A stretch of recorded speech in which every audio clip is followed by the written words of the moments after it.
Well, as we join Greg Emsley for the countdown, he's on the tower, a J-Bait champ, longtime CT competitor. He'll be giving out scores to the best in the world. And the first quarterfinal is already getting started. Gabrielle O'Brien and Tyler Wright take on Perfect J-Bait, both looking for their first win at this venue. Tyler's come close, runner-up in 2022, a semifinal the following year in 2023. Gabrielle O'Brien has matched her personal best result, her third straight quarterfinal appearance at the best right-hand point break in the world. And as we know, she fell out of the draw really early in Brazil, went straight to J-Bait. She's been here for a really long time. Yeah, and I mean, what a place to be. I think this is one of the events where the surfers kind of get to, and you get to exhale a little bit, you get to enjoy a little bit of everything as well as the surfing. I think Gabrielle now is really focused in on this quarterfinal heat, but she's had just so much time out here, and I think that's going to be an advantage. We look at these heats, and it's actually interesting on the women's draw. You have the final 8 in all quarterfinals, but this is the top 8, 1 through 8, still involved in this event, and it is reseeded. So right now you have Gabby Bryan as the #2 seed in the world, behind Molly Picklum. And geez, it is just sensory overload this morning. Look at these perfect lines coming through, a sunrise and a rainbow at the same time, and our opening ride of the morning. Tyler Wright just pacing, a 2-time world champ, 17 championship tour wins. Finding that flow and pace on that Paizel surfboard. Nice calm approach. Setting up an overhead section, that cool little lean back into the pocket, which he's been doing her entire career, and she'll step off of the opening wave in the morning. I've actually was just about to mention, it's going to be important for you today to identify which waves you're kind of looking out there, because the sets are kind of solid and going wide, but then they double up on the inside and kind of usually drain, and it's pretty wide open and nice. But the medium-sized waves just hugs the bank much better. A wave like Tyler Wright just had right now had that good pace and the good size for J-Bait. As we see, I see it over my shoulders right now. This is probably the biggest set of the morning so far. It's about to start breaking way up at boneyards, and that's the sets that I'm talking about. They might be a little bit too big. Gabby's going to pull the trigger on the right one, the first one a little bit smaller because the ones behind are massive.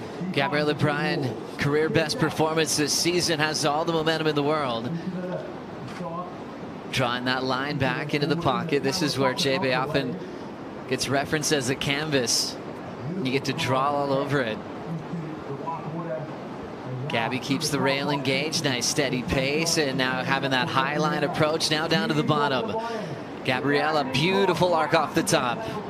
This thing's now starting to open wide. She misses that double up and a chance to get barreled on the end section. So a couple of warm-up waves out of the way for Bryan and Wright. 35-minute heats. And with the Red Bull skis on the assist, they'll have plenty of time to reset and identify which ones they want to be a part of. 2 big CT wins this year, so you'd look at Gabby Bryan as the momentum surfer this year with all of her power. Then you look at all the experience of Tyler Wright, where she just has a way to just take on big matchups. Here's Tyler's start. Yeah, Tyler, like we mentioned, just identifying this kind of medium-sized wave for this morning and just digging in that rail right there. There's a little bit of, you know, that lump and bump. We saw that northerly wind still coming into play, but Tyler's just cutting through the face of this wave because of all that power from that new swell. Just pushes you down the line. She had a really good read on this wave, and it's a good wave to settle the nerves. Here it starts to double up when it gets a little bit more shallow on that inside bank, and it hits that reef so nicely. I would have liked to see her finish, actually. Maybe she didn't think that wave was as good as she probably was hoping for, but she did some damage. And here's Gabby on one of those, the first wave of that set. The ones behind are just way too wide. Maybe they were nice on the inside, but here Gabby just kind of zigzagging. You can see that the wave's not as steep as Tyler's wave because it's going a little bit wider on the bank and more out the back. But then once it doubles up right here, that's when Dream comes through. It starts to stack up. She does a beautiful carve, but she doesn't cut itself enough and be fast enough on that bottom turn transition to get in the barrel, unfortunately for Gabby, because that wave was peeling down the line. Beautiful bottom turn here. Aggressive out the back. And right here, that's when she needed to start getting on her toes very quickly to transition into that barrel and get tight and high in that pocket. She goes a little bit too much down to the bottom and missed the opportunity of a nice drainer on the inside, and she's getting licked right now. Yeah, the set just taking her out. She got all those waves on the head, just unable to get to the ski because that was the first wave of the set. It's so consistent this morning. It's going to be so important kicking out at the right time to get on the ski or attacking that end section. Dog looking a bit pensive there. And actually, you can see the tension right there because I mean, you've been in that situation before here, Rosie. Like, there's so much water moving on like by the rocks, and it pushes you inside. So she might be in a very shallow spot with around 4 foot whitewashes on top of her. So Gabby Bryan looking to get on the Red Bull skiing back in the lineup as we're still enjoying this gorgeous sunrise on a massive finals day. One thing they'll be trying to do is trying to conserve your energy a bit, because if you're planning on winning this event, you're surfing through this heat, a semi-final heat, a final heat with really demanding rides here. Tyler Wright already out the back with priority. Brings that championship pedigree to this matchup and the ability to adapt in big heats. That's her X factor this year. Winning pipe to start off the season wearing the leader's jersey. As we will check in with Jessie Starling. Lakey, this is what dreams are made of this morning. It is absolutely pumping. We've all been drooling over it. You got a free surf in. How was it out there this morning? Yeah, it's pretty much as good as it gets at J-Bay, I think. I mean, based off of what I've seen in my time here, so it's really exciting. I'm really stoked they waited to surf today, and there's going to be some phenomenal heats. Yeah, I got to calm down. No coffee this morning because it's one of those days the inner surfer just comes out in you and you want to take everything, so it's going to be good. No coffee, no Red Bulls for you, but we'll take it all because it's finals day. We're going to crown champions down here today, and we cannot wait to see what unfolds. Good luck today, Lakey, and we look forward to seeing you compete. Thanks, guys. Thanks so much, Jessie Starling. Lakey Peterson looking to go back-to-back with her wins. Well, we had the year off last year with the Olympics, but she is the defending champ, and it will be a rematch of that final in quarter 3, Lakey versus Molly Picklum. Oh man, all of these quarters are so stacked. Looking at Caitlin Simmons and Caroline Marks coming up next.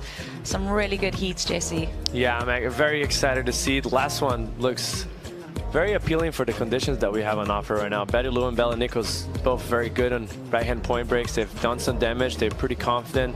I think they're on the uphill, so it's going to be fun to watch, and I know they're excited. Also for the race for the Final 5, right, Jesse? You know, you've got those stories of those surfers that are just outside the Final 5, but those are some big world champ type names, you know, with Tyler, with Caroline Marks trying to jump into that conversation late in the season. Yeah, as we, you know, get down to the stop number 10, you've only got this event and Tahiti to kind of relinquish your spot, to kind of claim your spot in those WSL Final 5s. Like you said, Joe, 1 through 8 is still in the event, so everyone's got to kind of keep pace. Looking at this perfection this morning at J-Bay. Big walls approaching. A lot of white water heading towards Tyler. She's considering a late takeoff. She will get gobbled up, still hanging onto the rails and unable to control it. She's off, but her opening score is in, a 5.5. Gabriella Bryan's opener, a 5.0. Really close. And how much time's gone by since Gabby Bryan got her wave, and she's still working her way back to the takeoff spot. It's been about 5 minutes since we saw Gabby kick out of that wave, so she got kind of pummeled all the way down the point. We're mentioning that sweep when you get parallel to the rocks there. It's so hard to kind of penetrate and duck dive and get where you want to go. This kind of almost has that sense of Sunset Beach energy, you know, when you're surfing at Sunset and it's a big north swell and the sets are sweeping through. You don't want to get those sets, but you have to kind of sit inside and position yourself a little bit deeper in the reef and underneath, so when the sets comes, you kind of get swept down. So it's a tricky cat and mouse game today. As you can see, Gabby paddling out, she's in that zone where you get dropped off, but I think we're going to pan out to Tyler in a little bit maybe, and you can see that she kind of had to go wide with that set coming, and then now she's moving back to where she should be positioned for those good waves that kind of hug the bank a little bit better. And I know Gabriella's been working with Richard Dog Marsh, and we've also noticed, Tyler has also been kind of in that same conversation working with Dog. So we saw Dog in the Red Bull Athlete Zone kind of watching both of these competitors, but managing them both in this heat. It's interesting, too, because you've kind of got the dog pound, right? With Gabby Bryan, Connor O'Leary, Leo Fioravanti, and then you got this quiet one with Tyler Wright, often, making her own accommodations, kind of sneaking in to talk to Dog. She's kind of doing it on her own. There's a few events this year where like, oh yeah, she's working with Dog, and it's kind of, she's doing it her way, kind of finding her time with one of the best coaches of all time. And Dog Can really prepared with the binoculars to make sure he could see where his surfers are sitting at the moment. Almost just matching each other with that start on two different waves there, a 5 to a 5.5 early. We mentioned Tyler's run, where she's got to really be perfect to make the final 5 in these last 2 events of the season. So a very important heat for Tyler's season this year. For Gabby Bryan, it's her best year to date. And now she's getting herself to a point of the year where she's about to clinch a spot in the final 5. If she does win this heat, she'll officially be competing for a world title at Cloudbreak. Remember being upset last year by Aaron Brooks as a wild card, and falling out of the final 5 was her most devastating loss of her career. What a bounce back for Gabby Bryan. What a year for her, but also I'm wondering if she's even aware of that scenario coming into this heat. I'm sure it's something that she'd just be wanting to think about what's ahead of her, making it through the quarterfinals, and maybe not looking into the nitty-gritty of where she is in the rankings, but such an interesting scenario for her to clinch that spot so early in the season. And so much time to just try to focus on this event itself, this wave itself, when she's been here this long. She's got family here, her mom's here, her sister-in-law's here backing her, so she's had some fun down days, did all the safaris well before we even showed up. Yeah, that's true. And obviously got some incredible surf to really get comfortable on this wave. And you mentioned Sunset, Jesse, and that's one of her favorite waves in the world. So she's definitely loving a big open face wall on her forehand. 2-time world champ starting to run down the line. Nice pace. Draws that clean carve into the pocket. Well overhead. Every bit of 6 foot plus today. Nice controlled rail work for the most decorated surfer on the championship tour. Now just pacing her way into the double up. Nice draw. She's looking to get drained on this inside. A little bit out in front, and she will step off. That's all the drama, all the excitement on this section at Supers, where it's going to go inside out. Tyler had a great idea there. Just the hardest part sometimes is to slow down when you're on the fastest wave on the planet. Just that S-turn, easy pace through the outside section, but you can tell that it closes out so quickly. So you do need to find that delicate balance of finding that tube time, but then also exiting before it guillotines. This is a beautiful wave, like how the sun is just perfectly glimmering the lip right there. And she, like you mentioned, she keeps a good flow throughout this wave. The problem is, we've been talking about, and today is going to be even more proper, like the push that this wave gives you down the line. It's very strong. So for her to, in order to get barrel right there, she had to actually delay herself a little bit more, put herself more close towards the whitewash for them to bottom turn. She went a little bit out in front. And then once you're past it, it's very hard for you to slow yourself down. So Tyler still enjoying that sunrise. The lighting is just unbelievable. There's going to be a million photos of that wave on Instagram at WSL. Also check out all the highlights throughout the day on WorldSurfLeague.com, especially the live rankings. An important matchup for Tyler Wright and Gabriella Bryan here. And believe it or not, Gabby Bryan has had a lot of trouble against the 2-time world champ. 7 straight wins. Now into their 5th quarterfinal matchup together. Their first matchup of the year, but a rematch of a quarter they've had at Jeffreys Bay. All's been in favor of the Australian. Yeah, that's an interesting stats, but like you said, first matchup in 2025, and it feels like Gabriella Bryan is a different surfer, a different person this year. So this one, pretty interesting, and we'll see if she can get that kind of that edge over her. Yeah, it's a mental break that she actually needs to go through. Let's now check in with Kaipo Guerrero. Joe, up here in the Red Bull Athlete Zone, top floor, the best view in the house.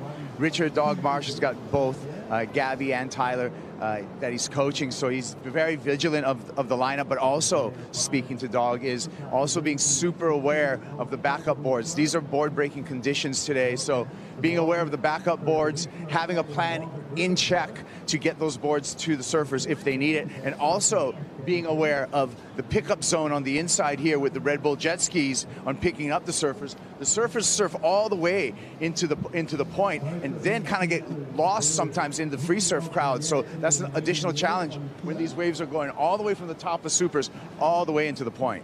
Good call, Kaipo. Yeah, good morning. Happy finals day. You've got a great seat there at the Red Bull Athlete Zone. And one thing he was picking up on is just the busy heat for Richard Dog Marsh, you know, and the busy event, very successful event for the Dog Pound with Leo and Connor O'Leary still involved in finals day as well. And Tyler and Gabby in the first heat of the morning. Backup boards, crucial. We've seen a few broken boards throughout this event, but definitely the biggest day of competition today. And especially when you have that haunted end section, free surfers, you don't have to hit that, but on tour you do. And we talked about that the other day where it gets real nasty in there. We're expecting some wild finishes throughout finals day today. Grabbing this wave and getting started. Painting it back into the pocket is Gabby Bryant. Flying down the line. This thing's growing with speed and intensity. Lays down a perfect arc. Draws it off the bottom. There's the redirect. It's just shoving her down towards impossibles.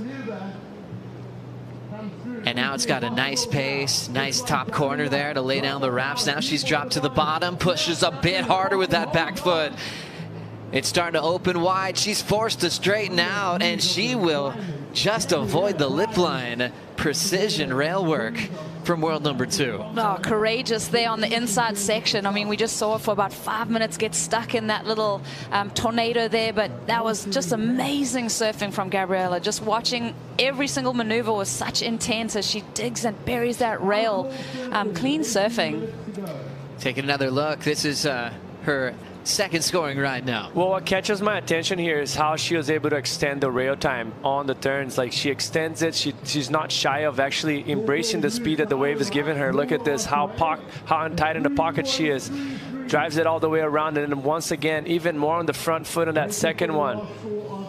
There's a lot of lump on that face. You can see that even though the conditions are clean, there's a little bit of noise from how much power it's coming through the lineup right now. And then as the wave starts to stack up, she digs that rail nicely to finish it up the wave. So this is going to be a great score for Gabby. She bounced back from Tyler Wright's 5.5. Just noticing how compressed she stays, especially in that bottom turn, just ready to whip it up into that lip. Just so much power. I mean, we can't reiterate enough just the pure prowess that she's got when she's meeting that lip line. That board's completely turned over when it's going for that bottom turn. Just sets her up so nicely for these cuts through the face. Such a nice pace from Gabby Bryant as well, and you could tell she wanted to give it a little extra on that last turn. Yeah, she had to, because I mean, when you come to that closeout section, it's probably going to be the steepest part of the wave, so you want to try to maximize the opportunity, and she did that very well. She caught a little bit of that inside rail, but that's fine, still very critical, and the judges rewarded. Gabby Bryant moves to a 7-point ride from her 5.0 that she had on her opener, so 2 points better on that last one. Has the lead over Tyler Wright. Tyler now needs a 6.51. Last for Tyler, a 3.33. So now a big difference in the separation between number 2 in the world and Tyler Wright, who's sitting at world number 7. The top 8 here on finals day in the quarters. Big story is Gabby Bryant is just one heat win away from clinching a spot in the WSL Final 5. Molly Picklam's already there as world number 1. As she's taken on Lakey Peterson in quarterfinal number 3 this morning. Betty Lou, Isabella Nichols, that's 2 surfers inside the Final 5 going head to head. So we'll have a serious story at the end of this round. See what's going to happen in the title race moving forward. A 7 and a 5 for Gabby Bryant. Tyler with priority, just chasing a 6.51. who had just a stranglehold on the tour for her first 7 years. You know, for Tyler, it's her 14th year on tour. First 7 were brilliant, all 7 inside the top 5.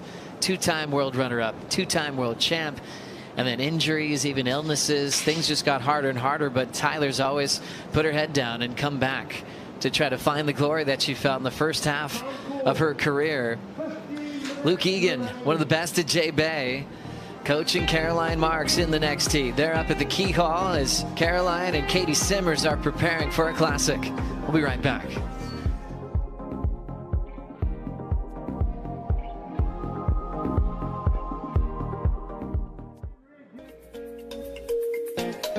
Big thanks to Kevin Wallace and the crew at Surfline for the official forecast for the Corona Cero Open J-Bay. All signs pointing to the storm behaving. He was keeping us posted the last couple of days and really thrilled to give us a beautiful forecast for finals day, Ro. Wow, look at all that energy just coming towards J-Bay. This is one of those days that is just going to be imprinted into our memories there. Solid surf, Jesse. I mean, it's going to be consistent all the way through. And the best thing about it, there's been sets every 5 minutes. So there's definitely not going to be lack of opportunity for the surfers out there.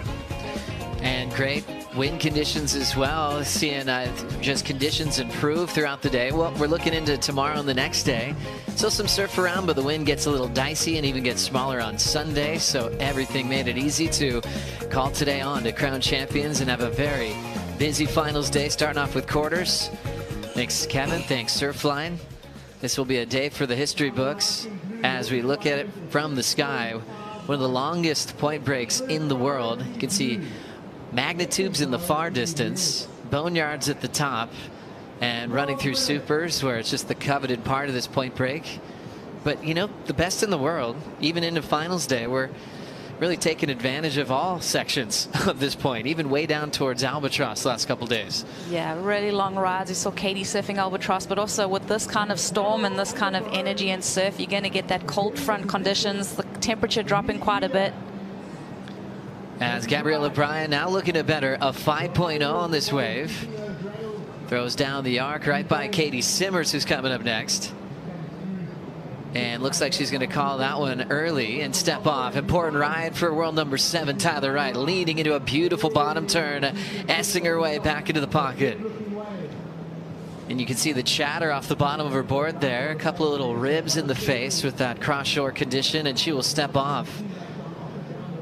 So Tyler still hoping for a 6.51, knowing that she's trying to create a comeback story in the back end of the year to get back into the Final 5, a place where she was sitting in the first part of the season after a win at Pipeline.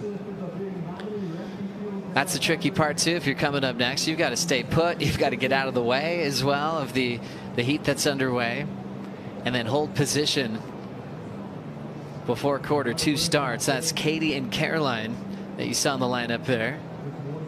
Katie, world number 3. Caroline, world number 6. And a rematch of the world title match that we had last season. Yeah, this is going to be a fun heat. A lot of competitive energy for sure. Lone goofy footer in Caroline Marks. And Caroline, a couple reps out of J-Bay. Obviously got Luke coaching her, but there's so much there that we can unfold in the next heat. Love talking surfboards with Kaipo Guerrero. What do you have for us, my friend? Yeah, Joe. So obviously bigger waves. We need a little bit more rail line on the board. So I got the backup here of Gabby Bryan. She normally rides about a 5'10". This is a 6.0 Whiplash model from Mayhem. The Whiplash, a board made, for kind of like a step up. It's one of their step up models. A little bit more rocker in it and a lot more rail line for Gabby Bryan. Coming up, Katie Simmers. She stepped up as well. Normally rides about a 5'5". Right now, she's got this backup. She's out there on a 5'7". There's another backup right here, another 5'7" from Chris Borst Design. So all the surfers utilizing mostly round pins and definitely 1, 2, even 3 inches longer than their normal shortboard today. Thank you very much, Kaipo. It's always interesting what the world's best decide to ride. It's up to them. Some, are traditionally riding shorter boards than others. For your personal preference, Jesse, would you add more inches to your standard shortboard on a day like today? Definitely. I don't think there's anyone that's going to be riding a short board today. Maybe John would be one of those guys. Maybe, but even though if it's a shortboard size, it's going to be something more hybrid towards like a step up, you know, a little bit stiffer, a little bit more rail line like Kaipo mentioned, and a little bit wider on the nose, which he was used to riding those type of boards. So yeah, you need more rail, because the projection and drive and control that you need when the wave's pushing that hard, it's going to actually help you out. So Jesse, your standard shortboards, what size? At the time when I was on 36.0s. So today you'd be on 6'1", 6'2", most likely. It's been a little while. So. We're talking comp boards for Jesse. What about you, Rosie? Yeah, my standard shortboard would be about a 5'9". I wouldn't mind going to like a 6'2", maybe even like a 6'4". I didn't mind that longer rail line, but just noticing that round pin design too, and just recognizing, you know, if you are going to go to that hybrid shortboard, that distribution of foam, you want something with a bit more foam under your chest so you can get into the wave. And then, like you said, make that rail just look so much lengthier, so it's not skipping out on the face. And also, I think on a day like today at J-Bay, like it's one of those point breaks that the swell is wrapping around so much, but when it's small, there's not much rip. But on a day like this, there's actually quite a lot of water moving down. So yeah, for you to kind of position yourself and go up and down the point when the sets come and move around, it's like it could help you maybe being 5 foot in front, and that could dictate of you getting a 10-point ride or not even riding a wave. So it's important for you to have that paddle like you mentioned. Some of, I think, the most memorable rides, I think, in J-Bay history had some pretty long surfboards. You know, remember Tom Curran's famous first session, you know, on like a 6'8" quad, even rode 7.2s that just look so clean in the pocket, even on smaller days. Just this wave is just so beautiful. And with a big wall like that, the best in the world could really make a longboard look really good. And I think that's kind of, you know, that looked amazing, but that's where we've seen a little bit of the evolution, is people going shorter on their equipment, even when the size has been there. So it's been fun to see that kind of transition as the years have gone on. And we, John was definitely one of those people that was like surfing just tiny boards in such bigger conditions. Yeah, he kind of would max out at a 6'2", wouldn't he? You know, that was like a giant surfboard for him. But obviously working closely with John Peisel, they were able to really make an incredible line of surfboards. And Tyler Wright jumped on the team. Tyler made some trips to the North Shore of Oahu to work with John and find the models that she likes to work on. You know, they have their models that you find in the surf shop, but obviously these are the best in the world. They get up close and personal with their shapers, make little changes throughout the season. Dog just glued to the horizon. You can see Lily, Tyler's wife there, focused on the horizon. Connor O'Leary as well, who mentioned a couple of days ago that not only was he looking forward to finals day, he wanted to put on the best performance a Goofy Footer's ever performed in J-Bay history. And I love that he said that. It's so easy to say, like, you know, I'm just going to be quiet and try to do my thing. But he's feeling connected to this event. He wants to be part of history. And I love that he was vocal about it. We got to really look forward to seeing what Connor does today. I agree. You can avoid that kind of question. And he had such an amazing heat against Italo a few days ago. So to see him come in and be that fired up, that's just a fun person to identify and to watch through this contest. And it's gutsy too, like for you to put that statement out, like it means that he knows his potential, knows that he cares about it, and he's not scared of trying. So today is one of those days that he can actually pull that off, because for you to pull that statement like that, it needs to be in conditions like we have on offer right now. So it's a great day for Connor to just go to town and smash for the Goofies. 5:15 on the clock. A big heat for Gabby Bryant. If she wins this heat, she will clinch her spot in the final 5. And remember, two-time world champ Tyler Wright, 7th in the world. She'll be under serious pressure in Tahiti if she falls out today in the quarterfinals. Tyler's never lost this early at J-Bay, only counting a semifinal and a final appearance in the past. Priority change right there.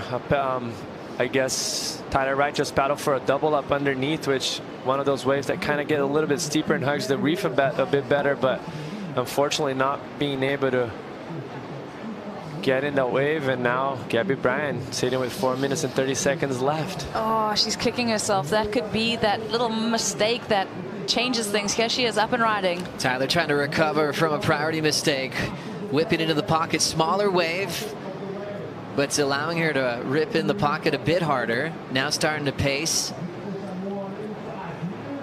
Nice down carve, trying to put a lot into it, knowing that she's not on a set. She needs to really put a lot of big turns together. She'll snap it off the lip there. Taps it off the top, stays over her board, and she'll have to lean back over that shallow section over the bricks. So Tyler chasing a 6.51, losing priority, then just taking a smaller wave to see if she could put enough maneuvers together to turn the heat on Gabby Bryan. Remember, 7-0 in Tyler's favor over Gabriella Bryan in the last few years.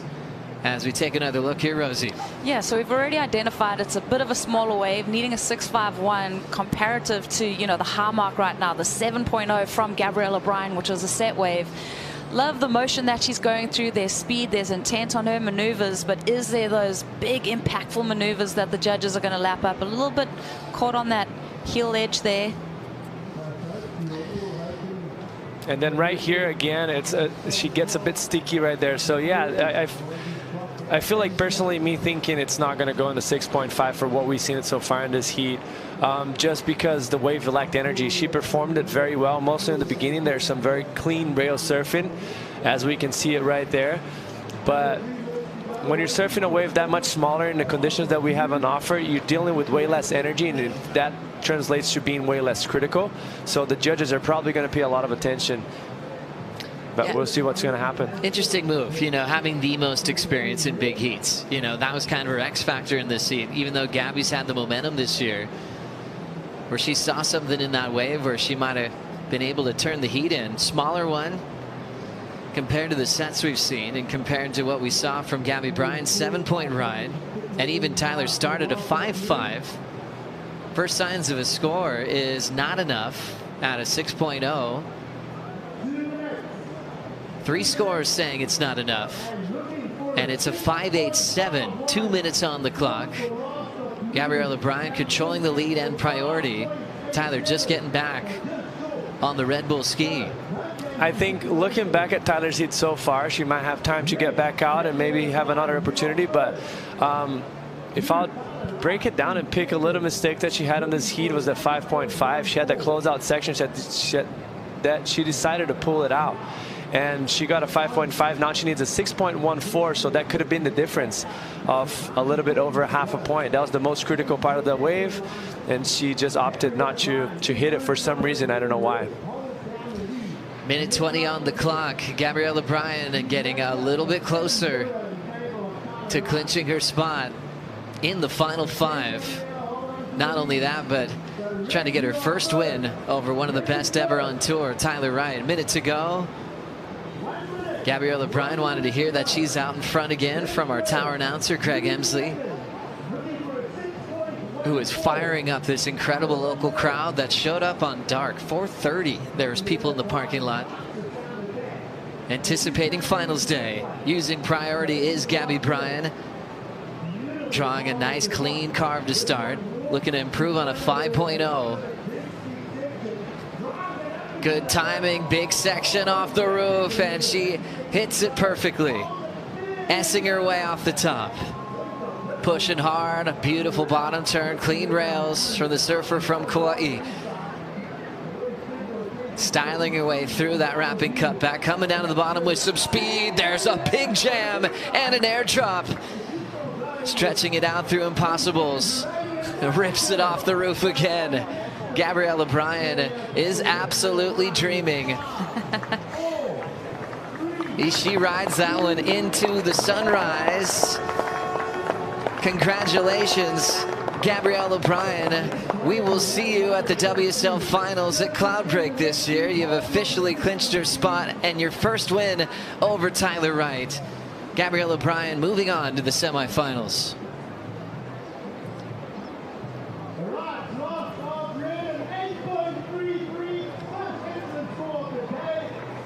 Craig Emsley just blew out the loudspeakers, announcing an 8.33 on the last wave for Gabriella Bryan, her personal best score that she's had in her career here at Jeffreys Bay, along with a 7.0.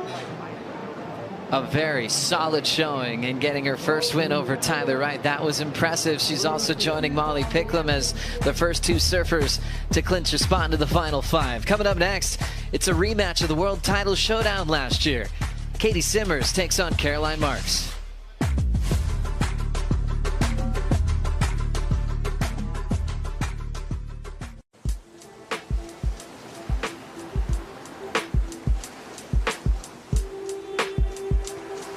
Nature's Valley is about an hour and a half's drive from JB. This is a route that my family and I have driven for many years along the garden route of South Africa. Always wanted to take that road down, a little bit of road less traveled. This is actually where the Kruit River meets the ocean. Those are like Tsitsikamma mountain range in the background. I think places like this really put things into perspective for you. They make us feel small. This is actually one of Corona's 100 beaches too. Got a massive cliff. And this is also where the Archer Trail, which is a very famous hike in South Africa, starts. Super stoked to be here and show you guys around. We always love catching up with locals like Emma Smith, showing us where to go on lay days. Paul Evans, our co-commentator, disappeared on a lay day first thing in the morning. Didn't even leave a note. We kept trying to call him, and he was up. He was in Nature's Valley. He went straight there, wanted to see the sights. It's a beautiful part of the world here on the Eastern Cape. Katie Simmers versus Caroline Marks, an absolute classic. The last 2 years of world champions in the water right now. Katie, the regular footer from Oceanside, California. Caroline, the goofy foot from Florida, but has been in San Clemente for a long time now. And now going head-to-head in pumping conditions at Jeffreys Bay. This is what happened during the break. Katie and Caroline both getting started, starting with Caralupo's wave, Jesse. Yeah, let's see what happens here. Looks like the wave's a little bit fading, but it's probably going to double up down the line. As you can see, she takes her time, highlines a little bit. That's when the wave starts to stack up. Nice tight carve in the pocket. Gets up and vertical, and that's the advantage the goofy footers are going to have. Control that speed a little bit better and get more aggressive. So taking advantage of that, Caroline, first goofy to hit the water. The energy of the bottom of the wave is actually beating the top part, so it's hard for her to actually find a critical section, and right there, just very close. And a solid one for Katie Simmers on the takeoff. Love watching Katie go fast, just establishing that low stance to get through that little whitewater section. Just S-ing her way, waiting for this wave to stand up. I mean, you anticipated as you're riding this wave that it's just going to hit that shallow section. Now she gets busy off the top there. Stays low. She's kind of waiting for it. 2 miles here. Tucks in the barrel. Oh, just gets pinched right there. Tricky barrels out here at Supers. Just having to stay high and tight. That one reeling down the line. Just beautiful first look at both of our surfers this morning, but that one got us fired up from Katie. Definitely. Like, obviously, that was a kind of a stacked wave, very big in front of her, and she's small as well, so it makes it look even more dramatic. She did everything she could. The wave just kind of pinched, and that's the problem here at the barrels at J-Bay. They get pretty high, so you really need to make sure you're just deep enough, but don't get too greedy because there's not enough room in there. Some of them are going to double up and bid a little bit wider, but most of them is just, you got to find that little high line and drive through it. But so far, that's what I kind of expected on this heat to go down. Like, obviously Caroline opting for probably some steeper waves to get up at critical and vertical, and Caitlin Simmers taking advantage of her knowledge of tube riding. And if I was there, I'll just be looking for that right now. Caroline Marks winning a world title in 2023, was one of the lower seeds in the final 5 bracket. Got past Tyler Wright, got past Carissa Moore, and had a beautiful celebration. Had the role of being the reigning world champion, which is sometimes the hardest year to go back-to-back with titles. You've accomplished your goal, and it's hard to repeat that same energy. And she came so close to going back-to-back. Really pushed Katie Simmers as she won the first title match at Lowers last year. But this year, Caroline had success at Portugal. Was kind of in the final 5 and just slipped out. And we can see how hard it is just to get a spot back. This is one of those situations where Caroline knows she has a huge opportunity to put herself in the right side of the final 5 if she can get past Katie Simmers today. Wide open face for the Californian. Finds the pocket again. Little wrapping carve, and you can tell by her body language there she was just going through the paces, not committing to the end section.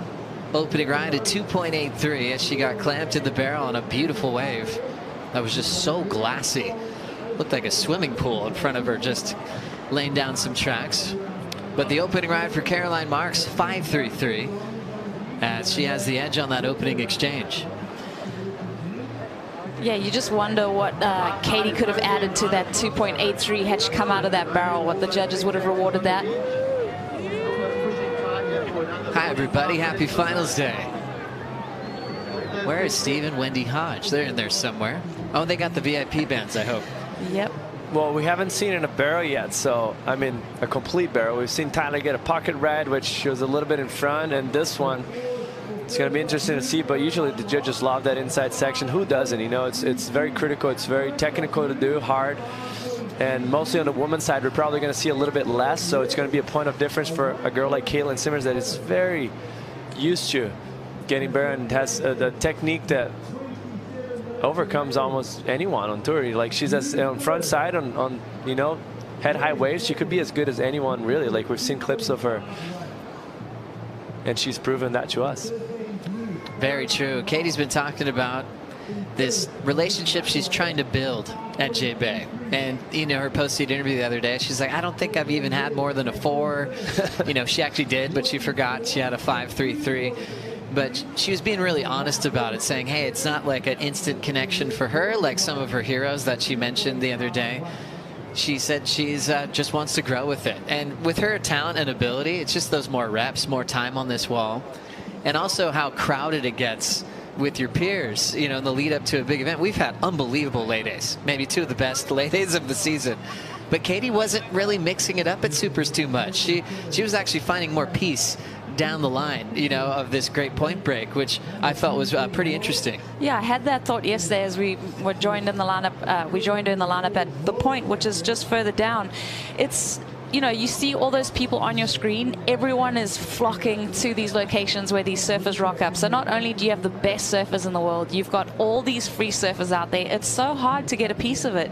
Surfed with Katie at the point. Even the day before, Ethan Ewing was surfing Albatross, just trying to find some space and just surf and get that rhythm going. But it's so true. Like, I think the theme for me at this event, hearing from the surfers, is they say that it really is such a tricky wave to crack the code on. Like listening to Kanoa say that it's been, you know, an evolution of coming here for many, many years before he finally feels like he's clicked in. Always fun to check out the live rankings. You can do the same on worldsurfleague.com. Every heat that finishes, it's updated in real time. As you can see, we have the top 8 involved in these quarters. Heading into finals day, we just lost one of the biggest names in pro surfing. Tyler Wright, 2-time world champ, goes down to the first time against Gabriella Bryan. And so she's in 7th. Lakey Peterson has moved up 2 spots during this event, as she's coming up against world number 1, Molly Picklum, coming up next.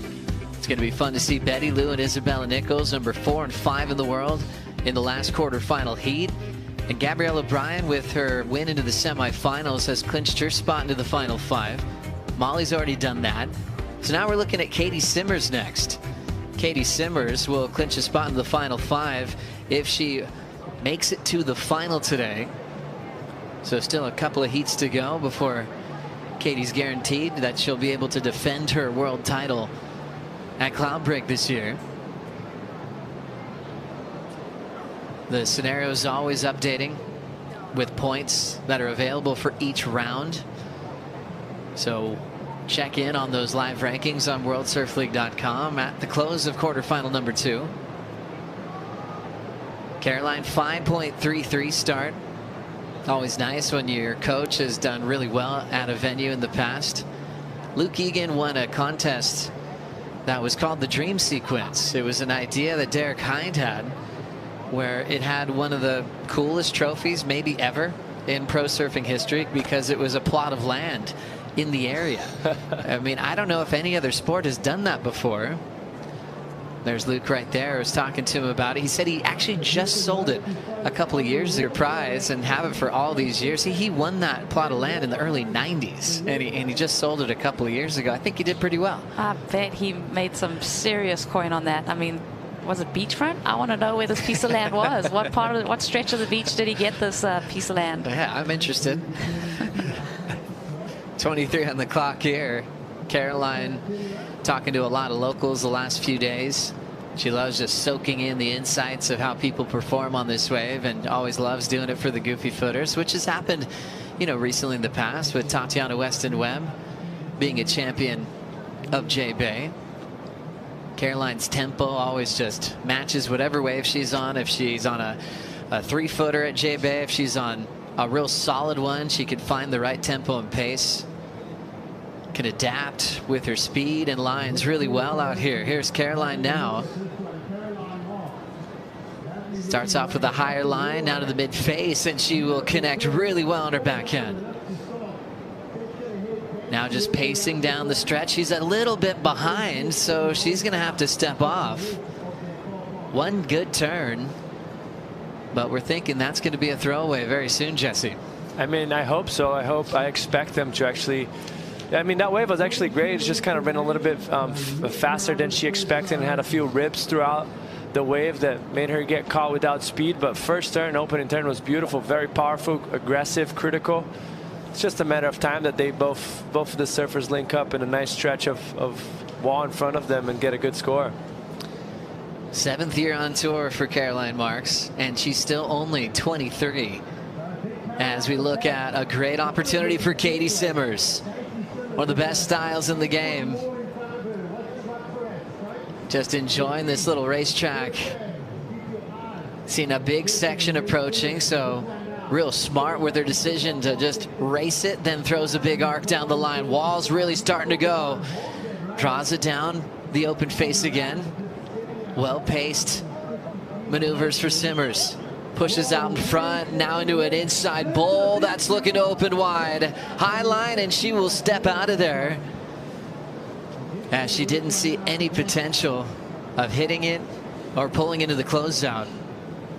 So Simmers just finding her pace, absolutely flying down the line. Started her turns at the right place, and that'll be her best number so far. Definitely some very nice carves out the back. Takes her time. As she goes through that first section, it's running down that wave, running down the line, that wave, and beautiful rail work to start off. Stretched out long carves, but the problem is we've seen it already with Tyler Wright, and you really need to fade when that wave starts to double up in order for you to get the barrel. So she starts to fade right there, but not enough, and you can see the wave start to barrel behind her. That section got nice and wide, and she could have probably doggy-doored before that wave closed out. So it's going to be important for them to slow themselves down in that inside section. Last to Caroline, that was the major turn there, Rosie. Yeah, this one was looking nice for Caroline. A little bit of fins free action there. She gets a little drift with the airdrop, and then unfortunately just unable to make it around that section. Great opportunity to catch up with Gabriella Bryan with Jesse Starling. Gabby, going into that heat, it was 7-0 Tyler's way. You've got one back in what is pumping J-Bay conditions. Yeah, I was so stoked. I didn't know the exact numbers, but I knew that I hadn't beat her in a one-on-one yet in my career. And I mean, what better way to do it? There was not really any hassling. It was just kind of wave for wave, which is the kind of heats that I like to surf. So yeah, pumping J-Bay, you couldn't ask for much more, and I'm so stoked. And it's official, you have clinched your spot into the final 5. You are going to compete for a world title for the first time in your career. Congratulations, a bit emotional coming into this. Oh my gosh, I can't even believe it. From like last year, I think I missed out on one heat to get into the final 5. So now to do it with one event left in the main season, and yeah, I get to go back to Fiji, one of my favorite places in the world. And after the last 2 events, was probably like my crew was like a lot of support from the dog clan right now, supporting her as she goes to compete for a world title and to compete at Fiji. You say it's one of your favorite places in the world. To try and win a world title there, that has to be huge for you. Yeah, it's incredible. I mean, I stayed there last year. I ended up staying for a month, even though I had lost. I was like, what better place to just like end my season? And now I get to go back and compete for a world title is mind-blowing. And it's just, I don't even know what to say. It's incredible. We cannot wait to see you compete for a world title in Fiji. Thank you. I think Gabrielle Bryant has to be the most improved surfer ever from one season to the next. Gabby is just all power. Every time she lays that board over, you can see the power that she possesses. Gabrielle Bryant really stamped her authority on this heat. Missing final 5 by just that one spot has lit a fire in me, and I want it more than ever. You're always going to be the underdog until you prove otherwise. This is the season that she's doing it. She's leaned more and more into her style of surfing. She's figured it out. World number 1, hard off the bottom, and just releases a big signature. Oh, that was mental. You're the best in the West in back-to-back seasons. We could very well have just seen this year's world champ start to believe that she could be that. And what a moment for Gabby. You are going to the Lexus WSL Finals.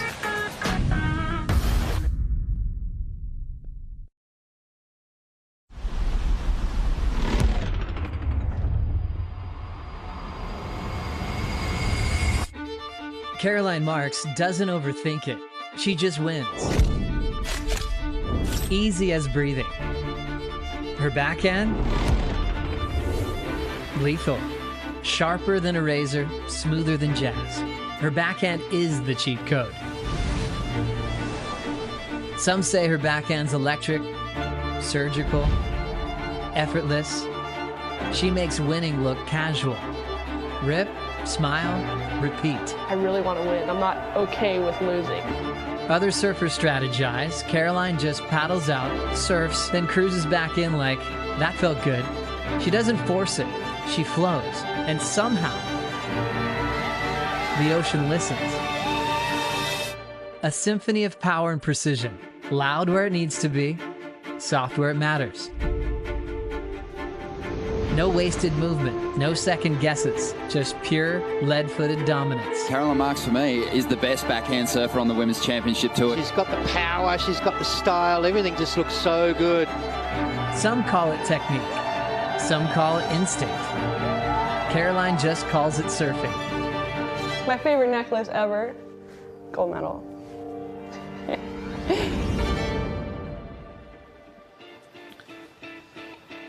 Caroline Marks, already a world champion, runner-up in the world last year, came on the tour blazing, youngest ever to qualify, and she's battling with Katie Simmers in perfect conditions at J-Bay.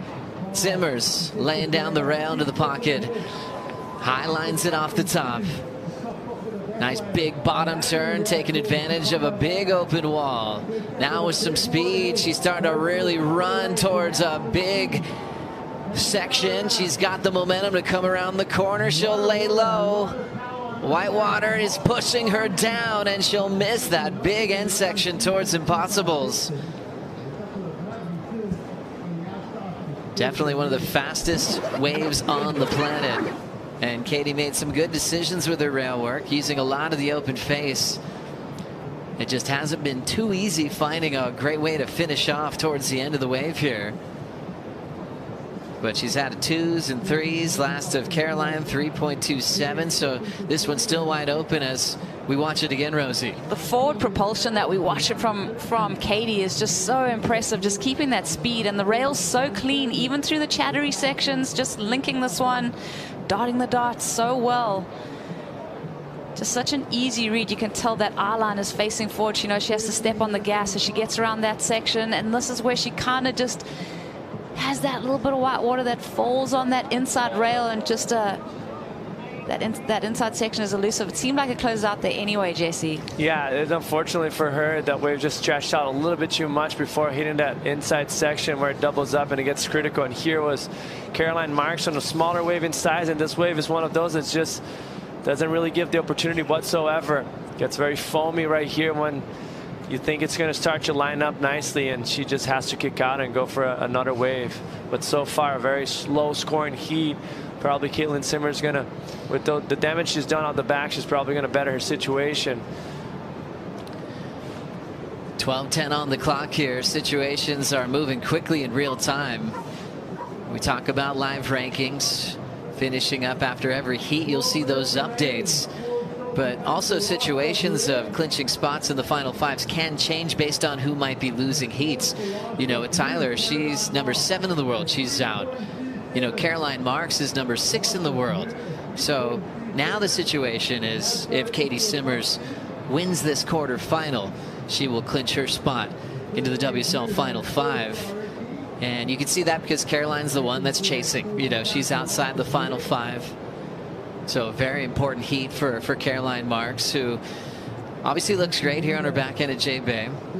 And she does have a great event coming up at the end of this regular season in Tahiti, where she's won as a regular season event and also has had Olympic gold on that same venue. A lot on the line for this heat as we see Katie just changing the situation there, but just you know, the spots are filling up in that WSL Final 5. We already had 2 women clinch with Molly Picklum and now Gabrielle O'Brien after that last heat. So it's interesting times watching this one unfold. Luke Egan, a world title contender, came very close back in the year 2000 when Sunny Garcia was the world champ, was in the mix with guys like Andy Irons. When it came down to the season finale, he was often in that top 5 picture, and he transferred into one of the greatest coaches we've seen and really began that journey as a coach with Joel Parkinson year after year. And really enjoys it. Was emotional when Caroline got it. He said sometimes it almost feels better than the performances he had on tour when he can give all of his knowledge to the next generation. Focusing on Baron Mamiya and Caroline Marks at the moment as his 2 surfers in the back half of the year. Katie Simmers has been with Tommy Whitaker ever since she qualified. Tommy's been always reminding her how to keep the fun and rhythm of pro surfing on tour. So it's taken notes on the last couple of days of lay days during her free surf sessions, where she's been joined by her brother Timo. Timo coming off a national title at Lower Trestles that she made it home in time for after losing early in Brazil. A gigantic playing field.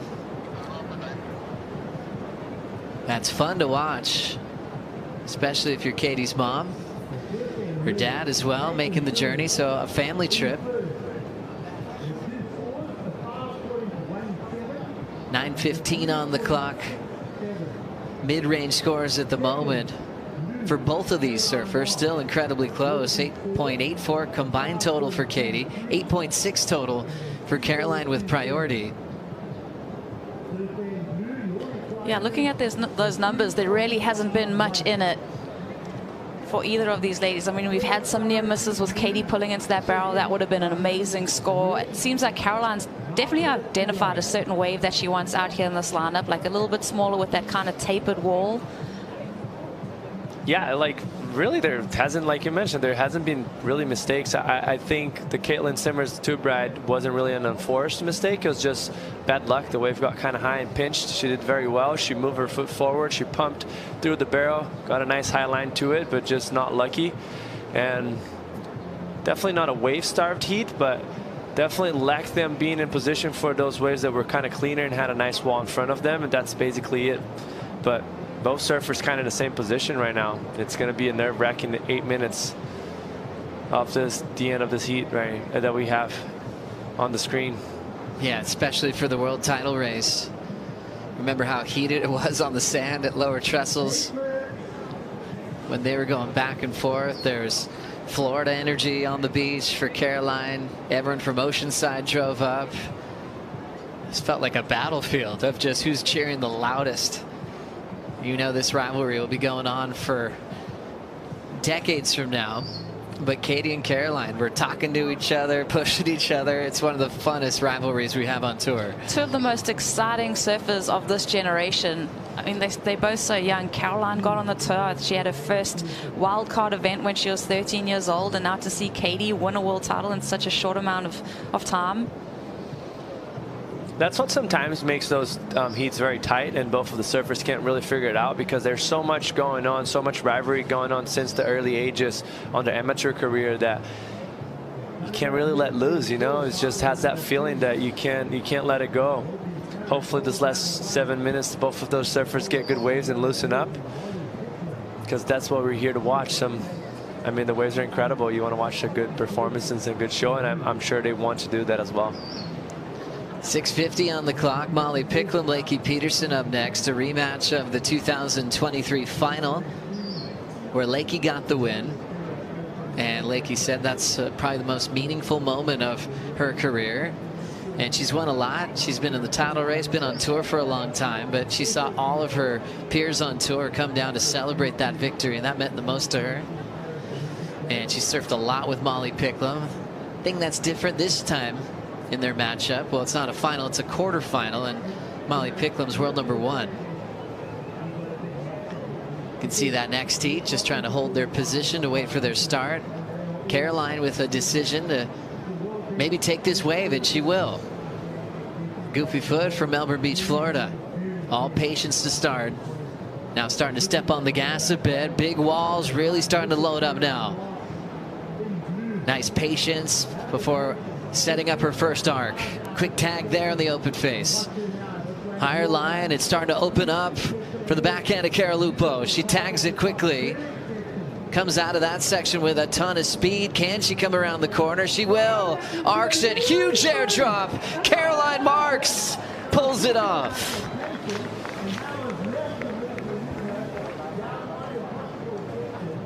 That's all she needed. She set herself up for success right there. It felt like she was super tight throughout that second part of the wave. She did very well to identify that the wave was stretching out, but that closeout turn was money.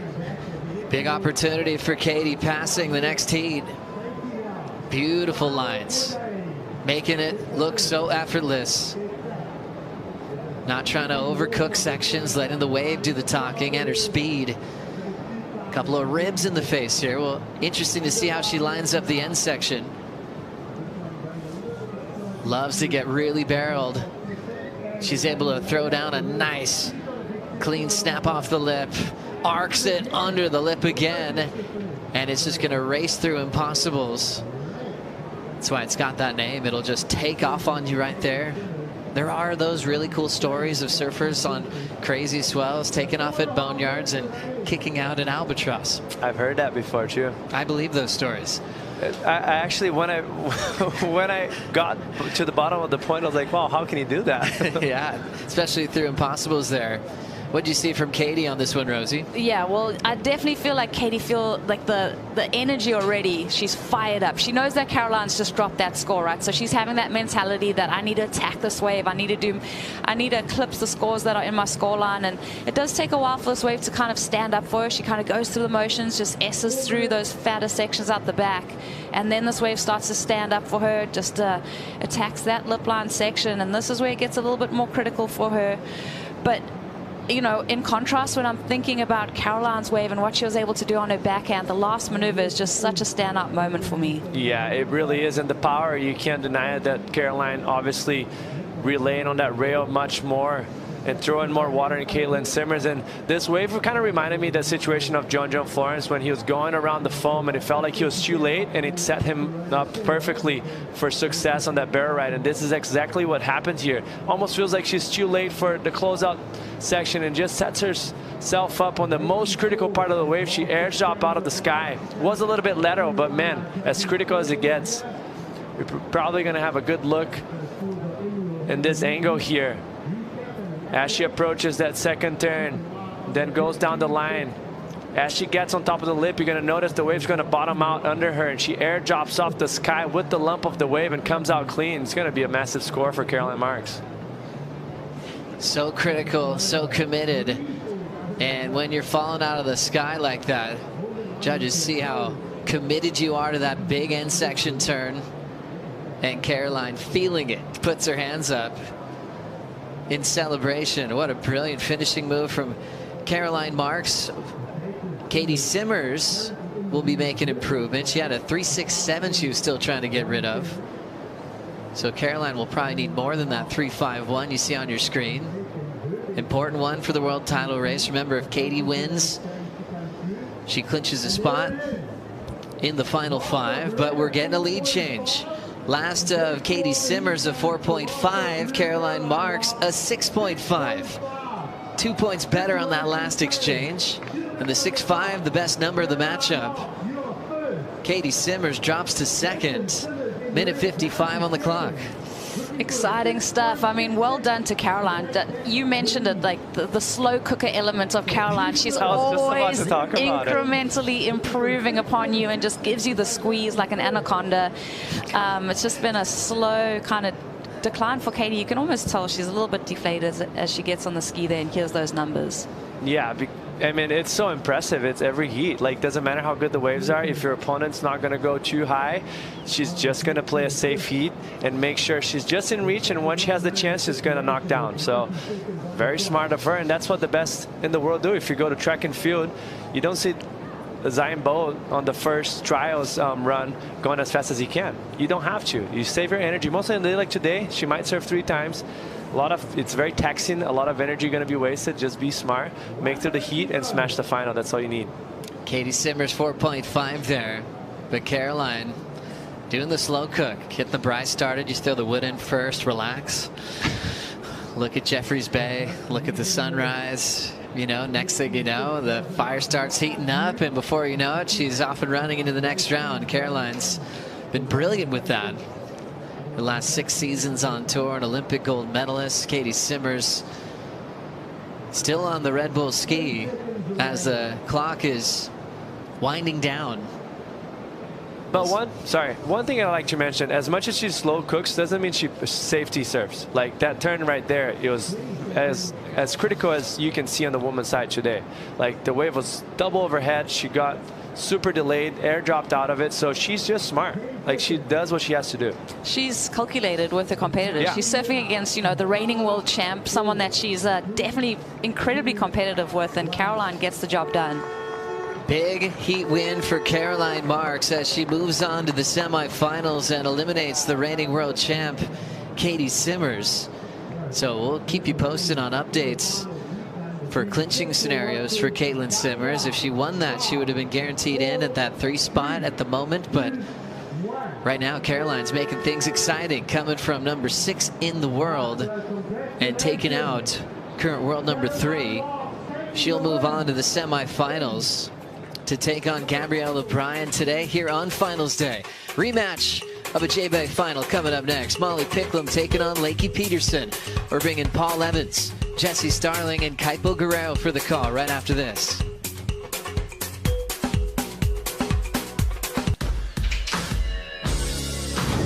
Looking back on a memorable moment for Lakey Peterson, 2023 ripped her way through the rounds, and her approach in the final paid big dividends, a massive moment in her career. You think of prestige, of different events around the world, Jeffreys Bay really just stands out as one that a lot of ultra elite surfers want to win.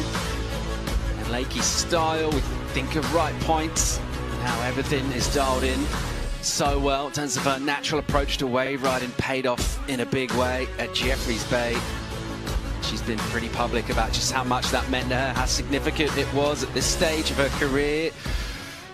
And she puts her name right up there with some of the very best. Right now, we're excited to have a look at a rematch of that final, because we will see the yellow jersey of Molly Picklum taking on Lakey Peterson. And Molly very much on a surge in form and momentum at this stage of the season. She's looked pretty much perfect in terms of her approach and her energy throughout the event thus far. We're looking forward to this quarter. Jesse Starling, Kaipo Guerrero, your thoughts on what we've seen this morning, the conditions, some of the surfing we've had so far? We're all set up pretty sweet. There's not much more you can ask for Finals Day. It's pumping, the wind is the perfect direction, the swell is the perfect direction, and the athletes are fired up and excited to surf. And I think this morning, the energy around all of the athletes, it's good, it's contagious. As perfect as it seems, and it is perfect. managing speed has been, you can see some of the surfers actually struggling a little bit with managing their speed because you're going so fast on these walls. To manage those speeds, to fit the turns in, that's going to be a challenge. So I think it's deceivingly perfect in a way because you're moving so fast, your board's skimming on top of the water. So to control the board, that's going to be something that we're going to look for the surfers to do. Key ingredient obviously being the waves as well, and it's picked up overnight quite considerably, a lot more energy out there and impetus. But to Kaipo's point, exactly, we've seen surfers on waves, kind of bomb waves this morning, maybe not attack as much as they might do. Let's see how the read improves throughout the morning, throughout the day, as we'll get an opening sort of tentative outside section from Lakey. She just feels her way through the initial part of the ride and then trying to get hold. This one will cup out here. You can see the wave in front.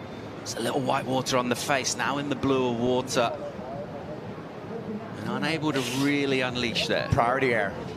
Right there, handed over priority to Molly Picklum right at the beginning of the heat. 30 minutes for Molly to pick up 2 good waves. But one thing I did want to point out is Lakey looking kind of more for the medium-sized waves because some of the bomb sets, talking to Richard Dogmarsh just earlier before I got in here, is some of the bomb sets are actually too big and too wide and too section-y. So I think bigger isn't always necessarily better in this situation, Paul.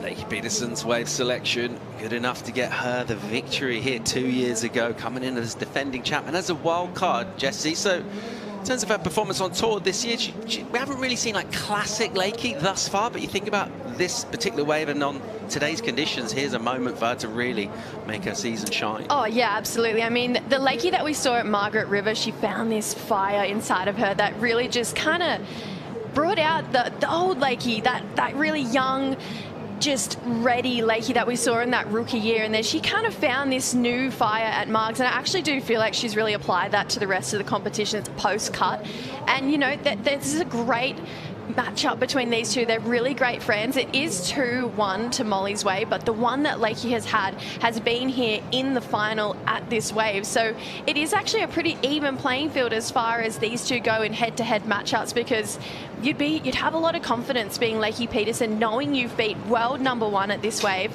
But yeah, I mean, has it been her best year on tour? Maybe not, but I feel like we've seen a new reinvigorated Lakey Peterson, and just someone who wants to put her best foot forward every single time. Yeah, well, you have #1 versus #10 in the rankings right now. So bookending the rankings in this heat right here with Lakey. I mean, Lakey did turn on and did survive that mid-season cut. Final 5 appearance for Lakey Peterson. Probably not very likely at this point. So this is an important one, really, in the context of it for Molly Picklum to come through and clinch her spot. Don't forget, of course, those live rankings available. World Surf League.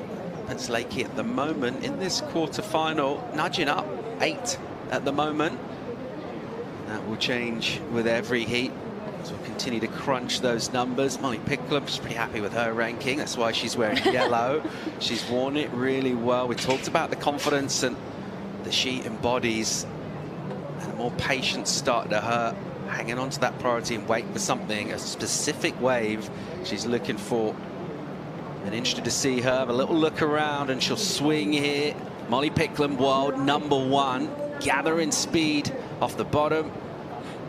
Just shows a slightly different line by drawing out the initial carve and turn.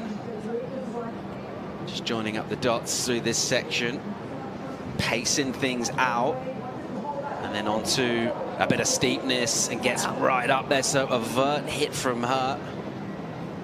Not the longest wave we've seen, but pretty critical for the finish. Just the way she's pacing herself on her wave and choosing exactly when to push hard and unleash her power. It's really flawless. It looks really effortless from Mull, and there's something about her this event. Her energy's different. Even chatting to her in the free surfs, usually she's really goofy, but she seems pretty locked in when it comes to this event. Look at this. She really times it off the bottom and just draws into that really hard carve to start this wave off. You talk about it being a shorter wave, but she managed all of these ridges in the wave so perfectly, just really relying on her strength, picking her moments. See here, picks her moments, pushes hard off that turn under the lip. Really critical as well. We saw caught Caroline with a critical turn at the end of that last heat. I love, if this is what we're seeing from Molly in early indicators, I feel like she's going to be pretty hard to touch. I mean, her form, her flow on this wave, it's impeccable.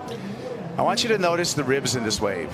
It's a difficult wave to surf. You got a lot of that reverb. You got a lot of those ribs that you can see right here on this drone angle of this wave. Reason being, we're at the high tide mark right now, so you're getting more of that water reverb coming off the rocks, coming off the beach, making it a little bit more difficult. That's going to change as the tide turns, but for right now, I feel like that's another, you know, managing speed, that's going to be a challenge, and also paying attention to these high tide ribs. Yeah, and Lakey, she got a wave as well. So this is the managing speed that you've been talking about, Kaipo, just needing to high line and pick your moments to then redraw your line to come back around. So Lakey just with a couple of errors in the start of this heat. A solid wave will just rattle down the point here. Lakey Peterson forced to eject and then emerge and just kind of watch. There was a lot of water there, significant wave. Meanwhile, a little bit of motion on the scoreboard. Great news for Molly Picklum. What a way to open up here on third quarter final. 7-1-7 for Pickles. So really just commanding that lineup with the priority, waiting for the opportunity. And you would think a lot of that number coming on that finish, so critical. It was so tight in the pocket, really clutch way to finish that wave. And I mean, she just really picked her moment to come up and just go super vertical in the pocket there on a solid section as well. I mean, so many of us can look at that section and think, oh, this is a little scary coming onto me, because there's a lot of power, there's a lot of water pushing back to you today. There's actually a lot of water moving out there as well, but Molly just capitalizing on those sections perfectly. And I'm not surprised that score came in at the number it did, because the way she held her line, the flow she had, how hard she was driving off the bottom and then through the turns at the top, that is exactly what the judges are looking for. And Molly, I feel like she's still sitting in first gear. That was just kind of cruise control for Molly out there.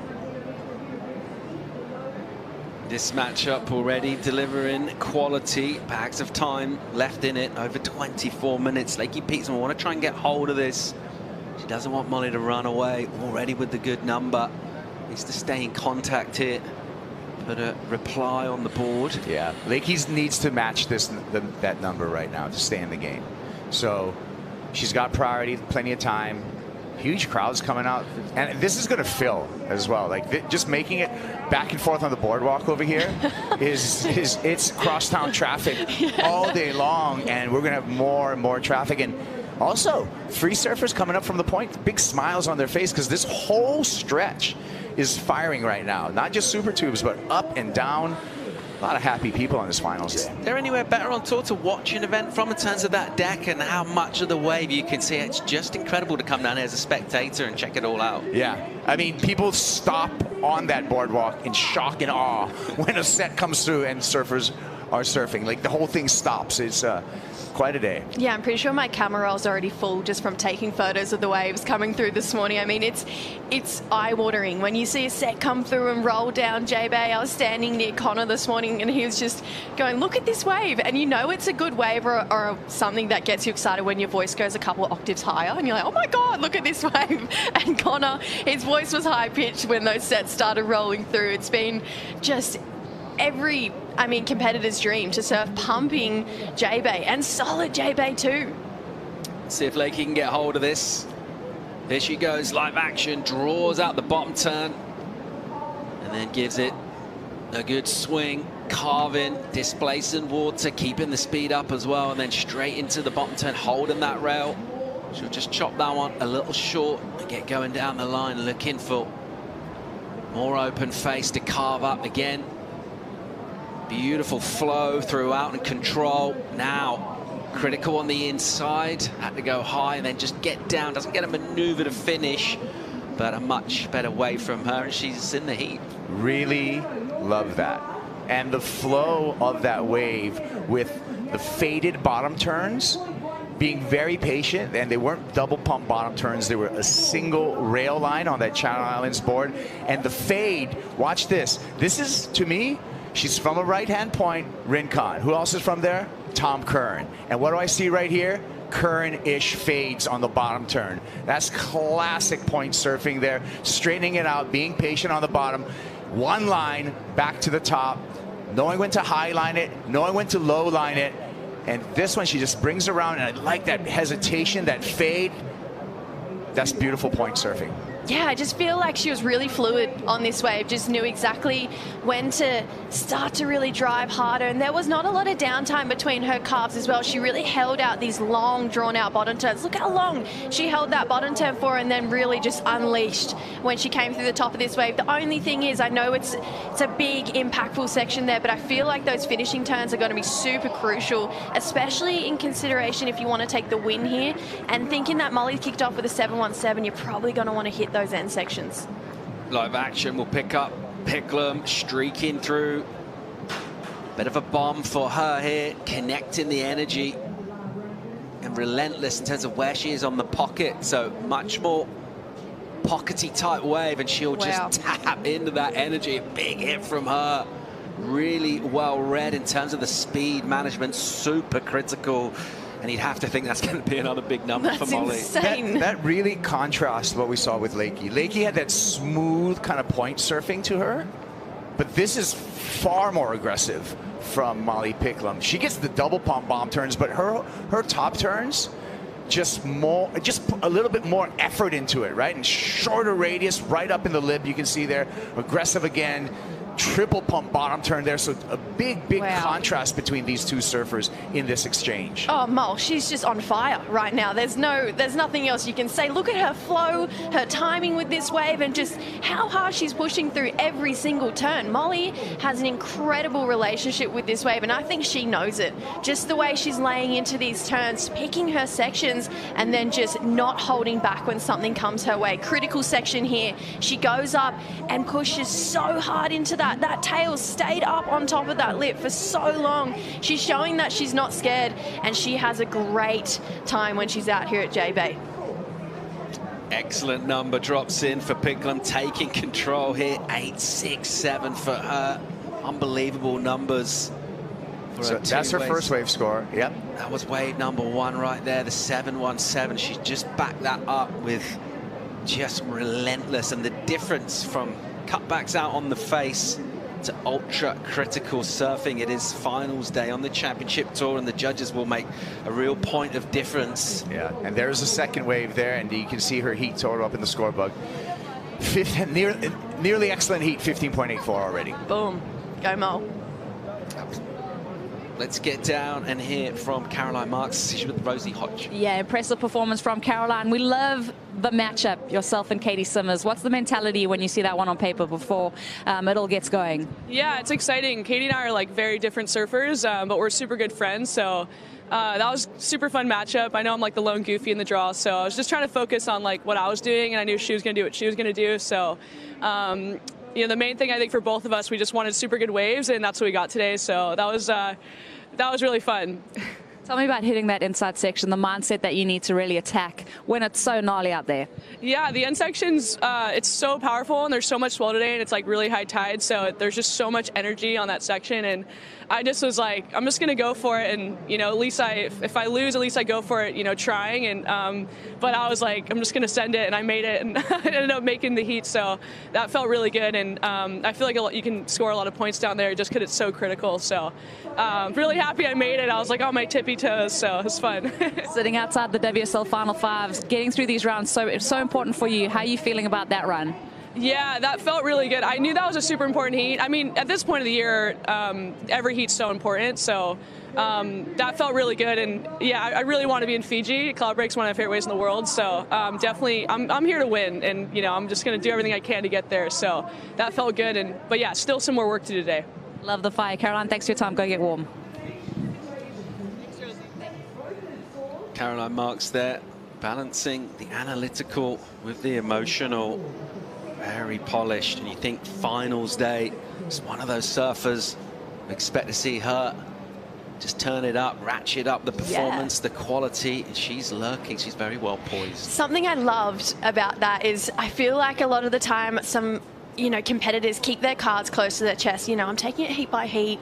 We hear that a lot, one step at a time. Caroline, she's here to win, and she'll come out and say, and just having that confidence and knowing the importance of this time of the year, just the fact that she's like, no, I want to win this. I want to be there in Fiji. And I mean, she would be incredible to watch at that wave as well. So one step closer for Caroline. She's looking pretty switched on for this event.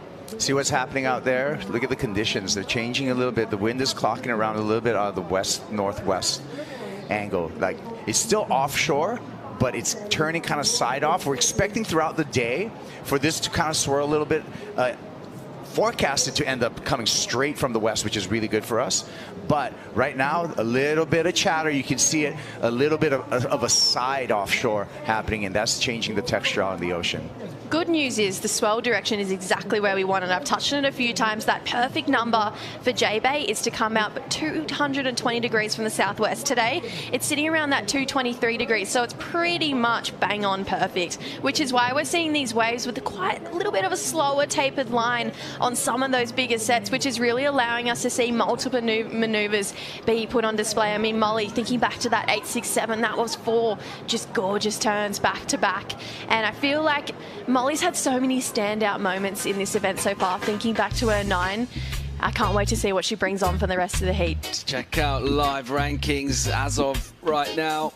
Thinking of WSL finals in Fiji and that top 5. So that's where we are. Simmers, she's faded out there. We just saw her go down. Of course, Molly, #1 and out on the water right now. But opportunities for surfers like Lakey and Caroline to move up. Yeah, I mean, Isabella would be nervous right now coming into these quarters, knowing that she probably has to keep making heats, because Caroline, she's knocking on the door. She's asking the question for Final 5. And Lakey, she's actually not that far off. A massive result here, followed by a big one in Tahiti. Final 5 is actually not out of the question. A lot would have to go her way. She'd have to have pretty consistent performances and hope that these ladies, don't have consistent performances too. Yeah, right on cue. Betty Lou and Bella, they'll be heading out into the water. That'll be our 4th quarter. Time for a quick break here. Picklum absolutely dominant thus far. More live action from finals day real soon.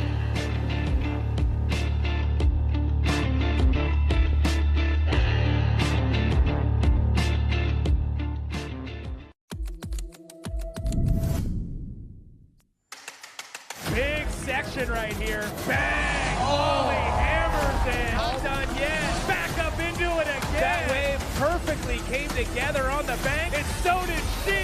Let her hear it. Molly finding the most consistency. Comes up the bottom again. That one's got some venom to it. Out of anybody else on tour. Molly is feeling it. Pickles is on. Every single time she paddles out, she's averaging more than 12 points. Molly Picklum locks in and gets blown out at backdoor. Wow. It will be Molly Picklum, her first win of 2025. Molly, you clinched your spot in the Final 5. I think she's got everything that she needs to be a world champion. She's got the skills, she's got the ability, she's getting wiser with age.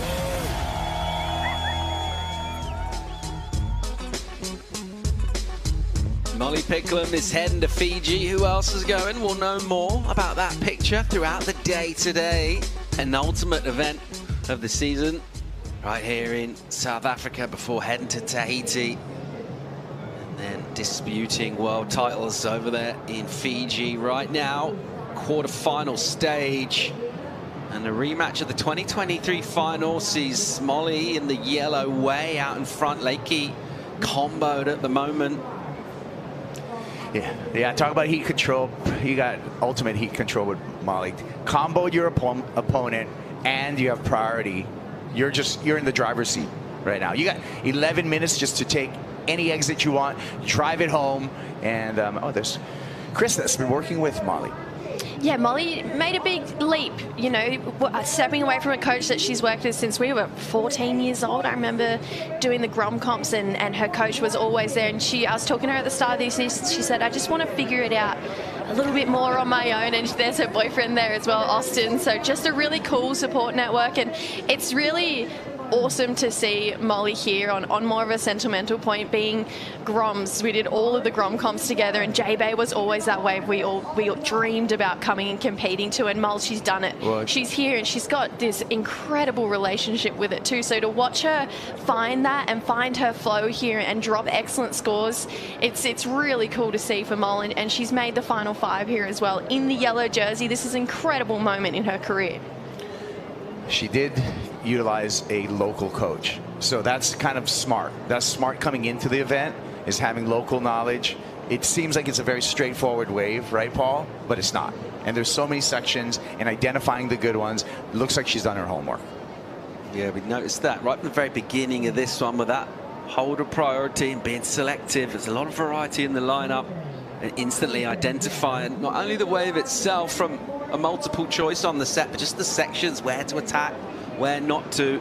You can almost extend that out to the way a season's gone, right? We've never seen one like this busy and kind of relentless, and the events coming like thick and fast throughout the year. And super consistent from her, right? Making a lot of semis, but never really that breakthrough moment until getting that win now. And what a time of the season to have that momentum. She's had 3 finals this year alone, and if she makes the final here at J-Bay, that's 3 back-to-back finals in the last 3 events consecutively, which is incredible. I mean, she's only had 1 win. We've got women who have had 2 wins this season, thinking of Betty Lou and Gabby Bryan, but Molly, she's been the most consistent out of everyone, and although she may not have the most wins right now, I mean, she could win here and tie for 2, but she's just been incredibly in form all season. I mean, there's been no slowing her down. There's the numbers. So she's leading CT by numbers for excellent heats this year. And Paul, you did make a point. It's been just a road show, because the schedule this year has been so tight. So we went straight from Trestle, straight to Brazil, straight to over here. So maintaining that consistency and being able to adapt to all of these different waves, as well as different temperatures. You know, you had California, then you had warm Brazil, and then now you have brisk J-Bay with those stiff offshores kicking up right there. Yeah, that wind is really starting to ramp up. But I know the tour has been quite close and back-to-back, but if you're someone like Molly, Molly doesn't like to stop, and Molly doesn't stop, actually.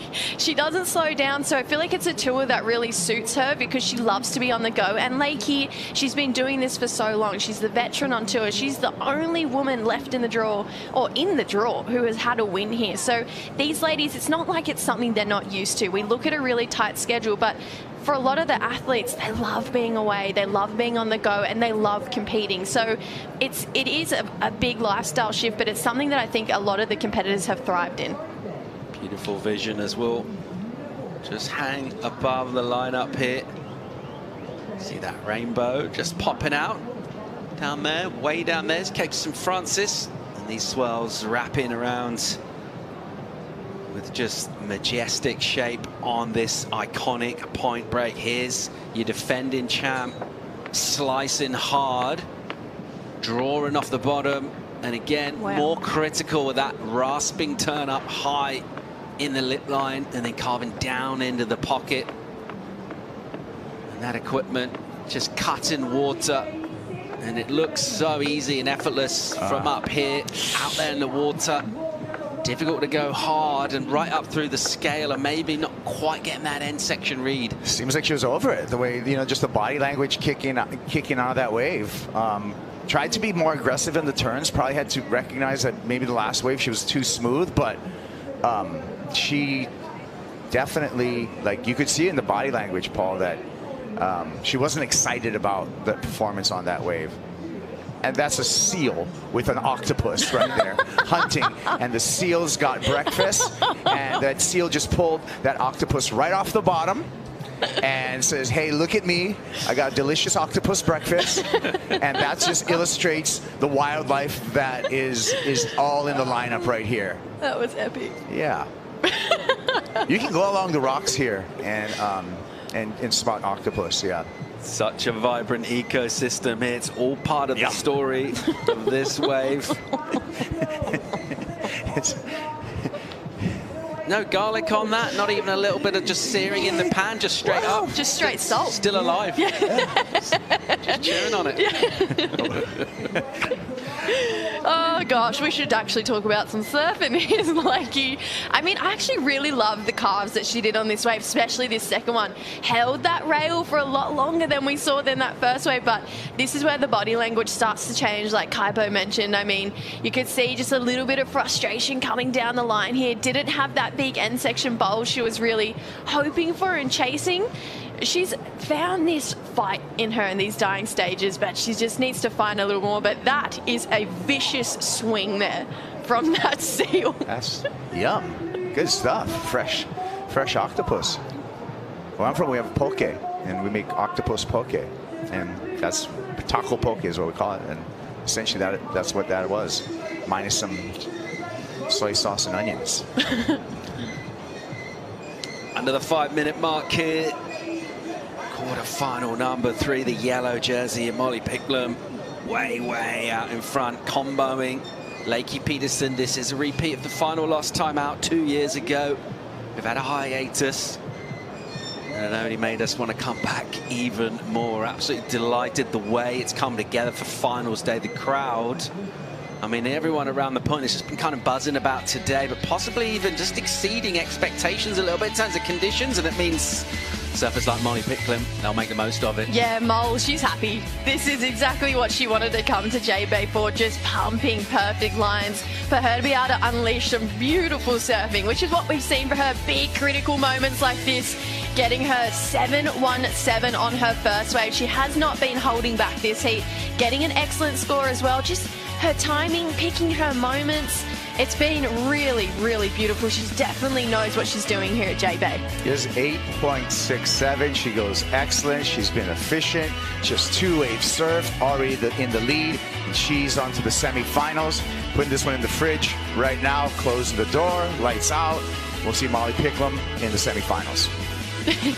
She's loving it too. I mean, when you get to the end of the wave and I feel like you take a big breath, like a sigh of relief, like, oh, that was fun. You know, that's kind of what it looked like from Molly. Like, smaller than some of the bombs we've seen, but so much steeper.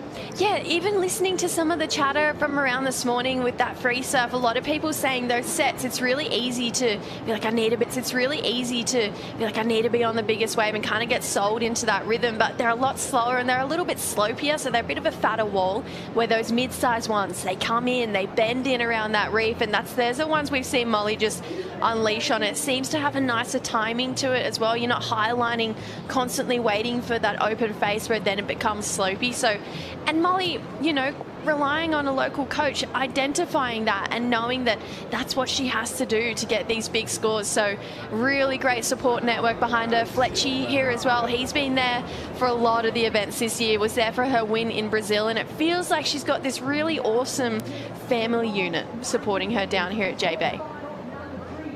90 seconds on the clock here. It is Picklum will have that priority.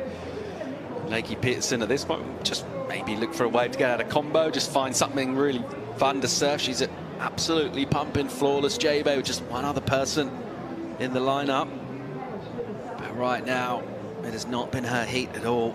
And the story about Molly Picklum, she'll go through with a little extra as well, getting that exit number. We saw Gabby as well get the exit number, just bringing that little momentum through the semis. Yeah, and they're on opposite sides of the draw as well, so that could be a potential final.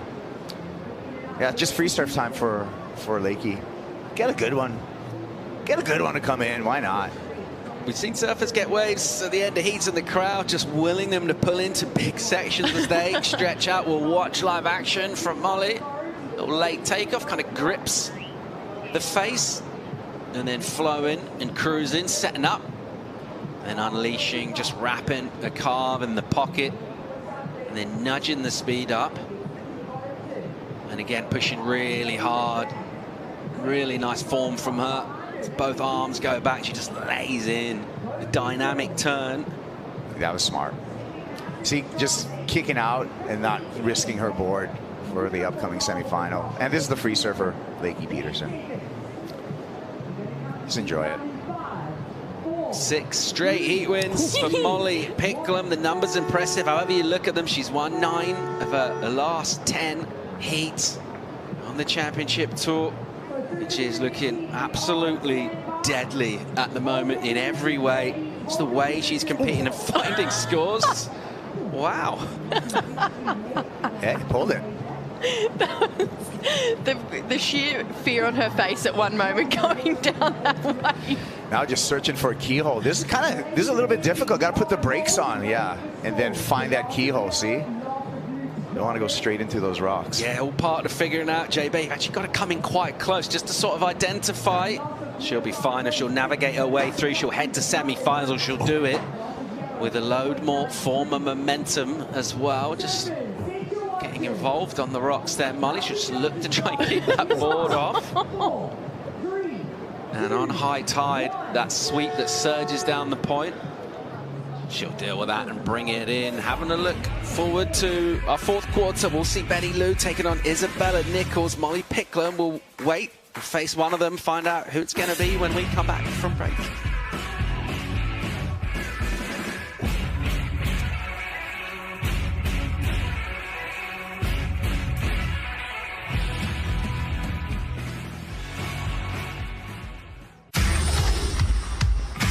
The Challenger Series is the battlefield. Pray for me. Surfing brings me to all these places and connects us all. We're good friends, but competing is competing. Every heat is a fight for everyone's lives. She has been smashed on those rocks. The stakes are higher, the pressure's higher. The more we get heat, the more we stand up.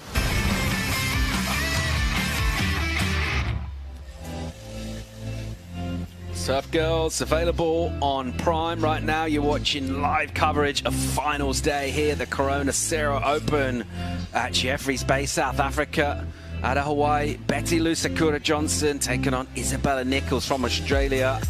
And these two on those live rankings that we saw, both inside that final five currently. Only one of them will remain in the draw here and head to semis, and that will be really significant in the context of that story. Energy on the beach at the moment. It's nice to see Molly and Lakey heading up together.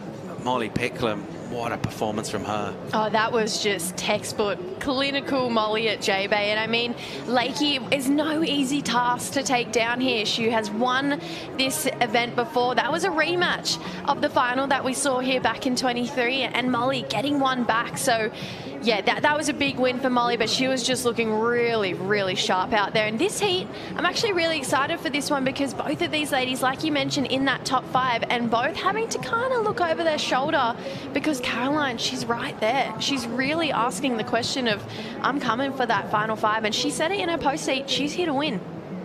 So far from what you've seen, Kaipo, in terms of the approach of these two women to this wave, who's impressed you more? Who do you think surfing fits this way, particularly in the conditions we have today? I'm going to think Isabella Nichols would have a little bit of a advantage over Sakura.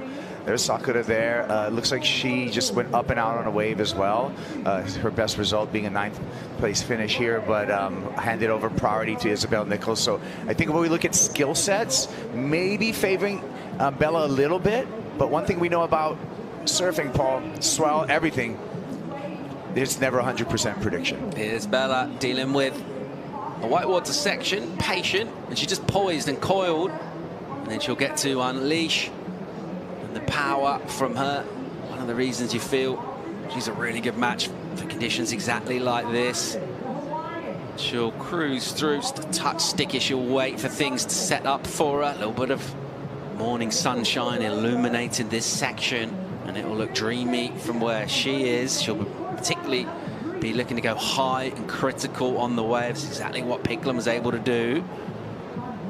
Just kind of flowing through, but didn't really have a moment of attack necessarily. Meanwhile, Sakura, a smaller wave, but it's tighter, and she'll glide off the bottom and then snap out. So a bit of vigor into that maneuver, but anytime you push hard and you put yourself back, you're always at risk with it running away.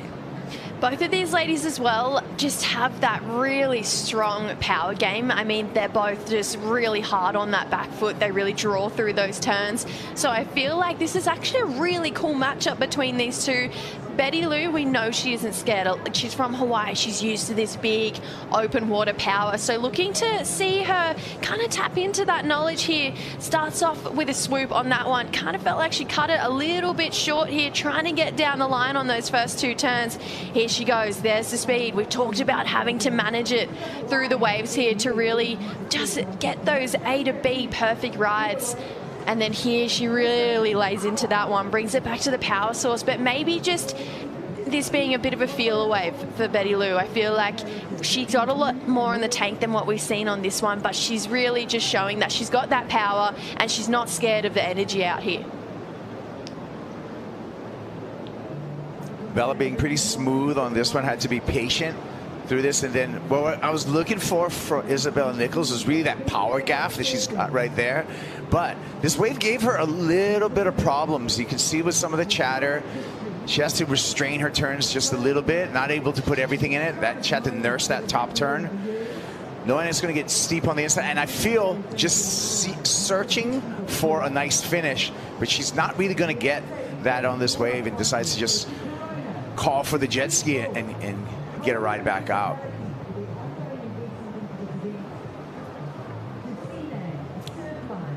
But both of these women, you know, with CT victories this year, so both having a great season in 2025. Yeah, a couple of wins for Sakura. And thinking about the couple of seasons she's put together already, did you see those 2 wins coming this season? I think it was about time, just because I've watched Sakura develop as a surfer since Menahune days, since she was very, very young. She's always had an exceptional talent. She was always above and beyond. I think she qualified for the tour, just 16 years old, had to get out of Wailua High School, you know, and so I knew the talent was always there. I think it was just putting together the heats, and that's what she did this year, was she put together the heats. A lot of times, I'm going to say it, the best surfer doesn't always win the contest. The surfer that plays the game the best wins the contest. So when you combine, you know, good heat strategy and putting together heats along with natural talent, that's when you see wins. And you got to think that's a massive confidence booster for Betty Lou to know that she's taking those right steps. She's playing the game the right way, you know, and I feel like that's been coming with the maturity, the more years she's had on tour, getting knocked off her first year in her rookie year, having to go back to the Challenger Series and figure out why she got knocked. What were those little incremental decisions that she had to change? And you can tell she's really applied that this year. 2 wins is no easy task. She got 1 at Trestles. She got her maiden one at the Gold Coast over there at Burleigh, and she was switched on there. She said it herself on her Instagram. She said she felt like something big was building over there in the Aussie treble, and it did. I mean, a win, then straight over to Marks, and then the very next event after Marks, after you're safe from the cut, she won. So you can tell she's really opened up this year, and this is her best result she's ever had here at J-Bay. And the 23, she got a 9th here, but same for Isabella, she's had a 9th here in the past. So both of these ladies have an opportunity to really open up here and keep creeping up that draw. Just over 26 minutes to go. Time to get updates from the yellow jersey. Molly Picklum is with Rosie Hodge. She was the standout performer in the opening round, and once again in the quarterfinals she's doing more of the same. Coming up against Lakey, a rematch of the final of 2023. How nice was it to share these kinds of waves with a good friend and rival? Yeah, we were tripping when we got out the back. She actually said it. She's like, this is what we live for. This is why we do this job. And yeah, it was so cool. And I definitely had it in my head. Like, she got me good in that final. And I'm so happy that I got her back. And what were some of the key moments in that heat for you? Yeah, I think the big chip-ins, and I just wanted to like sit off there, and also I guess my main moments are the 2 waves that I caught. I literally stood up twice, and they were epic waves for me to just kind of do my surfing and yeah, get the completion, and I'm pretty happy that they got scored pretty well. And lastly, coming in on a day like today seems a bit tricky to find the keyhole. I know, yeah. There's so much water like rushing down the point, so to try and shape up to the keyhole correctly is pretty hard. And I'm grateful at high tide because I've just been like floating and bumping across all the rocks, just getting to the sand. But low tide, there should be some rock highlights, I'm sure. Molly, thanks for the time. Good luck in the semi-finals. Thank you. Thanks to everyone tuning in at home too. I'm all stoked and through to the semis, yeah. Yeah. Seems like 2 stops on tour, Punta Roca and Jeffreys Bay. The fear is actually getting in and out of the water. Mostly getting out of the water is pretty tough at both of those breaks. Which one do you think's harder? Oh, I'm way more intimidated here. Punta Roca's pretty sketchy too. If you go way on the inside, there's a bunch of urchins there, but this is much more menacing. Rather than cobblestone, you got big, rocks with really sharp things on them. And for the armchair fan at home as well, it's quite nice to see that even like the icons of the sport, the legends, they're mortal as well. It's the great leveler. It's great. It's so humbling to know that they struggle too. It's not just you. That keyhole to get in is really quite hard. And like Molly said, when it gets bigger and that sweep starts rushing through the inside, you're like, oh no, my lineup's okay. And then you're like, oh no, I'm drifting past it. Okay, well, sweet. I'm just going to go another 4 kilometers down the beach, and that's where I'll come in. So Molly Picklum in her interview having a little giggle and a chuckle, and I think that's part of that management of energy as well, because underneath all of that fierce determination to win, is picking up on that point. She said she got me last time pretty good, and we were kind of wondering, is that significant for her? Of course it is. Of course she's going to use that to her advantage. Yeah. And you can see the Red Bull jet ski right now. This is a great thing that tours and comps put into play today. Just because it's 3 heats to a win, it's going to be exhausting. They're 35-minute heats. We've had years where we had no jet skis, and it was just paddle power the whole way. So I think that's such a great call to have this jet ski assist for the surfers. We'll see more surfing that way, too. Fans are stoked as well as they take it all in here and enjoy finals day with that overcast leaden sky. Just adds a little touch of gravitas. It's a cooler day as well. It's actually been kind of balmy for this region at this part of the world. Water temps a little warmer than maybe we're accustomed to.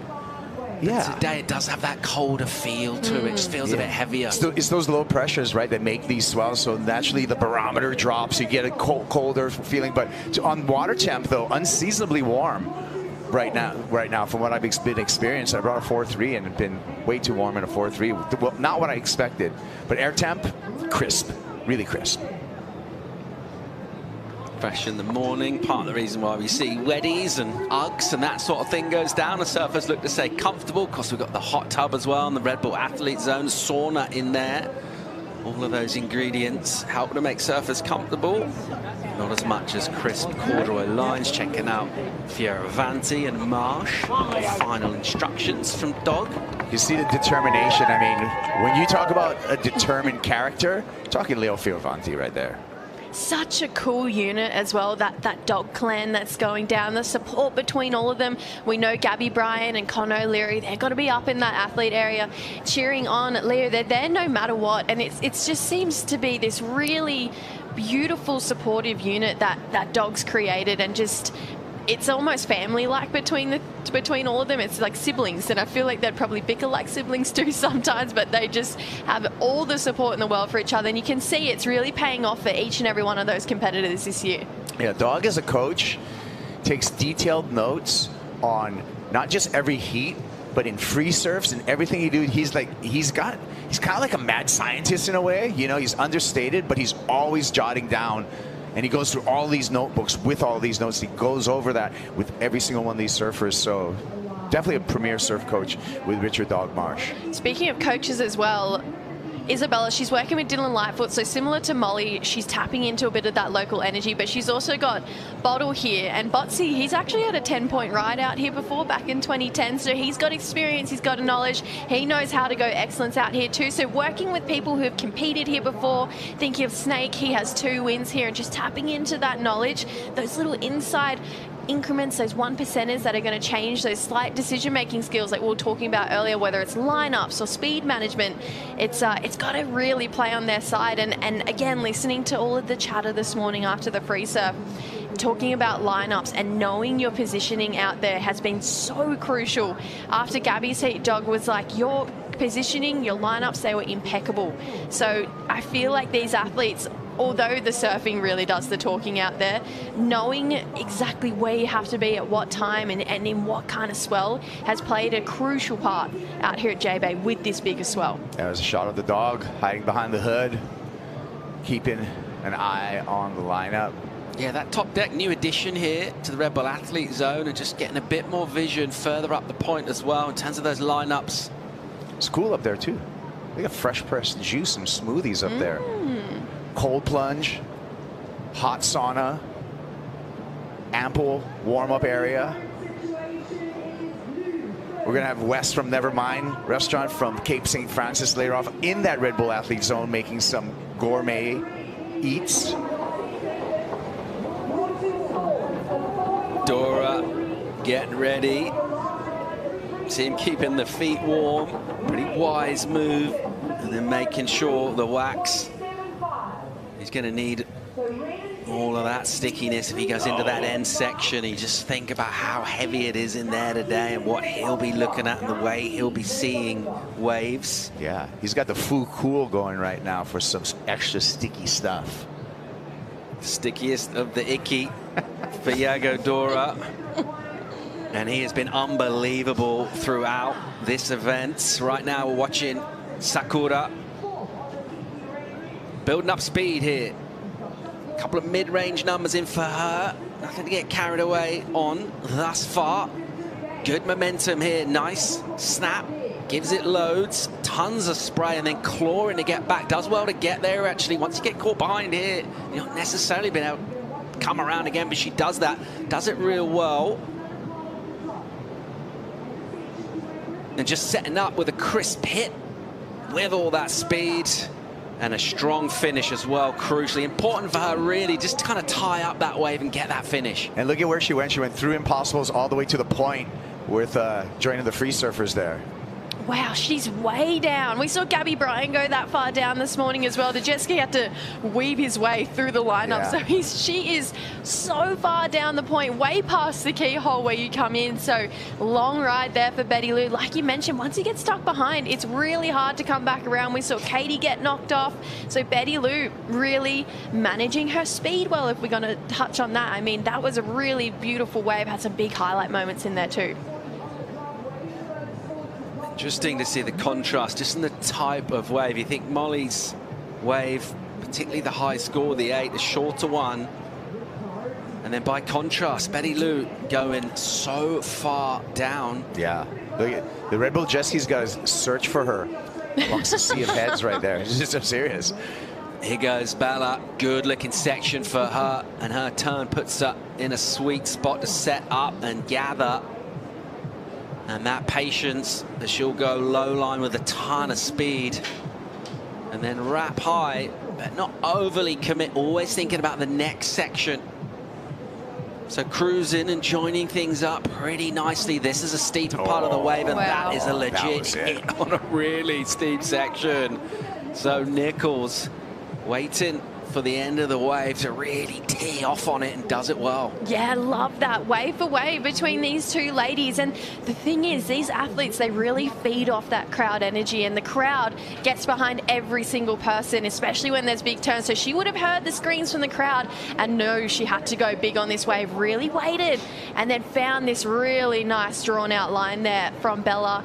Came round again. Clean wall here too. A couple of ridges to play around with as well. She really had to manage that here, and then just holding that bottom turn that little bit extra longer is giving her the speed and the drive up to really just keep kicking through these turns. And then big one through this inside here. Boom, unleashes under the lip there for Bella, and she liked the feeling of it too. I think that was just search and destroy. She searched through that wave and destroyed at the end. Smaller wave here for Sakura. She gets a nice snap down the line here, but this exchange should go in the way of Isabel Nichols. I like the snap, though.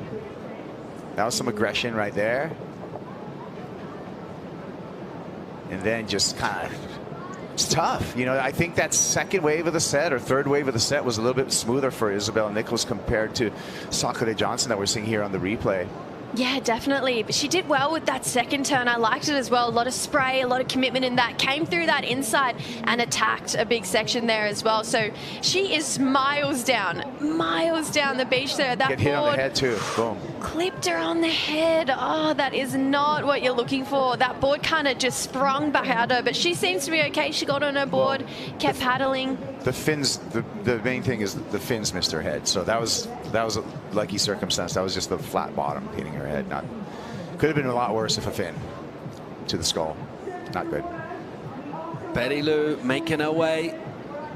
And she'll try and get back in the lineup here and see where the situation is. It'll be that she might well be needing a number after this exchange on the ski. Bella Nichols in the lead thus far, but momentum with her. More live action from our fourth quarter finals day at J-Bay right after this.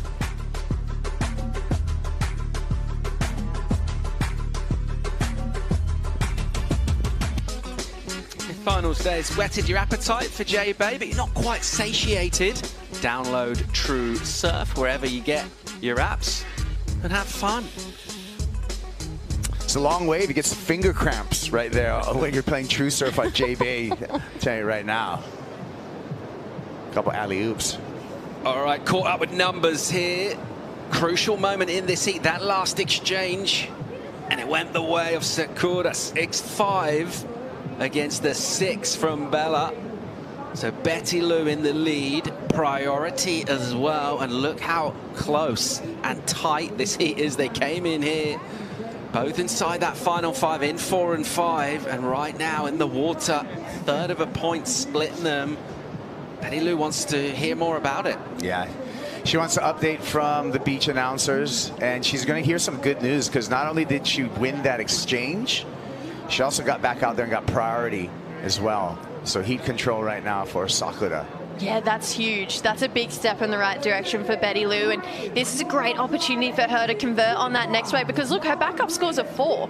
It's a 4.83, so for her to dump that and really have to raise that bar for Isabella Nichols, she's got the upper hand right now to try and create a pretty hard situation for Bella. The one thing I've loved about what Bella's brought to this heat, though, is these big clutch moments. I mean, she has not been holding back on these bigger walls, so she just needs, she's got to fight for pretty much one big turn on a bigger wall, so she can find that and then a couple more after it. She's a step in the right direction there. But I think when we looked at that last exchange, and I was really impressed with the finish of Isabella Nichols, and I thought maybe it was she got the best of that exchange, but now like when I think about it, what the judges were seeing, I talked about seeking and then destroy. She was seeking for a lot of that wave, while Sakura had a smaller wave, but she had that big second snap and then a finish. So a little bit less kind of downtime. And I think that was what made the difference. So Isabella Nichols, I feel, is going to have to change her approach just a little bit and get some meaningful turns,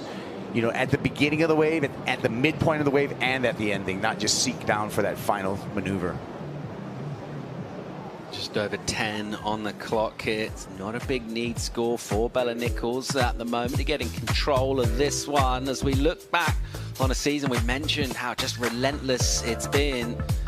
Pretty democratic in the way our winners shared the spoils throughout the early part of the season. Caroline Marks over in Portugal. Gabby Bryan really announced her, well, title form really this season over in El Salvador with the power, and then Bella getting involved at bells. Yeah, Bella rung the bell, which is such a big moment in her career. And then Betty Lou came through and won Goldie. And at this point, we had a different winner every single stop. And coming into Margs, Gabby Bryan said, actually, no, we don't. I'm going to take 2 wins this season. Held the yellow jersey there. And then Betty Lou was like, I want a piece of that as well. Came through and got her second win of the season, second win of her career. And Mole finally got one after making 3 finals, took home the victory at Brazil and looking to take home a win here as well as these 2 ladies. And really this final 5, it's starting to heat up. We've got 2 surfers locked in. Gabby Bryan solidified her spot this morning. Molly, she was in just by surfing her first round heat here. So these ladies, they're in that top 5 picture, but they've got to keep climbing. They've got to keep clawing through the draw. And if they can take the pressure off here by going deep into the draw so that Tahiti isn't such a high stakes competition, you're going to have to think that's going to be able to show them a lot less pressure and bring in a bit more just aggression in their surfing when it comes to the Chopu. So many interesting storylines just bubbling up here in that race for the final 5. These 2 at the moment, absolutely crucial where they are. As we see Iago Dora just emerge through the keyhole up the top. He'll just pop, use this lull, that sweep as well. Just allow him to get through the impact zone, sit on the shoulder, get ready to take on Leo Fioravanti. That'll be our first quarter for the men, 8 minutes away from that at the moment. is Betty Lou with the lead over Bella Nichols, says Leo. And this one poised at the moment. Obviously, Sakura in the better position. It's not a big number for Bella. We've had a bit of a lull, possibly the longest one we've had for a couple of heats so far in this one. Yeah.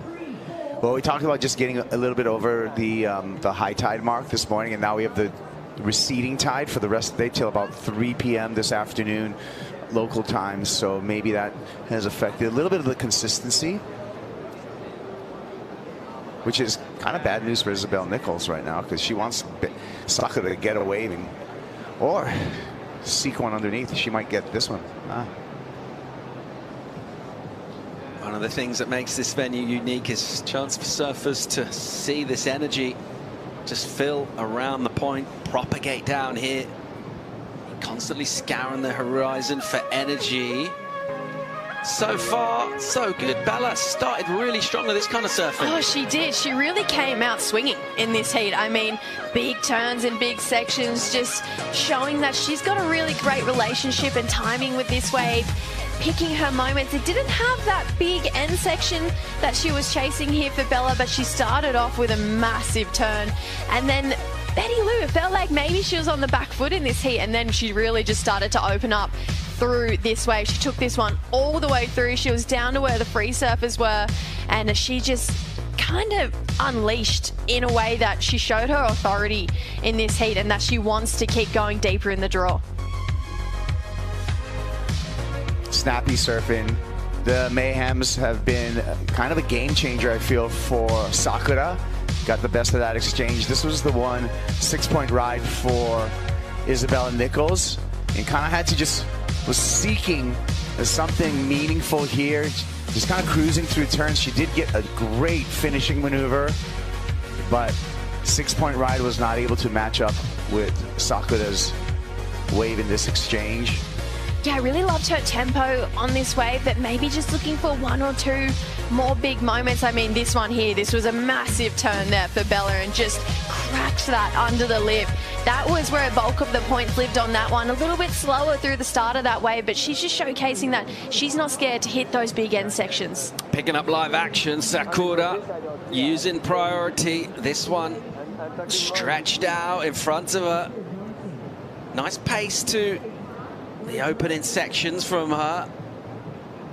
And set up work, a little chatter, she'll do well to just flow through. And then still, she's gone so far down the line on this wave. Thought about maybe trying to pull in. And then a beautiful finishing turn for her, going right up, lay back underneath the lip. A really technical maneuver at speed. Saw that finger snap at the end. She knows she improved upon her scoreline with that wave. So that could be the runaway moment in this heat for Sakura Johnson. Inside the 5-minute mark here, judges will assign a number for Betty Lou, and Bella Nichols now just be waiting for an opportunity with the ocean. Here's another look at Sakura. Yeah, Betty Lou just raw power on this one. Picked a wave with a really nice pace to it as well. Looked like it came through a little bit wider, so we saw some more open face here. High line, stayed high, generated some speed to come through and just keep drawing these beautiful lines that we've seen all through this heat. Again, just unleashing. I feel like she's really showcased that she has this power when the ocean gets a little bit unruly and big, wants to pull in down the line there, but this one just hits this inside there, and Betty Lou just really goes, I'm going to make the most of this opportunity here. Yeah, for Sakura, you know, one of the things that we haven't talked about that has been a bit of a game changer for her is coming on to the Lost Mayhem program, and maybe that little bit of difference in the boards, and having that security of having someone like Matt Biolis who has templates and rockers for every single stop on the tour, and apply that to her is just giving her that little extra advantage. And looks like, as we suspected, Paul, she did improve upon her scoreline. Yeah, gets the 5.87, so adding another point or so in terms of pressure on Bella Nichols. 6.38 is the new requirement for the Australian Nichols. Just over 3 on the clock. I don't think 6.38 is out of the question. I think that is well within Isabella's range. You know, the 6.38. We've seen her have these big single moments on the waves, but if she can find one with 2 of those, you'd have to think that that's going to be a real standout score in this heat. So 6.38 is nothing. Well, the scale goes up to 10, so I think that she can definitely do it. It's just going to have to be a really good wave, and this looks like a good one, Paul. Here we go. Bella, beautiful opening section, and lays in straight away from takeoff. A little section, little tumble. And you can see here, she is eyeing a lip line, and she'll get up there and then just streaking down the line. A huge section, big jeopardy in that turn. The crowd absolutely love high-risk surfing it. Look at this wall stretch out, and a brilliant finishing turn from Bella Nichols. What a moment. That was it. That was it. You saw that was a beauty right from the get-go, and that wave continued to steepen up. That was the more south angle on that wave. That was, and it grew down the line as well. And she had moments on just the tippy toes. There was drama to it. There was speed to it. Well put together. That should turn the heat for Isabella Nichols. Oh, we've seen these big moments, these big single turns on her other waves. We just wanted to see a couple of them put together. Well, she delivered on this one. I mean, really great rip through this first turn. And this is where I was kind of like, go, get the speed, get around the section. We know how hard it is if you get stuck behind. Got around it with style. This is a moment where we see her on the tippy toes here. Big section, unleashes those fins. She has to stomp on that back foot as she's free falling in the air, comes around, manages her speed beautifully through this section. Big carve down in what is an excellent ride there from start to finish for Isabella Nichols. Got to be excellent. Take a look at this again from above. The high-risk maneuver. It was a great, beautiful wave that kept on growing down the line. It maintained its steepness, but just that tippy-toe moment and a beautiful finish, that feels to me that it has to go excellent, Paul. What a significant moment, not only in the context of this Look at this. event. Wow. Just air under the entire board, reconnects, and then the wherewithal to get back on rail. And this finish, a little bit early, but smart. Yeah, you can see she's on a DHD DNA as well, which is mixed model. So, and mix one out here multiple times in the past as well. So just showing that this board is super responsive under her feet. She looks like it's a good one.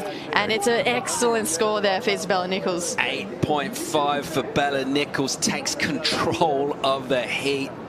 And what a matchup this has been, and you can just see how much it means. A last chance here for Sakura, and she'll try and scratch onto a wave. Yeah, that's going to sting for Sakura. Had control, you know, pretty much the lead through the entire heat, and Isabella.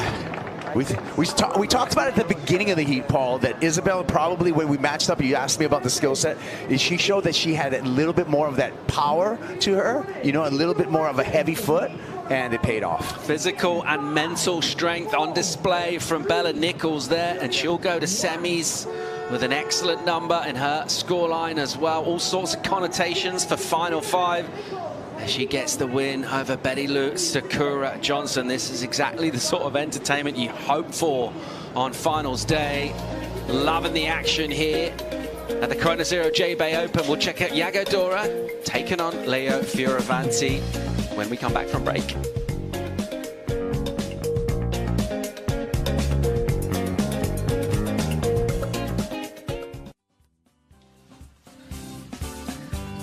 Hope you are enjoying finals day. We have the semifinals ready for the women, and the quarterfinals are starting right now for the men. Yago Dora has just taken the lead on the rankings with Jordi out of the event, and Leo Fioravanti is still looking for his first win of his career here on the championship tour. Pumping conditions continue here on finals day. Hope you're enjoying the action. Joe Turpel with Rosie Hodge and Jessie Mendez. A lot of big highlights. We're already down to the final 4 for the women.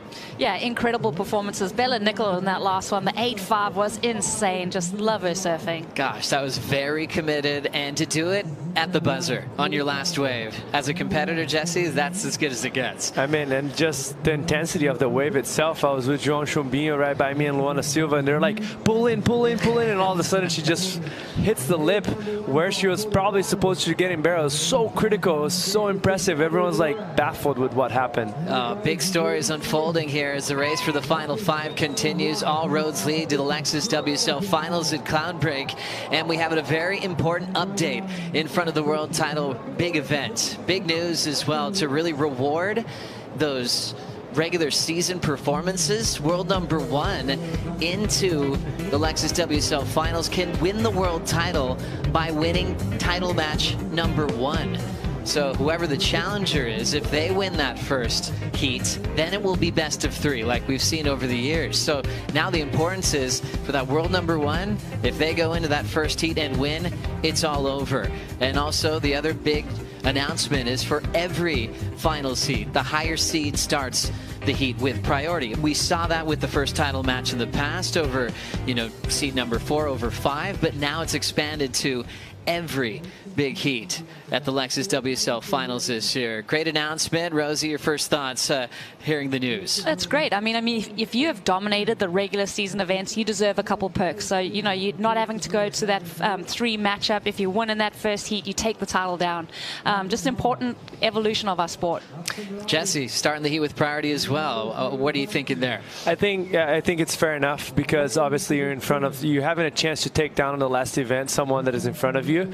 And yeah, you can kind of defend yourself, and also you can sit whatever you want. You're not going to get pushed, so it's going to establish priority right away. So we're going to not have those battles that sometimes is unnecessary and put the surfers outside of the lineup and maybe miss some sets. So now it's just going to be surfing. We'll do the talking, and that's about it. And that's what we love to see. Great news, great update. Looking forward to the Lexus WSL Finals this year as we look at Iago Dora versus Leonardo Fioravanti. As you can see, that rank changed to number 1 with Jordy Smith knocked out by Marco Mignot a few days ago. Leo Fioravanti now world number 10, trying to have a late charge into the final 5. First time they've ever surfed against each other at the championship tour level. I found that incredibly surprising, just to see that both of these guys that are always in that upper echelon of every contest that we're seeing have yet to match up in a head-to-head matchup on the championship tour. Wild to think about that, but things did get started during the break. Starting off with Leo's wave here, Jesse. I mean, that's a beautiful wall in front of him. Let's catch up to what happened. Beautiful opening up, setup, carve. Gets a bit tighter than the second one. The wave starts to run down, and he's just kind of waiting for that double up. Wave goes a little bit wide on the point because of the size, but then it's extra fun when it hits that shallower part of the bank. It starts to stretch down as we see it here. He almost could have got barreled right there, but he was just underneath that lip. He's probably bummed with that, maybe misread a little bit, but finish it off with a very powerful connection with the lip. Comes out pretty clean, so good start for Leo. And now Iago Dora on his opening ride. Yeah, he really wanted that one, paddled hard. There's a lot of froth on this face. Medium-sized wave is hitting the reef so nicely on this outside section. Watching the pace on his backhand. Nice little release of the tail right there. Wants to stay critical, meets that lip line and just goes down. That wind almost playing a little bit of havoc in the lineup right now. Yeah, I totally agree with you, Rosie. I think that last turn he just set himself up a little bit too high, and the wind made him get caught. And then once again, you can see it right there. That wind's blowing like straight offshore, very strong, but a little bit from the back. So if you extend and get a little bit too much amplitude and your board's not under your foot, tends to blow the board away from you. And that's what happened in both of those situations, unfortunately, because that second wave looked like a good size and a very nice wave for Iago. Just needs to regather, clean up that, and make sure he doesn't fall, because I don't see Leo giving him that many opportunities. Man, the waves are pumping. So great to see this venue score here for finals day. Dora, current number 1 in the world, has a chance to guarantee himself to be in yellow into Tahiti if he wins this heat. Starting with a carve, looks like it has a double up on it. Already down towards impossibles. Nice easy bottom turn. Dora connects with a speed jam. It's starting to run. Double overhead section. With that speed, finds a good spot to attack. We remained in control the entire wave.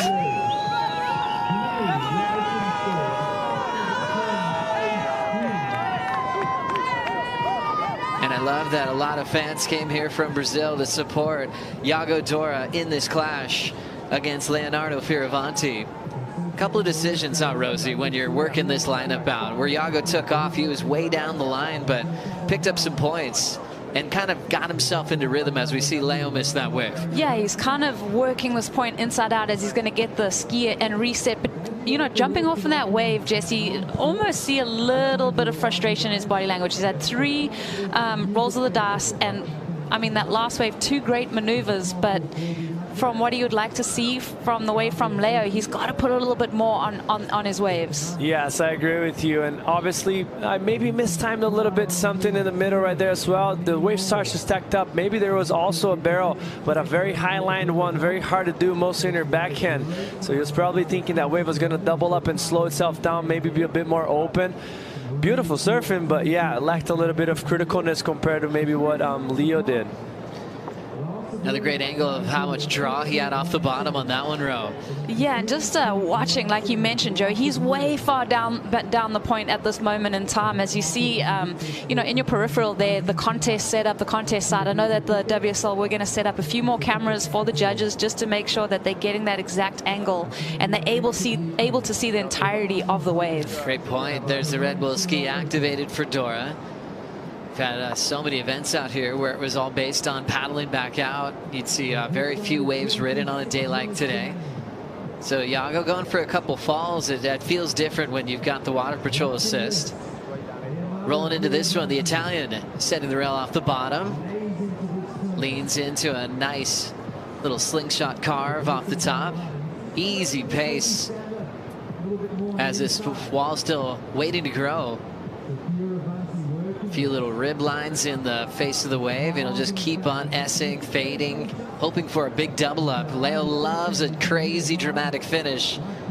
Now he's nicely positioned in the barrel. Leonardo comes out, reaches for the roof, and just ejects. Smart move. His board would have exploded. But he got a big vision there, Rosie. He thought about it. Yeah, that barrel section, he really did have that think about whether he was going to transition into that closeout maneuver. That wave, very wind affected when he took off. He had to cut through those lumps and bumps, did very well with it, and that barrel on the inside was pretty rad. Just a nice tempo and pace, you know, forced to do that with the slope of the wave, and just feels so good when you see it just double up and you know you're getting barreled. Leo Fioravanti surfing into his best career result in the making here at J Bay in his first ever appearance in the quarterfinals. Jesse, what'd you see here? I mean, just a beautiful opening up carving. What I've mentioned on the previous heat that we were here in the booth, guys, like, as the wave doubles up, it starts to push you down the line, and that when the wave stacks up and gives you the barrel opportunity, you're going to have to delay yourself quite a lot. So you can see here, Leo just zigzagging, waiting for the wave to stack up, and he delays himself enough. Look how much time he spent on the bottom turn and make sure he was behind the curtain, and he was actually slow enough in order to get to match the speed of the wave as he's transitioning inside the barrel. So just beautiful technique and just great reading of the wave as well. As soon as he set himself up, there's nothing more he needed to do. He was just in the perfect spot. See, he takes his time, gets very relaxed, has barely any speed, and then as soon as he gets up and high on the wave starts to generate and push him out. I thought he was going for a Hail Mary closeout turn right there, but I'm glad he didn't because he was going to fly. Noticing how tight he stays to the whitewater too. He never gets too far out on the open face so that he's get it back and stay critical. This wave just impeccably read. Well done for Leonardo Fioravanti. 5.83 was his opener. 5.5 for that wave. Where Iago's got some threes at the moment, so advantage to the lower seed. Leonardo Fioravanti, who's in the top 10, but he's surfing against #1 in the world. So those situations, once again, for the leader's jersey, it's coming down to Iago Dora and Kanoa Igarashi, as Dog's enjoying a very successful event here at Jeffreys Bay. But if Iago wins, he's guaranteed to be in yellow into Tahiti if he makes it into the semifinal today. If Iago loses to Leo, then Kanoa Igarashi will have a chance. Kanoa would have to win the event.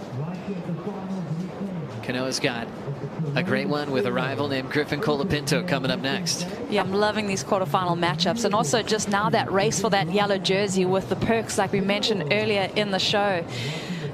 it's become all that more important to clinch that #1 seed heading into Cloudbreak. Gosh, really just rewarding your regular season performances. And I'm really looking forward to seeing every single heat starting off with priority to that high seed. You know, it's a game changer.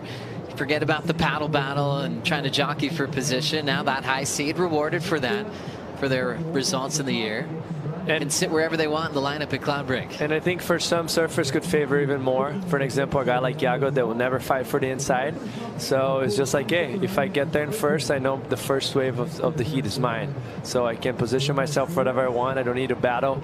I can just be patient, and that could help someone else. Some people more than others, I'd say. Especially with a lot to think about in those finals days. They go by so fast. If you've been there before, it's a big advantage. Definitely. You have to be mistake-free, and if you can kind of eliminate that little first competitiveness that you get at the beginning of the heat and really take charge of your own destiny, be able to control that lineup with that priority, there's all those things that'll come into play.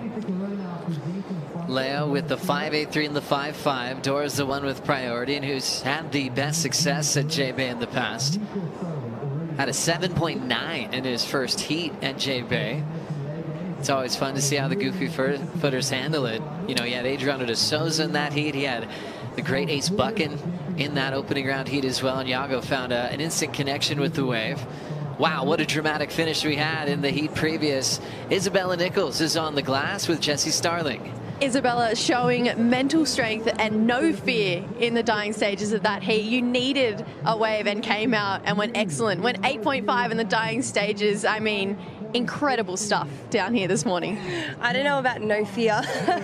I was definitely stressed out there, you know, like it's actually really hard to determine the difference between what a good wave is and what a terrible wave is, especially from like so far up too. So I felt like I let like a lot of good waves go, and then in the last 2 minutes I was like, well, I have to pull something together here, otherwise that'll just be kind of a shocker of a heat.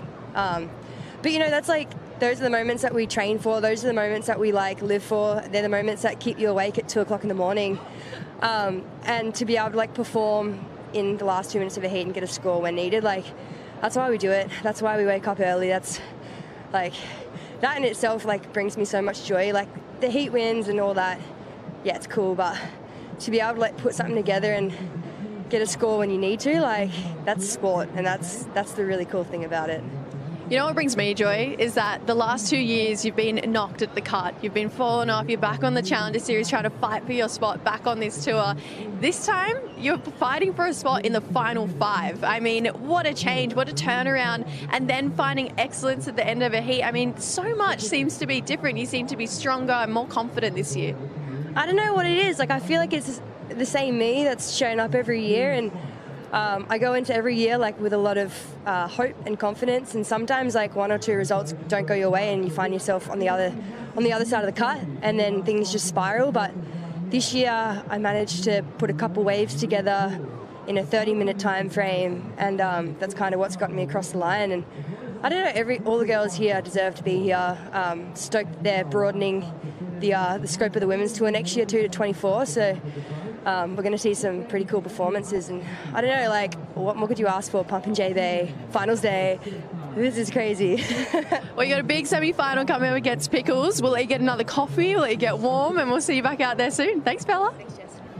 That's going to be a classic. Thank you, Jessie Starling, and for that amazing show from Isabella Nichols to earn her spot into the semifinals. That was a battle with world number 5 and world number 4 in that quarter.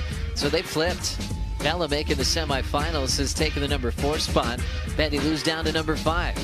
Caroline Marks is at the top side of the draw, and if she wins this event, she could bump Betty Lou out of that final 5 picture before heading into Tahiti. Wow, and Caroline just looked hungry this morning, Joe. Chatting to her on the glass, she says she's here to win. She looks fired up, and seeing that opportunity, I think, is what's going to drive her.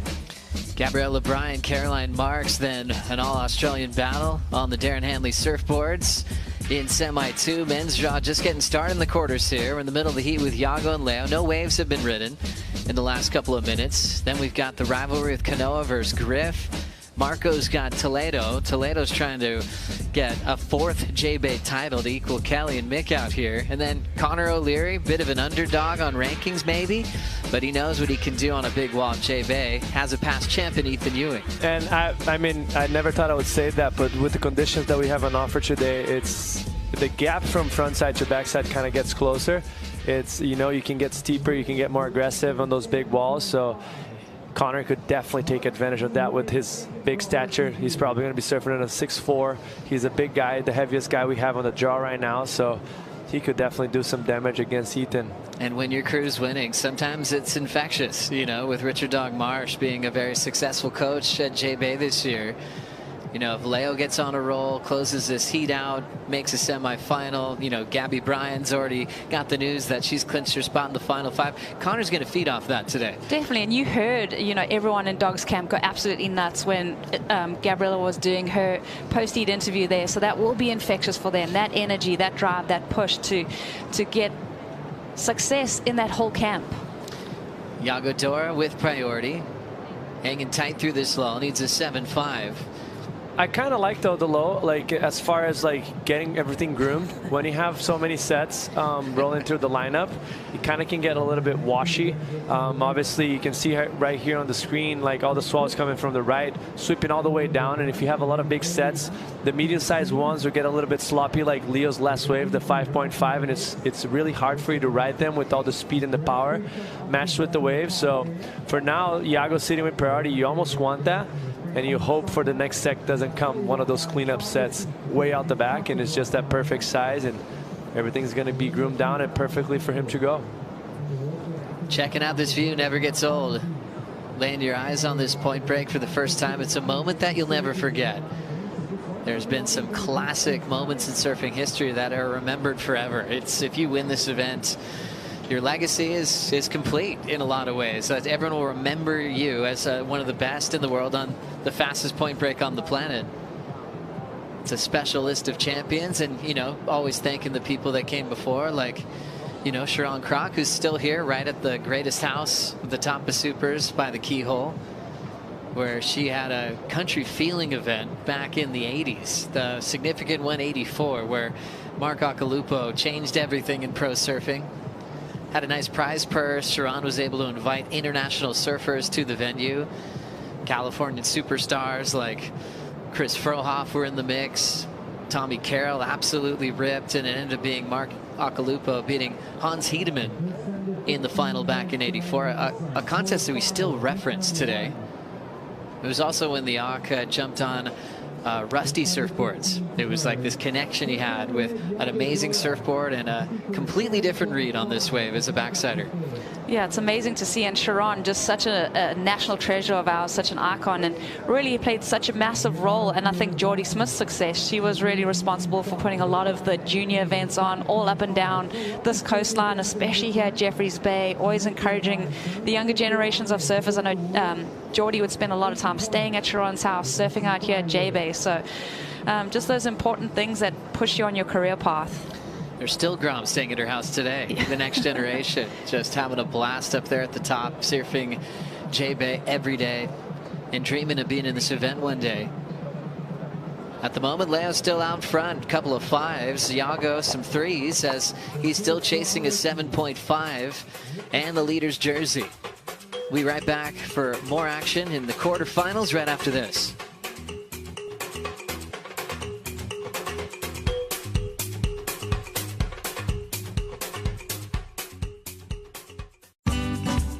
The Corona Cero Open J-Bay is brought to you by Corona Cero, made with 100% natural ingredients, by Kuha Municipality, good governance through service, and by Yeti, built for the wild. Happy finals to everybody. Leo and Yago got this lineup to themselves. It was the first thing I should say, Joel Parkinson said when they asked him about retirement, what are you going to miss the most about the tour? And he said, having priority. J-Bay, 6 foot plus, and I know I get to go on any wave I want. And that's what these guys are enjoying at the moment. They've certainly earned it. Leo Fioravanti has been through so many crazy moments in his career. I love that we don't have to talk about injuries with Fioravanti anymore. The beginning stage of his career were filled with those stories, from The scariest one, the broken back at pipe, ankle injuries, shoulder dislocations. Man, he went through a lot. But then he became just hooked on training, and he's the strongest he's ever been in his life.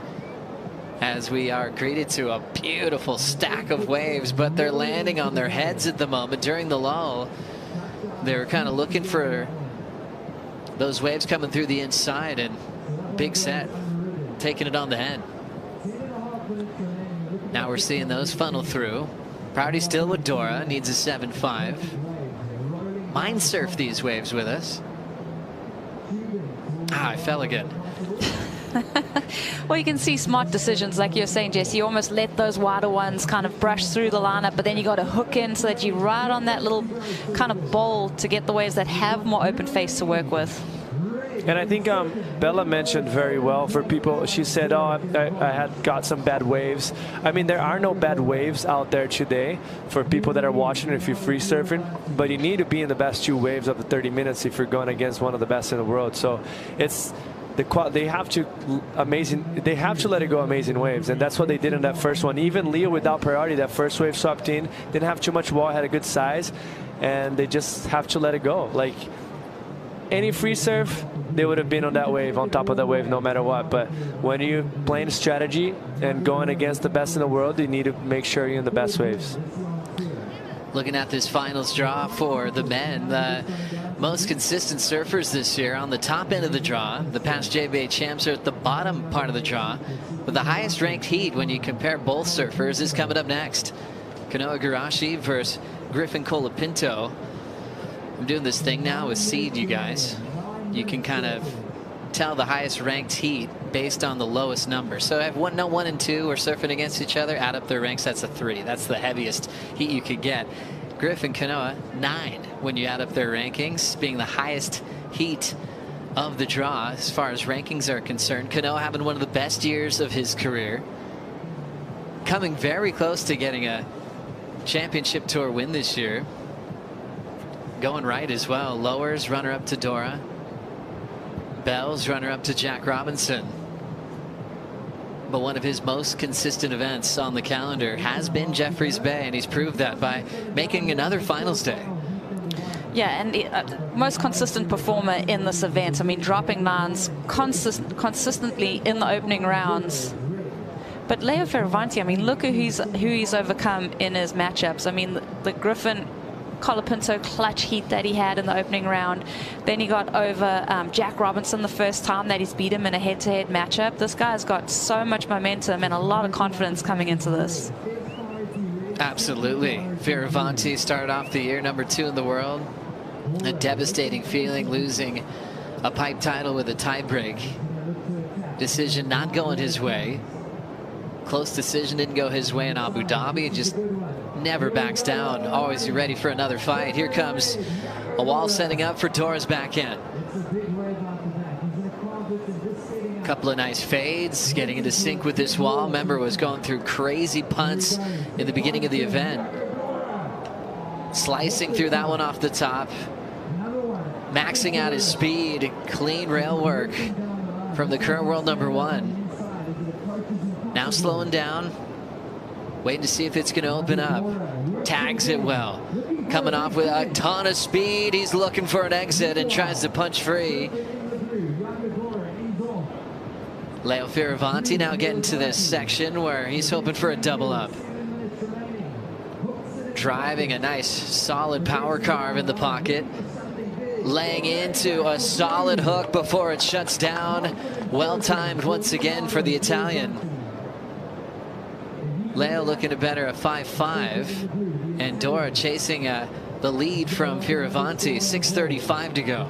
Interesting exchange, that one. I love the tempo of Yaga, but it felt like he needed that inside section to really complete that ride and push his score up. Starting with Leo's wave here, Jesse. Yeah, that's caught up with what happened on the back. Nice tight carve. A lot of foam on the base of that wave from the previous ride of Yago. It was a little bit wider on the bank, but this is going to start to clean up. Jaws it on. kind of similar. Is it like both of the starts were pretty similar? They weren't able to get too critical, and then the wave kind of dies out and starts to double up. But here's where Leo starts to do more damage. His wave gets a little bit more coping and gives him the opportunity to get up and vertical, and finishes off with a beautiful, very critical layback. Airdrops off the sky. And that's what's probably going to be the point of difference in between the two waves. Is able to apply pressure on that back foot. Keeps the board under the chest to make sure he's very stable as he's landing on a very critical part of the wave, and comes out clean. And then to Dora's wave, Rosie. Yeah, watching Iago utilizing that priority, and already you can tell it doesn't have that same steepness that Leo's wave had. Now it starts to steepen up through this midsection of the wave, and he's really trying to wait on that bottom rail so that he can keep it critical. Sticks close to that white water, and again, just trying to find more vertical face. Really, it feels like this wave, he's chasing that vertical section, and when it presented itself here on this inside section, gets a little bit more critical right there, but definitely was looking to line up that inside section to make that wave impactful. Yeah, I'm with you. He drawn actually some beautiful. It's very underrated, the backside carving. It's very hard to do, and he did that very well. But it felt like when he did that last turn, he was all like hoping for the wave to hold up a little bit more so he could get a critical finishing like Leonardo Fioravanti had on the previous wave. So unfortunately for him, just didn't have the time. Still going to get a decent score probably, and right back in the heat. But obviously Leo already has kind of a two waves in front of him, so he's going to be probably needing for something else no matter what. Let's check in with Kaipo to talk surfboards for Leo Fioravanti. Yeah, thanks. Thank you, Joe.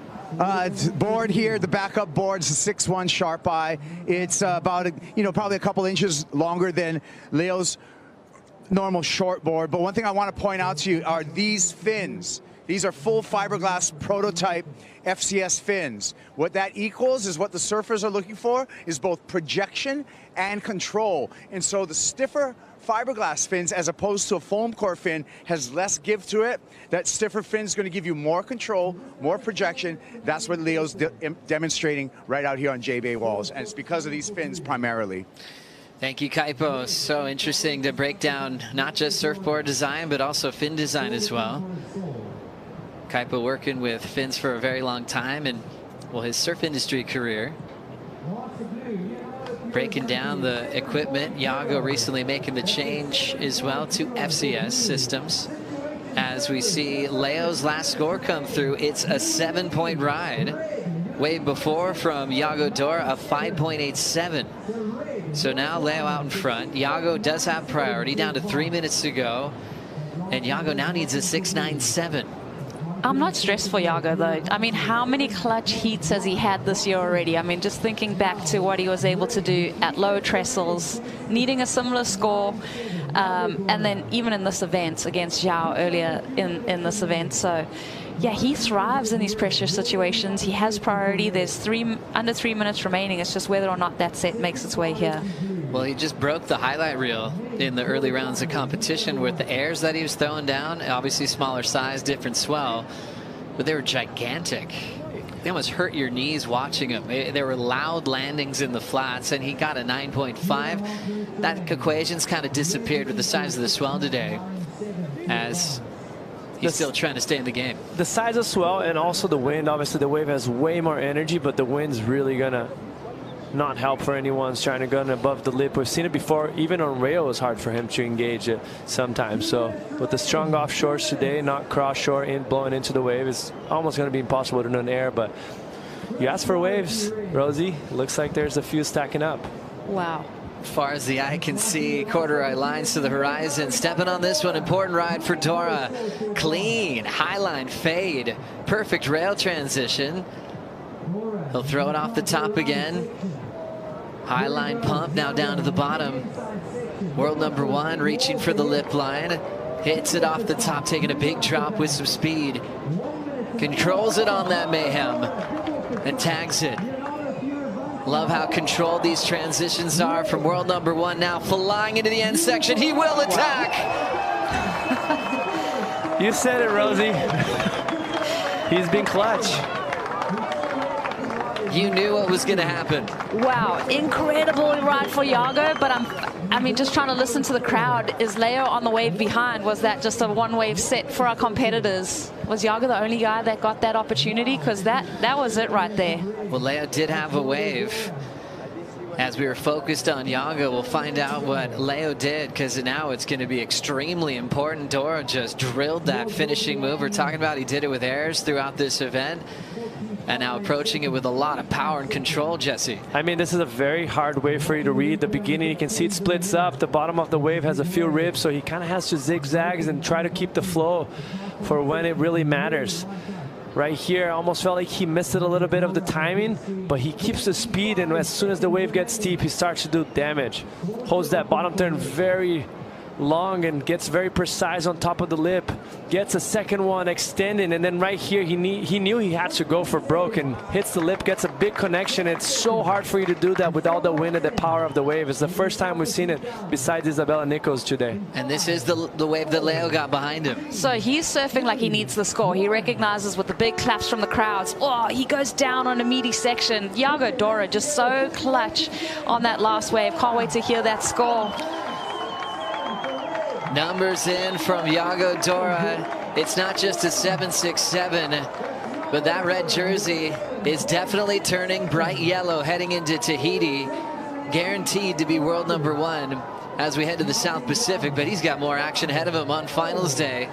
Iago moving on to the semifinals for the second time in his career at this event. That was impressive.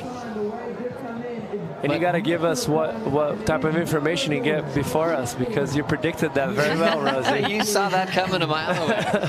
Leo falling on that last one. You don't even want to count how many times Leo's lost at the buzzer, especially this year. A tough one there, but it is his best result he's had at J-Bay. Leaving South Africa with an equal 5th. And Dora just showing clutch performances. Unbelievable talent. Wants to fight for a world title for the first time in his career at Cloudbreak. Up next, Kanoa Garashi takes on San Clemente's Griffin Colapinto. We'll bring in Crosby and Cole for the call right after this.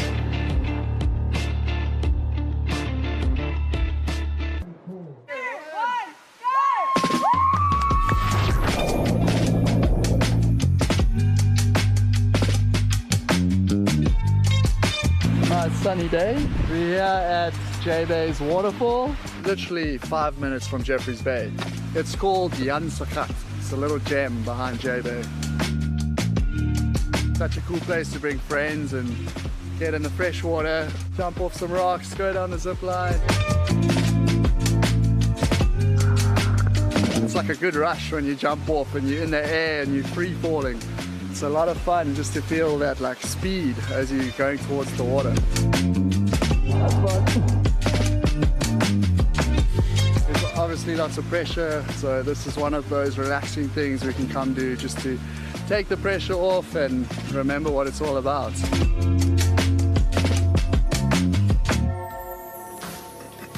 Happy finals day, everybody. Quarter #2 just getting started. Kanoa Garashi versus Griffin Colapinto. It's 2-2 between these guys in championship tour heats, and now they find themselves in a pumping conditions at J-Bay with a chance to be in the semifinals and a chance to be a champion of this event. How fun is this? Joe Turpel with a couple of big names on the championship tour representing San Clemente. Crosby Colapinto. Joey. Good to see you, my friend. And Cole Hauschman. Yeah, Joe. What's happening? Great to have your company. And happy belated birthday, by the way. Thank you. Celebrating it in South Africa. Good place to spend it. What'd you do? Sure. We played 36 holes, so we went from dawn to dusk, and it was a good day. But this is incredible behind us. It's like the waves are as good as they get, and we got freaking firing waves and good surfing going down. That's what it's all about. Cole, this is a fun one, especially with what you've been enjoying with Griffin. You know, not just this year, but last year as well. 2 big finals, 2 wins for yourself, and then you guys got to surf against each other at this event as well. Yeah, it's crazy. I feel like we've been on tour for like a year and a half now, and I've already had like 4 or 5 heats with Griff. So I've only had 1 heat with Crosby, which is funny. I've been up with Griff a bunch, but yeah, it's like what we dream of, you know. And 2 finals. I think we're 2-2 now, so we're even. But yeah, he's gotten me where it counts. Like almost got me off tour at Margs and then out here too. But yeah, it's been fun. Great year. Fun stories with rivalries. Obviously, Kanoa Igarashi has just been brilliant in his career at J-Bay. You know, multiple times he's found himself on finals day. What is it about Kanoa that you find him having so much success on a wave like this, Cross? I mean, he just surfs sharp, you know. I mean, he knocked me out, so. But he's a super sharp surfer and tactical on the waves here. And then when it's firing, you know, his cars are better than a lot of people on tour and just up there with the best. So I think this is going to be a sick heat. Griffin's looking good. Kanoa's looking good. So we're excited for it. I guess that's how we get the insight, right? Kanoa got you out. Griff got you out of this event. And well, Crosby, if you could, you know, look back at that heat, you know, what did you do wrong or what could you do? The wind was really challenging. Well, before we get there, let's watch Griffin on this one. Cole, why don't you walk us through this wave? Yeah, kind of I mean, these medium ones are honestly look like the best waves out there today. And yeah, see what he does on this thing. Wow, that was crazy. Almost lost it, but. It's like the balance of like holding your line and not pushing too hard on cross. How'd you like that one? I liked it. I mean, a little like slow at the start, then the second turn was almost a miss, but then coming to the inside, a nice turn there, and I think he's got more in him than that. So excited to see what else he's got, but a good start. Good start. Starts at a 7.53. How about that turn? We like that. Kind of laying back into it, really hugging the pocket. Great choice there. And then Cole Kanoa on his opener, 7.83, so a touch better. This is a good heat. Good start already. Got really moving down the line and then dug in here. Cole, did you like that turn? Looks like he got more in the lip here too. So it's crazy because these guys went back to back and the second wave looked a lot cleaner. So, I mean, he surfed it amazing. It's really hard, this wind and wow. Yeah, I think it's just the flow of that wave and the touch better than Griff's, but frick, it's good heat on our hands already. They already got 2 high sevens on the board, so yeah, let the battle begin. Gosh, hitting the lip on a day like today at J-Bay, does it just feel different, Cross?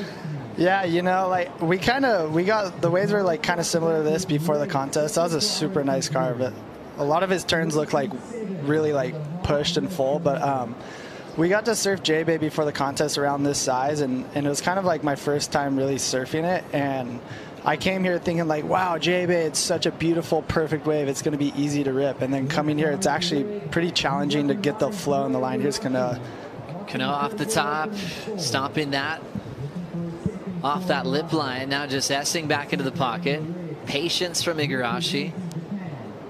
Winds up into that turn. Current world number 3. Getting out in front again. Nice little draw under that feathering lip. Pace is back in the pocket again. S-ing, just setting up this little racetrack towards impossibles. Igarashi now just setting this one closer to the point. He's going a long way down the beach. Beautiful lip line airdrop float and controls it. Well done on that read, and took him a long time to get to that finishing move. It's a really good balance of patience and precision, isn't it, Cole? With the amount of time you get on waves like this, and to not feel rushed even if you're feeling downtime, and Kanoa does that really well in that last wave. Yeah, he has really good pace throughout like surfing this wave, and it's really hard because it's easy to look down the line and just want to like rush down the whole wave, but then also if you commit too early to a turn, you'll just kind of like miss the rest of the wave. So there's a fine line, but yeah, it looks like he's riding a little bit bigger of a board too and just kind of drawing out his turns. And yeah, I mean, this wave wasn't easy. It kind of looked like a first wave of the set, kind of smaller one, but yeah, I think it's going to be a good backup, nothing crazy. And yeah, like Crosby was saying, this wave's wild. You think it's so perfect and easy to surf, and then you get out there and it's like a whole different beast. So yeah, just trying to learn it first time here, and yeah, good to watch these guys. Yeah, good to take notes, watch a lot of rides. Kanoa Igarashi building on his experience where he's felt really connected to J-Bay, multiple times semifinals from this man. I don't think he's ever come into this event with this kind of momentum of multiple finals and sitting at world number 3. Wow, completely disconnected on that finish cross. Some flexibility right there. And trust that your board's going to be there. Yeah, he looked like he was psyched on it. Well, almost claim. Yeah, always looks calm. Man, a ferocious competitor, multiple-time U.S. Open champ, and current world number 3 on the Red Bull ski. Last score comes in at a 5.67, so it'll be a backup for his start. Griffin now needs a 5.98. Let's catch up with your new world number 1. Iago Doras with Jesse Starling. Iago needed a clutch finish at the end there, and then you found this wave, and you talk about how beautiful it was. Take us through just the nervous times on that last one. Yeah, it was actually really hard to surf out there today. I think the wind got a lot stronger. I went free surfing this morning and it was just perfect, like light offshore, and now the wind's like really strong and really a lot of chops on the face of the wave. And I kept going for these waves that were a little too big, I think, kind of like not hitting the bank properly. And then at the end I was like, I just need something a little smaller that gives me a nice wall, and that wave kept giving me a good face. I kept like trying to time it right all the way to the end, and then that last section just was a big, like, kind of scary closeout. I was like, I have to hit it. I have to make this, and this is the big moment you train so much for, and I'm so stoked that I was able to land that last turn. Well, you get the score, and the cherry on top of the cake is that red jersey is turning yellow. You are officially number 1 in the world, wearing yellow, going into the last stop before the final 5. I mean, incredible moment in your career right here. Yeah, for sure. I feel like this is a perfect moment to take the yellow jersey going into the end of the season. And yeah, it's been a long season, a lot of work, and it's really nice to be wearing yellow, and I hope I can carry that all the way through the finals. Yeah, we cannot wait to see you in yellow. Second semi-finals appearance here at J-Bay. We'll see you soon. Good luck. Thank you, Jesse. Well done to Iago Dora. What a year it's been, and just the road in his career. You know, like having a wild card success, finishing in the 20s on the rankings, then building to 7th at the world, 6th in the world, and now number 1 in the world. I mean, all he's moving is up, Cross.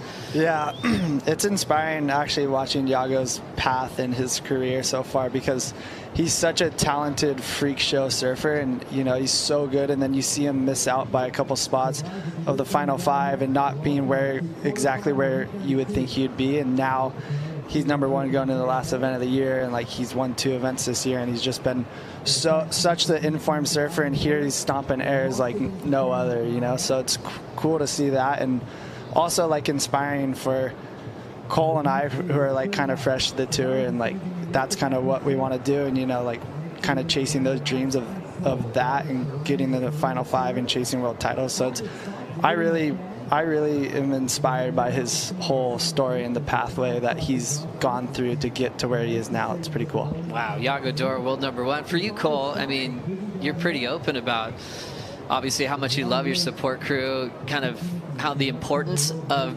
having good people around you, you know, to rise up. But then does it go beyond that, where you just like good performances? Is Iago someone that you study when he rides? Pete's, do you learn things from the other competitors on tour? Yeah, for sure. I feel like we're always learning, you know, we're always watching guys. But for me, I mean, Iago, I mean, just being a goofy footer and personally one of the best in the world, it's like I draw a lot of inspiration from him. And like Crosby was saying, it's just super inspiring, because the last few years he's like barely missed the final 5. And just for him to persevere, and now it's like everything's flowing his way and he's having an amazing year. And yeah, it's just inspiring, like to see him go from kind of like low rankings and just every year just get better and better. And yeah, I mean, I love watching him surf. I love watching his edits and the comp and stuff. And yeah, for sure, trying to learn how to do some airs like him. Looking forward to seeing what's going to happen in the final 5, especially with this high-seeded matchup. Griff, number 6 in the world. Cano, number 3 in the world. Griffin's up now. Patience off the bottom. Nice first turn, throwing a vertical through the lip line. Carving through that breeze as well, and the turbulence on the open face. Changing gears on that ramp. Griffin loading up, attacking the lip line, and putting in a lot of nice maneuvers down the stretch. Still some room off the top. He'll blow the tail out, lays back, and will recover. Wow. Nice. Getting real loose on that one. almost cost him a fall there, but he picked it back up. I love it. He's pushing it, and that's what you want to see. So I think that'll be matched with Kanoa's backup. It's an interesting rhythm. I mean, Maybe I guess for you, Crosby, and a front-sider here, when you can just wrap this thing to death, did really well to change gears with variety. Yeah, for sure. It's a hard wave to like really mix up your turns too. You can get stuck doing a lot of carves, but that was really nice, like super clean rails, and then that's a little mix-up right there, variety for a different type of carve, and smaller wave, but he was definitely pushing it and going up in the lip, which I think the judges want to see for today. So I don't know. It's good. I think it's decent mid-range. And a different type of little blowtail there, kind of like a face turn off the lip, and then the recovery as we see this angle, Cole. Yeah, I mean, it's a smaller wave for sure, but like I said earlier, it's like seems like the ones with the best wall. And yeah, I think he surfed it pretty much as good as you could surf it and got a little loose on the end, but yeah, I think mid-range score, maybe in the 6. But yeah, I mean, it's cool to see the perspective from up here, and I don't know, maybe you see a drone shot of some sharks. Gosh, there's a lot to see on this lineup. Look at how much he's pressing and then blows the tail. And then when you recover like this, you think the judges are going to be excited or see disruption of flow at all? It's kind of in the mid-range because it's almost like a slip out from hitting one of those chops, because that wind's making it so much gnarlier to do turns, and like it's almost like moguls while you're doing the turns. But I mean, he was pushing it, but it was almost a slip out, but he did a really good job to recover it. And then Kanoa Igarashi finding a solid one here, and just perfect lines to start this off, Cole. Yeah, bigger wave for sure. And these big ones, you really they do that a lot. You know, you got to be in front of them, and they're not as steep, but if you can hit the lip on the big waves, then it's for sure going to be a good score. And yeah, that one kind of just ran away from him. Gosh, learning a lot on the fly, huh? You know, coming to J-Bay, seeing it pumping, and figuring out where to sit, which waves to choose, especially when you've got a big event coming up. Crosby, in your loss to Kanoa, man, the wind got really, really challenging. Yeah. And then I guess it completely changed then when Cole and Griff were out there in the following heat, just being willing to adapt on the fly. That's sometimes the hardest thing on tour. Yeah, I think that was one of the harder heats of my career since being on the tour, of like everything changing so quick. And right when I got out there, and I felt like the conditions changed, and I didn't do the best to adapt. 6-1 for Griff, so it's a good heat. Nice little even heat we got. So let's see some bombs, boys. That's right. Yeah, Cole, good call on the call there. You thought it was going to be a 6-ranger, and just enough to take the lead. Now Kanoa with priority leads a 5.8 in their 5th battle together on the championship tour. San Clemente versus Huntington Beach. Are we going there, guys? I mean, we could talk some story about rivalries. You know, Kanoa and Griff kind of had fun with it, you know, back in that make or break series a couple of years back. Yeah, it's funny. The make or break series, they definitely like made it more of a thing than what it actually is. But I guess it's always good to get a little fire going between people. But I mean, everyone on tour is so cool, and there's no like grudges between anyone, you know, but it's good to like know that and have that. And I think for these guys too, the same age growing up, like they're super competitive, and I know when they probably see each other succeed, it makes the other guy want to do really well. Yeah, it's like those matchups where, okay, here we go again. Let's go all in. That's why you look forward to Griff versus Kanoa. Exactly, and now we got Cole and Griff. Yeah, I mean, here he goes on bomb. This thing's going way wide, but let's see what it is. Oh my gosh, go. Wow, that was huge. Big airdrop off the top for Griffin. Looking strong. Arcs it again. Wow, this thing's starting to grow. With his speed, perfect transitions. Arcs it again. Fades one more time, and now what do we have in store down this inside section, heading towards Impossibles? How was that speed turn right through the lip line? Lays into a big down carve. A classy J-Bay finish from your big brother. That was cool. Trying to keep it a little mellow, you know. Don't want to get too biased over here, but that was a nice clean wave right there. Nice, just cleanly surf. Nothing out of this world, but just solid surfing. And just those turns through the lip where you're holding your rail going that fast, Cole, that was fun to watch. Yeah, I mean, Griffin's one of the best on the rail, and to see him out here just when it's firing is insane. But yeah, that's super hard to do, just getting the lip on wave that big with this wind. But yeah, just nothing like crazy like Crosby was saying, but just super good flow. And yeah, usually it runs off on you in here, but it kind of stayed open, allowed him to get a couple turns in. So I think it's going to be up there with one of the better waves of the heat. That turn right there must have felt amazing. Yeah, he pushed it there, and then this end turn, I like how he kind of just pushed it and held it a little bit more. Did you see what he grabbed this morning? Is this a step up? It's a 6-1. 6-1 kind of old faithful magic board. Looks great, Cole. Yeah, it's magic board. Matt's been on fire this year, just slinging out magic boards to all the boys left and right. So it's been cool to see Griff doing really well. Crosby, Yago, and myself, just good team, you know. So. And you guys all have different needs, you know, of what you're looking for with surfboards. Crosby, I mean, you're taller than your brother, but are they just leaned out and taller to fit your size? Are they similar to what Griff's riding? Wow, that was a beautiful turn in that part of the wave, but they're pretty similar, honestly. But I'm riding a little bit bigger of a board, so I'm like a couple inches up from him. But the line and a lot of it is pretty similar. 14:10 on the clock in quarterfinal number 2. This is Griffin's best result so far in his career at Jeffreys Bay, trying to extend it here on finals day as he's leading at the moment over Kanoa Garashi. We're waiting on the last score to come through for just a brilliant exchange of rails from Griff. Crazy speed line carves and a beautiful down carve finishing move where we'll see him build on his top 2. Last score comes in at a 7.5. Okay. Opener was a 7.53. Kanoa with priority.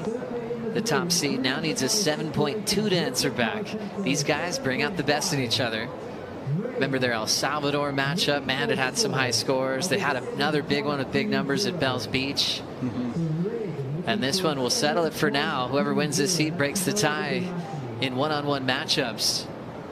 And the winner will take on world number 1, Yago Dora, in the first semifinal. The back end of the draw, though, is pretty psycho. It has all the past JBA champs, Toledo, 3-time champ, and Ethan Ewing in quarterfinal number 4. Still enjoying our conversation with Crosby, Colapinto, and Cole Hausman. We'll return to finals day right after this.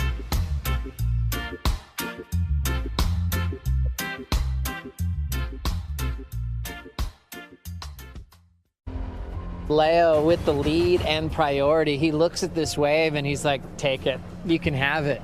Griffin's gone, yep, this is my chance. Starts racing down the line, does a speed check. His stance starts widening and you're going, oh my gosh. Is he really going for what he's going for here?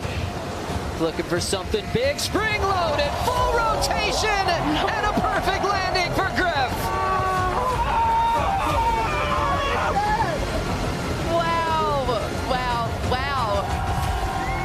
That's a 10. That was psycho. What the just happened? In body, out of body, locked in. Just dropped the 10. I wasn't quite sure I've seen Griff levels like that before. Griff just did the biggest of his life against me. Is that the biggest air ever done, maybe, in a comp? Yeah. It's just years and years of taking beatings, trying stuff like that. It felt like the biggest air I've ever done in my life. You can watch that entire episode of Inside Pro Surfing. You can find it on WorldSurfLeague.com. Griff levels went through the roof at Margaret River. He had a wave at the box that was crazy out of body, and then went to main break and maybe dig the biggest full rotation we've ever seen at that venue on tour. Got himself a 10, got himself a Yeti 110 Tundra filled with signature Yeti gear. That was unbelievable. A moment that was something that we'll remember for a long time. Joe Turpel, Crosby, Colapinto, and Cole Hausman here for the call. You've seen Griff rise a lot to moments like that, where he can just feel his heart. He can channel meditation like he did with you, Cole, the day before finals day in Brazil, and just do something that is just unimaginable. You know, he can do that all the time. It's crazy. Yeah, you know, he's doing a lot of things that really, like, when he does it, it kind of brings like a tickle to your stomach. You know, it's wild. But you got the best commentary, spring loaded, into daylight, you know, like all that stuff's great. I think we're going to see some action right here. That's right. During the break, we had a couple of great rides. Cole, we'll start with Kanoa's wave here. Yeah, they got a lot of waves during the break right here. And Yeah, this thing a little slow off the start, but that was nice. I think he goes for a huge turn right here, and then bottom is dropped out. Just had to It looked like the wind just caught his board up there, and then. And Griff. And Crosby Griffin on this one. Yeah, this was I think this was a little bit of a wider wave, you know, a bigger set wave. So it looked like it started to build up on the bottom here, and then he was doing a spring-loaded floater, and it almost looked like his eye probably got stuck on seeing where Kanoa was right there, and it almost like maybe threw him off a little bit, or his foot just came off. But he had it just his foot moved just a little bit, almost took Kanoa's ankle out. Wow, that was so close. That was really close. Seeing them both paddle, it looks like everyone's all right. But yeah, that would have been a crazy airdrop, hard landing right there, especially with a red jersey kind of looming in your peripheral vision there.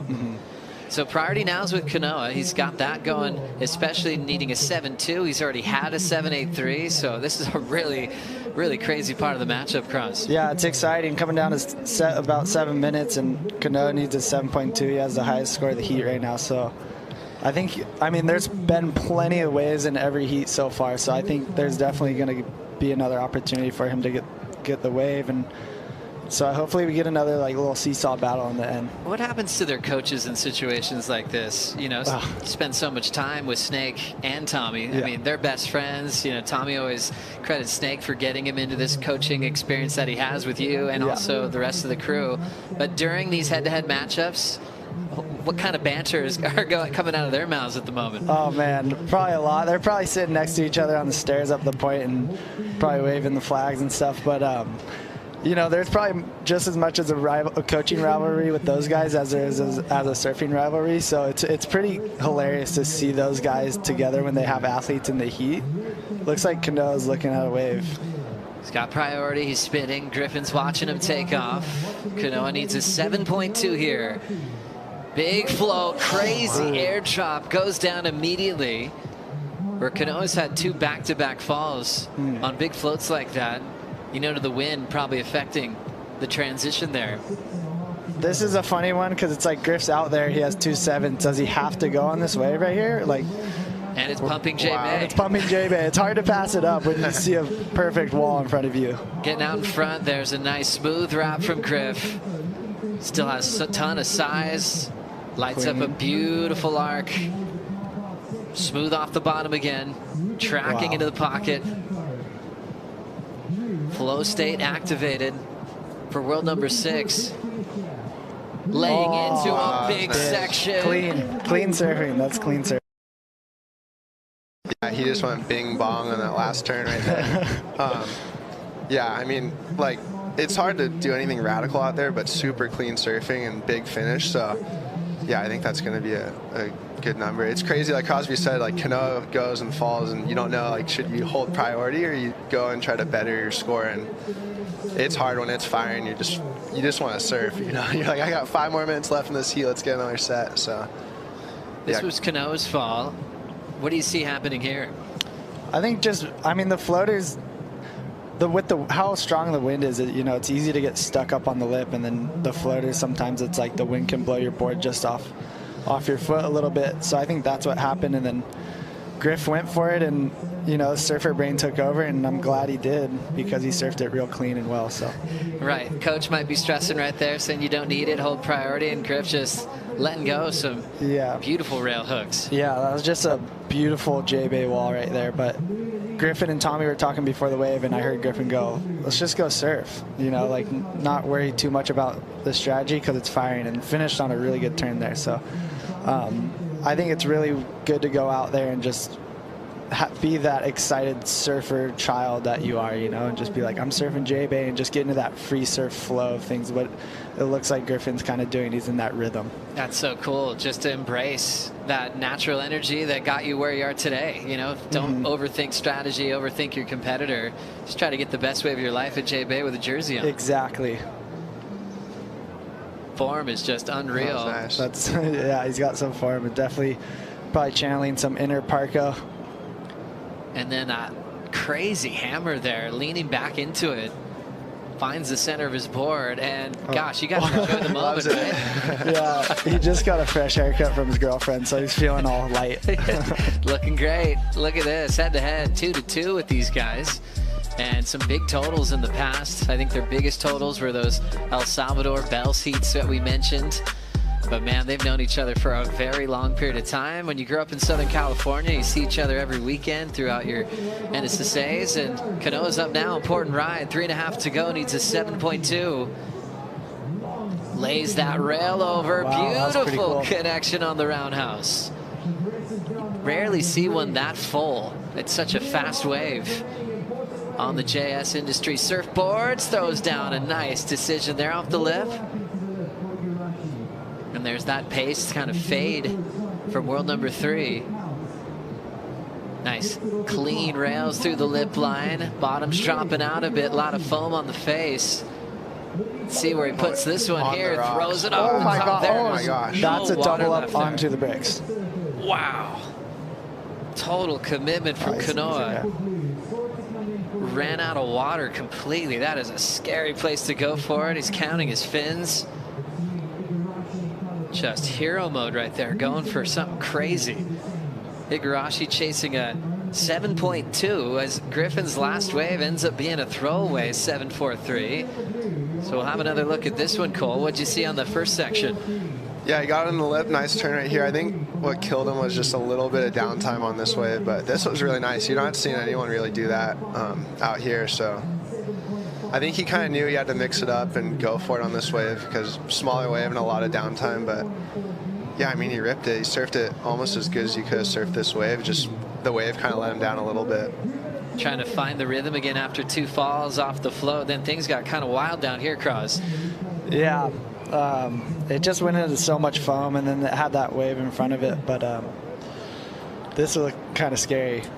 That was gnarly. Oh gosh, it's almost a good thing that he fell, because if he rode out, he was going over onto that next wave and going straight up on the rocks. But this roundhouse, I really like this. It was kind of like an old school line and just timed it perfectly, and then he was back into the wave. But I think just a lackluster of a wave, honestly. Tough one there to really just get stuck into that classic Kanoa rhythm. Trying to recover from a couple of falls. There's a lot of events where Kanoa just doesn't fall. He doesn't pick the wrong maneuver. He's just like an Iceman out there. And something shifted in this scene. A couple free fall floats fell, and this wave just made it challenging to light up a complete ride. But he definitely had major moments. Yeah. This roundhouse is going to be cool in slow-mo. It's a nice long line, and then timing that right there to like really throw water and then also get the speed out of it was like pretty impressive to do that. But that was sick. Griff's lucky that that wave didn't give him another like really big major section. So Kanoa throwing down a complete roundhouse cutback. His coach Jake the Snake Patterson went back-to-back with his titles at J-Bay. Final over Pedersen Rosa, and also a final over Taylor Knox from 2000 to 2001. But 30 seconds to go. Last score for Kanoa is a 6.3. So Griff out the back with priority. Looking to shut this one down and enter what would be his first semifinal. And that top side of the draw has Yago Dora waiting. A little victory lap. And he's going to enjoy this one. Yeah. What a rhythm that Griff's been in. We're talking about the midseason cut. It was a wild conversation with someone who's finished 3rd in the world in back-to-back seasons, and then everything changed from Bells to a beautiful final appearance at Margaret River, taking it one laugh at a time. I don't even think that's a statement. That's really happening. Yeah, that's happening. It's been a wild little journey this year, and cool to see Griffin in the semis. This is his best result here, and I'll tell you, someone who's going to be happy is Matt Biolis. Yago versus Griffin, so someone on Mayhem's going in the final, so that's pretty sick to see too. And you know, stoked for Griff, and good job to Kanoa. He was surfing so good at this event too. So just a good heat. Look at those total of 15 versus 14. I mean, that's what you want to see as a surf fan. They bring out the best in each other. An important one for Griff as well as being world number 6 with the final 5 approaching. Cole, Cross, thanks so much for your company. Always love talking surf with you guys. And best of luck, best of waves in Tahiti. You guys are going to get shacked. Thanks, Joey. Yeah. Appreciate it. Thank you. Stoked to be on. Sick to be on the broadcast. Oh, anytime. Doors always open. If a finals day continues, you guys, Marco Mignot is taking on one of the best ever at J-Bay. A 3-time J-Bay champ. Felipe versus Marco. We'll bring in Kaipo, Jesse Starling, and Paul Evans for the call. Be right back.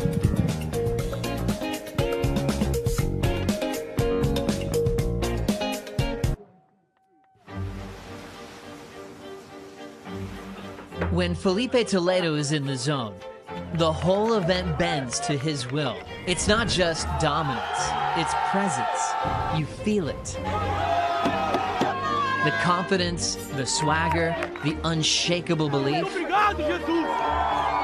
It's Muhammad Ali in his prime. Floating, stinging, knowing he's the best.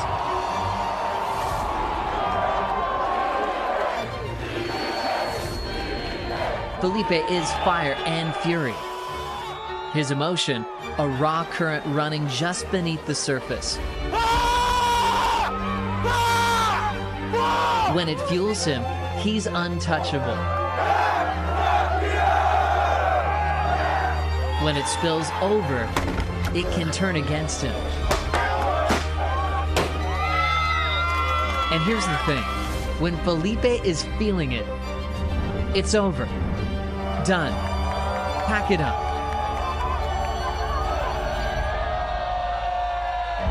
He's got that mob boss energy, that you already know how this ends look.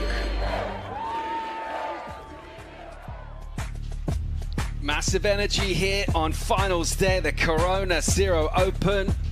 And an expectant crowd looking forward to our third quarter. The matchup will see the iconoclastic Marco Mignot. He's been unapologetic in surging through the rounds, taking names here. He's taken on a 3-time winner here at J-Bay, a 2-time world champ. Cannot wait for this matchup here. Join me, Paul Evans, to talk you through it.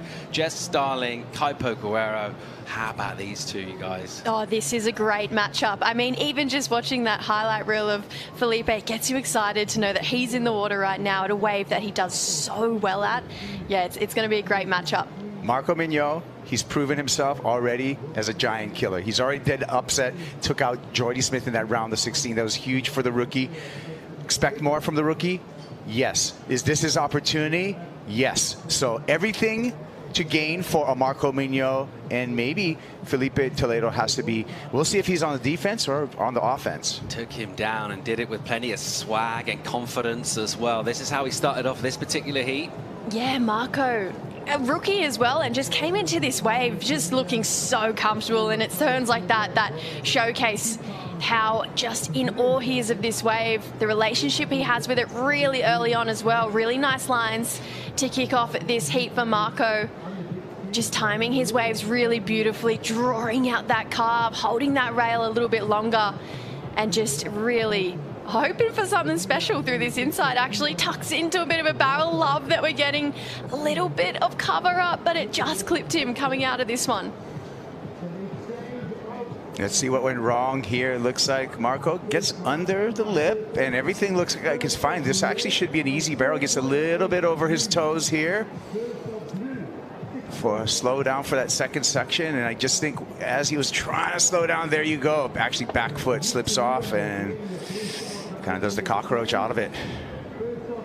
Oh, a bit of an awkward fall there too. He's lucky his board got away from when he did, and Felipe, he got started here too. Toledo, let's see what he has down the line, taking it easy at first. And there you go, the whip that we expect from Felipe Toledo.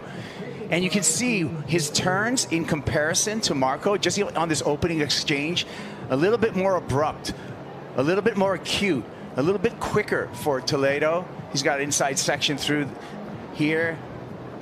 And again, this is just Felipe just, feeling himself out, I feel, Paul, out of the gate on this opening ride. But he will have the advantage on this opening exchange.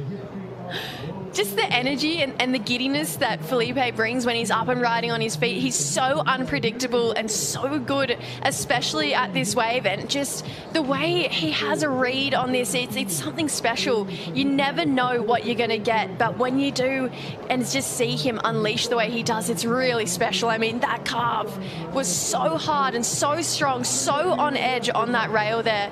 This is exactly what everyone talks about when it comes to J-Bay. How hard are you putting your board on rail? Look at that. In the impossible section to go up the scale, just carving his way down the line. Three-time champ here, the defending champ from 2 years ago, when he was carrying a little bit as well on his shoulders. There's a bit going on.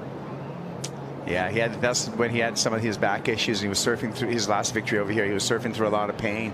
Meanwhile, we look back at 2017, 2018, when Felipe took a win here, kind of redefining how people approach the surfing of this right-hand point break. But in this matchup, it's going to be interesting, Paul, because both Marco and Felipe have an exceptional air game. We'll see if they go to the air.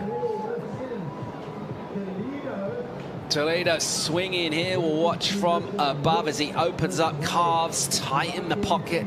The patience from him, waiting for the exact moment to unleash and unload again and whip out the tail. His surfing tells a story. He makes it dramatic. And then he'll go full upright and just kind of cruise through and inside. And then he'll go grab the wall, stall, get covered, come out with speed, another pump for more speed and a pull through the back. So 2 waves quickly for Felipe Toledo, and in full flow right there. What a sight it is to behold in J-Bay in these kind of conditions. Absolutely delightful looking sections to streak through. Griff Colapinto's through to semi-finals. He's with Rosie.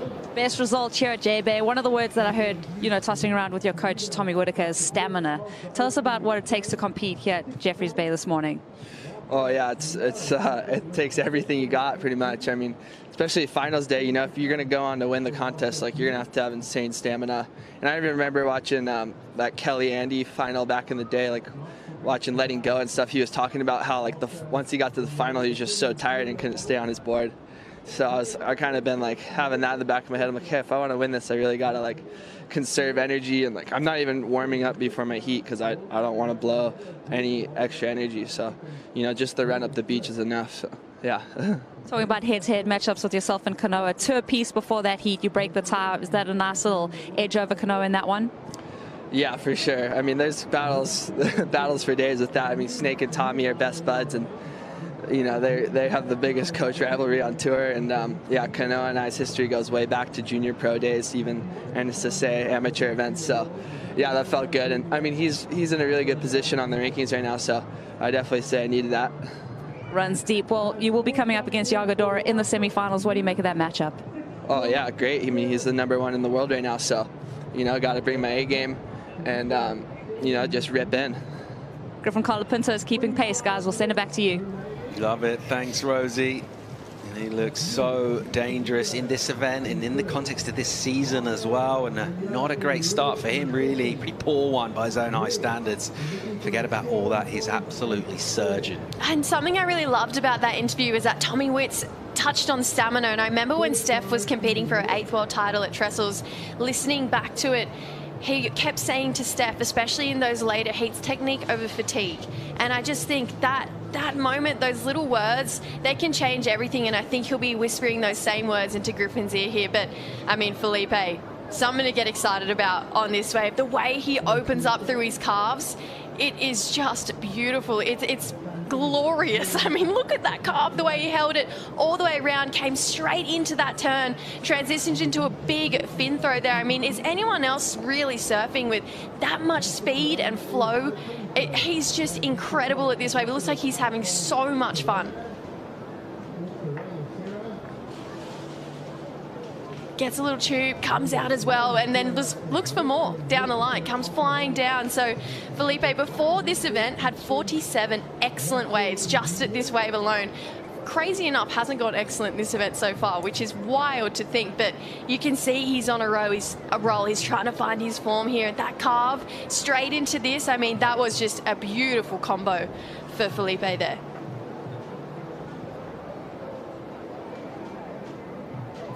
Toledo enjoying his morning so far, getting a couple of decent numbers on the board. And you'll get that info relayed to him in the lineup. He got the 6 early on, and then he'll back that up with a 6, 6, 7. Having a look at some of the all-time icons of the sport. 4 wins for Slater and Fanning, a piece for Toledo. Kaipo right there with 3. Yeah, look at Super Coach back there. 2000, 2001, Jake the Snake Patterson. Back-to-back wins at J-Bay. You want that guy in your corner as well. And Felipe has a chance to go into the Book of Greats here at this event as well. I mean, 4 for Kelly and Mick. If Felipe takes out the win, he goes into that. And that's a really cool bubble of people to be in. I mean, Mick, Kelly, 2 of the best our sport has ever seen. And Felipe, he's definitely one of the best our sport has ever seen, has a chance to get there. And his relationship with this wave, it's incredible. I mean, thinking back to, I know everyone's talked about it and loved it, but that 10 where he got those 2 alley-oops on one wave, it lives in people's mind rent-free across the world. And we're looking forward to seeing if he can bring something like that to this heat and this event this year as well. Toledo from second prio. That's a little speculative look. It's a softer wave. Has a quick squeeze out the back. A little playful float section. And then still whipping on a rail. Almost loses the back foot. He looks very relaxed, Kaipo. Yeah, he wasn't into that one, you could tell. So just filling it out, seeing if it eventuated down the line, which it didn't. But no harm, no foul for Felipe Toledo as he was in that second priority. Previous wave from him, the 667. How many waves on tour do we see a surfer just kind of stand bolt upright and just kind of soul arch and cruise and wait? I mean, it really is something completely unique about this venue. And the reason why the list of the greats that we just saw there, certain people find that relationship. We talk about how it can expose some of your flaws in your surfing, but more than that, it offers so many opportunities to actually kind of impose yourself on the wave, but at the same time, flow with this incredible spot. Yeah, I mean, it can be one of those waves where it's a little bit scary and you can find that your technique and some flaws might get pinpointed. I mean, Kanoa, he said it in his opening round interview, but interesting enough, rookie Marco, he looks like he's really comfortable. He almost wants to showcase his surfing on this wave. He's not scared if he has any technical flaws. He wants to put on his best show every time he gets up on his feet. Yeah, it's been the Toledo loving thus far. Let's see what Bogos Marco Mignot can do about that right here. He'll slice in and he'll snap high in the pocket and cover ground. Nothing rushed from him. Stand on the tail a little bit. Get nice and steep. Toledo might get a bit doused in that brisk offshore as he throws buckets of spray now. Opening up with that carve and extending and holding it. Beautiful combos. Will slice off the bottom and sluice off the top. And again, keeping great rhythm and energy throughout this ride. He'll get a snap to finish as well. And some of the loudest people on the beach, his dad and his coach, they're enjoying it. Yeah, you talked about standing up straight, Paul, and kind of cruising. How many stops that you actually see that? That's because this wave is about pace and patience. And Marco Mignot on that wave showed us both patience as well as a well-paced wave. So I like what I see from the rookie, and I think that should be the highest score so far in this heat. It's just the quality of turns are beautiful. The projection on the bottom turn you see here is really nice, and just easing up, not really trying to oversurf the wave. You can see him just stomping on the tail, stalling the board for a bit, and then go for the attack towards the end as the wave steepens up here. Just the way he's opening up through his calves as well and giving us so much variety to talk about. Really tight in the pocket there for Marco. Keeps his speed throughout the wave. And note, if this is one of those smaller mid-sized ones, has a great pace to it, lays into that finish. He found those waves similar to what we saw Molly tapping into, where she only stood up on her feet twice, but capitalized on these mid-sized ones. I mean, so perfectly timed in every single pocket that came his way for Marco. I mean, this was really beautiful surfing. He took down Jordy Smith at his home break. I mean, what's to say he can't take down Felipe, who is arguably one of, if not the best here at this wave ever. So Marco, he's showing that he means business and he's here to stay. Slow motion, you can see just the torque right there. And the bottom dropping out from under him, regains control. A couple of pumps off the bottom again to wipe some of that speed. Opens up the shoulders, gets the arm right out in front. So really good biomechanics as we're seeing here in slow motion when we study the surfing of Marco Mignon. Loving the way this heat's unfolding. Let's get down to Jesse Mendez for a quick update conditions. Jesse, what are you seeing? I mean, since I got off the booth, I had some time to actually have a look at the sets and how they're approaching, a more open, wide view of it.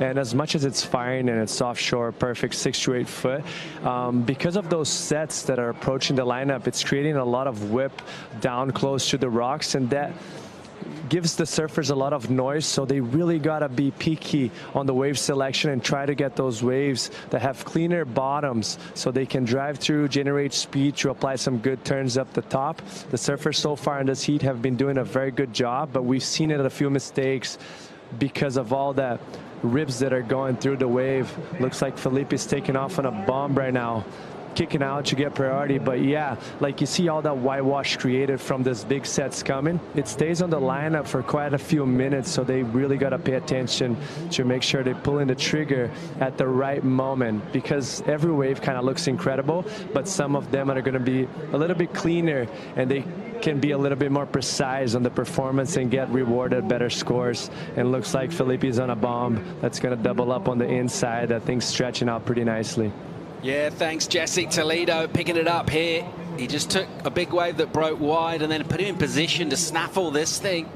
Most of this work is kind of preparatory, so he hasn't really been able to find a steep section. This one's pushed wide. We saw a couple of these earlier. Now it'll get steep and it will run, and he's got the speed to match it, and he'll go inside a tube drive in Toledo. He's covering ground and sections. Can he emerge? He absolutely can. The crowd are roaring to life here. Toledo just going through a deep section. He had so much speed to bring into that, and he needed it as well. We talk about how technical this tube can be here. He's fired up. Oh my gosh, I fully, you know what, never ride Felipe Toledo off, because in my head I was like, oh bugger, he didn't make it, and then he just comes out arms open. I mean, that barrel would have been so big and hollow. The free surfer's loving it too. Free surfer wants to give him a 10. He was looking straight into the barrel down there at the point. We're going to take a look at this in the replay, and we talked about, again, pace and patience coming into play here. This one being a larger set wave, breaking really wide, so not a lot going on, but Felipe knew what was going to happen down the line, so he's just setting himself up, buying his time here. And this is the impressive part about Felipe Toledo, and just the read that he has on this wave, knowing that the double up is coming here sooner or later, and he's going to have an opportunity to pull into the barrel. And then now he's just got to get on the gas pedal. It goes from slow cutbacks to like on the gas pedal all the way through their second section, goes high and comes out. That's excellent surfing. Wow. That is excellent surfing. Watching the start of this wave, I was thinking, oh, it's one of those bigger, wider ones. It's got a really slopey wall to it. And then he just found this on the inside, put the gas on, started racing through this. Look how open and hollow that barrel is. So much speed and technique through that. And he loves it. And if Felipe loves it, you know it's got to be something good, because this was clutch. This is why it's excellent. It's excellent because he made this first section, and then he had the wherewithal to go high and get that second section right there. That is what made an excellent, from a very good score to an excellent score for Felipe Toledo. Toledo emerges, arms held aloft. The judges assign him 8, 6, 7 now. Crucial wave for Mignon. He needs to get involved here. He'll need to go excellent himself, and he'll go lay back. Nice aggression from him. And he'll keep slicing, keeping the speed up as well, and just making regular visits up high in the pocket.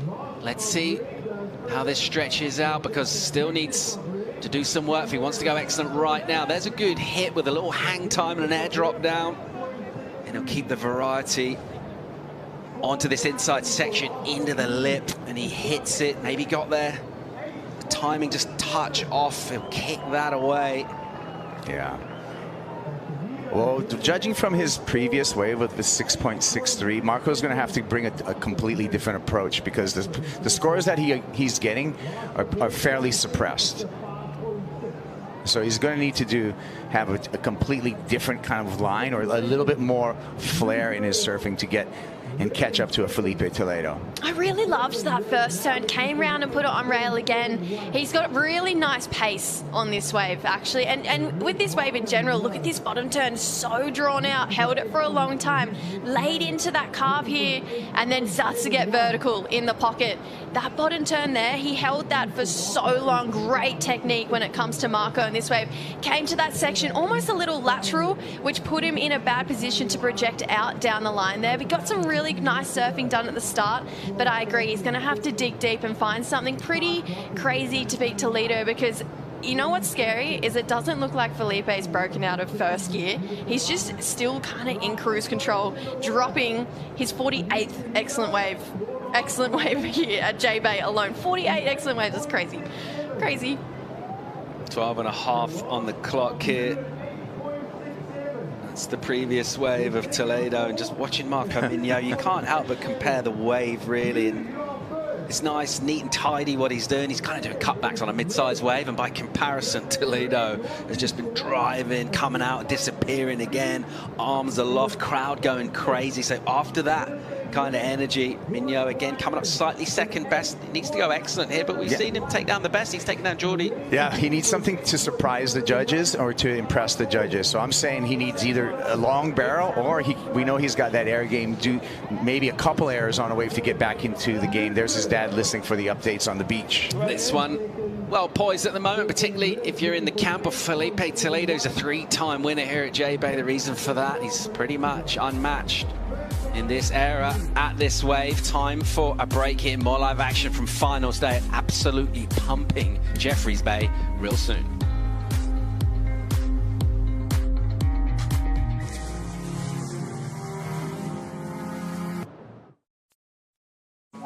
Those are two pictures in my mind when I think of Africa and South Africa. Some of the most beautiful sunrises and sunsets in the world.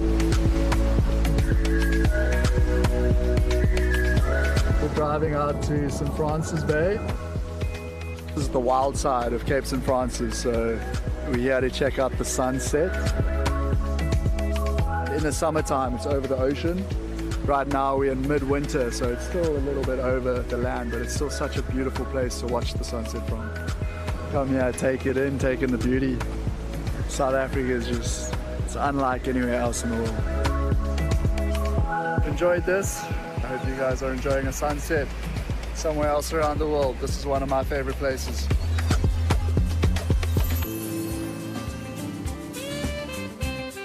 Truly stunning part of the surf world. What a pleasure it is to be back here at J-Bay for the Corona Cero Open Finals Day in the best conditions we've had as well, all coming together pretty nicely. A busy beach scene here, crowd enjoying the energy, and something of a masterclass from Toledo thus far with the big number for the tube, 867. And as you mentioned, Jesse's backup score for him, you'd be backing him to improve that as well, the 667. Oh, absolutely. And the thing I love about Felipe and what he's bringing to this heat right now is it doesn't feel like he's competing. It feels like he's entertaining.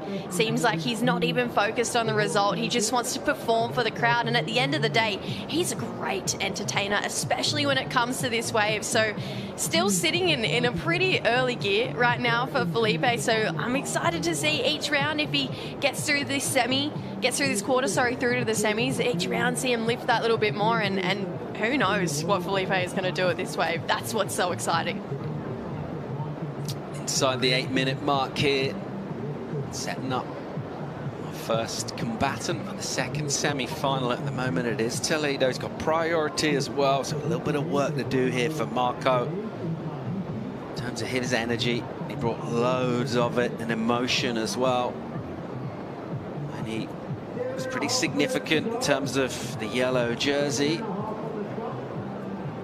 Jordi Smith having to surrender it, having been eliminated from competition by Marco Mignot in the earlier rounds. We just saw Yago Dora make a pretty solid defense. That yellow jersey, he'll be wearing it in Tahiti. At Toledo, let's have a look at those excellent numbers. We were talking about this already. Think about that sort of company as well. Only Mick and Jordi more than him, but I'll tell you what, still got potentially 2 more heats to surf in this. Where can this go? Yeah, I mean, clearly coming into here, if you're playing surf fantasy, you're going to always put Felipe on your team.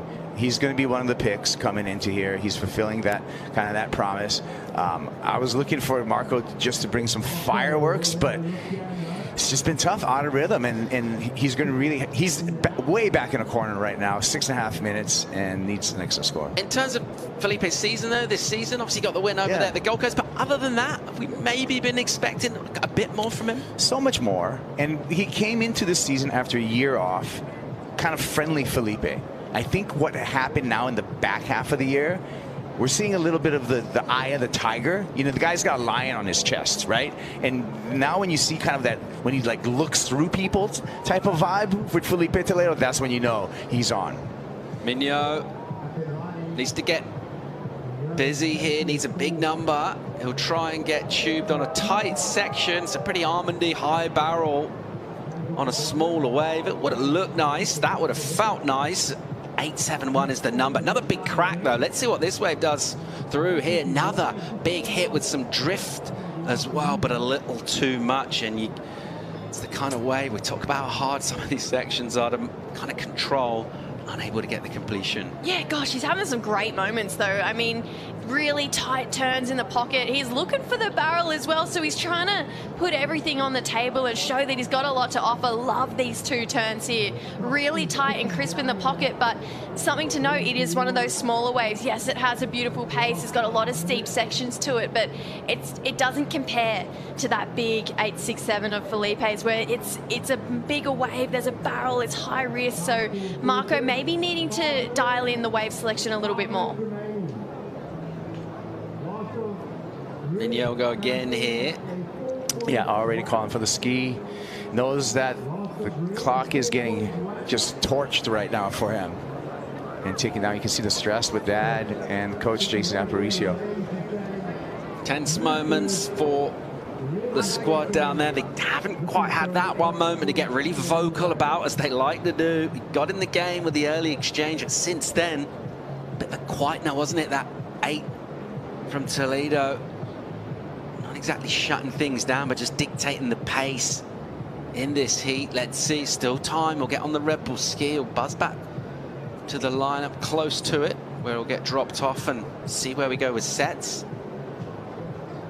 Having a look at the year of Felipe Toledo. The win, obviously, on the Gold Coast standing out, Kaipo, but other than that, it was almost like that taste of it, and then the change from him. Yeah, and then at the beginning of the year, that 9th in Abu Dhabi at stop number 2, that stung Felipe Toledo, because in that basin, in that facility, all the warm-ups is the same wave every time. And he was one of the best surfer, if not the best surfer, in that pool at Abu Dhabi, and then he just had an unfortunate heat, and the mental side got to Felipe Toledo in that heat when he caught himself behind the score that he needed. So I think that was kind of re-energized Felipe, and then that's when you saw a little bit more of the eye of the tiger come out for him for the rest of the season.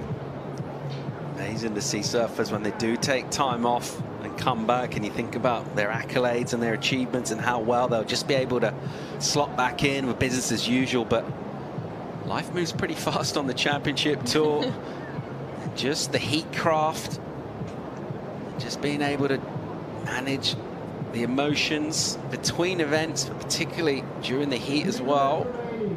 Well, he's doing all right with that so far, getting a solid number early on, relatively early on. It's actually his last wave, so it's been a while since then. He's been really selective. Yeah, he has been. You can tell he's really waiting for those big moment waves to come through, and he can just capitalize on them. He's got such a beautiful bond here, and it's something that we've just drooled over the years, really, as surf fans. I mean, thinking about every single moment that he's given us something to feel wow about. It's been incredible. So 867, that last wave, really sitting him pretty far out in front. So Marco with a little bit of work to do right now, and if Marco makes this heat, he actually leads the Rookie of the Year race. So this is a pretty important heat in terms of the Rookie of the Year.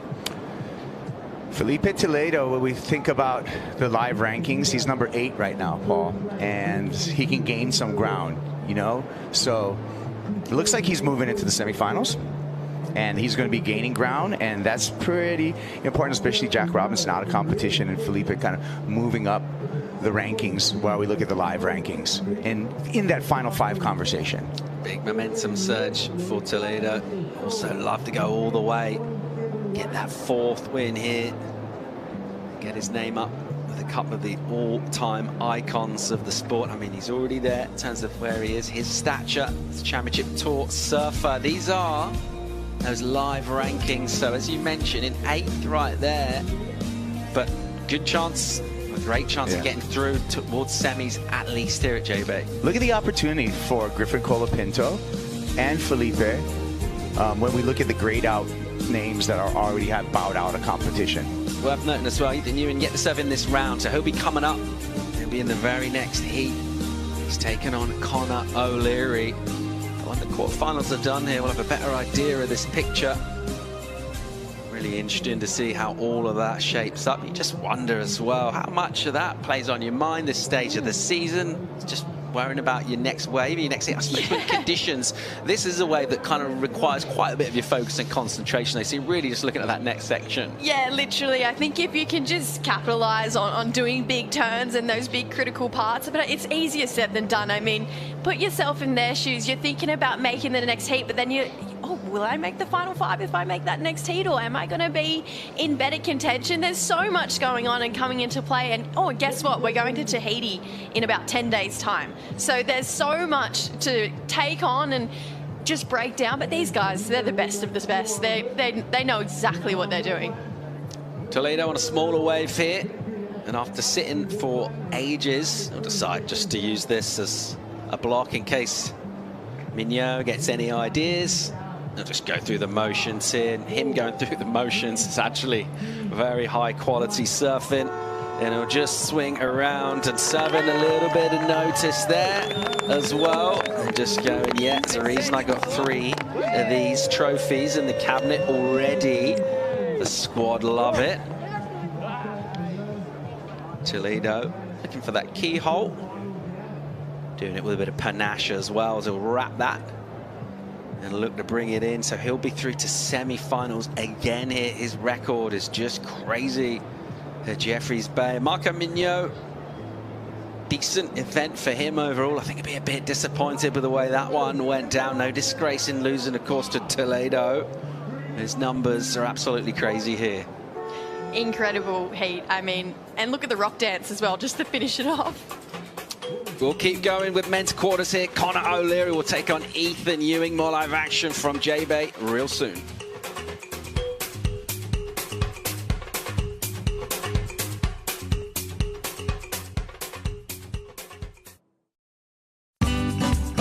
The Corona Cero Open J-Bay is brought to you by Corona Cero, made with 100% natural ingredients.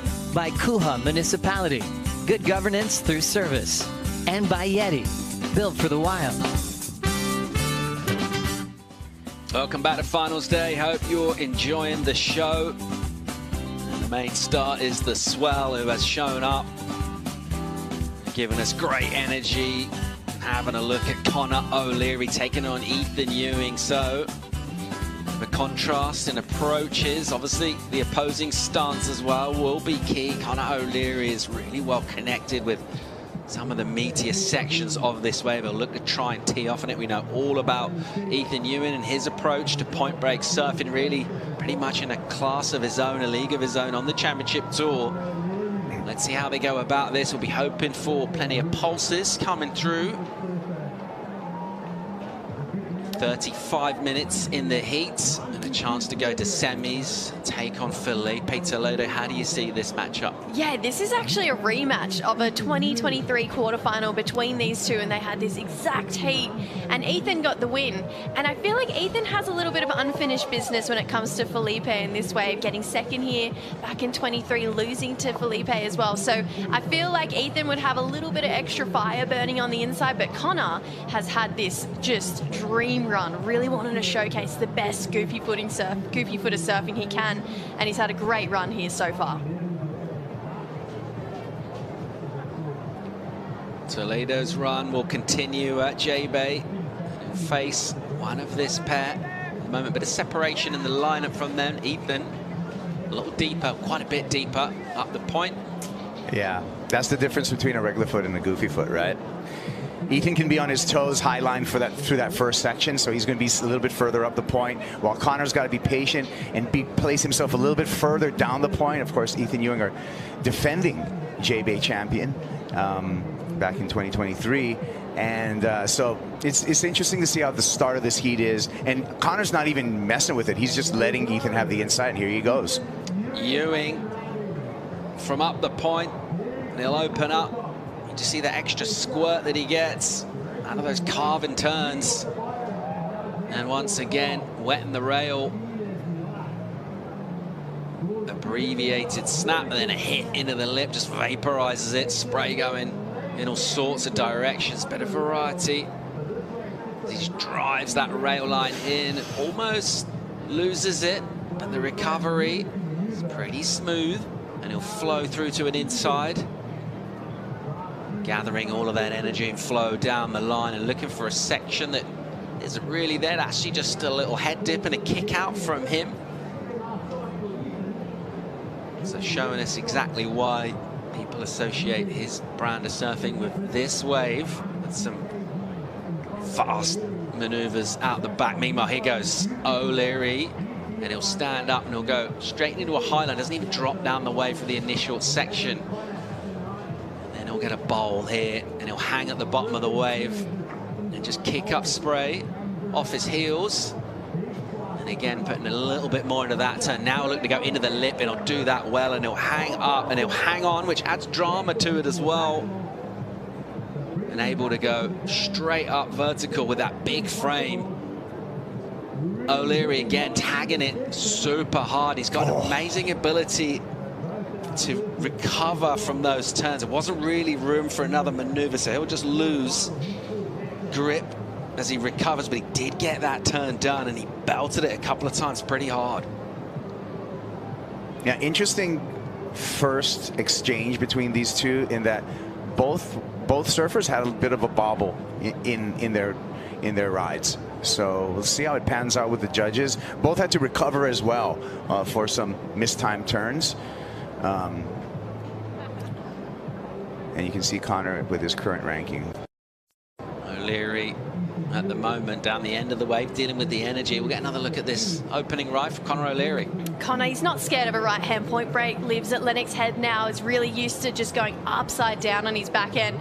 Just quite what he did on that second turn, really drove through these carves, pushed harder through that one, and Connor, he's just been unleashing, not holding back at all. Little fumble there, but he went really vertical on the turn. I love everything he's bringing. He's one of my favorite goofy footers in the world. Just how strong he is, how powerful he is, and how he unleashes right in these big pockets, but fumbling at the end there.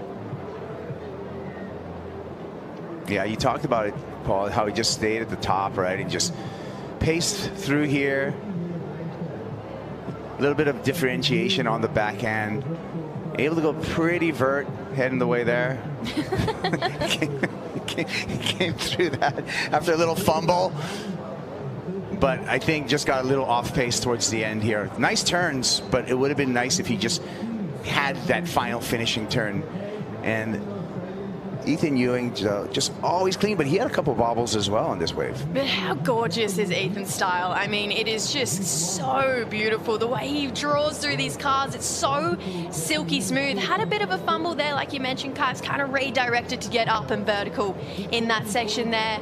Just so clean, his lines, just the way he brings just got a little weird right here. Beauty to his surf there. Fumbled a little bit, just disengaged, then came back and brought it back to the pocket. Got a bit down the line through the end of this wave, but just the way he started it off, I mean, just really beautiful surfing. He's got such a graceful style, Ethan, and he brings his own unique surfing to the tour, and this is why I love watching him surf. I mean, just look how hard that rail is buried. Complete fin out of the water there, Kipes. Yeah, and Ethan's got a lot of drive on those DHDs, likely riding, he has been riding the Juliet model a lot, but then also when we talk about the tires on the F1s or the fins on a surfboard, Ethan Ewing also utilizing solid fiberglass fins. He's got a new template out, and you can see that because of the angles that he's able to put his board on and the power that he puts in the rail game, he needs that extra grip with those fins. Serving him pretty well for the opening exchange. 7-6-7 for Ewing. So we'll get a bit of an advantage over O'Leary. We'll get a 6. There's the spread from the panel. A couple of judges went excellent. So that's got to feel good for Ethan Ewing. Even with a couple of mistimed turns, he's still got 8s from 2 judges. That's got to give him a ton of confidence. It's also interesting to know as well, a lot of numbers, particularly towards that excellent range, maybe just under, like dramatic finishes, down to that impossible section, kind of almost making it difficult and then pulling it off, but able to amass those points really just by clean surfing. By clean surfing out the back. So if you imagine something like that with a finish as well, and I mean, where can that go? Yeah, it's dangerous. I mean, the scale, it's so big. And interestingly enough, when I was chatting to Ethan in his last post-heat interview, he said he doesn't feel like he's still really connected with this wave yet, and he's in the quarters, and he still feels like he hasn't really connected. So this heat, it's a great way to start it off with the opening ride to that wave. I would hope he feels connected. He's won here before. Yeah, I know. I think he meant more like in terms of like this year. But yeah, had his maiden victory here back in 22 in a great final with Jack Robbo. So he's looking to channel that energy right now between him and Connor. Yeah, the green hat right there is another couple-time champ. That's Jake Patterson. Get an all wickety whack with it on sideways there too. Dog with a sort of trademark mid-heat grimace there. It's kind of, watching on and thinking, 6-point ride from O'Leary. What could he have done? What moments could he have had just to maximise that? Those marginal gains that we talk about. It's going to need all of that. It's going to need to maximise taking on Ethan. Will have priority as well as the lead just from one wave apiece. Bit of energy will stand up. Ethan very much not tempted. Connor will say, all right then, I'll go this. Here goes O'Leary. First turn, he'll go up and he'll get that drift, releasing the tail in a way that's a little more pockety at this stage. So it offers him a steep section, then a softer wall, so he can actually push quite hard to open up, and then just being patient, wait for this thing to show its teeth. Getting involved with another hit on the backhand, so doing really well here. Great rhythm to this, and as he recovers from the bottom turn, another section will stretch out and he'll match it for speed, hammering it with another hanger as well on the end, and a little giggle from O'Leary. He liked the rhythm section that he felt at the end. That the beginning of that wave was a little mangy, but he stuck with it. I was surprised that he stuck with it, Paul, but then it actually paid off for him in that end section. Yeah, it was one of those smaller waves, which we've seen a lot of people kind of get stuck in and trapped to, but that one came through a little bit wider, had a bit of a slower tempo to it, and you could just see Connor made the most of it, went upside down multiple times on that wave, and big smiles at the end. I mean, that's when you know a wave feels good, when you're smiling at the end of a wave. We'll see where the judges go with that in terms of the decision to keep in motion and stay busy from under the priority of Felipe Toledo, who will wait out the back, got some energy. Unloading, as you see, the sky's getting a bit darker, slightly foreboding, just adding to that drama here. These frontal systems coming around the Cape and lighting up J Bay with quality conditions for finals day. We're seeing very high quality surfing as well already in this heat, close to excellent from Ethan Ewing, really by his own standards, kind of cruising as well. Here's another look at Connor. Yeah, loved this wave. I mean, I mentioned it before, went vertical, drift the fins too, and I thought, oh no, he's going to lose it. Re-engage, you could see a quick foot adjustment on this wave, and then came through this inside, just paced it really beautifully, waiting for it to stand up and really hit this bowly section through here. And this is where, I mean, he really went to town. He just unleashed vertical hit after vertical hit all the way through. Just stunning approach as well. Just his read, his management of speed, how high up he was going with that wind as well. That would have been brushing up the face and making a little bit of chatter on his board. Just negotiated it beautifully. That was a nice opening turn, but you got to admit, the beginning of this wave, pretty ugly. And he stuck with it. He cleaned up at the end. And these turns right here at the start were in some difficult, kind of ribbed out, bouncy section at the beginning, but still he manages it nicely. I like the fact that he didn't give up on it. He rode it all the way through, and he actually had that bonus at the end when he really got into a top-to-bottom rhythm. And also with also with Conor O'Leary, his compression and his extension in his surfing really accentuates those backhand hangers. There's a 7-point ride. Great competing from Conor O'Leary. Snaffles a 7 from under the priority of Ethan Ewing. And that'll feel a bit better for him as he claws his way back into the lineup here. So a 7-point ride for Conor, taking on Ethan Ewing. Whichever of these pair get through this heat, they'll be facing Felipe Toledo. Let's go hear from him.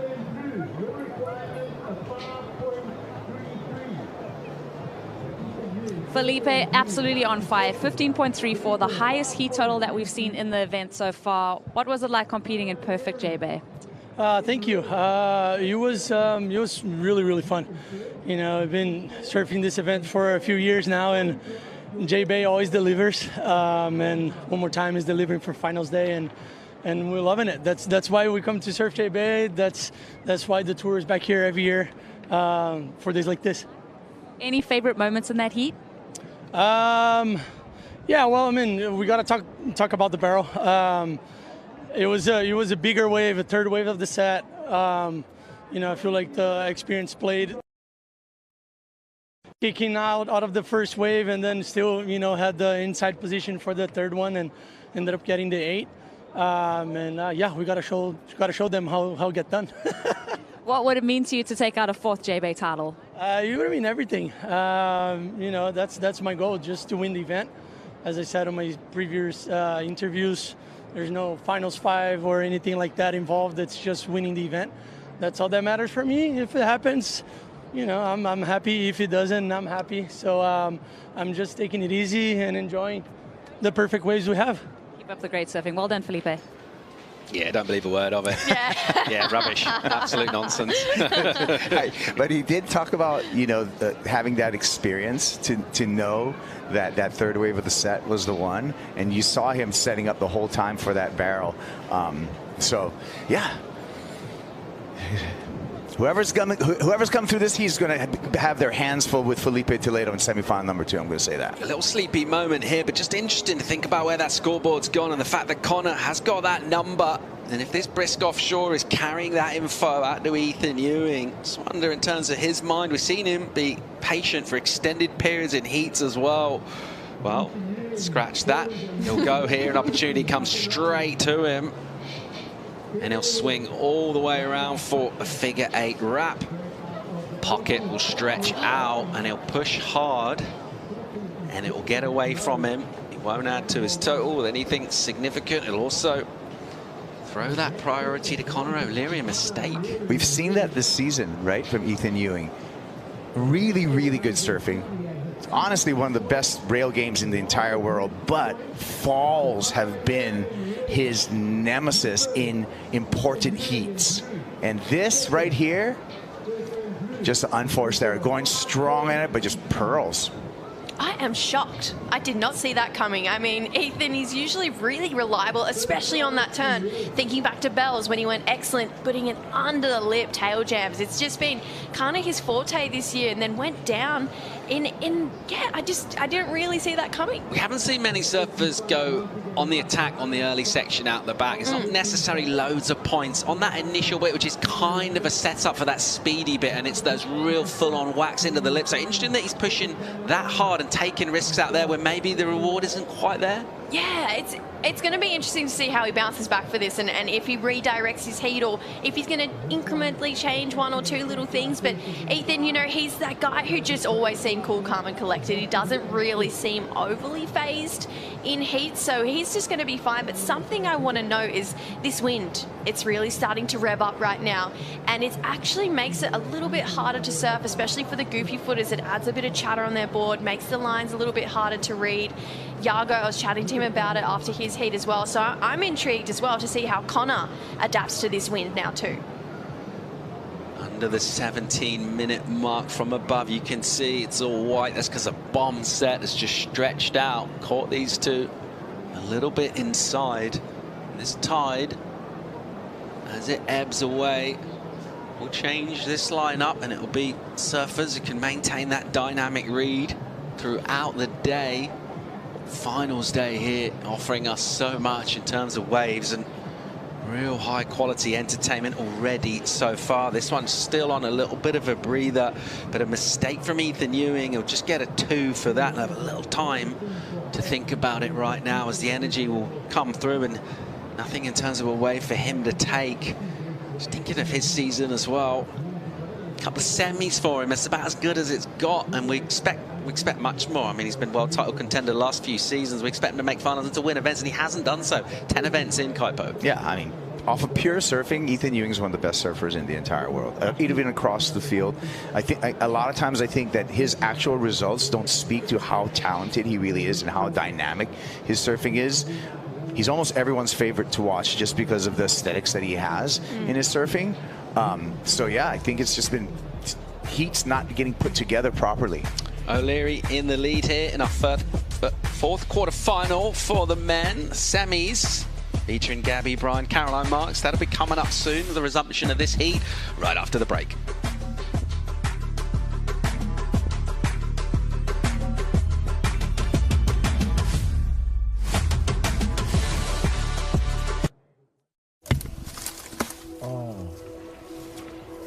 Nothing's ever touched me like that before. I mean, my heart just kind of stopped for a minute when you just like lock eyes with an animal like that. I'm speechless. That elephant definitely had me in tears. It just felt like it was my mum saying hi.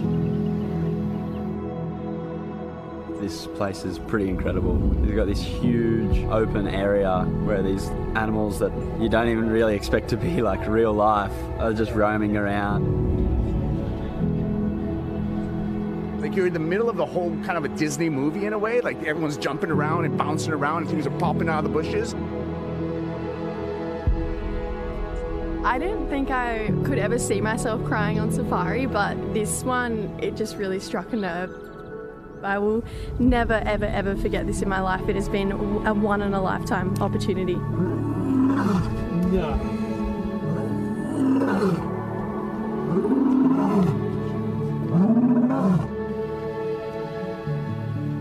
How was that? Are you kidding me? Amazing. Africa can only really be one place. Top 10 on the championship tour reaches its conclusion today. It's finals day here at the Corona Cero Open. You guys, you having a good trip? You enjoying yourselves?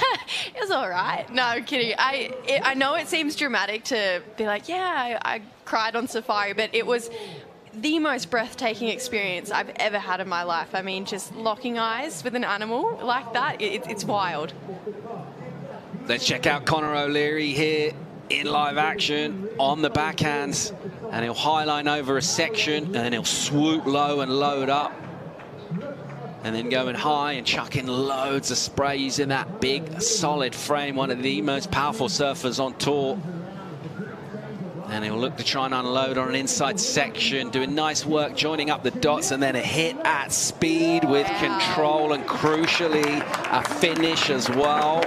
The squad enjoyed that. Conor O'Leary leading the heat prior to this exchange, 11.5 on the clock. And the big goofy foot covering a lot of ground to find that section. And when he found it, he hit it and it stayed hit. Okay, thinking back to the 7 and what the damage he did on that, and that was a smaller size wave.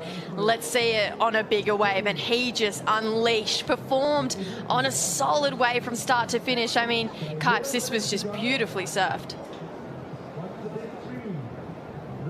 Yeah, Conor, you know, you can see why this is his third time in the quarterfinals at J-Bay, so you see what this is one of his pet events. He's patient, but then also really highlights, like I talked about, that compression and extension that he gets on his turns. Just a stinger for the finish. That should do better than the 7-point ride that he has in his scoreline. Watch this in slow motion. You can really see the rotation and how he just stings that, puts the hand on the nose as kind of like a pendulum effect to swing around. and perfect timing for that finish. Yeah, he has that Owen Wright, Matt Wilco technique when they put their hand on the center of their board to shove that momentum forward in those big, hard sections there. So great surfing there from Connor. Look forward to seeing where that one goes. And Ethan, he wants a piece of it too. Just really, wow, whipping through the back of that turn. He almost accelerated more at the end here, trying to find his pace on this wave. We know how remarkable he is when he starts to really light up this wave. Taking his time through the inside. He's already got a lot of damage done out the back. Here, just really drives hard, pushes hard off that back foot all the way back to the foam, and great finishing turn. I mean, slightly smaller wave in comparison to Connor's, but just textbook, beautiful surfing. Not a bump in the road on this wave for Ethan. See that little extra punch where we look at that at slow motion, how he swung his body around and just gave that tail a little extra kick? That's just trademark Ethan Ewing surfing, and then changes around with this kind of more of a layback, and again gets a little drift on the fins, stalled basically, and then the projection he gets out of the bottom turn is just beautiful. Talk about body mechanics, biomechanics, whatever you want to say with Ethan Ewing. He's just so on point, so centered and so clean. No real wasted energy in his body positioning. This is why it's just beautiful to watch. With the judges right now. I've got a replays there. And just on the record, no worries, by the way, guys, for not inviting me to Shamwari. That's cool. No, I'm fine. I put a call in. I'm fine. I swear there's something on your voicemail. Yeah, it's weird. It's like your phone was switched off or something. Yeah. So many when you like travel with people, they really show their true colours. Yeah, it's they crazy. reveal their true selves. Yeah. That's cool. I just played some chess with Turpel. It was fine. We had a great time. Who else is having a great time? Well, it'll be even better when this number comes through, but so far, excellence dropping in for Ethan Ewing. A big number, an 8-4, currently good enough for the lead in this heat. We're still going to get a number for Connor O'Leary, but Ewing goes to the lead. Judges ate that up, just like the big line ate up a little warthog on the Shamwari Safari. They just actually feasted on that wave for excellent score. So Ewing taking control here. The number for O'Leary in as a 777. And so Ethan getting the better of the exchange and getting the lead in the heat. He's got priority as well. And after not a lot in terms of energy going his way thus far, there's the spread for Connor. And now he'll have a little bit of work to do here. Remember, he got a 7 from under the priority of Ethan Ewing. And at that stage, going all right in the heat. But this is a significant shift here. I feel like I'm having flashbacks to the women's quarterfinals. We saw a really similar scenario where Betty Lou, she was out in front, she had the lead and priority with under 10 minutes to go. Isabella, she needed a score. It wasn't as hefty as an 8-3-1, but had to find it away from priority and away from Betty Lou. So Connor, he's backed into another corner. But chatting to Isabella in her post-heat, she said these are the moments we live for as competitors. And I feel like Connor, he'd actually be relishing in this right now, knowing that he needs to push, find excellence, and try and get a win back on Ethan here in this round at this event. Ethan Ewing in control of this one inside the 7-minute mark. What you're hoping for as a neutral is just sets to come through and opportunities. Dolphins in the lineup, they're not in a hurry. They're soaking it all up. Will fly above this iconic wave and take it in. You can see the wrap of the swell as it bends in here. Look at that whitewater line too, just indicating how perfect the wave is. You can see way up the top there. Some significant energy making its way. It will take a good minute or so to get in here to supers, where we're focused at the moment. We're watching Ethan Ewing try and get himself a matchup. Felipe Toledo, a rematch of the final last time around. Ewing getting that win here back in 2022. And one of those servers you're picking your fantasy team and you think about put them in their ideal scenario, and it's just a perfect match for this wave, but doesn't mean that's how it's going to play out necessarily in your heat. So far, definitely heading in the right direction with his numbers, getting that excellent score. Just 3 waves apiece though in this one. I think we're going to see more waves ridden. And it is O'Leary with the work to do. Yeah, needs excellence too. And I'm not going to lie, touching on fantasy, I've had a shocker this event. J-Bay's thrown some real curveballs in the mix for this year, but someone who is still in my team is Ethan, and he's trying to hold down the lead, but I would love to see Connor get that opportunity to come back and go excellent. And who doesn't love to see Connor just tee off on his back end? I mean, it's such technically good goofy foot surfing, and he really wants to showcase the best surfing that he can here. So he's got 5 minutes to try and find that under priority. So it is a little scary at this point right now for Connor, but he's surely in 5 minutes going to try and find an opportunity. See this one just cap on the outside with this outgoing tide. Will push wide. So you see a set coming and you're thinking, all right, here we go. But actually that one, a little too much energy. 4.5 minutes on the clock here. 3 waves apiece, but the leads is quite significant for Ethan Ewing. He's put some solid numbers already together. Looking at CT by the numbers this year on tour. So second highest, 18.76. That came in quarterfinals at Bells against Connor. So Ethan Ewing, again, another excellent heat from him. Look at the wild card. Look at Julian Wilson. Yeah. Julian just popped in as a wild card, and he's in this top 6 situation here with the highest heat totals for 2025. I was going to say that. I mean, hello, Jules. 18 points final at Burleigh to go excellent in the final as well as a wild card. I mean, he's back on the Changers looking for a spot on the tour, but yeah, that is just an incredible stat. Part of the reason he wants to get back on tour, of course, to come to places like this on days like this. J-Bay delivering for finals day here. And Julian's got a 10 here as well at J-Bay. So we'd love to see him back here. He's just got to get through those Challenger series that is a big challenge right there. Bit to do for Julian Wilson on the Challenger series. A bit to do for Connor O'Leary in this quarterfinal heat on the CT. Right now, 8.31 is that requirement, and he's in second priority from Ethan Ewing. Yeah, as the clock goes down, it's getting darker and darker for Connor. Obviously, with Ethan with heat control and being able to utilize that priority. Good news is, Paul, we have seen 4 or 5 wave sets, so I got to hope for one of those.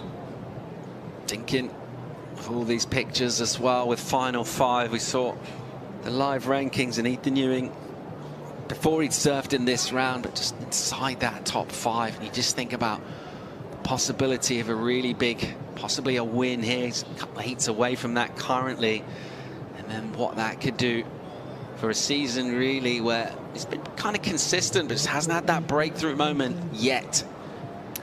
Yeah, you'd be nervous right now if you're sitting in 3rd or 4th on the rankings and you're out of competition, and someone like Ethan is making ground in competition, and similar to someone like Griffin who's making ground as well. So people are really starting to scratch at that top 5. Let people know that they're here and they want to be in those spots. So everyone's going to be fighting for it at that next stop over in Tahiti. So looking forward for those battles that are going to go down. But right now, Connor, he really wants to get out of this quarterfinal. And like Kaipo mentioned, it is getting a little bit dark the more that clock starts to wind down for Connor O'Leary. So he's going to have to hope that one of those multiple wave sets like you're talking about comes through, and he can just unleash, and hope that Ethan maybe makes a mistake on his. You can see them both paddling out at the moment. There is some energy, some crisp lines coming down the point here and swinging in on this absolutely beautiful day of waves at Jeffreys Bay. O'Leary will try and go here, and he deals with a load of offshore up in the face, and then he'll hammer a first turn and completely bury the surfboard. I don't know how he recovered from that. Just power, really, just leg strength and technique.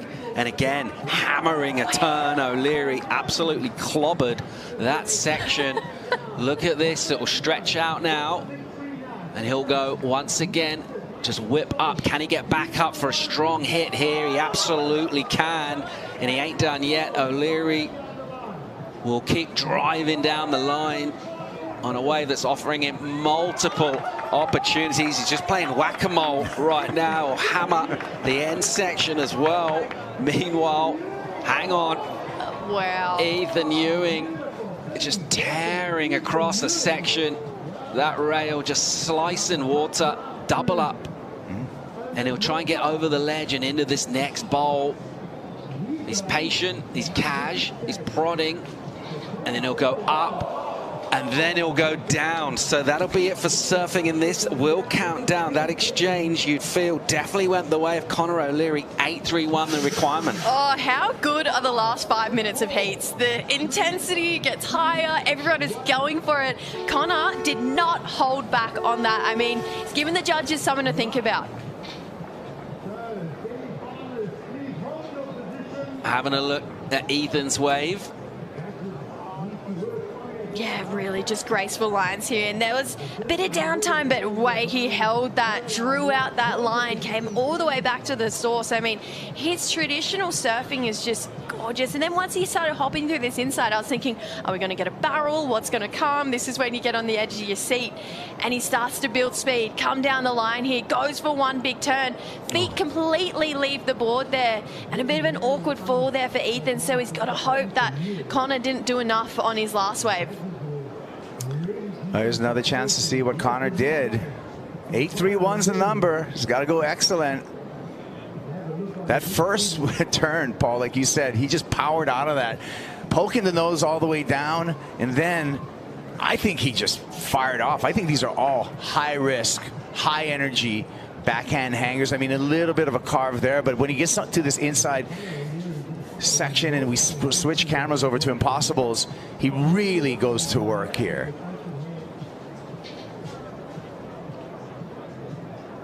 Yeah, just starts really laying the rail. You can see this wind is not affecting him at all. Vertical in the pocket there. Lactic acid built up. He's holding his legs at the end of that wave. And that's the beauty of a point break. You just go tee for tee, turn for turn.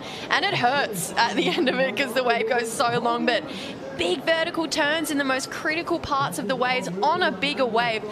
May I add, under priority too. That was a great opportunity for Conor O'Leary. Well, Dog likes it. And no indication of the numbers as the surfers exit the water. It's with the panel right now, isn't it? I mean, look at Ethan's wave. You're thinking, well, his scoreline will remain in terms of his top two. So it's really about that wave for Conor. 8-3-1, that requirement. He just throws everything at those turns and comes out with the speed to go up and attack again. It was relentless, really, on the end section for O'Leary with those big backhand hits. And this is a nervous moment. And a heat, really, which is kind of seesawed throughout. But a similar story in terms of not having that priority and taking that opportunity. The wider one almost didn't get on it. The sort of risk almost throughout. If you just think about the sort of emotions of that ride from Conor O'Leary, just kind of kept you guessing throughout. And generally speaking, when that happens in terms of the score, I like the drama in it, you know, but I was surprised on the 777, the last of Conor.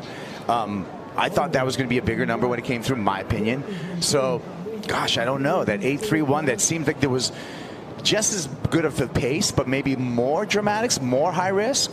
Full of adrenaline, not going the keyhole, just doing the rock dance. O'Leary, he won't mind that if this number comes and goes his way.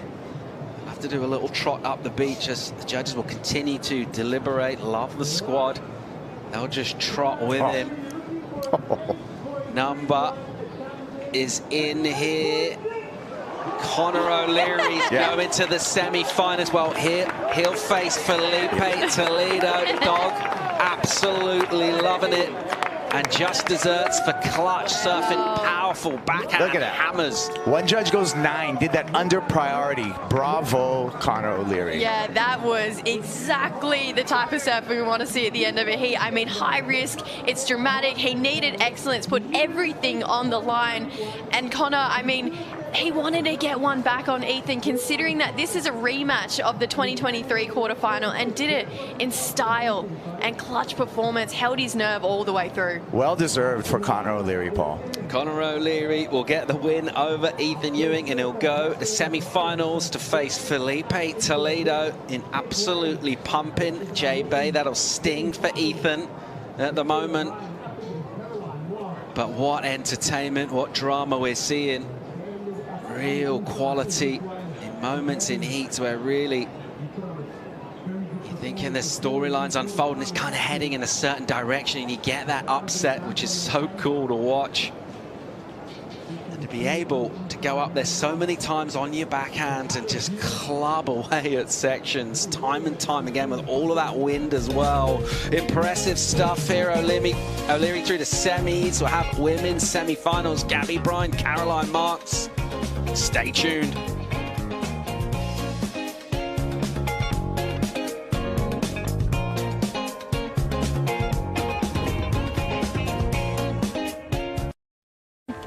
Learning how to put fins in. Okay, let's try that again. St. Francis is actually a lot closer to J-Bay than people realize. It's about a 20-minute drive from J-Bay to St. Francis. Cape St. Francis is the place you go to when you need to surf a left.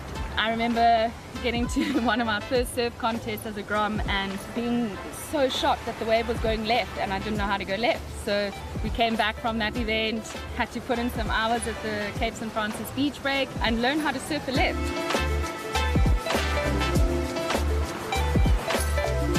One of my favorite places ever. I think some of my best memories growing up are here. Rich marine life, rich in lefts, really good rights too, and such a beautiful little fishing town. Connor O'Leary signature all over that J-Bay wall, now signing autographs for all the fans down here on finals day. This is the biggest crowd by far I've ever seen at this event, the Corona Cero Open J-Bay, top 10 of the season. Now we're into the semifinals. Gabriella Bryan, world number 2, officially clinching her spot in the Lexus WSL finals earlier today on finals day. Got past Tyler Wright when she was undefeated over that champion in the past, and the same situation goes as she battles with Caroline Marks, trying to find a way to beat Caroline for the first time, but it's been a different season for Gabriella. By far the most powerful surfer on tour, and Caroline Marks now featured in her second appearance in the semifinals. Hope you're enjoying finals day like we are. Joe Turpel, Rosie Hodge, and Jessie Mendez coming off a buzzer beater. We still feel that energy, but it's amplified even more, Rosie, on finals day. Oh, definitely. It's just been amazing to watch all the surfers just rise to that occasion. That was maybe an upset in the quarterfinals that we had seen. So Connor O'Leary just continuing a magic run. And I think he knew that was coming. You know, as far as past champions are concerned, they're the ones to beat all day long, especially with Ethan Ewing's reputation on a big wall like this. I mean, you need compromise. You need to put yourself out there and make sure you have the guts to throw it out to the universe. And he did that earlier. He mentioned that he wants to be known for the best performance on the backhand out here. And to go up against a guy like Ethan Ewing with an excellent total for both surfers and come out on top, it's a big statement. Gabriella Bryan getting the first wave during the break, Rosie. Yeah, there's just so much foam on this face. You see her kind of wiping her eyes. That wind also coming into play, going a little bit more southwesterly, so a bit more offshore for these competitors. Groomed lines. Let's see if she can attack that section. She does. She's fearless. Falls off there, though. Commentator's curse. Big chance for her to start off strong. Falls away from her, so that score is going to stop at a 3.17 with the fall. And Caroline Marks will have priority to wait for the waves that she's hoping for.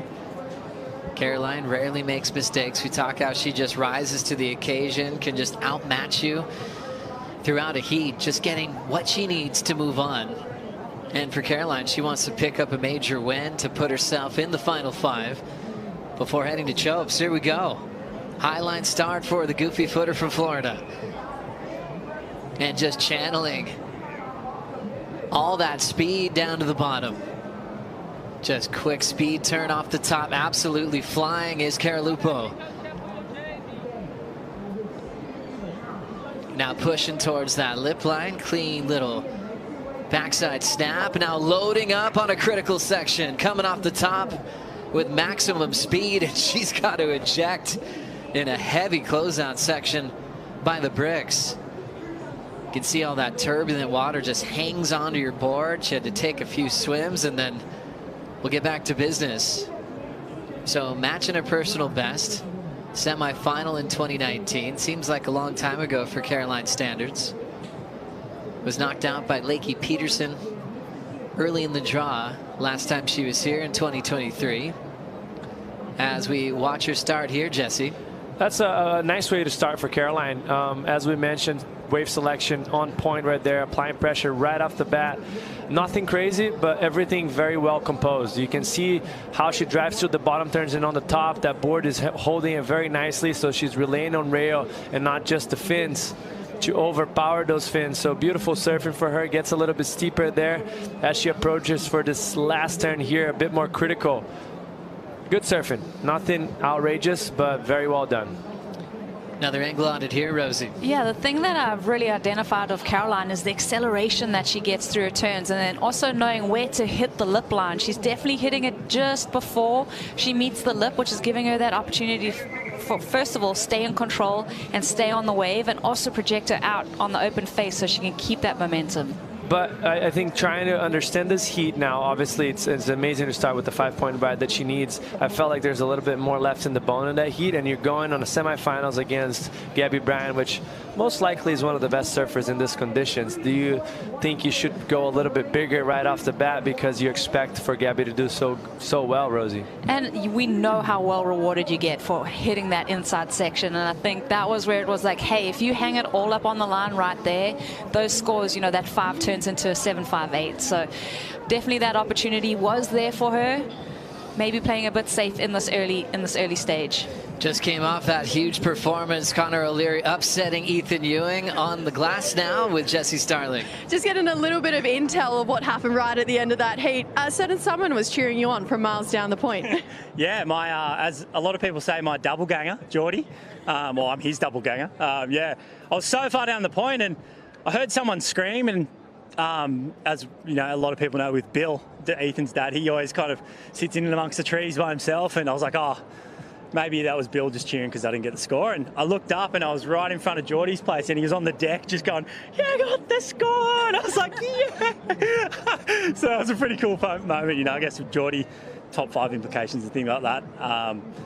I beat Italo the other day, and he's like, thanks for that, man. So, yeah, doing it for the big brew. I was giggling in the booth during that one because you got the score and it turns to the athletes area.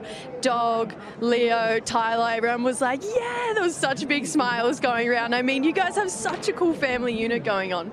Yeah, I mean, that's the most important thing in our life, you know. For me, I feel like it's not only the, you know, the competition side of the success and the failures that we live through. It's more of, you know, building those connections and those families that, you know, that aren't really your family, that become your family on the road, because, you know, we're spending a lot of time together. So to be able to have that close connection with Gab and Leo and, you know, Ryan at the start of the year, and, you know, hopefully we'll be back next year. And, yeah, we've got a cool little team going on that are all feeding off each other to do our best. And I guess that's all we're all on the umbrella of Dog. And if we didn't have him, then, you know, we wouldn't have been able to create this atmosphere. So, yeah, it's been fun, and hopefully keep going with a few more.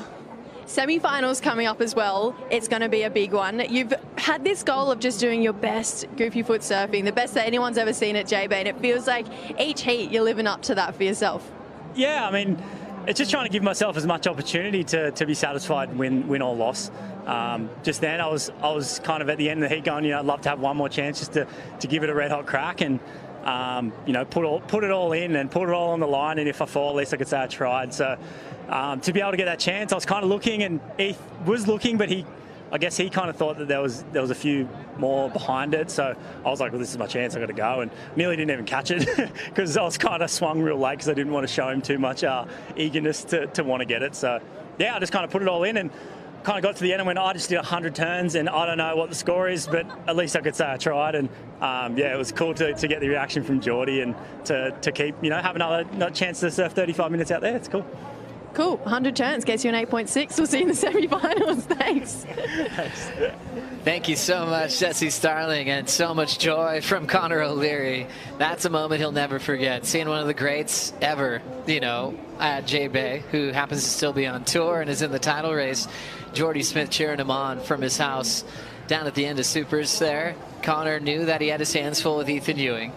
Well, it's going to happen again in the semifinals as he takes on a 3-time J-Bay champ, Felipe Toledo. Wow, huge, huge rankings implications. Connor's been the guy that's just been knocking out everyone. Like you said, he did Italo, Ethan Ewing right there, and then Felipe's making a late charge. So he's been the spoiler this event. Sometimes you get on a roll and you kind of know it before everybody else does. It reminds me of Frederico Moraes out here when he made it to the final. He had giants ahead of him, and he just kept taking them down. As we look at Gabriella Bryan, a little bit deep here, but she's got plenty of time to set this one up.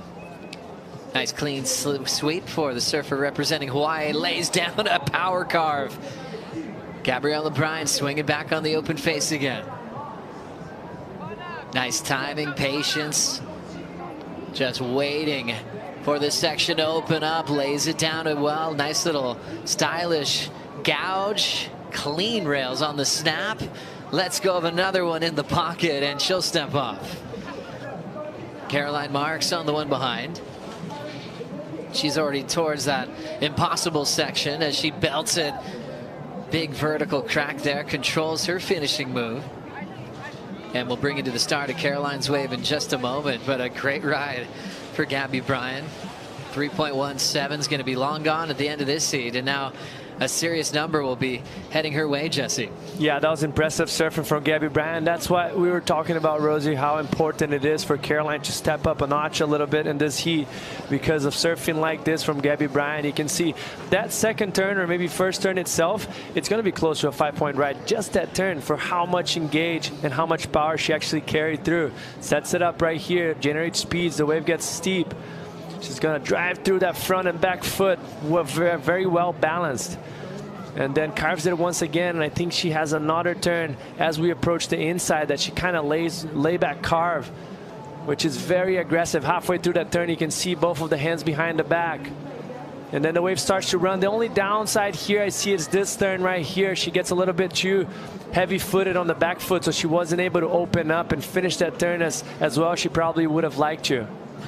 And then to Caroline's start, waiting to see what happened here. Yeah, so Caroline had a bit more height on this one, but it also started off a little bit slopey. Now she gets a little bit more of a critical section, stays tight to that white water. Really like that turn from her, staying in that top third.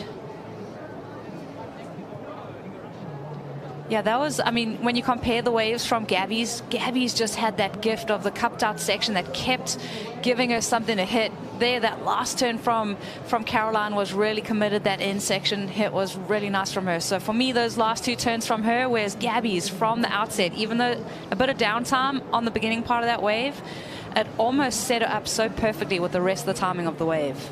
Yeah, I agree with you, Rosie. And I got to give the nod to Caroline on the finishing. The wave was steeper, was bigger, and she timed it very well and was more aggressive than Gabby. But the beginning of Gabby Bryan's wave was just very impressive and on rail.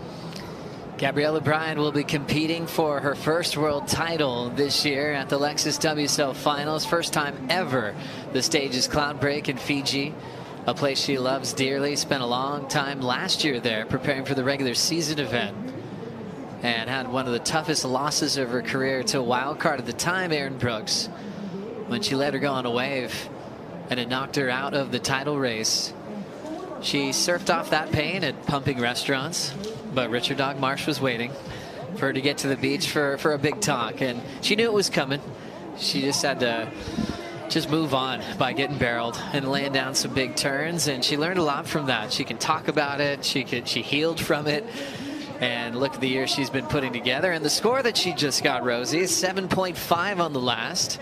Caroline, 6.43. Gabby wins the exchange. Yeah, we can see there. I mean, I think that little bit of a pressure release, finding out this morning that she's in the WSL Final 5. You can see she's surfing with a little bit more freedom. But, you know, I like that spread on the Caroline Gabby waves, because I did like that finish from Caroline, but Gabby getting the nod there. Yeah, I think it's just the whole wave put a little bit more aggressive from the beginning to the end. As much as we're talking about the best of the best, obviously Caroline Marks, an amazing surfer. Just the beginning, she had to zigzag, do some carves. The wave wasn't as steep, and on the opposite side, it was Gabby Bryan just really relaying on that rail. And then I think for Caroline, that finish was really what stood up, and probably got that score to the 6.43, because that was very critical from her. But never too far behind. You can notice she's going to keep the gap always pretty close, and she has a chance. She's going to take it. One thing we know on the women's side, we'll have a brand new champ at J-Bay this year. Caroline wants to make the final for the first time. That's her score from her last wave. Her finish, the best maneuver, right above the bricks. 6.43, open with a 5, so she's able to hang on to the lead for the moment. Caroline still with a lot on the line as far as world titles are concerned, just to one spot out of the final 5 picture, but going into an event in Tahiti that she's won in the past. But she'd like to get it done here, where Betty Lou's been knocked out by Isabella Nichols. So Betty Lou is in the hot seat at that number 5 position at the moment. And just 3 spots left to finish up the final 5 story. But this wave is just set up to create heroes, you know, for people. They have their favorites that they like to watch as far as free surfers or competitors. Rosie, for you, who are some of your all-time favorites when you think about Jeffreys Bay when it's pumping at this size? Women's side, you know, Steph Gilmore is just so fantastic to watch. On the goofy side of things, I think Tatiana Weston-Webb with those hanger floaters that she was doing sticks out in my mind. Men's side, Mick Fanning, Felipe, Geordie, obviously, Sean Holmes. There's just so many. Sean Holmes, so bring many the guy back. Just like seared into your head. Those moments where you're like, that's just one of the most beautiful visions that you'll see in surfing. Jesse, what about for you? I feel that you mentioned already. We'll check the box that what I was thinking. One that comes up to my mind was Joe Parkinson as well. On a day like today, mostly with that much open wall, he's able to utilize every inch of the whole face of the surface of the wave, which is very hard to do. On the woman's side, Carissa Moore, it's another one, very powerful surfer, very on rail, very committed to every section. So I think those two are names that comes out.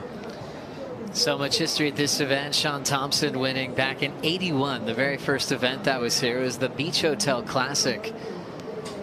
Soon after, well, he kept winning and dominating the tour. He had won a world title a few years before that. Greg Day ended up winning the following year. Then David Barr took out a win representing San Diego. A lot of great history in the QS as well. Pierre Tosti is a longtime photographer, but had a great career as a pro surfer. Had a couple of 10s in the same heat when it was the top 3 system. Got really barreled, won back in 1991. Munga Berry, an absolute legend, winning this event in the past. And then when the tour came back for the women, it was Steph Gilmore who won the first.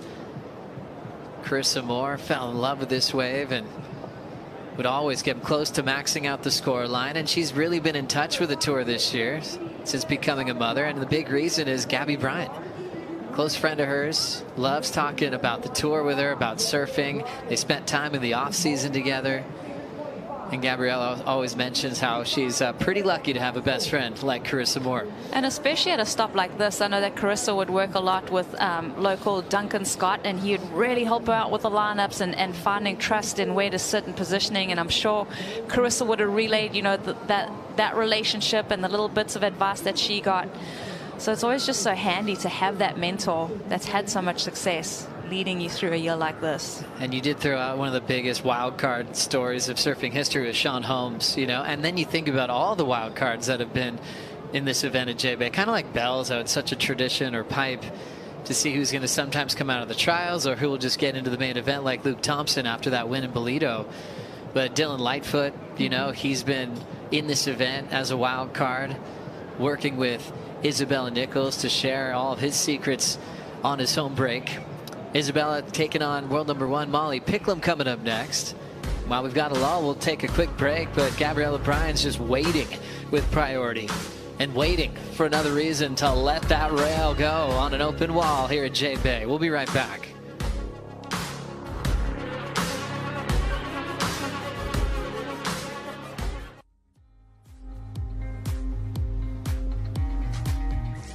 Thanks for being with us here on finals day. 12 minutes on the clock as Caroline leads over Gabriella Bryan. Well, it's about lunchtime and all the surfers are being really spoiled right now. Let's send it down to Kaipo. Well, other than surfing, you know what's the best part of my job? Eating. and meeting incredible people like Chef Wes Randall's here from Seal Point Lighthouse that just has been making one-of-a-kind, outstanding cuisine. You can find him at Cape St. Francis, but here he's in the Red Bull Athlete Zone. Thank you for having us, Chef, and thank you for all the creations that you make. Talk to us a little bit about what you're preparing today. So today we thought we'd feed the surfers lunch, a little bit better than the granola bars you guys are generally getting. So we got some spicy tuna tartare, we got a Thai coconut, so sweet potato, big cooler box, Corona cooler box of oysters, local oysters. And then thanks to Gosney for hooking us up with some ovens, and we're doing some fermented potato breads in there. Yeah, we got some lamb belly. Yeah, it's like a little bit of everything.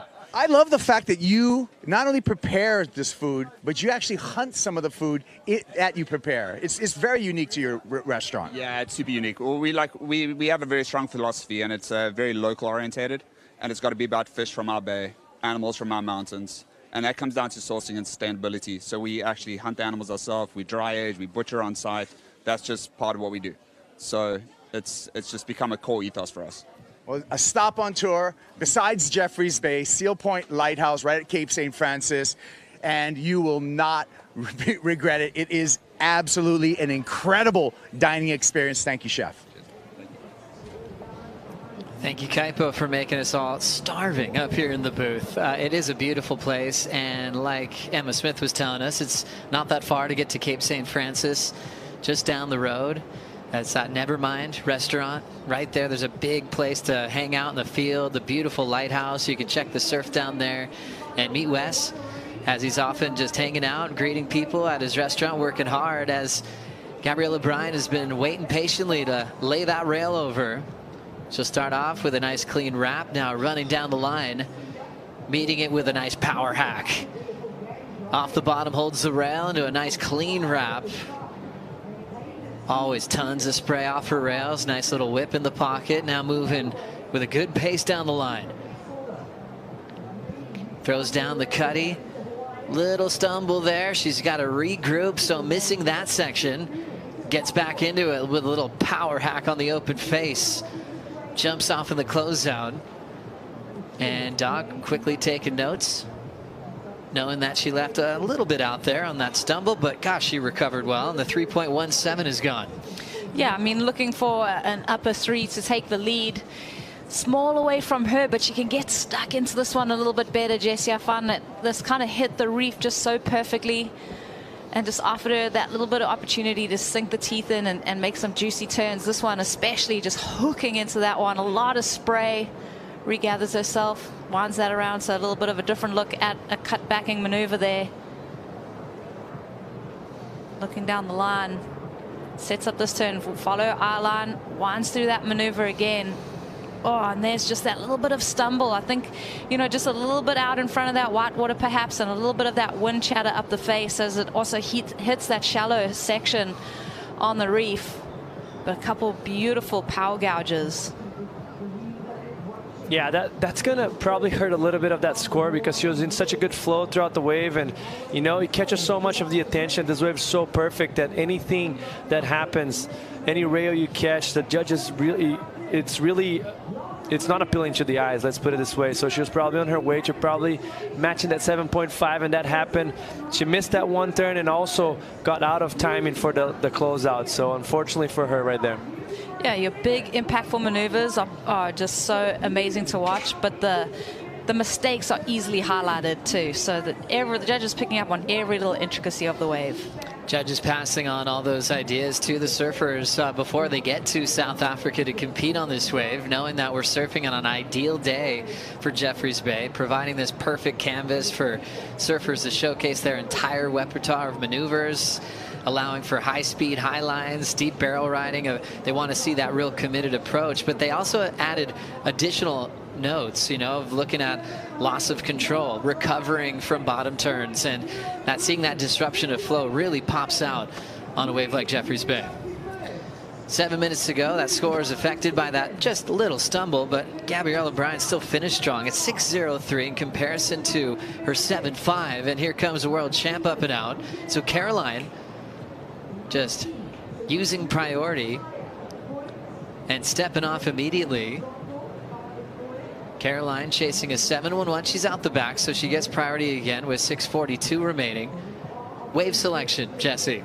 You know, especially for what Caroline might be looking for as a backsider today. I think you just kind of gotta look at what Connor O'Leary did. He had those waves that were kind of medium sizer that had a good pace for a backhand where you can apply top to bottom surfing back to back, because obviously if you have a very big open face on your backhand, it's harder for you to use all the surface of the wave. So you want to get critical. You need to get critical going up against the front sider here. So she just kind of got to stick to her hands and make sure the bottom turns are always coming from behind the whitewash so she can get up on vertical in the most critical part of the wave. Fortunately for her, it looks like there's just being a kind of a low and there's sets approaching out the back, and that's going to groom things out. If, you know, one of those waves that come inside her a little bit more steeper are probably going to be easier for her to ride. So this is her chance right now at 5 minutes and 40 left. Most likely she would only get one opportunity here, and she got to make the most of it. It's not a massive score, mostly for a surfer like her. 5:30 on the clock, and you might think it would have been an uphill finals day for Gabby Bryan. When you look at just the numbers, what she dealt with Tyler, it was 7-0. Well, she got her first win, like you mentioned, Rosie. It's a different year. And then you look at Caroline Marks, it's 3-0. And it might not seem like much, you know, as far as a lot of matchups together, but they've been finals in there, including the one in Portugal this year. They've had an El Salvador final that Gabby lost last season. Those sting the most. And even when you look at their scores in those events, it's been extremely close, Joe. So both of these surfers, Gabby's been keeping pace, but let's see how she does in this one. Caroline trying to stay undefeated against the current world number 2. Couple of setup turns. This wave's not looking too promising yet, but she's going to commit now down the line. Starting to grow with size. Caroline, patience paying off. Big swing off the roof. She drills it. Getting back to the top again. Attacking some good sections. Now a little fading cut back to set up the inside track. Keeping that speed down the line. Quickly moving under the lip with her last 2 moves. To show the judges she has control there. Did she need a lip to hit to really show that she was going for it on the end of that wave? Let's watch it again. Jesse, Caroline chasing a 7.11 here. A little bit sticky on that first turn, but man, she did it well halfway through. When the wave, when it mattered, she did it very well. And like I mentioned, she needed to be coming from behind the whitewash, and that's exactly what she does here. Look how much she drives off those hills and the bottom turn and gets from behind as critical as it gets. Mostly on the woman's side, so hard for you to hit the lip back to back twice. Such a powerful wave with so much speed for you to control. Very impressive from her. And right here, she did the 2-4-1. I would have liked for her to delay herself a little bit more on that transition to maybe get one big crack, a little bit more critical. But damage done from Caroline Marks. She left a question mark right there with those 2-4-1 in the end, but still, this is going to be very solid from her, mostly compared to what she previously done in a 6.43. I'll leave it to the judges. Smart. Judges obviously watching a lot of great waves today. And watching Caroline do some damage. She's been critical on the end part of the wave, but she did well for patience. Even though it started off slow, she saved the best for last again. I think, you know, just as she rolls in on that outside, that just set her up so perfectly to give her that slingshot, to get in that position to come around the white water. As you're looking at those back-to-back maneuvers, they were so clean and critical. It's just like, just a pity at this level when you're coming up against someone like Gabby, you have to be putting yourself in a position to attack that lip line on the inside, and the judges are going to go excellent with that. I mean, we saw it with Isabella Nichols' wave on a clutch performance again, Betty Lou, Sakura Johnson earlier this morning. They love it when you attack that inside section. It's so dangerous. It's such a fun sort of climax of watching a ride, you know, when they kind of roll in or high line or just setting up everything and anticipating the money section to really open up, and then obviously finish on the bricks. Sometimes it's scary. Sometimes you're getting barreled through that section. Builds up to a 6.47 on the last of Caroline Marks, so not enough to turn the heat.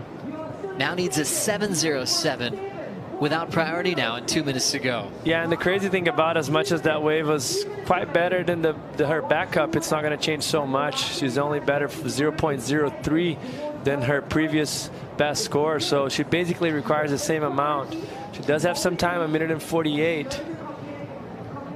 But yeah, it was that, you know, she needed a little bit more than half a point to get the score she was looking for. It was that finish.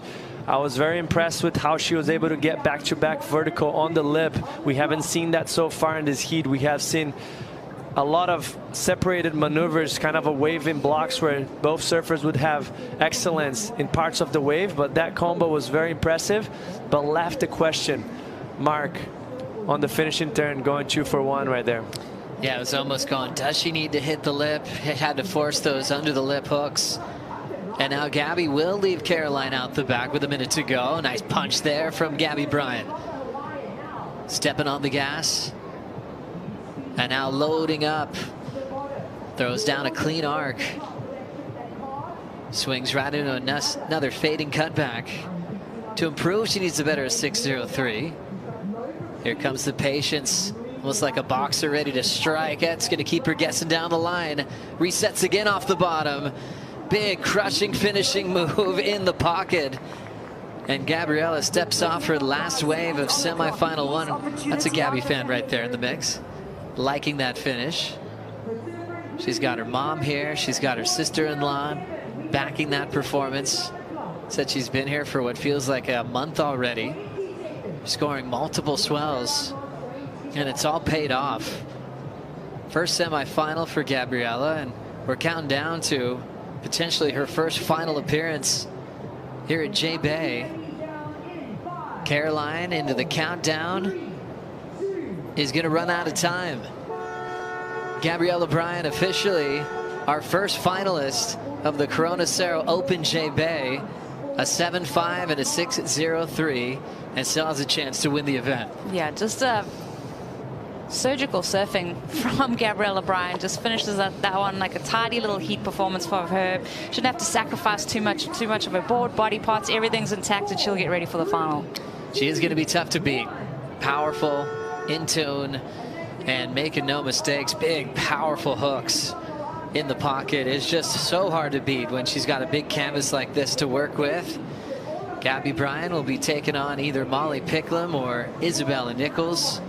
We started off with the top 8 in the world this morning, 1 through 8. Now we're really getting interesting in the top end of the rankings. World number 1 is up next, Molly Picklum, and now world number 4, Isabella Nichols, out here at J-Bay in Semi 2. We'll be right back.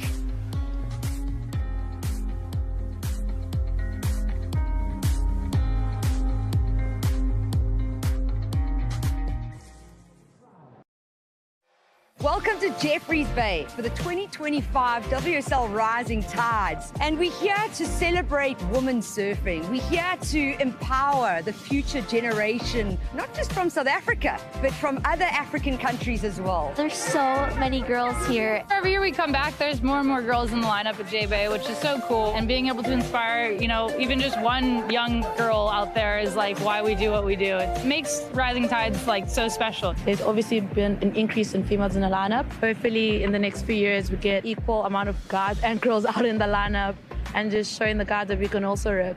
The performance levels of the surfer girls are rising, and it's for a variety of reasons, but the Rising Tides is definitely one of them. Hopefully I can be like them when I'm older. For that to be your job, that's like the best job in the world. These girls now go back to their towns and their communities, and they just feel like we can be the next champ, you know? We can be a part of this bigger picture.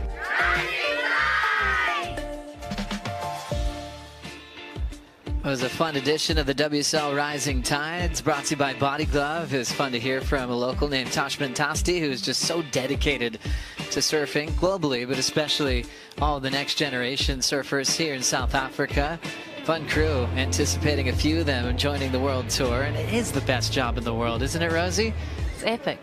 And when you traveled around the world on tour, surfing these waves you dreamed of, what are your favorite memories? Just there's so many, Joe. I mean, it's definitely led me on the path I'm on today with the career that we see, and the women are ripping. Here goes Isabella. Isabella Nichols versus Molly Picklum, all Australian battle here, and catching her board again was Isabella. Little bobble off the top, but gosh, she's got a racetrack section spinning behind her as she drills it off the top. Nice patience from Nichols, and beautiful rail line again on that arcing turn. Loading up off the bottom. Hits the lip line well. Pushing into a wrapping cutback. And now world number 4 into a fun section to throw down the top turn and attack the lip again. Oh, and she stumbles after a very demanding 300-yard ride. I know, you can notice that she was kind of giving up on that last turn because she had no more energy. Like I mean, she had to go through a few sections, so it relies so much on her body to generate the speed to go around it. Once she got to that last turn, she was like, I'm done, guys, but I have to kind of hit it here.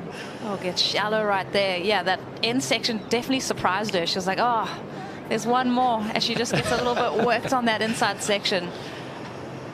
So she's catching her breath, grabbing that DHD design. And Darren making so many championship surfboards for Jeffreys Bay over the years as we see it from the takeoff again, Jesse. Yeah, beautiful wave selection from her. I love how she extends and she's very calm throughout the wave. Make sure the amplitude of the turn is there. She catches the digits attention. Loses a little bit of the front foot on that wave and kind of set herself badly for that barrel section. So she had to kind of go around it and regroup the composure. Right here, the wave slows itself down again, opens up, gets critical once again. Great read through that section, very easy to get caught behind. And then that's when the leg starts to burn. You can see it, the energy, it's not there yet.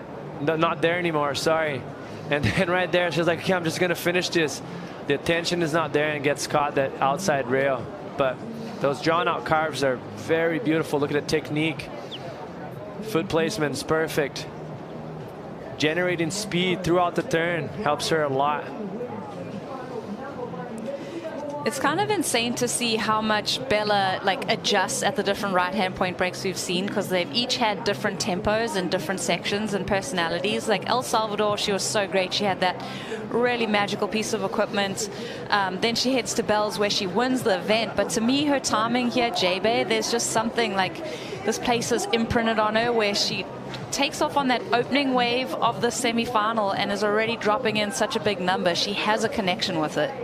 She really does, yeah. Just going from strength to strength this year of winding up against Gabby Bryan in El Salvador and then going into Bells with so much momentum, and it was clear that she just gained so much confidence as she takes on Molly Picklum, who's had the best year so far since she's been on tour as far as consistency of just making key heats, making a lot of finals days, and she was runner-up here in her first try at becoming a champion in South Africa against her good friend Lakey Peterson.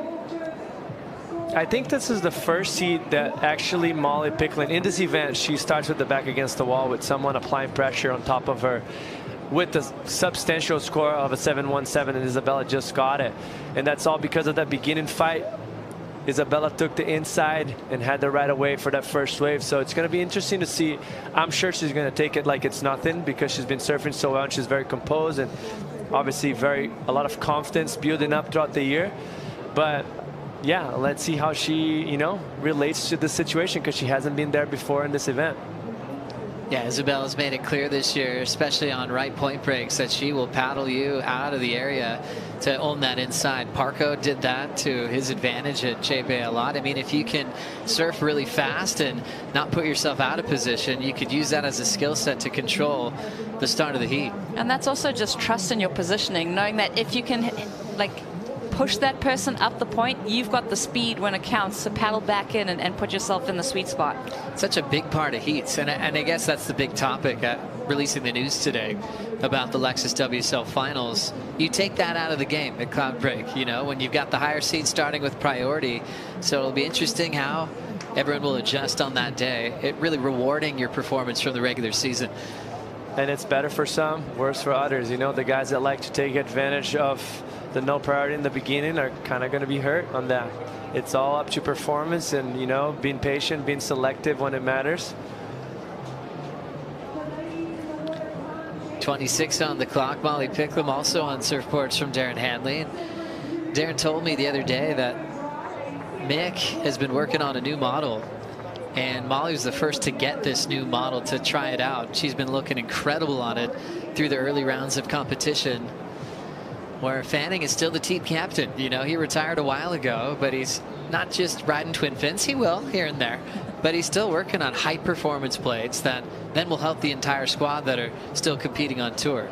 Yeah, the R&D that he's doing, he's still traveling, surfing so much, and obviously the surfers trust what he has to say if he creates a model. I know that Darren was really interested in getting Molly on some longer equipment, just as something that could really make her turns feel more impactful. I think Molly's put a lot of muscle on. She trains really hard, but just something where the surfboard can have that standout moment, and also she can push as hard as she wants to. DHD sweeping the Challenger Series so far. Winners, men and women. First 2 stops of the season. That's Picklam's camp. Chris Bond there with the cool hat on in the middle. Worked with Molly back at the event in Abu Dhabi, where he splits his time. He's South African, but spends time in the pool. Was able to break that down for Molly, and she made the final against Katie Simmers, and working well here in J-Bay as well. I think that's how the relationship started, right? It was at Abu Dhabi. Obviously, has experience there. He works there, and brought it on to here. Props for him, because she looks dialed on both of the events. I think second place finish in Abu Dhabi, and here minimum semifinals. And for me personally, the best performance we've seen on the women's side as far as this event been. Got her boyfriend here as well, Austin. Also that familiar happy face, Ryan Fletcher, who's in Molly's corner all year long as working for her management team. And for Fletch, man, he's used to working with a lot of athletes over the years. Now he can just focus in on what Molly needs. And he's like, yeah, Molly's really independent. You know, we don't have to go to breakfast, lunch, and dinner together. You know, they both like their space. They've been here before, and they've just got such a great relationship. And Molly knows that she's got a big supporter anytime she needs it on the road. Molly scratches into this one, looking to answer back. Throws down a nice clean sweep into the pocket. Breaks on her back, and she's over it. So a slow start continues. And now Isabella's got priority. First mistake that we've seen from Molly in this event, maybe just that quick in and out from her with her priority. And looking to the other side now, it opens up a huge door for Isabella Nichols. Started off very strong, has priority, can just be 2 steps ahead, just like that in the first 10 or a little bit after 10 minutes of this heat. So very important decision and opportunity in front and in the hands of Isabella Nichols right now with set approaching. So let's see if she's going to take advantage. Isabella Nichols, world number 4 now, moving up a spot on the rankings after she eliminated Betty Lou. Will now set that rail. Nice clean sweep to start. The Bell's champ now starting to run off the bottom. Nice connection there. Bottom drops out. That's going to put her behind. Another section pushing her away, and that she might miss this end wall. Still hanging in there. Nichols not giving up, but just in time to kick out. Opportunity means both surfers. One give the chance, the other one not solidifying the opportunity right there. I can't fault the way that she went for it on that first maneuver, though. Here goes Molly. World number 1 coming into this one with a ton of speed. And she'll just put that speed back into the pocket. Another wave that she doesn't want to commit to. It stays pretty slopey down the line. Got that just first step into the wave where you're trying to decide if it's worth committing to. And her last couple, she's kicked out immediately. We'll watch Isabella again here, Rosie.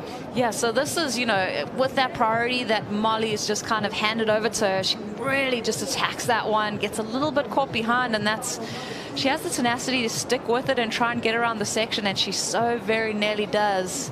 And then the wave closes out on her. So sticks with that wave, just the one hit out the outside. And in Molly's defense, like, she took off on 2 waves and kicked out a little bit early than probably a lot of them would have. But she did a good job, because I kind of paid attention how the wave turned out to be, and they didn't have too much scoring potential for a day like today.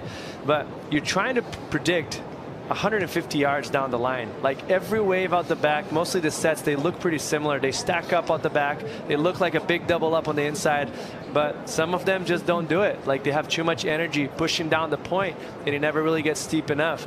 So it's very easy for us, obviously, sitting here looking at the whole lineup, trying to predict what's going to happen, but for the surfers, it's very tricky. Let's catch up with Gabriella Bryan with Jessie Starling. Gabby, crazy day in the office. You've had a win over someone who had a win over you 7 times today. You've made the Final 5 for the first time in your career, and now you just made your 4th final of the year. And not too bad day in the office, actually. No, it's a great day. I knew that waking up, like, it was going to be a huge day no matter what, and I'm doing everything I can to make it a good day, and it's definitely been one. So yeah, we got one more heat, and there's so many good things to take away from today already, but definitely want to put the final stamp on it and give it all in the final. Give us a little intel into Gabby Bryan right now. I mean, we were chatting to Griffin earlier. He says he's just trying to conserve his energy. He knew it was going to be a long day. Where are you at right now before coming into the final?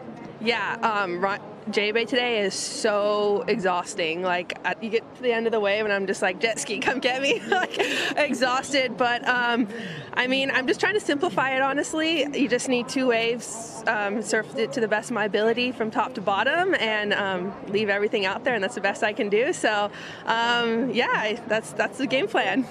Well, you're looking great. We'll keep it nice and shortly, get your headphones on and psych back up, but best of luck for the final. Thank you. Thank you very much, Jessie Starling. A very successful Gabriella Bryan, not just today, but all season in 2025. Look at all those points she has, sitting world number 2 behind Molly Picklum. Katie Simmers out of the mix when she lost to Caroline Marks. Isabella had the battle with Betty Lou, and they flip-flop.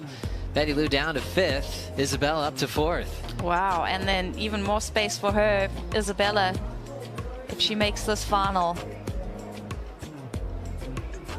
Pretty exciting with 10,000 points on the line to see what this will look like before heading to Tahiti. And I think it was really good for Gabriella Bryan clinching earlier today. Had a strong event for her, big wall. In Tahiti, you know, she hasn't had the results yet there, especially in hollow backside tube riding. That hasn't been her strength over the last couple years. She's still working on it. But with a lot of confidence knowing that she's already got her spot in cloud break. It's not going to be coming down to chokes.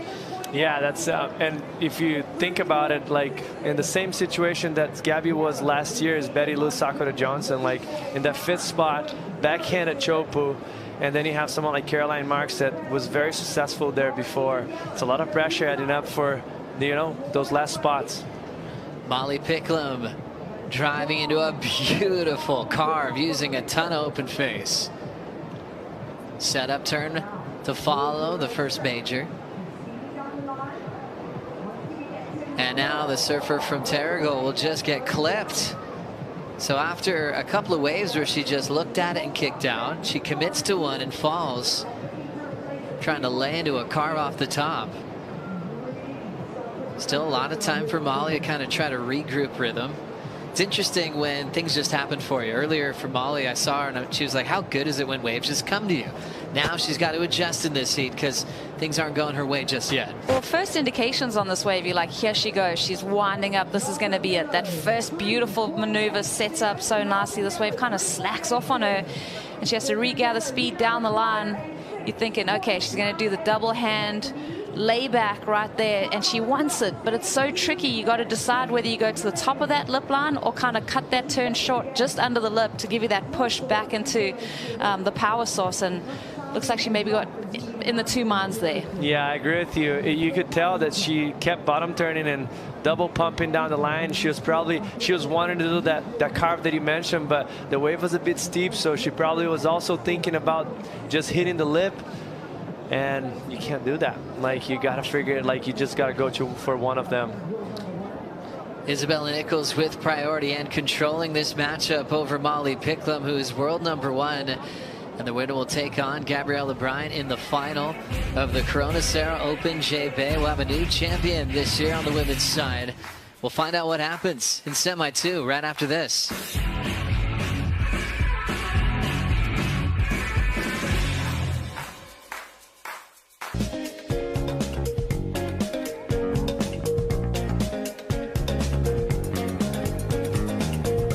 Welcome back to the Corona Cero Open J-Bay.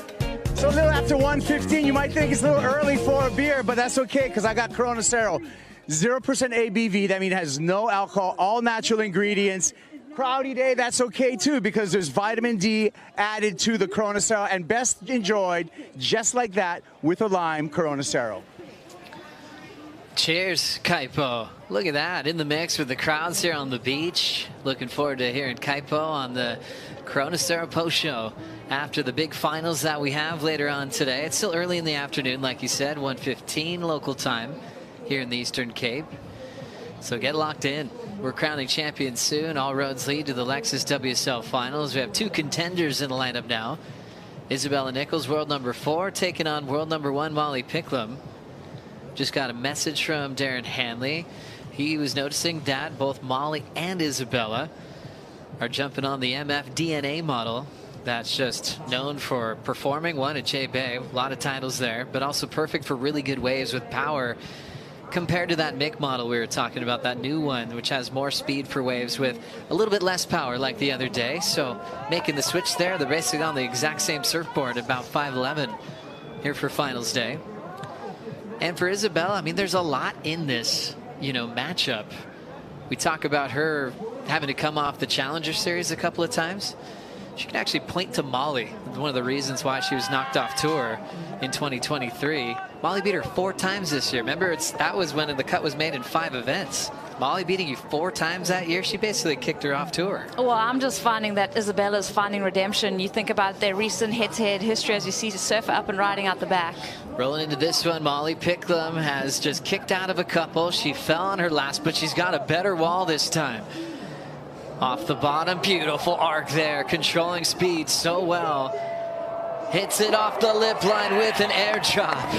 And Molly is feeling it. Finding a wave to find her rhythm. Fletch loves it, Austin loves it, Chris Bond loves it.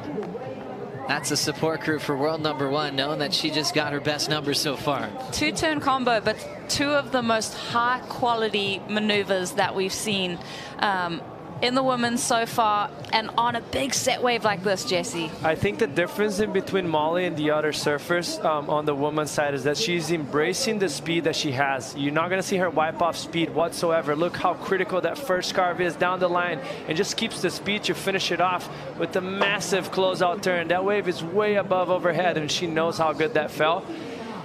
And the fact that Isabella lost priority on the 4.83, didn't capitalize, it's going to sting her.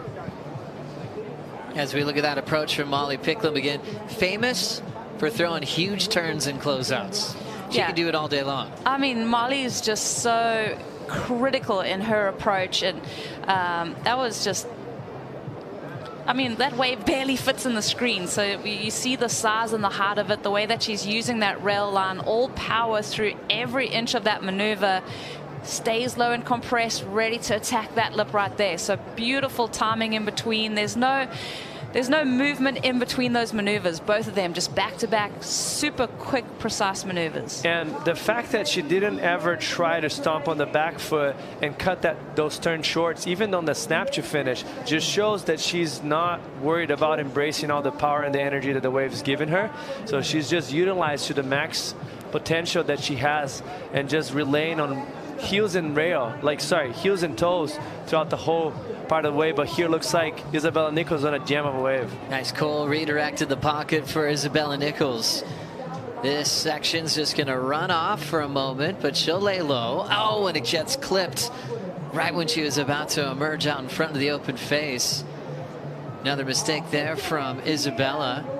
Her last wave, the 4.83. That's going to be another throwaway, as Molly has just completely changed the feeling of this heat. It's an excellent score once again for Picklum. 8.67 in the lead. Yeah, I was like, that looks like it's going to go excellent. That's excellent surfing. I didn't know how high it was going to go. She turns this heat, and talking about their recent history, their matchup in the semifinals in El Salvador this year. I mean, Molly wants this one back on Isabella big time, because that's where Isabella snuck through into that final, and I'm sure all of that comes into your mind when you're competing. You're using that as fire to drive you. And also when you're going against someone in Molly caliber with such a momentum that she's carrying throughout the year, gaining momentum in every event. You start off with the 717, have a few opportunities to actually apply so much pressure on top of, a potential world champ. But you can't commit that many mistakes. Obviously, we still have a heat in our hands with 9 minutes and 20 seconds left, but it feels like the momentum shift to Molly's side. What a great year for Molly Picklum. Winning her first event of the season at the last stop in Saquarema in Brazil. Made the final before that as well. Lowers was runner-up to Betty Lou. Really showing why she's world #1 this year. Worst result she's had all year, 1/9. That was her only tough event. That was at Bells Beach. Runner-up in Abu Dhabi. 3rd place finish at Pipeline. One of her favorite events on the calendar. And now a lead change when she was out of rhythm is a positive sign. When things go your way, it's easy. Every wave's coming to you.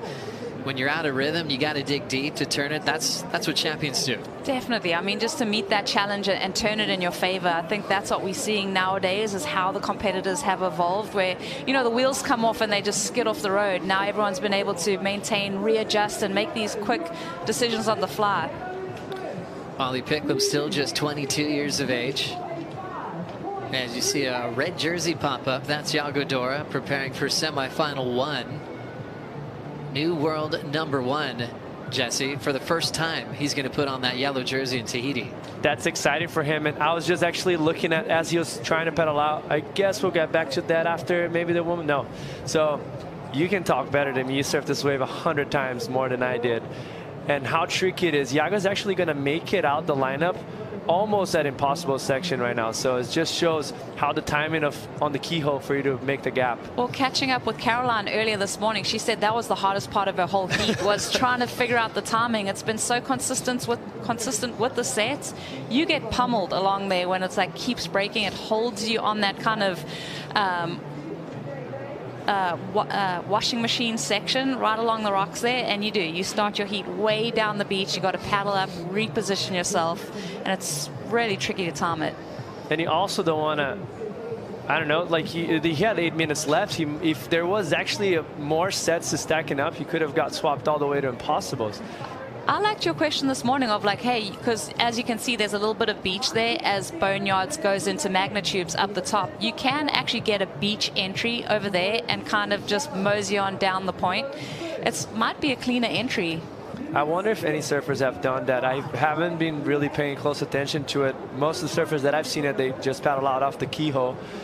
But yeah, it wouldn't. I've done it before from up the top, and mostly a guy like Felipe Toledo that likes to start the wave. Mostly the first wave of the heat, he likes to start way up the top at Boneyards because he has so much speed to burn that he doesn't really care of being a little bit deep. So, wonder if he's going to pull that off. It looks like Griffin maybe is doing that. Oh, and almost get in the headspace of your competitor. You hear those stories about Michael Peterson just popping up at the cliffs at Bells and just finding a different point of entry on the beach, and all of a sudden you Houdini float into the lineup.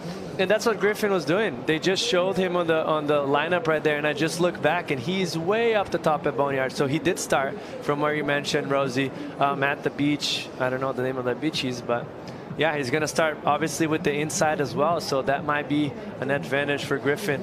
And Iago opting to paddle out of the keyhole, got swept all the way, not all the way to the bottom, but halfway through, definitely past the car park section, and it's paddling up the point right now.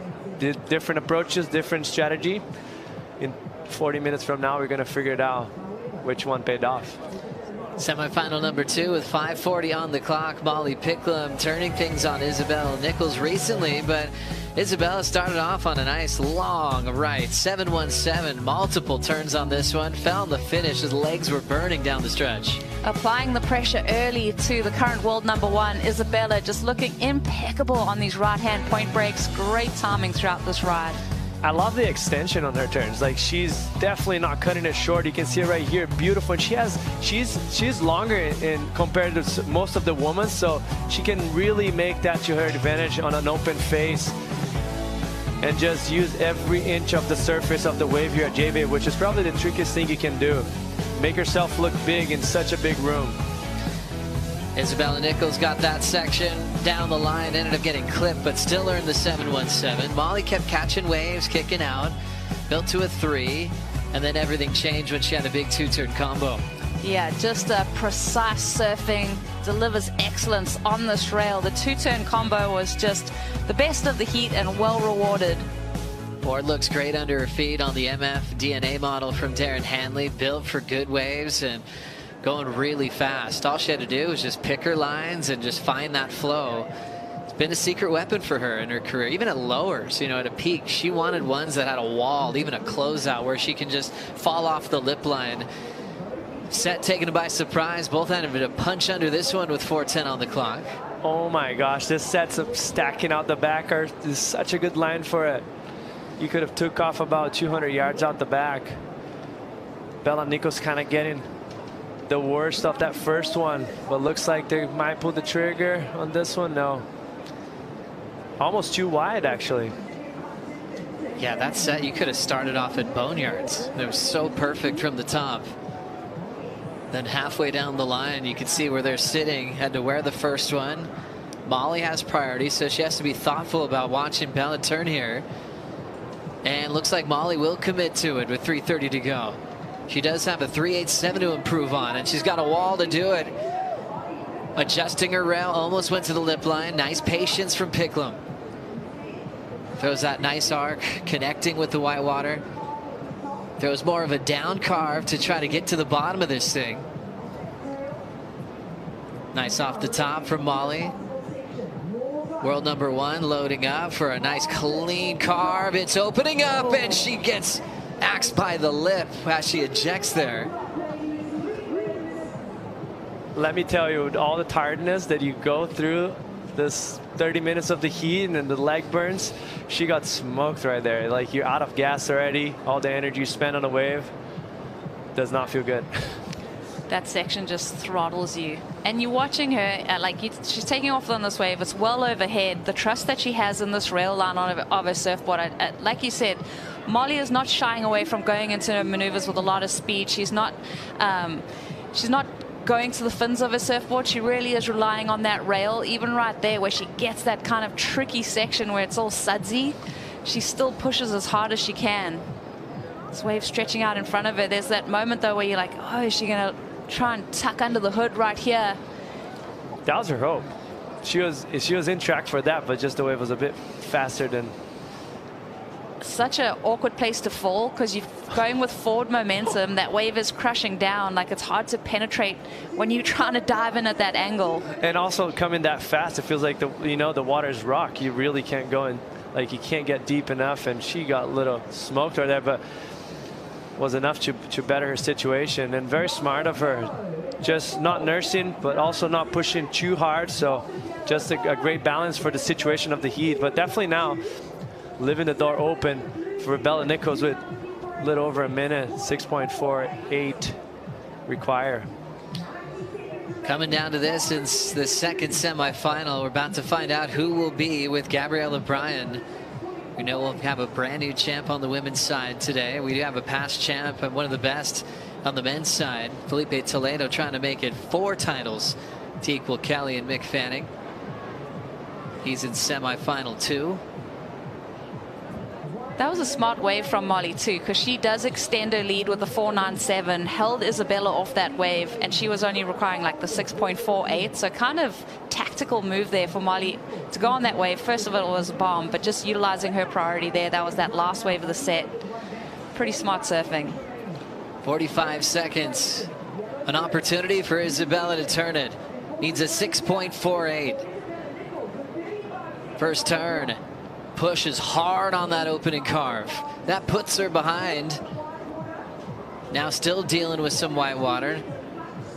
Not giving up. Doesn't have a ton of wall to it though, and it's staying really small through the brick section here, and that'll do it for Isabella. Great job finishing with an equal third here in South Africa. And Molly Picklum has made 3 finals in a row on the championship tour, winning in Brazil, trying to go for back-to-back wins. Now her second appearance in a final at Jeffreys Bay.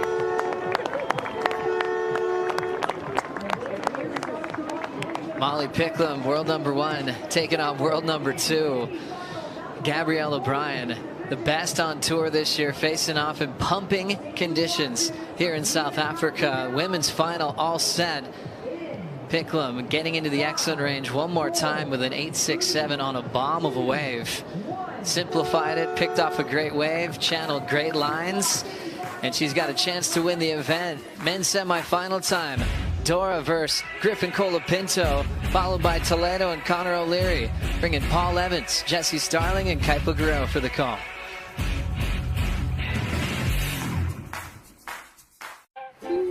Nice sunset cycle. You can see the whole of J-Bay from back here.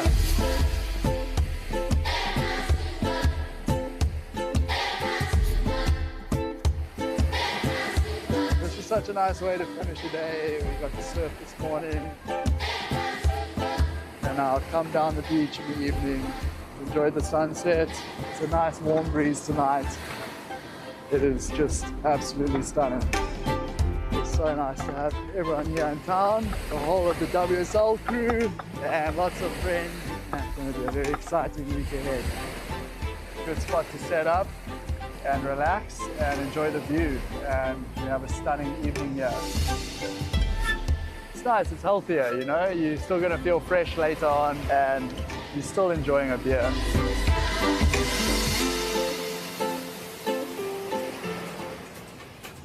Corona Cero Open J-Bay approaches its thrilling conclusion. Women's finalists, they're all set. What about the men? Having a look first, Semi Jagodora, #1 in the world in the yellow jersey. Let's see how he wears it, taking on Griffin Colapinto. And joining myself, Paul Evans, to talk you through it. Jesse JJ Starling, Uncle Kaipo Guerrero. How do we like this matchup? I love it. I love the surfing that Griffin's been doing, but I think Yago's been the outstanding competitor, and he's been the guy that has delivered in clutch moments over and over again throughout this whole contest. Let's see if he does it again. Yeah, I feel like Griffin, he's kind of been Mr. Consistent, but I agree. Yago's had these Hail Marys that he's brought to the table this event. So I feel like it's going to be a contrast in the two different styles and approaches to this heat, but it's going to be a great matchup no matter what. Yeah, loads of fascinating talking points, aren't there, as well, between Griffin Colapinto. In terms of his momentum, we're more used to seeing him very much nestled inside that top 5 picture at this stage, and maybe Yago trying to bust his way in from the outside. It's the other way around. In 2025, Dora been unbelievable throughout the season. This is Griff's opening ride. Yeah, Griff, wow, that bottom turn is really nice into a big fin throw there for Griffin. This is a way to start off a heat. Electric, a lot of energy he's surfing with, goes up and over through this section here, carries his speed down the line. A lot to work with at the start of this wave, looking to get around this section here. It's caught people off guard a little bit, but he works with it. Tucks in for a barrel, uses that to his advantage, and then brings it back around again here for Griff. I mean, bringing the energy and spark to the start of this heat, finishing off with a big layback there. There's a lot to love about that wave. Yeah, so this is, Griff had a couple of up and outs just to test things out, finally got on a wave to his liking and executed well. I think this is going to be a good score, good solid opener for Griffin Colapinto. I just love the variety that he brought on this wave. You know, laying back into it at the start, he gave us a huge fin throw, a lot of speed, a lot of agility to come into that one, showing that he's got technique and class about him. Looking really fluid on his first proper ride in this heat, and he's going to get himself a pretty nice score here. Yeah, solid number, drops for Griff 7.5, and just hustling up that energy, really busy throughout that ride. Talk about the variety as well. I don't know if we've seen anyone try and slide the tail quite as much as him throughout this event. He's gone to that maneuver a lot. It's served him well. Yeah, definitely. The judges are loving it. I mean, it's high risk. You know, it's so easy for those fins to not catch and grab and just to keep skidding out. But you can tell that he's got that on lock. He's practiced that time and time again. I remember in his early days watching a couple clips of him at Trestles. He just really did go to that turn a lot. It's one that he's really dialed in and nailed it, and now that he's using it in competition, you can see how comfortable he is just stepping away from that tail and having to re-engage. So yeah, really beautiful performance there. Yeah, just speaking of Trestles and maybe finals days last couple of seasons, like some of the criticism at Griff has been he's undersurfed a bit. He's gone out there and he's surfed within himself, and maybe try to overcompensate start of this season, taking too many risks. Well, I mean, talking about Griffin and lowers, it's just surfing's mental as it is physical, and we know he's one of the best surfers at lowers, but the mental aspect I felt got to him on finals day with that format, with so much hometown pressure. you know, Matthew McConaughey doing a voiceover for his hype reel. I mean, talk about like a lot of stuff on your shoulders at your hometown. So I actually think, and with Griffin's performance last year in Fiji, I feel if he's able to make it into the final 5 this year, it could be a much different finals day for Griffin Colapinto. Yeah, what a difference as well. Just no pressure on him at all throughout the season. No one really talking about him just because of results, really, and then just slipstreaming through and going through the gears right now. Great chance of a final here. Already his best ever result, but in order to get there, he's got to get past Iago Dora, who's shown us versatility among other things, because he can go full rotation backhand on the impossible section, heavy as you like down there, or he can just smash it all the way down the line. Yeah, some of those airs he stomped in the earlier days of competition, they were incredible. I mean, so clutch, so high risk, and we know he's got that on lock, and that's what makes him such a threat as a competitor. Here goes Dora. Mid-sized wave. He'll stay active, covering a load of ground. And he'll visit the lip line and project himself out. And again, just swinging that board around in a tight pocket. Dora pacing things really nice as he'll punch that and send a load of spray into this sunshine. And again, relentless really in that pocket, and he's so smooth for a finish, but not quite on that occasion getting that finishing turn, but great work done prior to that. Oh, I mean, so much speed and agility. There was just everything on that wave. We were literally just talking about the fact that he can rely on these big backside full rotations or go to town and just stick to these traditional turns, and he just showcased that he's got everything on lock, especially on this last wave, and such a clean canvas to work here too, Kaipo. Just, it's nice rhythm, it's nice tempo, it's nice reading of the wave. So that's one of the strengths, right, of Iago Dora. Come out, you know, as a kid, they call him the skinny goat. He's not skinny goat anymore. He's a power surfer, but with finesse. So a lot of push on the backhand hangers here. It would have been nice to get the finish. I don't think it's going to cost him too much because he got a lot of beautiful rhythmatic work down the line. But you can see right there, got on his heels, and that's where things went wrong. But got the work, a lot of work done before that fall. Yeah, I mean, just really classy textbook stuff here from Iago. And came through this inside section. I know he didn't make it, but the damage was done before. It would have been nice to get the finish, but he got so much done at the start of this wave that it would have just added a couple more points on. Maybe he thought to himself, I should probably make this last turn. And as soon as you think that, it's really all systems over. But Iago just with a lot to kick this wave off. Really nice stuff. I mean, he showed us every single angle that he can put his board up at. 10, 11, 12 o'clock. We love it from Iago. And speaking of boards, it's obvious right now why Mayhem Lost Surfboards is winning the Vista CT Shaper rankings. You got friendly fire in this semifinal between two Mayhem riders. Oh, Griffin got one too. Yeah, Griff getting another one. Wanted to back up this 7-5. Heard the crowd go a little crazy for a second there. So I wonder if we're going to see something big on this wave from Griff. Wow. And there it is. Really nice hook in the pocket. Came back around. Big floater down the line. And just cat-like reflexes to hang on to that one for Griff. And if this one's growing down the line, this is exactly what he's looking for. Again, holds this rail really beautifully, just working with the pace of this wave. And lays into it for a finish. So he's been loving those Larrys to finish off these waves. Yeah, interesting wave, as you can see, just because the different aspect of this wave, the different swell angle, how it actually grew down the point from where he took off. And so that's a really fortunate happening for Griffin Colapinto. And of course, getting a nice finish is going to add to that. I love the stand and look back to the judges like, I know that was a good wave, you know that was a good wave, so let's give me a good score. Just gets to the end of this one, gives a little look back like, okay, I know it, you know it. Already this matchup delivering in terms of performances. Dora replies to Colapinto with a 6.83, and now we're going to get another, I reckon, pretty hefty number from Griff as well. Certainly a counting score at this stage. It'll put a little bit of pressure for a second wave on this guy, Iago Dora. Once again, he will be going to Tahiti in the yellow jersey as the world #1. But right now, he's thinking about really going deep into this and all the way to the final. There's that number for Griff. He's gone excellent And that's why he was feeling that energy. We heard the roar of the crowd, had that one moment on it of risk. And it's rare to see unanimous scores all the way across every single judge with the 8-point ride. Speaking of the yellow jersey, Molly Picklum is with Rosie. Molly, you've been so impressive throughout this event, so impressive over the last 3 events. But before we get there, nervous moments at all in the beginning stages of that heat? Isabella took control there for a hot minute. Yeah, for sure. I knew she was going to fight hard for the inside, and I knew there was kind of going to be enough waves to just give it a roll, but also I like to fight for the inside and just have control. But she got me good, and she was more confident in the positioning going up the point, and so I didn't push her that hard, and she got that epic wave. And then, yeah, I think I just got a little lost in positioning, and yeah, it was what it was. Your 3rd final in a row, so impressive, Molly, so consistent.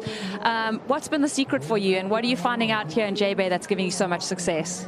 Yeah, J-Bay, it's a real one-of-a-kind of wave. It's so epic, and you come here thinking you're going to just rip and like put the best performances on because it's the most perfect-looking wave, but it's definitely got a timing to it, a rhythm, and I think last time I was here, I felt pretty good. Like I could learn a lot about my surfing here, and then this year, just kind of putting pedal to the metal a little more, just trying to hold the throttle down, hold it down, and yeah, it's just like a tempo, and you kind of just got to get in rhythm with it. We're definitely seeing those improvements in your surfing. And now we know that the ultimate goal is win here, but there's also a couple bets in the background that I'm sure are driving you. Do you want to give us some insights? Yeah, obviously be happy to win. And the whole bungee jump, all my team's super scared to do it. I mean, so am I. But if I win, we're going to try and get Fletcher to do that bungee jump. And for everyone tuning in, for all those people that he's been here with, he's never done it. So it's quite the mission. Yeah. And now we said over the broadcast, so there's no backing out, Fletchy. I'm so happy he gave me the opportunity, so now he's screwed. All the best in that final, Molly. We can't wait to see yourself and Gabriella come up in that one. Back to you guys. Thanks, Rosie. Can't wait to see Ryan Fletcher jump off that bridge, Paul. Let's go. I feel for him. That is terrifying. Yeah. But I think it just adds to the location as well, because not only do you have this perfect wave, there's so many things to do around here as well. I mean, thinking back to Shamwari, you can go do the world's biggest bungee jump, get your heart rate going. This is interesting. So we're watching a replay of wave number 2 for Iago Dora. He was probably halfway up the point. He decided to paddle instead of catch the Red Bull jet ski back out. That's kind of like a different strategy. Because of his placement on the point, he didn't get a lot of opportunity. He makes up for it with one final big maneuver, but it's just one maneuver right here. That was beautiful, but it did not turn the heat for him. I mean, that turn, though, so high risk, so much power coming off that back foot with that lip line to come down as well, almost made it look too easy. Like, he just kind of floated through that turn there. So he's got the energy and he's got the timing with the waves too, so he just needs to go and apply that on maybe one of those waves that Griff is finding. Yeah, I mean, it's a 5-point ride, so he's got some work to do. Yeah, a little bit on here for Iago Dora. Both of the exchanges going the way of the American. Griffin Colapinto, solid lead for him. Got priority as well, 20 minutes on the clock. It is absolutely pumping here, this tide. Just draining out. And these lines refract and bend in at Super Tubes here and offer just incredible opportunity. If you find the right one and picking the right wave, it's obviously key in any situation, but particularly in conditions such as this. Conor O'Leary got the Apple Watch on, so he can keep abreast of everything that's happening, situations in the heat, priority scores, and a little quick cuddle and a pat on the bum from Dog Marsh, and he makes his way down the steps here, and I think carrying some of that underdog energy, bit of a people's champ as well, Condog. Let's see how he goes. Meanwhile, bit of a crunch from Whitewater and a chip in for Griff. Sort of speculates with the swing of the roundhouse out of the back and then just waits patiently, really. The wind will groom up the face, illuminated by bright sunshine and a wobble. And good enough to clean that. And just drifting with that tail and getting a little tangle. Meanwhile, important way for Dora to get involved here. And a much better looking section. And he gets his teeth into it and he hangs that one up and drifts. And he covers so much ground off the bottom. He's gone like 50 meters just holding one bottom turn and again, absolutely leathers it. Great rhythm to this. And this will still provide Fedora world #1. He'll fang a hit for a finish, and he'll get a great look at some vision, a little dismount as well as it engulfs him, and he's right back in the heat. Oh, absolutely. I mean, I was thinking to myself, Griff falling down on that turn, like he kind of has the room, the wiggle room to make mistakes like that, but Iago just showing that he's still in this. He still really wants to make a final here. We know that he's going into Tahiti with the yellow jersey for the first time in his career, but he wants more than that. He wants a win here at J-Bay. Iago again. That last wave a little bit flat. This wave much steeper. Gets his rhythm going, like you said, Paul. Gaining just meters across here on long bottom turns, coming off the toes, quick top hangers, and then has this kind of turn wired right there where he gets a little bit of release. I mean, that is really, really well surfed on the backhand. That's goofy foot inspiration right there. Yeah, he's looking switched on. And to think we've only had 2 goofy foot champions here in the past. He could add to this list. He's going to keep fighting the way back like he has on this wave. I mean, just really gorgeous lines. He has a lot of tempo between his turns. Absolutely no downtime. Like you mentioned, Paul, pretty much bottom turns for like 50 meters to get up to that section. And then the way just showcases how strong he is, that he can hold a bottom turn for that long, yet still explode as hard as he does when he does get to the top of this wave. Leaves absolutely nothing on the line, on the lip there, and he just went toe for toe, tee for tee, absolutely unleashing. Bit of a weird start to this wave here for Griff, but he had this room to be able to push harder on a turn like this. I mean, we're talking about how he really relies on throwing that tail around. I mean, critical section to do that turn in, really hard to make there, but Griff, he's got an 8 and a 7.5, so he can push that hard to keep trying to get excellent scores. Well, even with that fall, that was strategic surfing because Griffin knows that, and he's been a sponge as far as like digesting how to construct heats. He knows he needs to improve upon a 7.5, so he had to go for it. There was no reason at all. If he didn't go for it, it would have been a wasted wave, wasted amount of time. So calculated risk by Griffin Colapinto, Paul. He'll have priority as well. We'll get a number to come in Fedora. And it will mix things up here, certainly in terms of the scoreboard, because it was his best by far. And that backhand technique.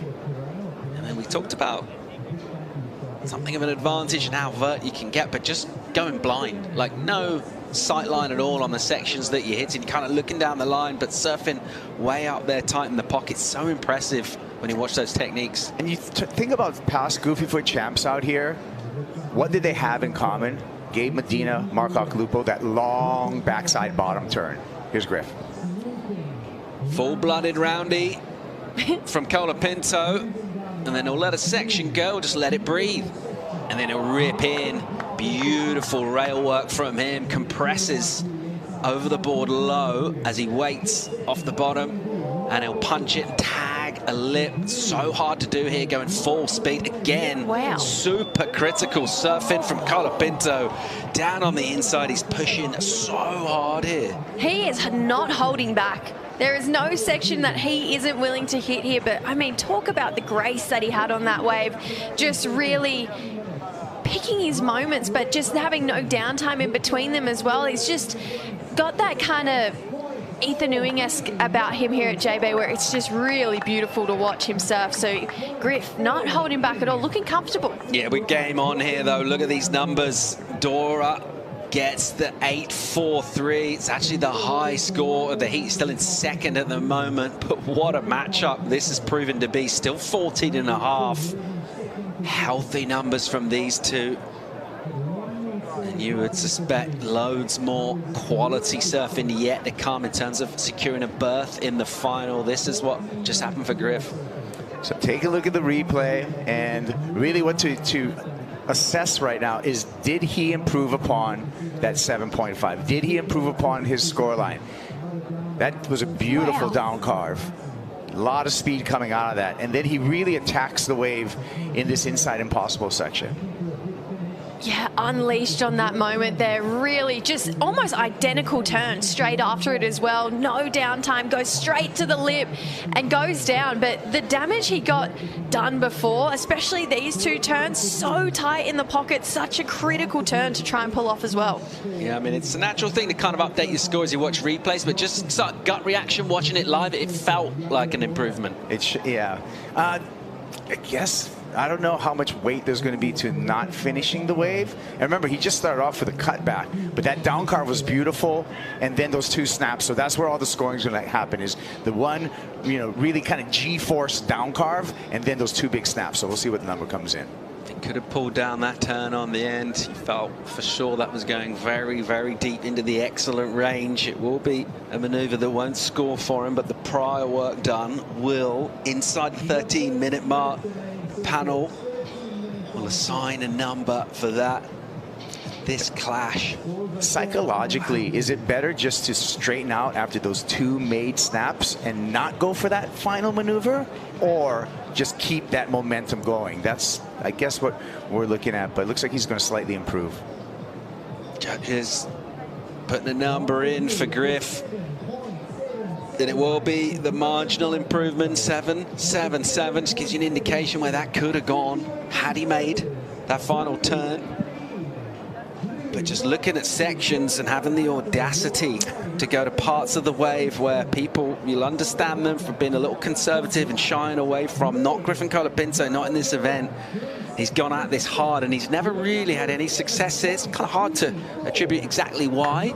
Sometimes just the vagaries of surfing a heat, but it's all connecting for him at the moment here. He's in the lead over the world number one, Yago Dora, who's heading to the final here at the Corona Cero Open. We'll find out when we come back from break.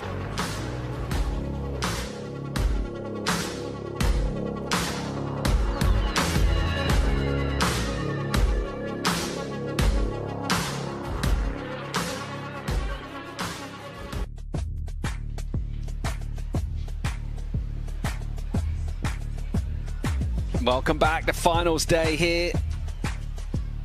Our second semi-final is very poised and tense at the moment. Still got time, of course, to get your Open J-Bay merch.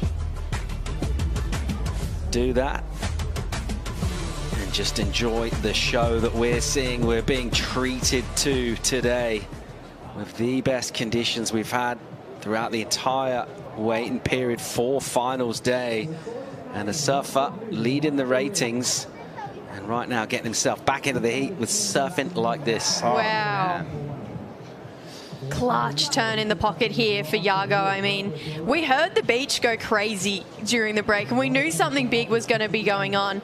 Really had to bide his time through this inside section though, Kipes. Let's see what he's got on the inside. Steepens up and hammers that lip. Upside down. One more time under the lip. Oh, and he got the Aki clip right there. That's the Griffin Colapinto. Yeah, Griff, he said, I want a piece of the action too. He didn't want to let Yago get too far away from him because we knew that there was going to be some big scores coming through. Just really playing it on rail. Tidy, clean lines drawn by Griff during this heat.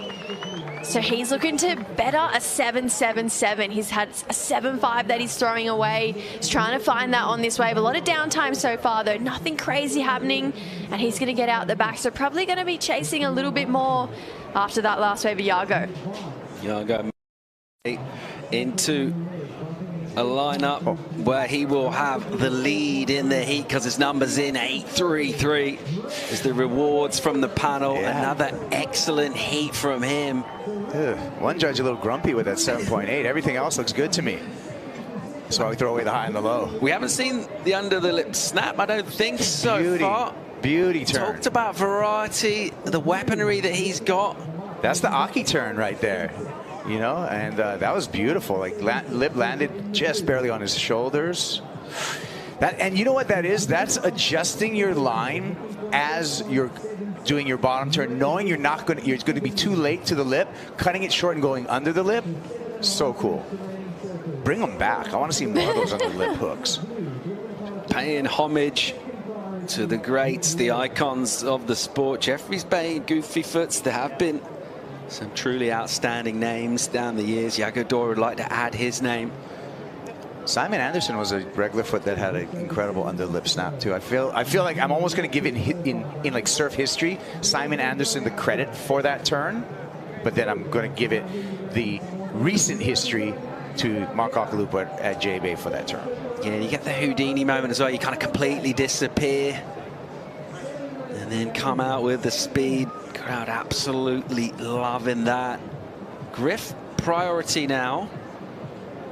8.76 the number he's chasing down. So in terms of the scores overall in this one so far, had real quality going to both of them. But in terms of the head-to-head matchups, very much stacked in Jago's way. Yeah, that 5-2 to Jago, it's a big up. That's definitely one his way. I mean, a lot of scores there as well. We've got excellent scores when it comes to those max waves, and when it comes to these two really different approaches to surfing heats, but the one thing they have in common is they always leave it all out in the water. They always bring their best. So this has been the matchup we knew it was going to be between these two surfers.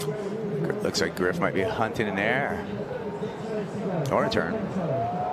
Colapinto carving hard in the pocket. There's that tail slide whip. There's the tube time. He'll just push through and come out through the curtain. So the choice of this wave, will it be vindicated by the inside section as he'll look and he'll grab the face and stall and travel a lengthy tube ride for Griffin Colapinto.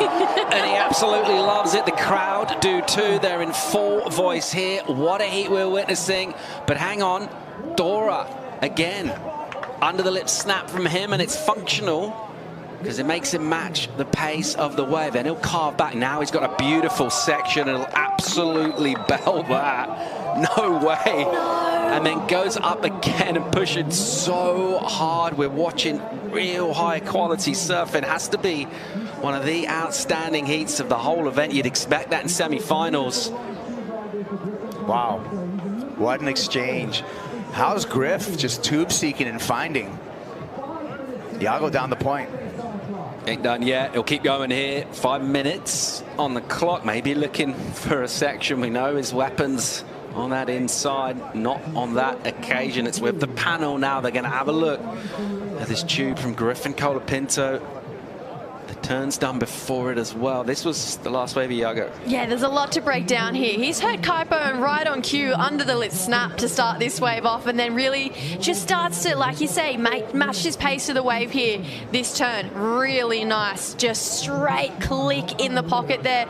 Came back around, felt like it was in the right direction, and then buried the nose and went down. Had Matt Bemro's head in his hands. You know, you could really feel the emotion from Jago's support crew, but beautiful turn there. I mean, super vertical, free fell from the lip, and it all just came undone on this second turn here. Yeah, let's see what happened. Yeah, just got out to the shoulders, sunk the rail too hard, and you know, he's just thinking, oh no, oh no. And look at this, is like cheering, but then, oh. Meanwhile, Griff, tube seeking. Yeah, Griff, this was a great wave. I mean, talk about patience and power. This is exactly that on this wave. Digs in that rail. It's really hard. Straight back off the bottom into that fin throw we know he has unlocked. Then gets a bit of a cover up. Had this moment where he kind of just teased us with a little bit of a barrel ride and said, all right, you like that crowd, want to see a little bit more? Comes through this inside section and really shows us what he's got. Tucks into this barrel, travels through it, is doing his best Felipe Toledo of what we saw this morning. Came out, and the surfer he is, he almost looked like he was chasing more down the line, but then realized, you know what, let's call it a day, because this was a really nice end to the ride here. Look at that drained. Second section, gets through. He had a couple pumps to get through. And then the celebration. 8.76. Yeah, it's definitely asking the question, because he got some really tidy turns done out the back. So it is a full combination. It's a full wave from start to finish here. He's pretty deep in this as well. He travels in, maybe not as big as that barrel we saw of Felipe's this morning, but still technical. He drove through the barrel there for Griff. So see how it puts him back in this heat. Yeah, he's well within his rights to ask the question as he emerges. And he's delighted with the work he got done. Let's see what the numerical reward will turn out to be. The number is in, it's 8.33, so it's deemed excellent, but not quite where he needed to get to in terms of the score. It'll remain the 8.43. Look how close these two are. This is the spread from the panel. Yeah. And not one judge gave him the 8.76 that he needed. So still got some work to do. He's got a 2-minute drill because he does have priority.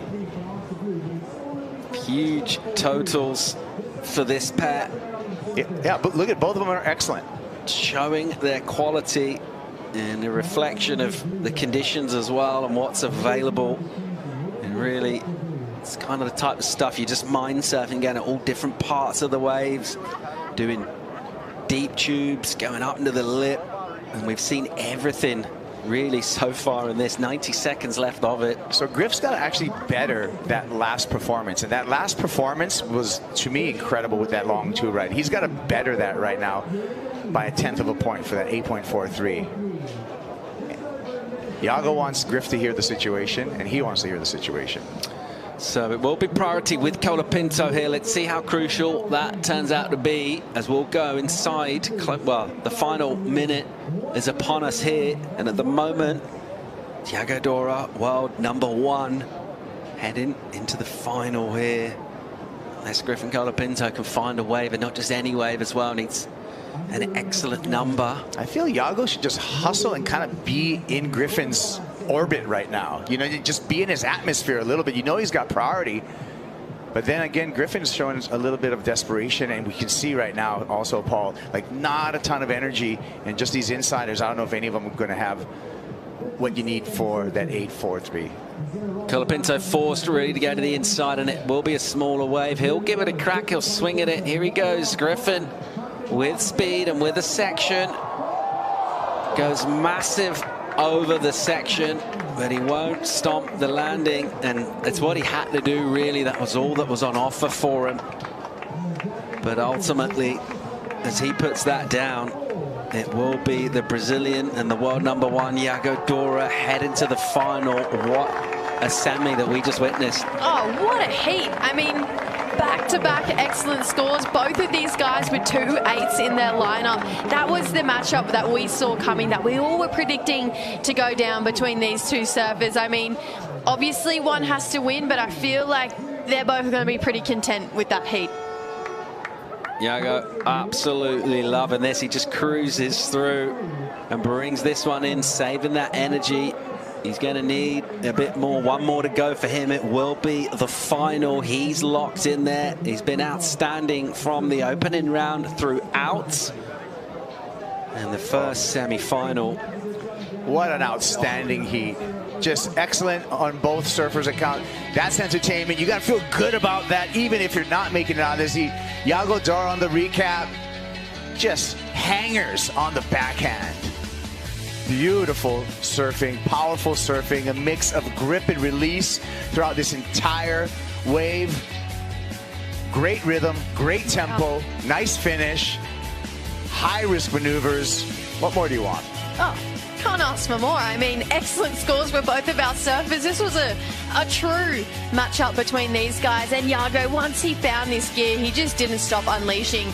Turn to turn, showing us everything he's got, every single rail and maneuver he can throw in. He really did show us. And the thing I loved as well is he stuck to a lot of traditional surfing in this heat. We've seen him go really progressive in his last opening rounds, but showing that he can go excellent with big maneuvers just like that one. Speedy, high risk, a lot of leverage, the under the lip right there, beautiful surfing. But Griffin, he could respond with some beautiful, excellent surfing all of his own.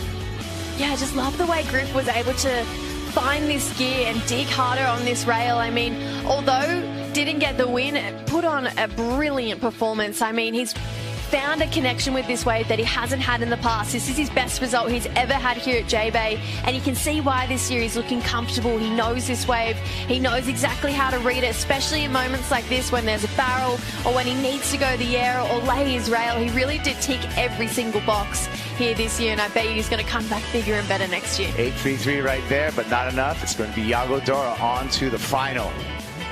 Our first finalist is locked in. It is the world #1 Yago Dora. It'll either be Felipe Toledo or Connor O'Leary. Find out who when we come back from break.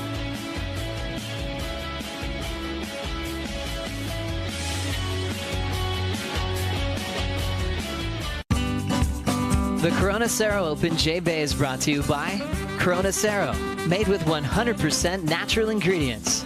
By Kuha Municipality, good governance through service. And by Yeti, built for the wild. One of the outstanding days from an incredible season of pro surfing on the Championship Tour continues here in quality conditions at Jeffreys Bay, having a look at a 3-time winner in the form of Felipe Toledo.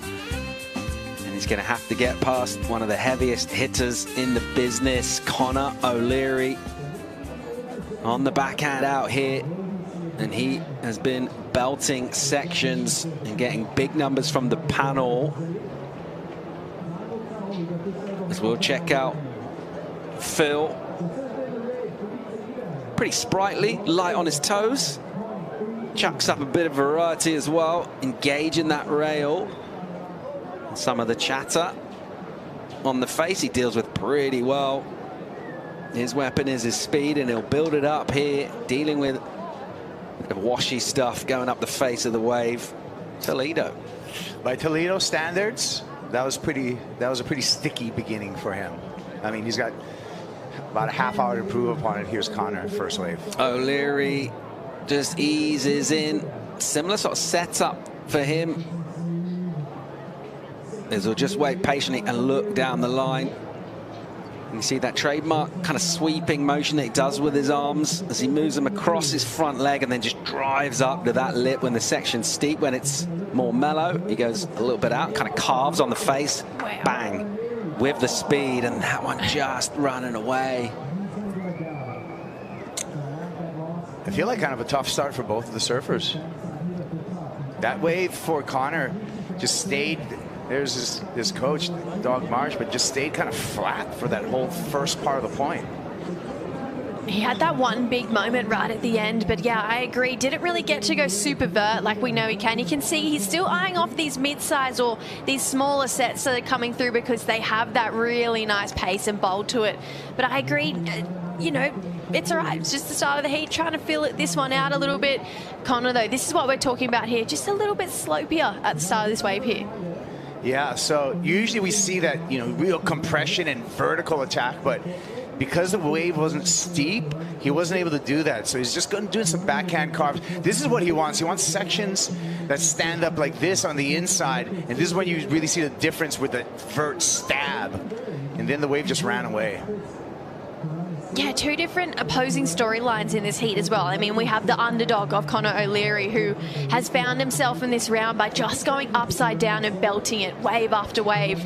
And he is kind of the crowd favorite, you know, with this underdog dark horse mentality. Then you have Toledo, who is actually also the crowd favorite because he's won here 3 times before, has the chance to go in the book of best evers all time here, and has had excellent waves after excellent waves. So there's two kind of opposing storylines here. Either one, though, I feel like the crowd's going to be happy. Toledo stands on the tail and is patient. Sets up with a carve, realizing a little softer in terms of the energy on that wave and not something he wants to commit to in terms of time. Already, best result of the season for Connor O'Leary. Couple of fifths in Margaretson at Trestles. The best of it for him right now.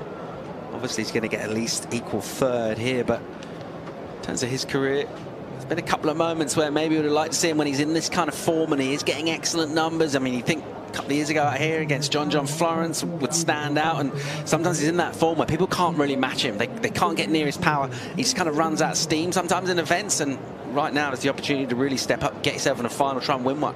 Yeah, definitely. I would love to see Connor take home a win, especially a maiden win on the CT. He is so good at surfing and just so technically beautiful. I mean, I mentioned it earlier, he has that same technique on his backhand as we saw some of the best. Owen Wright, Matt Wilkinson, when they come back around, put their hand on the front of the board, and you get taught that as a goofy footer, and he just applies it, and he just is so easy to watch, especially at this wave as well. So I'm looking forward to seeing the opportunities that do come his way. his plans would have been very much dialed in with Dog before this one in terms of not giving opportunities to Toledo, trying to iron out any kind of mistakes, really trying to optimize whatever you can do when you come up against someone that's had such a great relationship with a wave like this. How do you upset them? How do you steal some of that momentum? Opening exchange will go the way of Toledo in terms of this 5-3-3. It's a 4-5 for Connor. And that's where we are after about 9 minutes of surfing in this. Interesting to see O'Leary managing to get waves from under priority against Ethan Ewan to get himself hit. Look at the pot's going to get stirred right now. This is semi-cleanup set. Let's see. Connor. Oh, Felipe. A bomb for Toledo, and it'll push wide. And it'll just try and stay with this. And they'll have to connect and fade back onto the inside if this wave will stand up for him. He's been super patient out the back. And now he'll commit to a speed line. Three-time champ Felipe Toledo has a look at that section. We talked about that, Paul. Bigger isn't always better, especially on this tide getting lower. That was a big macking set, but it went so wide off of the point that, and Toledo was waiting for that earlier today at a higher tide. That inside impossible section gave him that barrel, right? Not the case this time. Live rankings up to 7th. Obviously, he wants to get inside that top 5. Yeah. And 6 is out of competition. So 6 was Griffin, so he's out. So there's opportunity for Felipe Toledo. A major opportunity for him here. You think about past successes at this wave, and obviously hasn't had great results at the end of the road thus far. This will be, of the 2 remaining events, certainly the one he'll identify and go, that's me, I'm the outstanding surfer in the event. Let's lift that trophy again. He's on the back of the ski. We just mentioned in terms of game plans, and maybe there's little mistakes and coughing up opportunity there. And he just saw it before he got on the ski, just a little bit annoyed with himself that he took that wave and isn't going to add anything in terms of his total. Yeah, he mentioned in his last post here that he's just feeling pretty mellow, you know, just cruising, doesn't really care. He cares. He 100% cares. And that's the thing I love about Felipe is he tries to keep you on your toes and just think that he's feeling one way, but he looks switched on. We know he wants the win, and he says he's not thinking about the final 5, but deep down, we know he wants a 3rd world title, that's for sure. And he's got a chance to really climb up those rankings like we're talking about here. And what a wave to do it at. I mean, his connection here and as a place as a whole, it runs really deep. Let's see how this one plays out after our first men's semi that was just relentless in terms of quality. This one, relatively, just sort of simmering at the moment. We're waiting for it to boil over. Toledo getting back into the lineup and realizing he's got yet more work to do in this heat. Priority with Connor O'Leary. Think about matchups down the years between these two. It's been pretty uneven thus far, and there's a reason why Toledo's the favorite. It's been one-way traffic pretty much, Kipes. It's uneven in every category, right? Average heat score, maximum heat score, average wave score. So it's been all Felipe Toledo. When we look at the analytics, but right now I feel even though Connor O'Leary is trailing Felipe, the advantage is with Connor O'Leary because he has that priority. So chance for Connor to get one back. Let's see how he goes about doing that. The remaining 22.5 minutes of this one. Crowd enjoying their day here for finals day.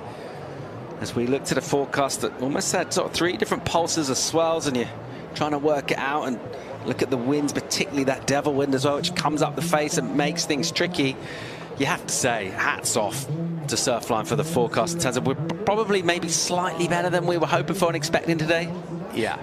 And about 1,000 Corona buckets have been thrown out throughout this entire point. It's been absolutely, it seems like every other person has a bucket of Corona walking up and down the beach. You can't be in a hurry to get anywhere down here at J-Bay today. There is just people everywhere. You're trying to run to get to the post-heat interview, and there's just a million people. Everyone wants a piece of the action, and just hearing all the little chit-chat in between as well. Like, did you see Griffin's last wave? What do you think the score's going to be, and how invested the fans are down here to seeing who is going to be crowned champion? Everyone's got their fan pick favourite. So hopefully we'll see a bit more of a matchup to go down between these two guys to really fuel that fan fire.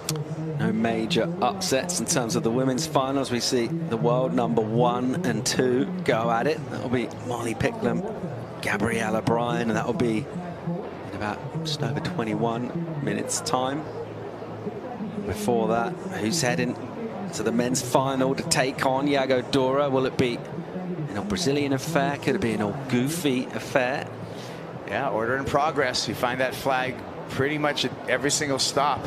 You're going to find a Brazilian audience. They would love nothing more than an all-Brazilian final. Even at Burleigh, it was actually probably 50-50 between the Brazilians and Aussies down on the headland there. I mean, Felipe, every time he's up on his feet, half the beach was roaring, then the other half was roaring for Jules. It was crazy how much support there is from the Brazilians all around the world. And then talk about Saquarema. I mean, the crowds looked insane there. Oh, traffic jams of all sorts. 10,000, 30,000, whatever, 40,000 people. Yeah, it's crazy. They got a great fan base, and right now I feel like it's getting into mourning right now in Brazil, and we're on global. Their audience must be tremendous. There's a big viewing audience right now. It's 9:20 a.m. in Rio de Janeiro. Yeah, they didn't get their all-Brazilian final in Saquarema, though, did they? All-American final over there. Yeah, got a little quiet for just a moment. The crowd will get you so far. Yeah. It's all about the surfing that goes on the two best waves at the moment in this one. Pretty modest, really, in terms of the scoreboard thus far. We're really waiting for it to fire up just in terms of quality sets coming through, but that's only adding to the anticipation down here as we expect. How beautiful is this town, Paul? Just stunning. The layout of this.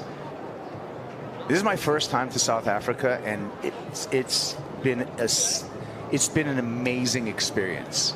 Not just going as fast as you can on a surfboard, but just everything else around it. Yeah, it's truly magical and unique place, isn't it? I mean, you couldn't really be anywhere else. Like you said, whether you're up and riding on the wave or just around and about town here. Meanwhile, looking to tap into some of that magic. Conor O'Leary, the goofy, as he'll hit his first turn and then use that rail just to stay connected to the pocket, and he'll be a little patient here. And he'll just rake that bottom turn, and a similar sort of motion to carve back into the pocket. So far, this has been more kind of lateral style surf, and he hasn't cracked the lip yet. He'll give it a hit there, and he'll look to go on this inside if it cooperates, which it won't really do. So it's a wave that flattered to deceive a little bit. Oh. That was tough. And that had nothing to do with Conor O'Leary's surfing. That had everything to do with the wave just turning semi-lackluster. You can see how much he wants to unleash, though. The fact that he's just really trying to give it his all. But I agree, that wave just tapering off a little bit didn't have that shape he was looking for. Well, this is why he's had success here as we go CT by the numbers, and these are average counting wave scores. So your top two scores, and you see Conor O'Leary third place there on that particular graphic, and just showing his quality and how he engages and commits to these maneuvers and takes big risks to go up on tricky sections and gets rewarded when he does so. But this wave didn't really offer him those sections. Yeah, it didn't. I feel like it had this weird little ridge in it that it never quite let him get fully to the bottom of the wave. So it didn't cup out and steepen up like I was hoping for. You can see it's starting to taper off through here. A lot of fatness coming through this section. I mean, there's nothing wrong with the surfing. It's beautiful. It's clean. There's barely any fumbles between any of his turns, but just didn't have those big open water sections that he's been able to capitalize on. I mean, got damage done on that turn there, but yeah, was definitely looking for more. And, you know, Kaipo said it hurts a little bit watching that one. You know, you can see how bad and how hard he's pushing, but just not getting the opportunity to there. A short while ago, Rosie caught up with Iago Dora. Well, Iago, what a performance. We've been saying it throughout this event, but to come to the Red Bull Athlete Zone, to hear the competitors, coaches, everyone giving you such a massive applause, one of the heats of the year. How did you feel about your performance? Yeah, that felt really good. I'm a little tired actually after that, and that was just a lot of surfing. We almost didn't see each other out there, just so many waves coming. We were exchanging big scores, and yeah, I'm just so happy I made those two good waves, and to get the heat win against Griffin on waves like this is really special. And let's touch about surfing against Griffin. Similar kind of situation to what we saw at Trestles, yourselves going trading excellent waves. Is it great to surf against someone that brings out the best in you? Yeah, it's amazing. These are the matchups I love surfing. Griffin, we qualified on the same year, so we have been pushing each other like every year, and it's also really good to have a good hit with him. And yeah, feels even better when your opponent also ripped his hit, and yeah, just nice to get that one. Third final this year, an opportunity to clinch your third win in 2025. I mean, this is just an amazing track record. Yeah, it's been a great year. I feel really good. I feel like my surfing is on point. I'm like on my best phase right now, and yeah, I wanna keep going and surf another 30 minutes of perfect J-Bay. I'll let you get ready for that matchup. Thank you so much, Yago. It's all happening down here on finals day. The women's final coming up soon. Gabby Bryan taking on Molly Picknam. We'll conclude our second men's semi as well right after the break.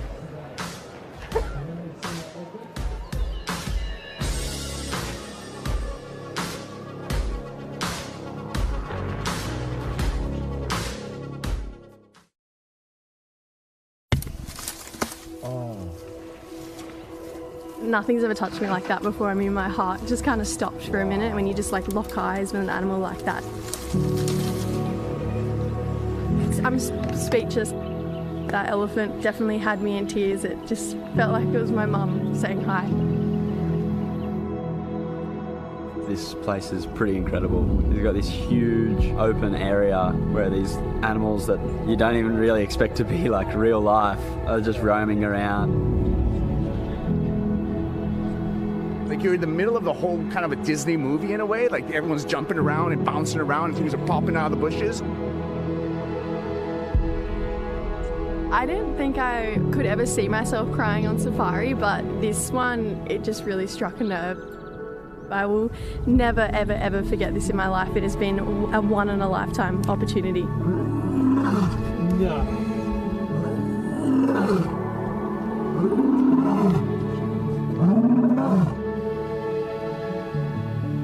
How was that? Are you kidding me? Shamwari Safari, pretty sweet action if you can hook into it, and just one of the many delights of a trip to South Africa. Surfing has been the start thus far on finals day. Should we get caught up with numbers? Not loads of action to bring you there. A little bit of news in terms of Conor O'Leary in his second number. It's pretty modest, 4.1. He's in the lead at the moment, though. Gone beyond, well, we're under 12 minutes to go in this. What's happened to the waves, you guys?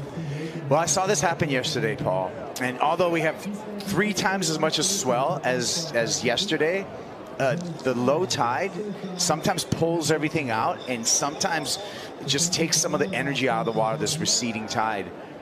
We saw a pause yesterday afternoon. I'm sure the surfers are aware of that too, and will be, planning accordingly.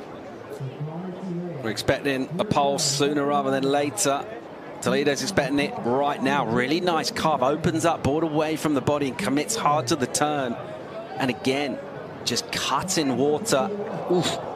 And then chops his line short to get up there high, taking a risk, and another mistake from Felipe Toledo. Yeah, didn't see that coming either. I mean, that wave started off beautifully, a lot of speed, a lot of energy with that one from Felipe, but yeah, just went down. I was thinking to myself, 327 any day of the week, went up to that floater and just, don't know, maybe looked like the wind got a little bit of air under his board there for Felipe, but very uncharacteristic heat. I thought we'd see a much bigger matchup. I mean, we've got 10 minutes to go, so it can definitely flip on its head. But not the matchup we thought we were going to see between these two. Getting some energy, though, coming down the point right now and having a look. Is O'Leary's interested? A little late entry for him, and then straight down the line. He'll load up high and then just swoop down and set up for this. Massive first hit. And another, beautifully done. He'll get another pump, and again, high in the pocket, super critical power surfing from O'Leary, and he'll get a little greedy and push really hard on that end section. He had good work done prior to that. groans up here on the host set, groans in the Red Bull Athlete Zone as well. Oh, everyone felt that because that was on its way to excellent. And he's just going to go look for the Red Bull jet ski at this point. Oh, that was more like it, though. I mean, the start of that wave, it just kept getting better and better with every turn. And then, like you mentioned, he pushed really hard. Pushed as hard as we've seen him push. It maybe just a little bit of headspace coming into that one as well. Think I need a good wave. I finally need to open up in this heat. And then overdid it, overcompensated. And I think the whole beach just went, no. Are you serious? No. Yeah. Still did better, I believe, than that 4.1 that he has in his scoreline. So he will improve, but he had way more room to improve with that wave, with the wave quality and just what he got done on the outside. Yeah, I do think this is the best wave of his heat so far. I mean, just got himself a high line to start this one off. It comes down, absolutely no downtime. Held that bottom tone. We've talked about Gabby Medina, Oki having similar characteristics. Unleashes at the top, just really opening up that strength and that power we know that Connor has to offer. Comes through here, pushes even harder and then slips over the rail there. That board almost coming disattached. And you could see a little bit of frustration there from Connor. Splashes the water a little bit there, but wow. Yeah, you sometimes see coaches, even athletes in some sports, cover the mouth so the lip readers can't kind of guess what they're saying. I think Dog there is maybe because he wanted to say something a little bit colourful in terms of his language. They just covered the mouth. Look, in the Red Bull Athlete Zone, Tyler, Lily, Dog, and the crew are still recovering from that. That was emotional. That was an emotional roller coaster. Yeah, we're still recovering from that. The turn, we've seen him do that turn so many times. We've seen him do it on bigger sections in this event, even earlier on today. And you're just thinking, as he commits to that turn, he's looked like he's timed it to perfection. But remember, the judges don't take away from, you just don't add to your score. So what he's going to get credit for is those 3 big turns, and he will improve upon his score line. So he will stay in the lead. So that's the good news for Conor O'Leary. Yeah, significant number for him, 6.33. So in control in terms of being in the lead in this heat. Priority with Toledo. Just a mid-range number required by him, 5.51. And he's not going to hang around too long to go about getting it because he's in action here. Felipe Toledo loading up with a ton of speed. And at this stage, not able to do too much with it other than stay patient, stay close to the pocket. He'll swoop again, and he'll frame this next section where it'll get speedier.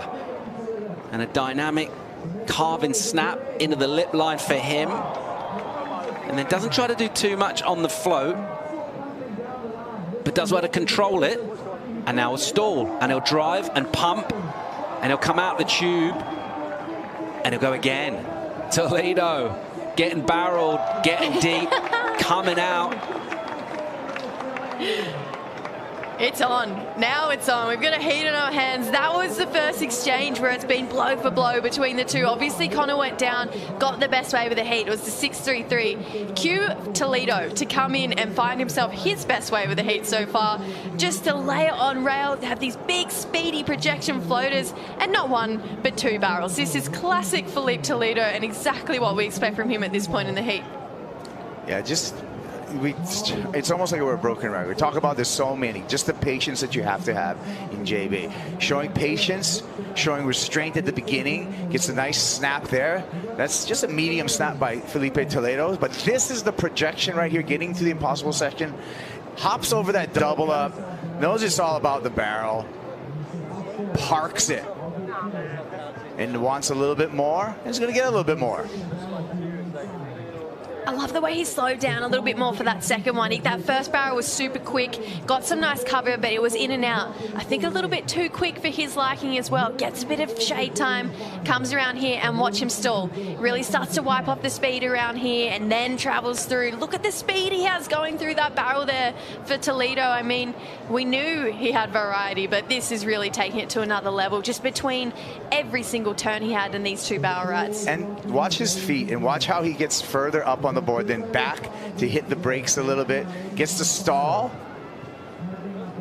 check turn, and then way up on the board above the tail pad, because that is the gas pedal on your surfboard. Gets the acceleration, gets the completion.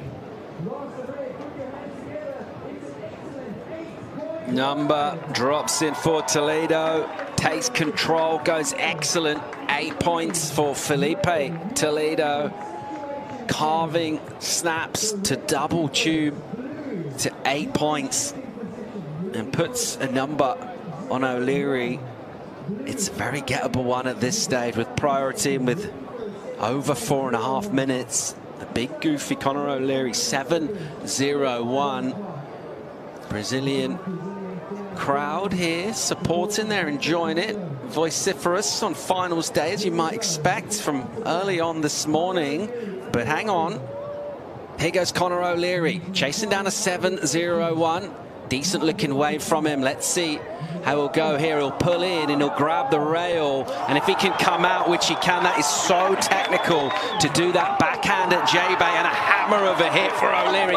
Check the bottom turn. No. Once again, absolutely smashes it. O'Leary, another with the drift. This is going to be a monster of a score for O'Leary. What's he got? One more. Come on. Talk about a comeback. What was that? Talk about an answer back. Give him a 10. Yeah, is that a 10? That was crazy surfing. Give him a 10. I mean, that got every single one of us in the booth revved up, hands above our head, just going, that was epic. Come on. Unreal. Unreal. How good is competitive surfing? This wave here, I was a little nervous at the start because it was slopey. Looked like he maybe buried a little bit of rail coming through that first section, but then from that, he just really switched into gear. Technical backhand tube riding, fully covered, disappeared, and then came through this inside section and just unleashed Kipes. Gonzo on the barrel and then goes hammers right here on the hangers. And this one just oververt, and that's not enough. He wants more. He knows he's got to finish. Talk about high risk. Look at that finish. Oh my goodness, Conor O'Leary. He's going to turn the heat right there. Just the hands on the head to think, what just happened? You know, I think he was confused on what just happened on that last wave as well. Incredible stuff from Conor O'Leary. I mean, this is just clutch surfing. I absolutely love this wave from start to finish. A massive moment in the context of finals day, a massive moment in Conor O'Leary's career, and a huge number in for him. It's a perfect number. It's a 10-point ride for Conor O'Leary. We'll just appreciate this again. It could only really be, I mean, it was goosebumps all around as we watched this go down. The commitment. Just the barrel, the disappearing, the leverage on that final turn, the celebration, the feeling that Conor O'Leary has right there. And like you said, Paul, and we asked for it, right? And the judges gave it to us, a 10-point ride. Toledo will wonder what just happened at this stage as he'll go glide over a lip and out. His requirement is 8.34. Conor O'Leary is back on terra firma. Okay. And it's 10 points for Conor O'Leary. His career high is 9.57, and what a time to do it. So not a perfect 10. One judge gave him a 9.7. To talk to that guy. But the other ones, hey, we love it.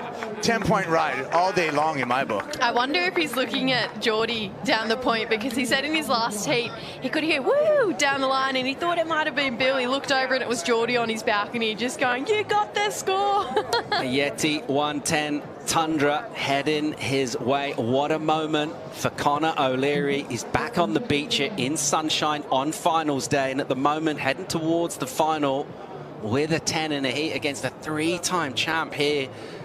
This is what Toledo tried to do to reply. I mean, the scary part is Toledo needs an 8.34, and it's really nothing for someone like Toledo, especially J-Bay. Really fast speed turn to kick this one off. Straight up into the pocket as well. Had a really cool free fall with the tail kind of flaring out there. Again, on rail. Needs to go excellent here. That was really nice for Toledo. Yeah. It's, hey, good surfing. That's not going to be the 8.34 that he needs, though. And I feel like he knows it from the body language when he kicked out. Well, this heat, a little slow burn to kick off, and we were kind of speculating it was going to bring the drama. It absolutely has in the best possible way. And O'Leary is through to the final here, gets his first win over Felipe Toledo. And what a moment it is for Dog and his crew as well. Absolutely delighted. And it sets up our final all goofy foot affair. Yago Dora will take on Conor O'Leary. He'll come into the final with momentum from a 10 in his semi-final heat.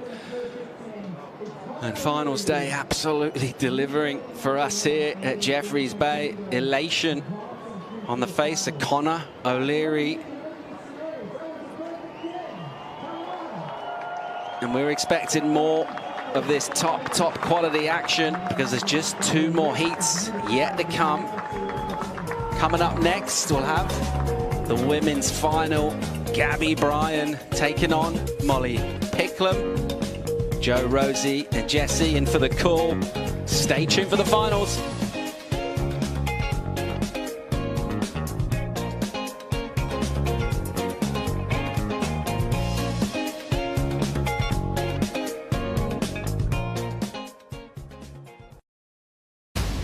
I knew that waking up, it was going to be a huge day no matter what. J-Bay, it's a real one of a kind of wave. This year, just kind of putting pedal to the metal a little more. Here comes Molly now. Big hook there. Good timing, big section off the roof. The best on tour this year, facing off in pumping conditions here in South Africa. It's time for the finals. Number 1 and 2 in the world find themselves in the final here at the Corona Cero Open Jeffreys Bay. Gabby Bryan in her first final appearance here in South Africa. Molly, runner-up to Lakey Peterson.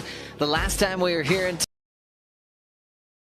two have been just running things on the championship tour, but they want to win this event for the first time and carry that momentum into Tahiti. Waves are flawless, and we are just buzzing off an electric backhand from Conor O'Leary, giving us a 10-point ride. He'll take a Yeti 110 Tundra, and he'll also look for a chance to win his first championship tour event. Joe Chappelle, Rosie Hodge, and Jesse Mendes. We talk about a buzz in the air on finals day, but when you score the best waves in the waiting period and the best surfers in the world give you a show like this, it's truly unforgettable. Oh, I'm so grateful just to be sitting here, to be witnessing this, to see Conor O'Leary switch that heat with a 10-point ride up against one of the greats, Felipe Toledo. I mean, this is amazing. Jesse, speak on behalf of all goofy footers out there. I mean, it's a proud moment. Obviously, we barely had any past champions here. I think we had Aki and Gabriel. And Gabriel winning all goofy finals as well, same as we have in a few minutes from now. So this is going to be very exciting to watch. Both surfers are demolishing waves. And that comeback from Conor O'Leary, bouncing back off a huge mistake of falling in a 6.33 in his fourth turn, which most likely would have been a 9-point ride. Yeah, it's very impressive, and the tube riding, the technical skills of the bottom turns, everything is impeccable. Conor O'Leary surfing with a new kind of confidence. He's been speaking with a new type of confidence as well. It's almost like he knew it before it happened that he'd be in the final. Taking down the side of the draw that had all the past champs of J-Bay, from Ethan Ewing to one of the best, a 3-time J-Bay champion, Felipe Toledo. He's up against Yago Dora, who had a wild heat against Griffin Colapinto. So that one's set. Women's final underway. 40 minutes for their final. Scored on their top 2. And it's Gabriella Bryan versus Molly Picklum. What are you seeing there? What Gabby's going to bring to try to win this heat? Oh, man, just both of the most consistent surfers of the season so far. Molly in her 3rd consecutive final. I think it all just comes down to who's managed their energy. They've both surfed, quarters, semis, big heats for both of them. So their 3rd surf today as we watch Molly rolling in. Molly controls the start of the heat, out positioning Gabriella Bryan. World number 1 just fading under the white water. Channeling that speed down the line. She'll fade once again, finds the pocket on her back. Beautiful lines all the way back into the power source. Leaning into a cool rail hook just to change gears. Now Molly fading down to the bottom. Trims that first section. Flying down towards Impossibles, blitzes the lip line well, and she will step off. Nice clean speed tag to finish off on her feet. Meanwhile, Gabrielle O'Brien letting the last couple of waves run through, dropping anchor with priority. Knows she wants to be efficient with her wave selection, because these two surfers have had a really big finals day today. Yeah, you got to really, I mean, at this point right now, you can't contain any energy. You just got to put everything out there. I'm sure both of those girls are very gassed, not just because of all the energy you have to spend, but also it's pretty cold here. So, like, that's also makes you spend way more energy than the usual. But what a start here for Molly Picklum. Watching this opener, how'd you like the first turn, Rosie? I loved it, Joe. It really just set her up for the rest of this heat. That was kind of like that setup turn. We noticed that some of those beginning waves are a little bit slow, so Molly just S-turning her way, waiting for this wave to stand up. She's really found the sweet spot in the lineup, knowing where to pick the waves, and her wave selection has been incredible and a crucial component of her success here. Just easy paced, and then that little speed tag at the end, Jesse. I mean, I could sound like a broken record, but how she's driving through the turns is really impeccable. As you see it, she's never really stomping on the back foot only. She's not only relaying on the back foot and the fins. She starts it off on the back foot and then transfer the energy and the weight to the front foot. And that just creates amplitude, creates drive, and it's just way more dynamic. And she's doing that better than anyone throughout the event. As you see it on this turn right here. Oh, this is kind of that layback carve. Notice how she starts to compress on that front leg. She bends that front leg and extend the back one, putting all the weight, or not all the weight, but a good amount of the weight on the front foot, and that just generates speed throughout the turn. And kept the rails pretty clean throughout the whole wave. Like, there was no downtime, just beautiful rail working from heels to toes for Molly Picklum. So in her last semifinal, she had to kind of pick up rhythm in the back half and did well at that. This time she's kind of back to her usual habits, starting off strong, clean rails, as she's looking for another championship tour win. She's had 2 at Sunset. She won in Brazil. 8 career finals for Molly Picklum, as she fell off tour, believe it or not, as a rookie on tour. Went to the Challenger Series, came back and put herself in the top 5 in back-to-back seasons. These two confirmed to be competing for a world title in Cloudbreak. First number in, Molly Picklum, 7.67 start. Yeah, I really like that number. And just analyzing Molly's surfing, it feels like she's really added a few more maneuvers to her repertoire and really giving us a kind of a variety that we know she's capable of, but she's definitely putting more emphasis into a few of her turns. Gabrielle O'Brien celebrating 2 big wins this year, defending her title at Margaret River, going back-to-back, and also winning in El Salvador, where she made the final the year before. Loading up, the most powerful surfer on tour, flexes through that first section, throwing water once again off the tail of that mayhem. Now starting to jam down the line. Where Molly started slow, Gabrielle started in attack mode, and still a huge power gouge on the open face. Hustling to get out in front for more, and that one's going to shut down, but the damage has been done. 2 different styles, a complete contrast in these 2 athletes. Molly with the finesse type rail work, had to wait patiently to build to her best turn, where Gabby's just ready to punch this thing out blow for blow, Jesse. Yeah, it's just a good contrast, like you mentioned, Joe. The point of difference is Gabby's just going to destroy every section that is in front of her. She doesn't ever hold back. She might cut it a little bit shorter and tighter, but that's all because she's really pushing those legs and using every inch of that board in order to dig that rail in a good way. And right here, she's going to do it again, gets the speed. Massive layback carve, but that wave just starts to run a little bit in front of her, more than she was probably hoping for and expecting, and she can't get around that section, but damage done and so much water displayed. There's something about Gabby surfing when she gets to a final, like she's already achieved her spot in the WSL Final 5s. Here she finds herself in the finals, and there's just this release of pressure, and she's really surfing by feel, I think, and she's just upping every maneuver that she's doing, which makes her so dangerous in this situation. And I feel like she's starting to not just be super back heavy-footed. She's kind of starting to drive more. So like you mentioned, she usually gives us a little bit more on the finals or as the event progresses. And that's just relating to massive maneuvers with a lot of drive and very dynamic for Gabby. Gabriella Bryan taking advantage of the Red Bull ski. Molly Picklum in motion. Hits it off the lip line, likes to come from behind the section to hit the most critical part of the wave. Now finding her flow state. Will come off that higher line and start pressing off the bottom. Cool redirect for Picklum. Swings it back into the pocket. And now loading up, has to adjust again. End section always tricky, and that one was maybe the trickiest she's had to deal with today. Lunging after that closeout section, she'll go down with a fall. Molly paddling back out, but she heard the sound of a 7.67 for her start. A point better than Gabriella Bryan's 6.67. So a point of difference there. Gabriella left chasing at the tail end. Well, before we get there, let's watch Molly's again, Ro.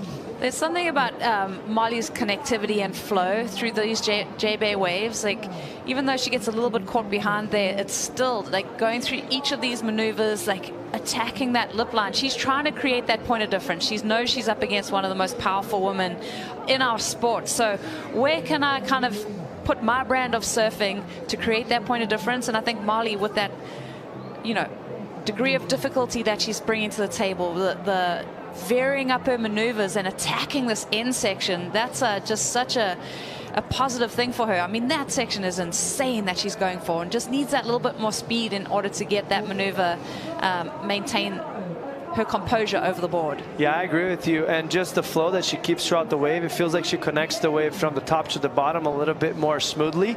And that's appealing to the eye when you're watching live as a judge and just an spectator. Right here, just going for broke, but kind of hitting the inside of the lip a little bit underneath, and had a little bit too much pressure on the outside rail, and the board flips underneath her.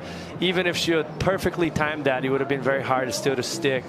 But yeah, great. I mean, a lot of damage done. Obviously a wave with a little bit less energy and less impact for the judges, but still maybe a good backup for now. Doing the lap around the buoy with the water patrol. Those lines are drawn there, so there's no wake in any set waves that come through. Keeping it pristine and perfect, and we've had the best conditions kind of pick up throughout the day, getting to a good part of the tide. Really lined up. 300-yard racetrack. This is what the dream is all about. Picklum, last wave, a 5.67 to back up her start. Gabby Bryan chasing a 6.68 at the moment.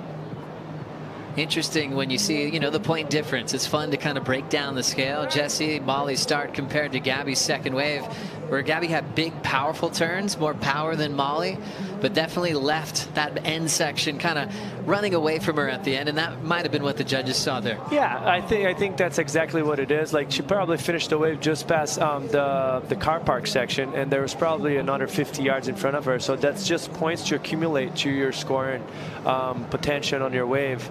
So for her, I don't think there's a mistake there. Maybe she could have just outran the wave a little bit more and chose not to do that third turn, but man, it's very hard to do it. You see that open wall in front of you. It looked like the wave was going to have the timing. Some of them just swing a little bit faster than you expect, and that's how it rolls. You know, it's bad luck for her right there, but you can see the damage has been done, and she almost matched surfing halfway through the wave, so she's looking good, you know, to capitalize on the next opportunity she has.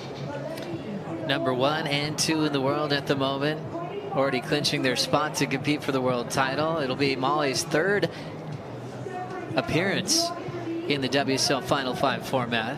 It'll be Gabriella Bryan's first time competing for a world title in her career. Gabriella Bryan, almost a bit of an underdog when she was on the Challenger Series. Still looking for a major sponsor at the time, but obviously making multiple finals, winning the CS. Her profile got a lot bigger. How comfortable she was in waves like Sunset Beach. Saw her release that powerful attack, but things definitely changed, you know, in the offseason this year. Last year, she actually was surfing with a hurt shoulder. She got run over in a free surf at Sunset. And she was actually planning on working on her shoulder recovery if she didn't make the cut. But she almost made the final 5. She won Margaret River. But I think that just showed her, hey, I was surfing basically with one arm, you know, and almost got a spot in the world title race. Then with a little downtime to get the shoulder healed, she actually spent more time in the gym, got more volume from Matt Biolas, and realized she could push a lot harder. I think Gabby, you know, one thing I recognize with her career, she's kind of flown under the radar and surprised us in such a massive way. She's kept her humble, just happy demeanor throughout, but obviously just evolved her surfing, got such a great support crew on the right equipment, and now she's now she's headed to the WSL finals, and just the most improved surfer on the Women's Championship Tour. By far, just seeing her feel confident in the jersey as well. She's quick to thank her coach, her support crew. Might have been one of my favorite post-heat interviews with Gabriella Bryan earlier with Jessie Starling. Told her that she had her spot, you know, in the finals. All laughs because her whole support crew was just screaming at her from the top of the Red Bull Athlete Zone. Those are moments in your career that you're never going to forget. I mean, those are the moments you live for. Obviously, mostly achieving something so massive, and by falling short last year, had the spot taken in the last event for a few mistakes that she had in a heat against Erin Brooks. It looks like Molly up and riding. That sounds much better to talk about than what I'm saying. So late takeoff there for Molly. Up and down, back to Jessie. Oh, we'll continue on. Well, yeah, we'll just continue on. Waves are pumping. It's flawless. At the moment, we have Gabriella Bryan holding position. She's worked out her lineup marks over the years of coming here, where she's finished in the quarterfinals in the past. So found a bit of success, but this is the moment she's been training for. I actually want to go back. You guys are talking about the final 5s, and I just want to notice, pointed out the importance of this heat. This is not just the final. This most likely could be the deciding world title heat coming up in a few months from now. So you coming up on top here, it could build a lot of confidence going up against someone. Like we were talking earlier this year, earlier this event, how Gabby had to overcome beating Caroline Marks and Tyler Wright from never getting the top or the edge on top of them. This could play a huge factor coming into the last few heats of the year. So this is just more than a final at JB with pumping waves. There's a lot on the line. 100%, Jesse. And to add to that, the announcement earlier today, the importance of being in yellow and the perks that come with it. Oh, definitely. I mean, just recognizing it's not going to be, if you are the #1 seed and you win that first title match, you win the world title. I mean, you've done so well. And just to like let that resonate with you and give you something to fight for in these final 2 events as we see that rule come into play, I think it's going to make that race for the yellow jersey so competitive. We're watching it play out right now in this final, and headed into Tahiti, I think it's going to be the same thing. So we've got to wait and see what happens as far as seeding goes with these two. At the moment, Molly's in yellow. No matter how this final ends up, she'll stay in yellow heading into Tahiti. But the goal would be in that #1 seed. How scary, though, being #1 seed in Tahiti, because you're going to come against a crazy wild card. More than likely, it's going to be Vahine Ferreiro, and we'll see who it is. But either way, you've got a handful of just maniac surfers that can really throw a wrench in your campaign. You know, are you kind of maybe trying to get the #2 seed? Yeah, sometimes you hope for it, really. Here comes Gabriella Bryan, waiting patiently to open up. Top turn carve, doesn't look interested, steps off. And that's the problem of being a JB, and it's 6 foot and it's as good as it gets. Every wave looks incredibly amazing, and all of them look like they're going to double up on the inside. So this is what happened right here for Gabby. Takes off in a wave that looked good, but the wave just kind of dissipating halfway through. But it still was a great wave. It's just a matter of being patient enough to pull the trigger on the perfect one. And sometimes, like psychologically, when you're hearing scores come through and you don't get the better of the exchange, and this playing field is so vast that you don't get to see your competitor and what they've done, you can almost start to second guess yourself on your wave selection. So even though, you know, Gabby just absolutely mutilated that midsection of the wave, was rewarded with the mid-6, she's not aware of what Molly did on her wave. So she's kind of like maybe getting into her head a little bit I don't know, I'm kind of speculating, but just noticing when the boys have come in, like even when Griffin and Yago met on the glass, and Griffin was like, oh, what did you do on that wave, just to kind of calibrate what was going on in the heat. I don't know, maybe I'm going down a rabbit hole. But no, I think you pointed out a huge factor. Like, they are overthinking. There's no doubt about it, but they just have to kind of tone it out, and they go to reset modes throughout the heat to tell themselves, hey, just keep it clean.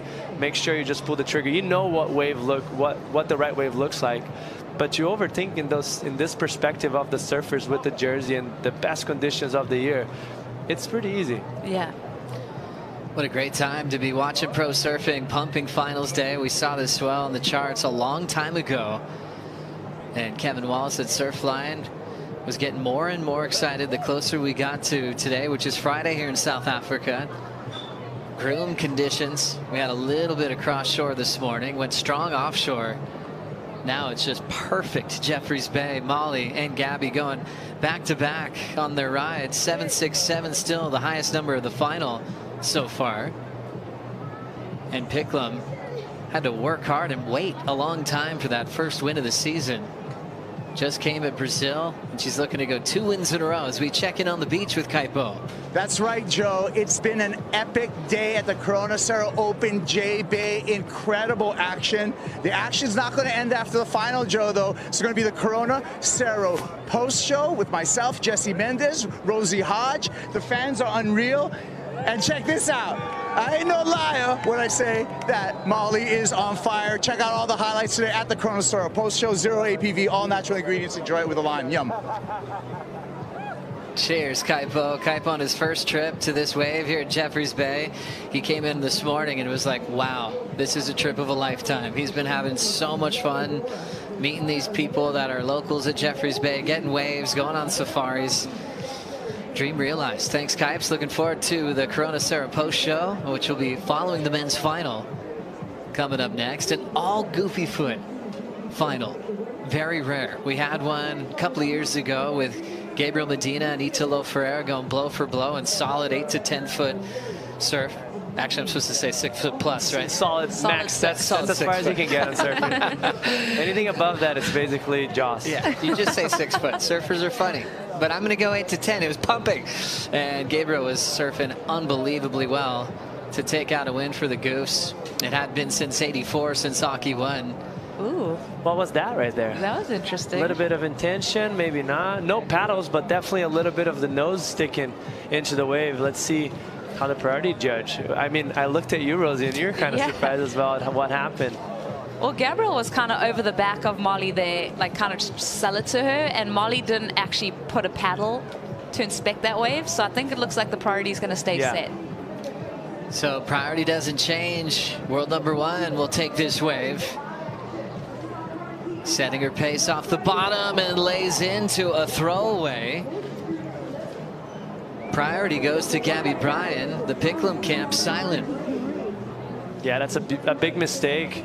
Kind of almost felt like the same problem with Isabella Nichols in the previous heat against Molly. Had that best score of the heat to start, had the opportunity to capitalize, and just maybe pulling the trigger in the wrong wave. So 15:40 on the clock.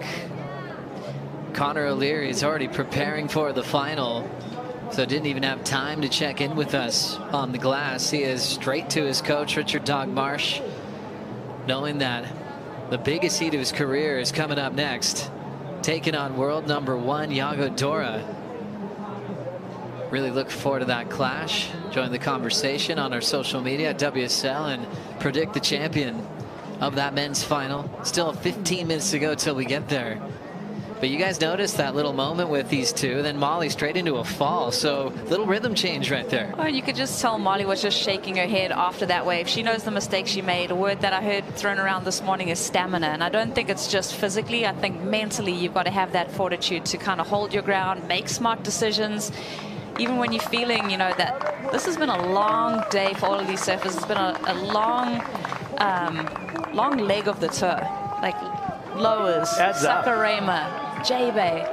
And you're talking about just kind of getting worse, right? Because you come from Brazil, which you're probably riding 10 seconds to 15 seconds max waves. So you have to keep your attention throughout that period of time. Here, you're talking about 30 to 40 seconds. So it's 3 or 4 times longer and more time that you have to keep concentrated and Molly up and riding.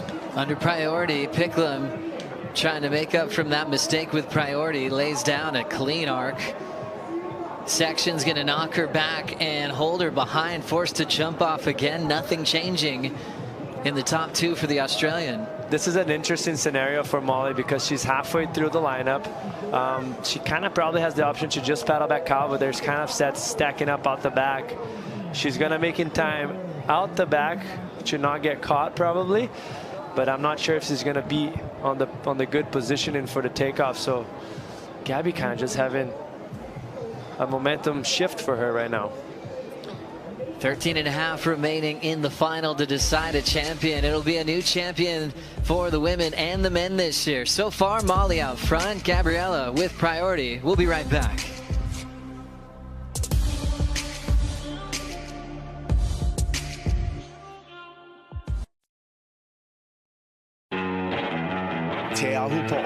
There's a lot of ancient history here, but in modern times, this is surf mecca.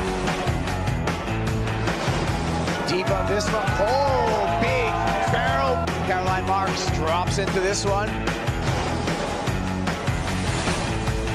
There we go with Tyler Wright. Oh, Yago with priority. Big steep drop. Pulls up double arm drag.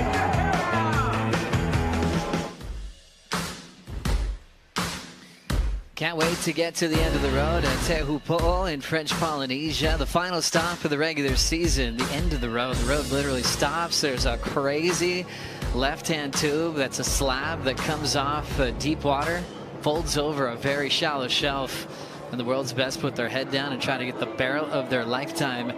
But it's also going to set up the Lexus WSL Finals, so who will be in the Final 5. For Picklum, she's looking for a big result there. She's kind of gone down swinging in the last couple of years, just going for broke, tail sliding out, pulling into what looks like closeouts. Gabby Bryan also looking for a big result this year for the first time in Tahiti. Molly's put in a lot of time in those types of waves of consequence, has great backhand tube riding technique. Now we've seen her showcase the 10-point rides at Pipe in the past. And that's kind of how the year started, Molly, with the edge over Gabby Bryan rankings-wise, where Molly made finals day, started off with an equal 3rd this year. Gabriella Bryan with an equal 9th. Molly, runner-up in the next event, then things turned for Gabby Bryan. Now won 2 events this season, and Molly's trying to get her 2nd win of the year. She can hang on to this lead for the next 10 minutes. Yeah, so Molly making the finals early on, but Gabby getting the wins in events over Molly. I think that was also like that little pressure release for Molly. She'd been so close, so consistent, and then to get that win in Saquarema, she's definitely feeling a lot lighter and happier coming into Jeffreys Bay, and confidence. And I think a key component is confidence in this game. Like that self-belief is so important. 9:30 left in the women's final. Yago Dora preparing with Leandra da Silva in the Red Bull Athlete Zone.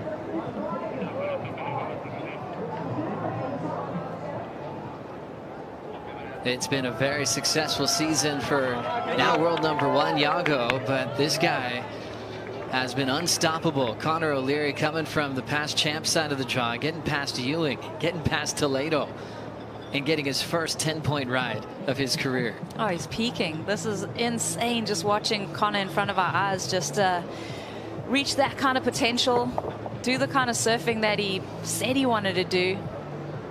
And guess what? Gabriel Medina just woke up. Bro, I just woke up. Goofy Foot final. What? Sick. He's watching. Gabriel winning this over Italo Ferrer a couple of years ago. It's very rare to see an all Goofy Foot clash at this event.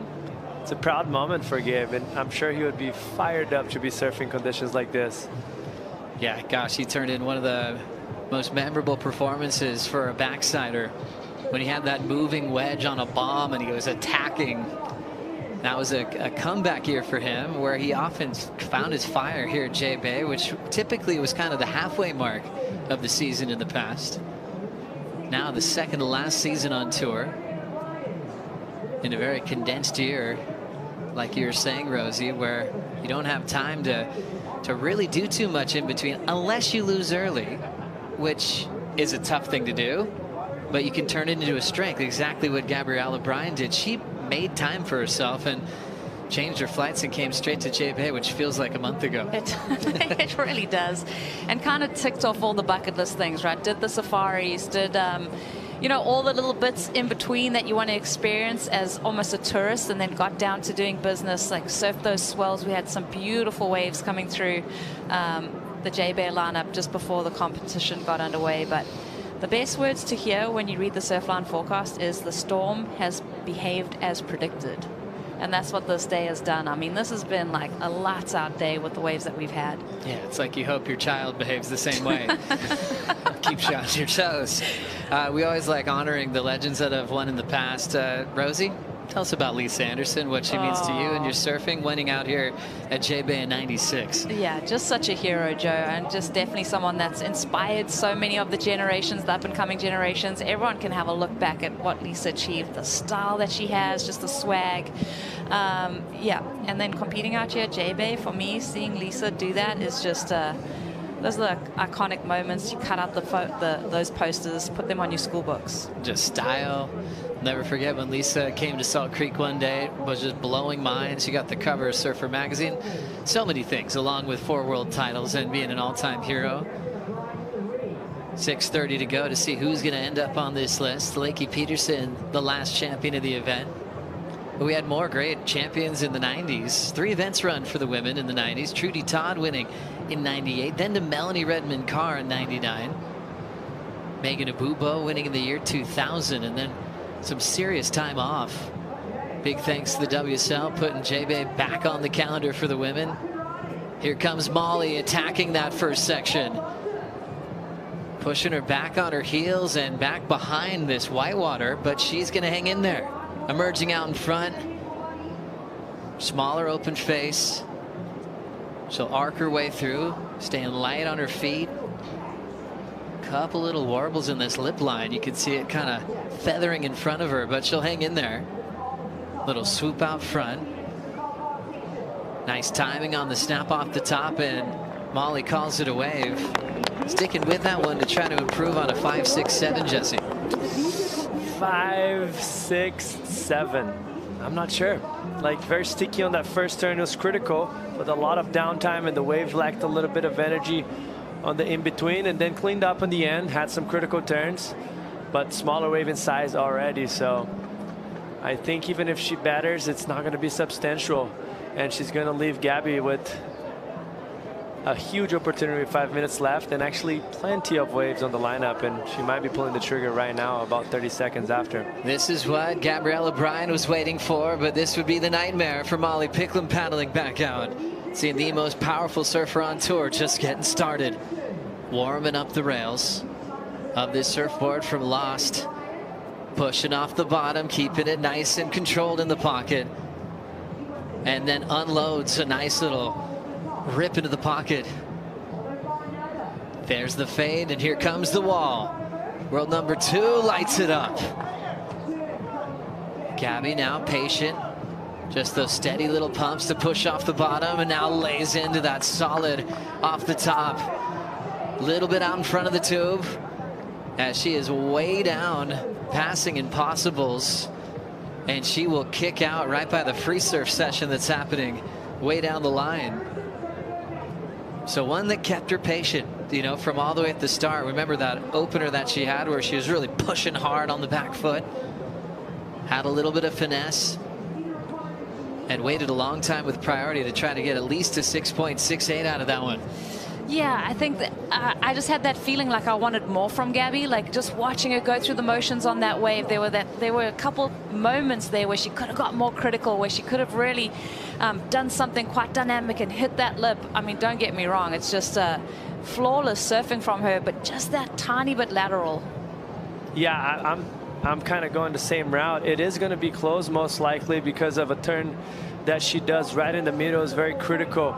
But like you mentioned, this is beautiful, but still the wave not as steep as the judges were probably hoping for, and even herself. And this is when the wave starts to steepen up, and she does this massive carve, which that's going to add a lot of points to her wave. And then right here, she starts to go lateral, like you mentioned, Rosie. Gets up and vertical, but very back-footed. Tries and pull in, but doesn't get covered. Yeah, I felt like there's a little bit more left in that wave for her to grab it. 6.68. It's going to be up to that turn. Right when the wave doubles up, it feels good enough to get that score, but I felt like it lacked a little bit of criticalness.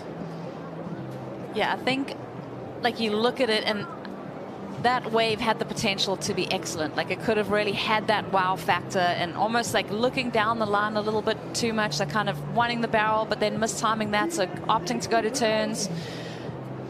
You know, like she was composed throughout the half wave through the wave, and the wave didn't give her much opportunity. And then as soon as the wave starts to stiffen more, it's when she kind of was hesitating a bit. This is massive, though. Like, this is a very big turn. Mostly looking at slow-mo, you can see how much damage and how much water was displayed. But this was the moment of the wave itself, separated from everything else. So it's going to be up to the judges to decide if there's enough flow and a whole wave combined in order to get the score she's needing compared to what Molly has done. Be close. They're taking their time, making a decision. First signs of a score coming in, and they are in favor of the Kauaian. Gabriella Bryan, 6.93. It's enough for a lead change. Molly Picklum with priority in 90 seconds to try to win this thing. Chasing just a 5.93. And she's just hoping that she gets a big set that just wraps around this point and gives her a shot at the title. Runner-up in 2023 is Molly Picklum to Lakey Peterson. She doesn't want that to happen again.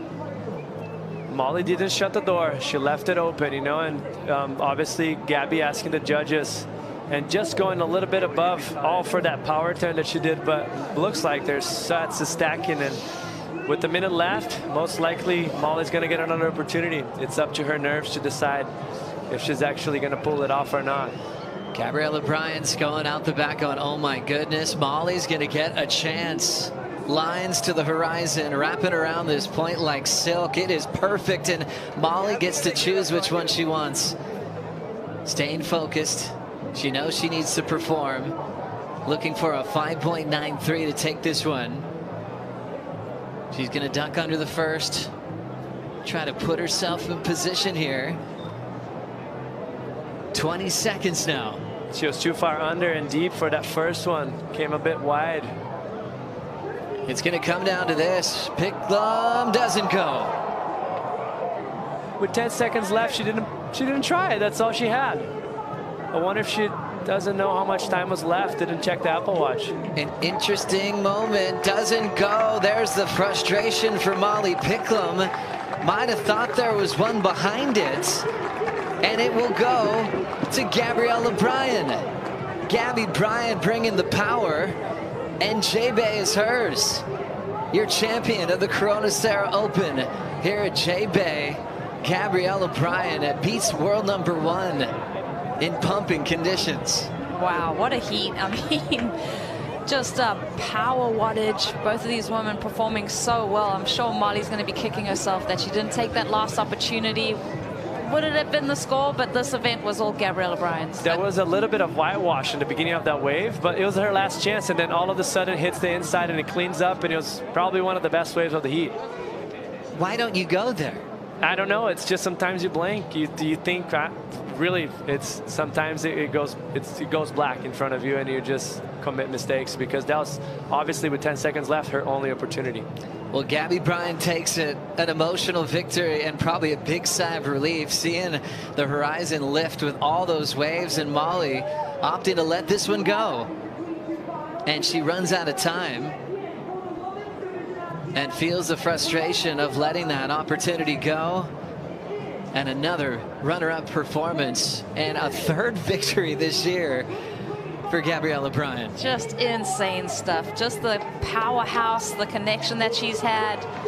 I'm sure she's going to be enjoying this lap on the ski as the crowd appreciates her efforts today, just a massive day of action. Quarterfinals all the way through to the final. Flawless surfing from Gabriela. Gabriela Bryan showing how powerful she is, paying off, spending a long time here in South Africa after what was a very painful loss in Saquadem. I saw how tough that was for her to walk away from a lot of points on the calendar. She was able to get on a roll here, clinch her spot in the WSL finals, and pick up her first win at the best right-hand point break in the world.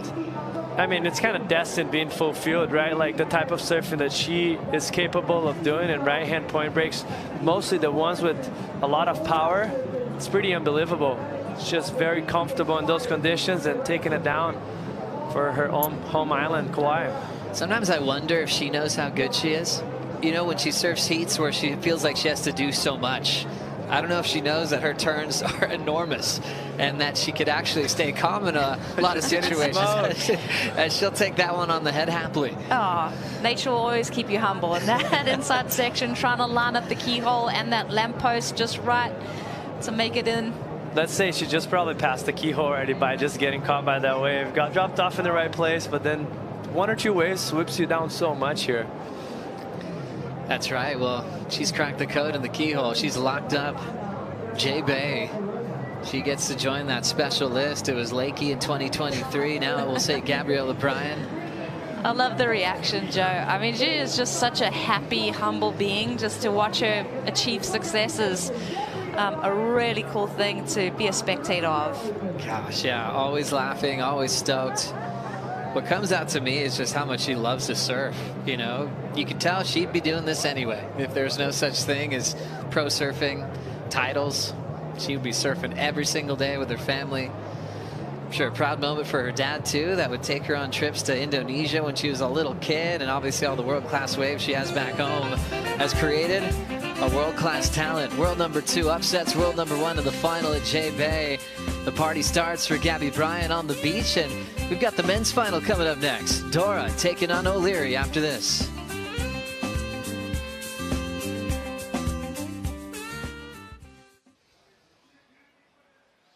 I feel we want to keep going and surf another 30 minutes of perfect J-Bay. It's just trying to give myself as much opportunity to be satisfied, win or loss. Whew.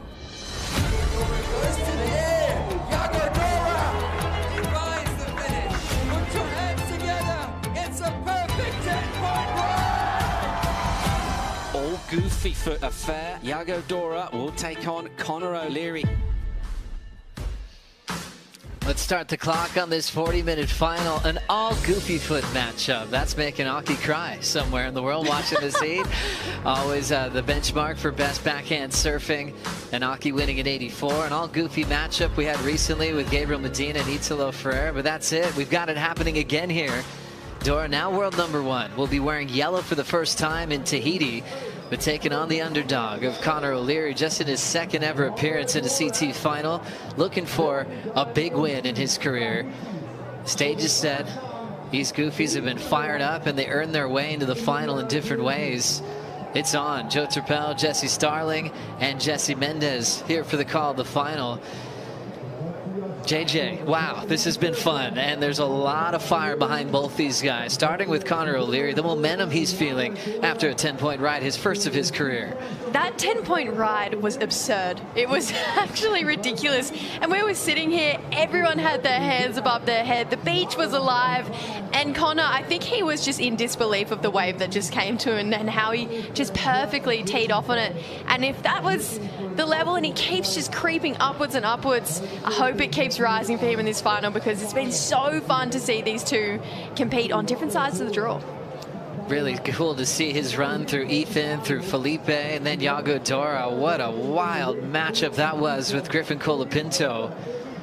Both going blow for blow with their best surfing. Griffin had a ton of variety, but Iago had that classic finesse for the backhander. I mean, the type of surfing, and actually Iago's riding a 6.0 driver 3.0 if I'm not mistaken, and I was talking to his father Leandro and I was asking what is he riding, because it felt like there wasn't much length on the board, but the board is so glued to the water and so responsive that I was kind of surprised for how small it looked. And he's like, oh, he's probably on a 6'1". He went and checked it and came back to me saying, actually, no, he's on a 6'0", which is a standard short board for him. Maybe he has a groveler as a 5'11" or something, but very impressive for the conditions and how much power he has today for him to ride in that. And it's suiting him very well because he's able to get under that pocket, getting covered by the lip sometimes of how tight he's been surfing, mostly on that semifinal. So incredible surfing for him. Connor O'Leary would definitely feeling the energy from one of his partners in the dog pound. Gabby Bryan celebrating a major win. Just enjoyed the chair through the bricks and through a lot of fans, and one of her teammates in the dog pound, Leo, in the mix as well. What a great victory, her third this season.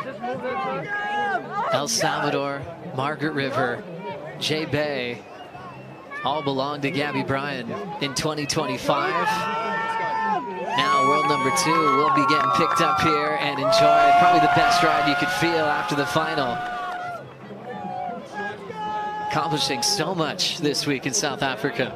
I mean, 3 wins in a season. That's something to talk about. 4 finals, and out of the 4, she's had 3 wins. That is absolutely out of control, and that smile, it says it all. It says how much it means to her. She's been here for a really long time, almost a month, surfing here at J-Bay, and that time, it's time well spent. She's got herself the win here. She's got herself a spot in the final 5. This has been an incredible day for Gabby Bryan and her career.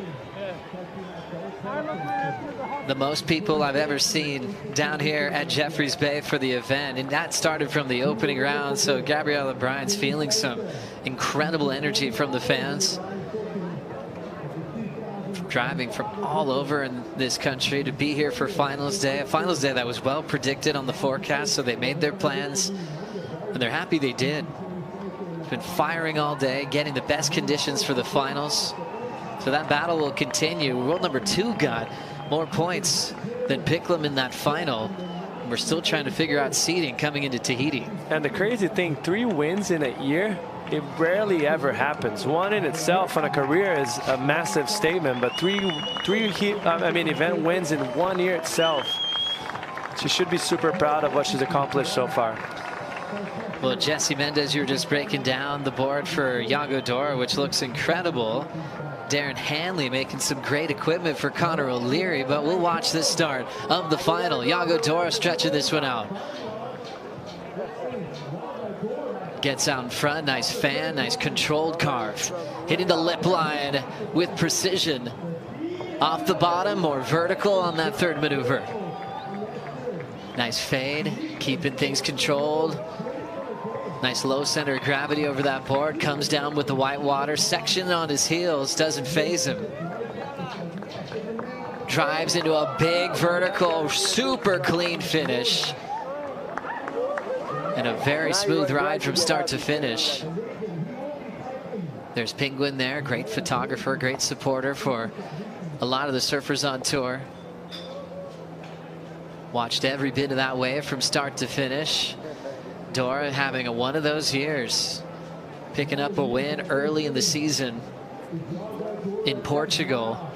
Got himself in the title race earlier than he's ever felt in his career. It's exciting to see when you come down to these final events, all these little storylines start to unfold. And for this guy, it's taking world number 1, that yellow jersey going into Tahiti, and he's surfing with the confidence of it too. I mean, he's got such a great pivot point that really just trajects him off the bottom, really tight in the pocket off the tops, just like that turn does. But if he needs to project out, he can. He has such a big variety of repertoires and almost this cat agile like attitude when he's surfing, just that traditional style. It's really quick. He pivots really tight in the pocket as well. And this was a beautiful start to this heat for Yago. Just well played, even just getting positioned for it. What did you like about it, Jesse Mendez? I think you broke it down perfectly, Jess. He's very good at pivoting, but he doesn't lack extension on the maneuver. So he's good at getting up in vertical, but not getting too tight. So he projects it down the line and makes the turn looks big. And that's very important on such an open face that we have here at Jeffreys Bay. And great start. He took off on that wave at Boneyards. Kicked out almost at just past car parks. He actually had a little bit more down the line. He probably didn't think he was sitting that deep. And this is a great start, and you can see now, I mean, you can't see on the screen, but I'm looking over my shoulders, and Connor O'Leary just repositioning himself in front of the keyhole. He probably paddled a good 50 to 80 yards down the point right now to get back in position to where the surfers have been usually taking off on the waves, but they're just kind of fighting for the inside in the beginning. And yeah, Connor let that wave go, and Iago took advantage of it, starting with the 7-point ride. Nice start for Iago Dora with the 7. Having plenty of time to paddle back out, take the deep breaths. Horizon staying calm at the moment, and Connor waiting to pounce when he gets the chance. Getting boards from Darren Hanley, Connor O'Leary. Darren said since Connor's so big, they had to add more rocker, nose and tail to his 6'3" Juliet model, so he could really fit it in the pocket. Add a narrow squash tail for hold and release, which is always really thoughtful of Darren. Every surfer's got different needs, right? And he knows what's going to work best for Connor on the day. Yeah, and you can tell those tiny tweaks are making Connor's board and that bigger frame fit perfectly in the pocket, just like they really hope to do. I mean, Connor has this ability just to whip. And if it's not a whip in the pocket, to drive out of a carve as well. Just the bowl and the cupped out shape and the way he fits his turn in all of the pockets. It's why he's getting these massive scores like his first ever 10-point ride. And maybe one of the only guys on a squash tail today. He really is on a squash. That's very impressive how much drive he's actually getting. But he's very good at compressing himself on the bottom turn and getting very low. He's a very tall guy, probably, I mean, if he's not the tallest, the second too. And the way he's capable of actually compress himself and get himself very tight, but still, because of his weight and his power, he throws so much water up. It's very dynamic, and that's a point of difference for him compared to Iago, a little bit smoother, more out in the face. It's just contrast. Both are incredible, both are excellent. It's a matter of who's going to perform better in the 35 minutes. So Connor staying patient. It's interesting because Iago's been pretty familiar with making finals, especially in the last few years. We mentioned the Portugal wind and just blitz lower trestles, showing his range, you know, showing why that everyone's seeing him coming as a great chance to win a world title when you're a favorite, and a cold beach break in Portugal, go left or right at lowers, and now you're in the final at J-Bay. It's been that special year for Dora. As we wait for Connor to get started, let's hear from a champion. Gabriella Bryans with Paul Evans. Yeah, let's do that, Joe. Gabby Bryan, the 2025 Corona Cero Open J-Bay champion. How does that feel? Oh, it feels so good. I don't know. I don't think it's sunk in yet, but it's kind of crazy. The last 2 events, I probably had my worst heats ever in my career on tour so far, and came here early. It put a lot of time in out here, and it paid off, so I'm so stoked. 4 career wins on the championship tour for you. This is your 3rd this season. How does this one rate at this prestige venue? What does it mean to be a winner here? It's incredible. It's been a dream of mine to win here at J-Bay. It's such an iconic wave, and it's like, it's one of my favorite waves in the world. And like I said, I've spent so much time here this trip, and I'm surrounded with really good people. I have my mom and my sister-in-law here, and we've just been having a really good time. So yeah, to come out on top with all of them around me is insane. Something of a setback for you in terms of giving up the yellow jersey before heading here, and of course Molly in that yellow jersey in that final with you. Did that add a little bit of extra spice for you? How did you deal with that? It took the pressure out. That yellow jersey comes with a lot of pressure, and it was my first time like wearing it ever in my career, these last events. So I personally like to be chasing something and have something to like want and go after. So yeah, I'm happy in red, but hopefully, I mean, the only time that I want to be wearing yellow is the first event next year, so got to do everything I can to do that. But most of that final you're actually chasing. She got to a really strong start, ripped a wave all the way down the point, and you were under a little bit of pressure throughout. Your thoughts as you paddled into that wave that ultimately delivered you the score? Yeah, I kind of gave up the inside because there's so many waves out there. I didn't want to waste a bunch of time like battling and stuff. So yeah, she got that 7, and then I got a 6, and my surfing felt good. The wave was just kind of not that good, and then my last wave was coming in, and Connor's in this heat right now, and he's just like, he didn't tell me to go, but he's just like, he like cheered, and I'm like, this is it, this is right here. If I can just put it together. I had a couple little mistakes, but I pulled it off, and I'm so stoked. Congratulations, Gabby, once again. She's the most powerful woman on tour. She's got 3 wins this season. Let's get back for the rest of the men's final. Thank you very much, Paul Evans. What a great champion we have downstairs. She has not stopped smiling. Her face is going to be really sore at the end of the day. Just happiness, so much success this year. Well-deserved from Gabriella Bryan. And a fun heat with world number 1 and 2. You don't always get that. You know, the seeding kind of tries to predict that in the opening round. There's always so many big names in the mix. We got that for the women's final. We got Connor getting a start during that catch-up. Oh, these big power hooks, we're obsessed with them. Really big second one especially, but got caught behind here. That wave really starting to speed off down the point there. So Connor, only a small score to open up with, but Yago, he got the crowd really excited for this wave here. Yeah, it looked like he started off with a nice carve up the top. The wave kind of bends a little bit out. You see it right there, so he has to kind of just maintain the rail work. Flattens it out, carves it again. Nothing major yet, but it starts to double up as we expect and start to get steep. He gets up and vertical, very aggressive, but can't hold on. It's kind of been the story of the game. The last few heats we had Felipe against Connor, started off better, had the opportunity with the opponent committing mistakes and doesn't capitalize on the beginning of the heat. We had Molly against Gabby Bryan as well, had a few opportunities and didn't capitalize and started off very well. And right here, Yago Dora, probably the wave selection wasn't the best as well, but could have maximized the potential of that wave by finishing it off on his foot. There's something going on. You started off strong, you know, the nerves start to get creeping and sometimes it's trouble. Well, Ethan Ewing did the same thing in his quarterfinal matchup against Connor. He started off really well and then Connor got the score on the last wave, way down the point. So it definitely has been this reoccurring theme of it's never over until it's over, especially here at JB, considering how good the waves are and how consistently they keep coming through.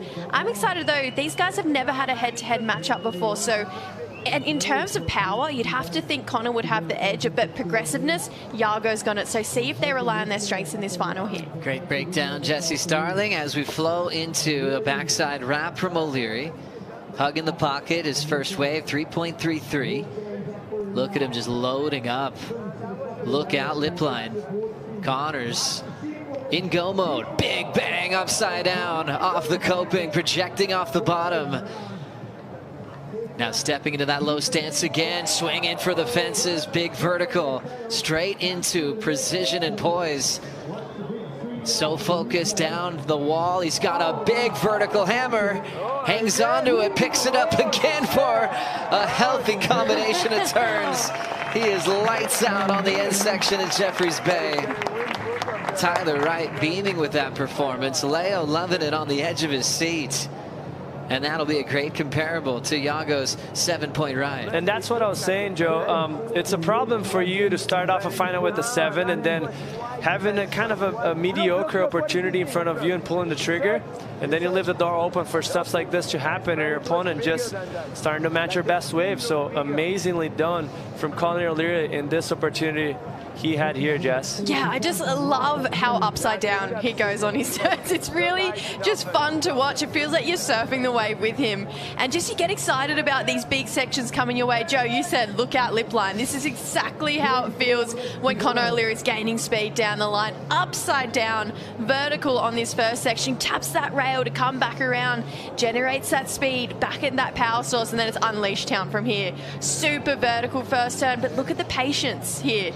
And then lines up these last 2 turns. I was nervous for this one though. I thought he was going to lose it. Looked like he had a bit of a fumble and then just teed off twice beautifully. That's a great answer back to Yago's 7-point ride. I mean, there's a good and bad thing about keeping your pace and being patient off the bottom, which it sets you up for success, but also generates a lot of speed off your rails and your fins. So you're probably going to demolish the turn, but you can also overcook it very easily. Right here, just did it perfectly. Beautiful snapping right here. It takes his space where you mentioned, takes his time, redirects the board, gains speed once again, not rushing through, waiting for the wave to do its talk, and then he just applying perfect maneuvers to the right timing.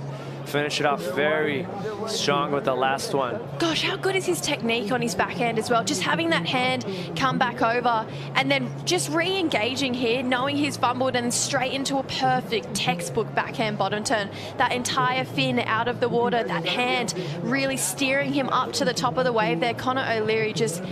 We always talk about J-Bay, how it can show your flaws, but it's showing that he's got one of the best techniques on tour. I mean, his teammate, Gabrielle O'Brien's called the most powerful surfer on tour. I mean, Conor might be backing her up on the men's side with how hard he hits the lip. And even in that short space, as he gets to the lip line, he puts extra into it and comes out flying.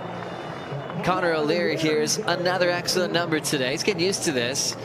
Had one in the last round. That was a 10, his first of his career. Brings it in the final against Dora, 8-1-7, and takes the lead. And strategically speaking, once again, I'd like just to mention the problem of Iago pulling the trigger in the 3.83. Let's say he finishes that turn, gets a 5. Does it matter for the conditions we have on offer in the finals? Probably not. So just maybe getting ahead of himself, or just thought that the wave was good. Sometimes that happens. It's very easy. You have a 200-yard wave. You have to predict what's going to happen from the bottom, from the top to the bottom.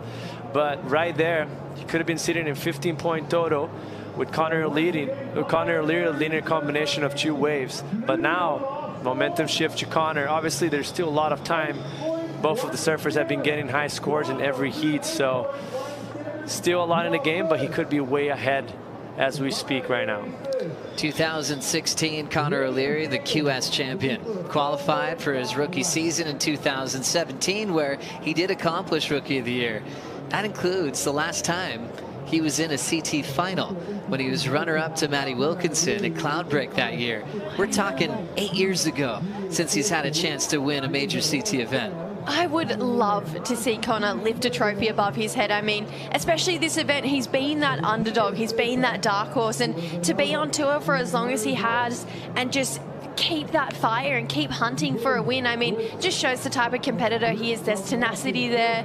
And you know what's really cool is that back home, even when Molly and I were Groms, he was setting up the tents at Surfing New South Wales. He worked at our local surfing industry, and now he's on tour battling out for a J-Bay title. So I asked Conor the other day, I was like, when was your first sponsor? A lot of these guys are sponsored when they're 5. You know, for him, he's like, I was 14. It was a local surf shop. So he was sort of an underdog in that very highly competitive junior series where he battled with guys like Matt Banting, Jake Sylvester, Ryan Callanan. You know, it was a big crew. And you know what Conor says, I mean, he's always really humble.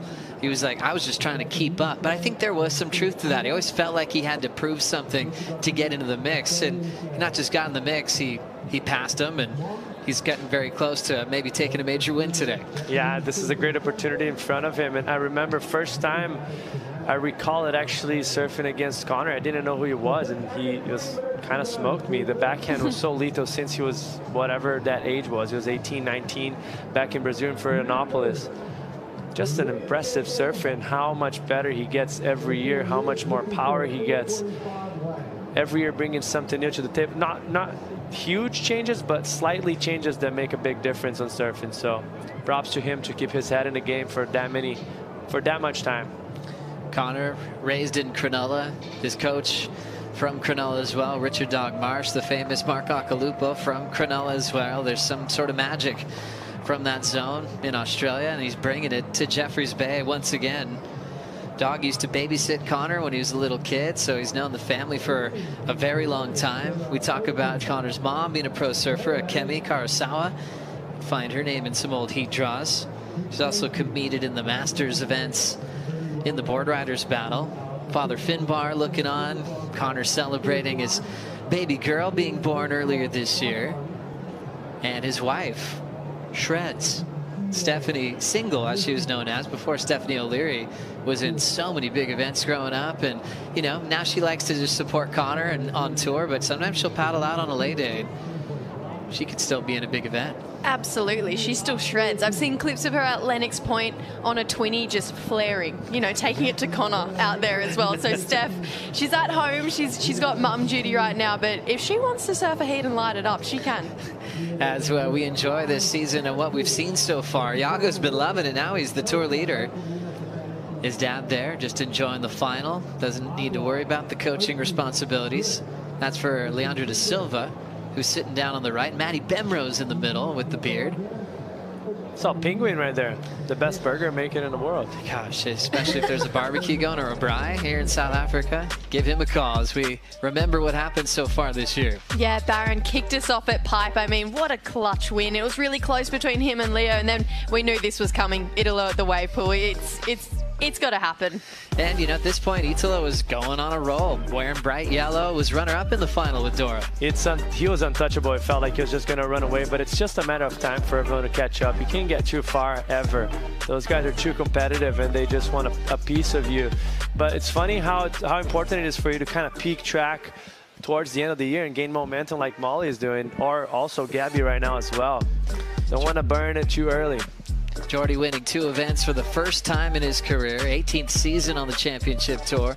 Dora picks up his second at the High Performance Skate Park in San Clemente. Then it was Hausman's turn. Second final he's had in his career against his good friend Griff. And that finds our way here to top 10 of the season. Dora ready to pounce on this one. A little misread on the first section. He's going to hang in there. Swings the carve in the pocket. He's feeling comfortable now. Nice lip line hark again. Dora needs just a 4.51. Blitzes the lip. One of the smoothest surfers on tour will have to eject with impossibles clearly being impossible to make. But man, he's changed the way you look at that end section, hasn't he? Especially through the early rounds into the 9s, and then also a 9.5 for some of the biggest backside full roads we've seen at J-Bay. Yago's up again. Just loading up just in case, and he can do this since we've got the Water Patrol standing by for the pickup.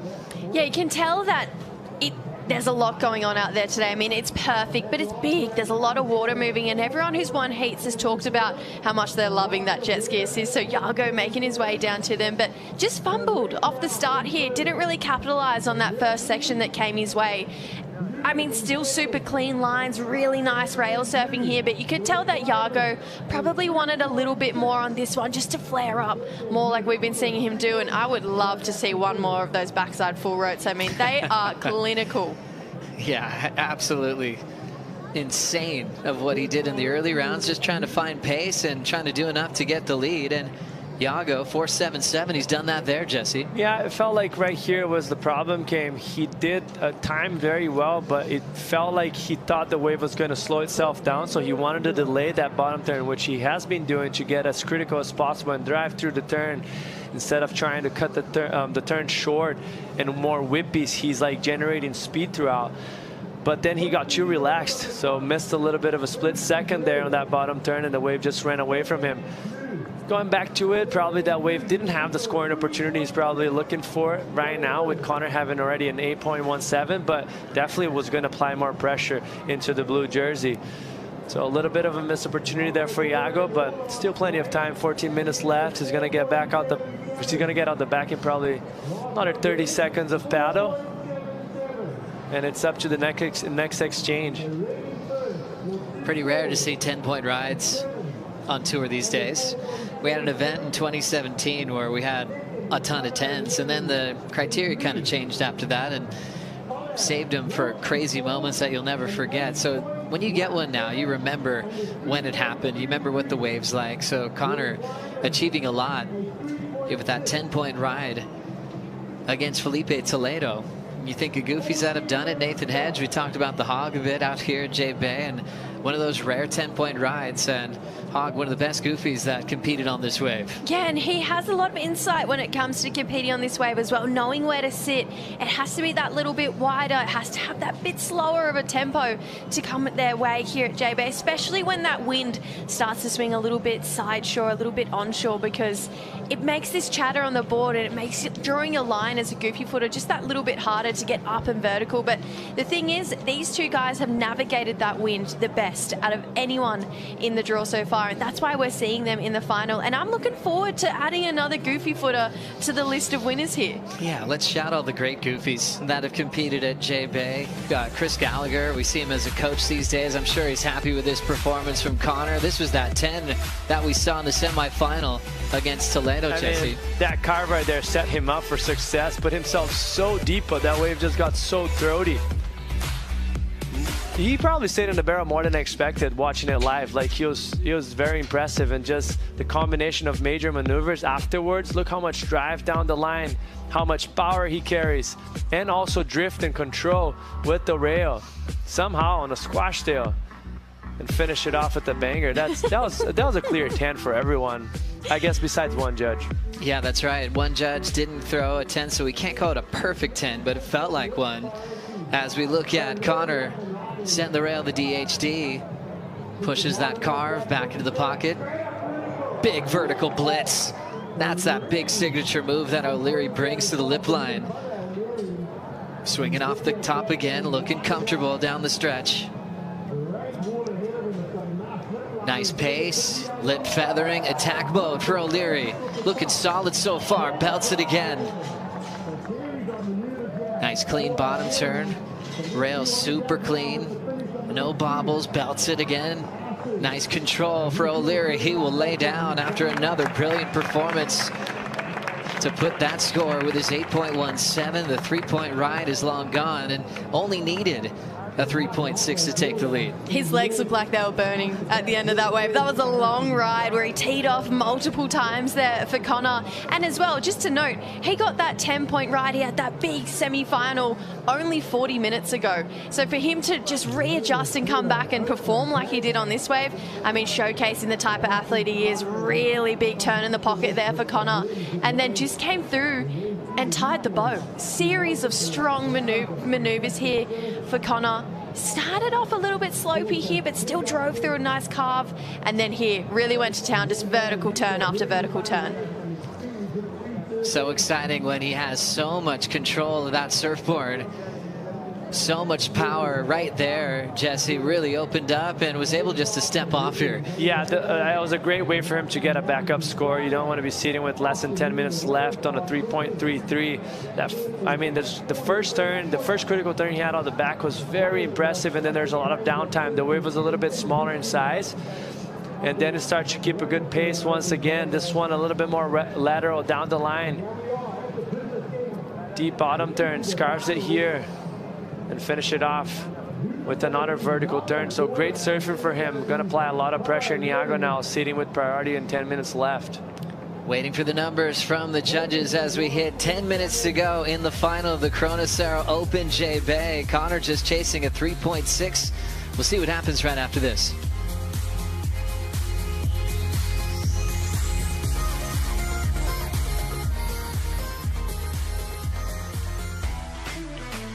Flashing back to 2017, it was the rookie year for Connor O'Leary. Showed up at Cloudbreak and it was pumping.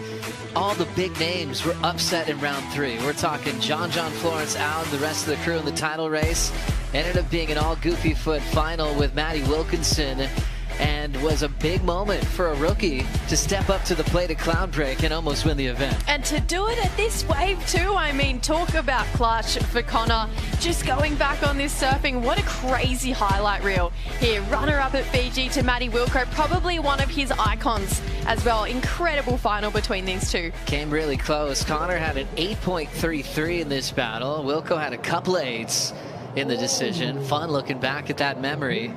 8 years ago, made the final. Now he's finally in one again. That's a long time waiting to try to win your first CT event.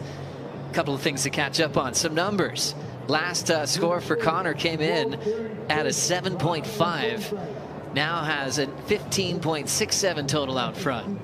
And this is that moment that I mentioned a little bit earlier, the importance of Iago being on that 8.17, because obviously at some point Connor was going to bounce back. So he was just going to be 2 steps ahead, and now Connor will be starting to creep in and catch up. But here looks like Iago with an opportunity underneath. Quick tag there for Dora. Super smooth Brazilian goofy foot, just staying calm off the bottom, throws it a bit more vertical off the lip. Easy pace to follow. Driving into a little top turn hook again. Always driving hard into a finishing move. Gets there in perfect timing and rides away.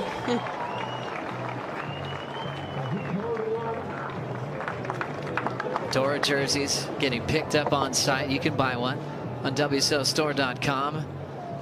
Number 9 has been a very popular pick for a world title threat this year. That jersey's turning bright yellow when he suits up in Tahiti for the first time in his career. And right there with that wave, he was hoping to answer back. Needs an 8.67. It would have to be the best score of the heat so far. Yeah, it needs to be the best wave, but he got that wave from miles down the point. He was a fair way from where Connor was, so found one underneath him and just unleashed. And that end turn, how good are the fans at J-Bay? It just keeps them alive. That's got to feel so good as a competitor as well. Started off with class, big hook in the pocket there, and then came through this inside section. Look how clean the wall is in front of him. It's a perfect playground for Yago just to go tee for tee, blow for blow, unleash on this backhand, just stick to this really traditional surfing that we've seen him just put on display the entire event. Technically incredible when it comes to Yago. Comes out with a bit of drama there as well, so just adds a little cherry on top. Yeah, that's incredible surfing. Very critical to finish it off. Probably the best finish we've seen it so far in this heat. 8.67. I don't see that going that high personally. I thought Connor's energy was a little bit more aggressive. He was able to get a little bit more cope and a little bit more curve in the wave to be more dynamic. But man, Yago's displaying some amazing surfing. And now hitting the 5-minute mark, left in the final, left in the event. And the best day of surf we've had all waiting period. Yago taking in the deep breaths on the Red Bull ski and preparing for a potential final exchange of the matchup. Thinking back to that Cloudbreak final, Connor beat Kelly in round 3, beat Parco in the semifinals, and waiting a long time for this opportunity to try to win one. But some greats at Jeffreys Bay. Luke Egan, another guy that made the semifinalists, doing a lot of coaching these days with Baron Mamiya and with Caroline Marks in the back end of the year, but also worked a lot with Connor O'Leary in the beginning stages of his CT career, and even moved down to Cronulla, and they basically shared a fence. They were that close in the same neighborhood because they were all in.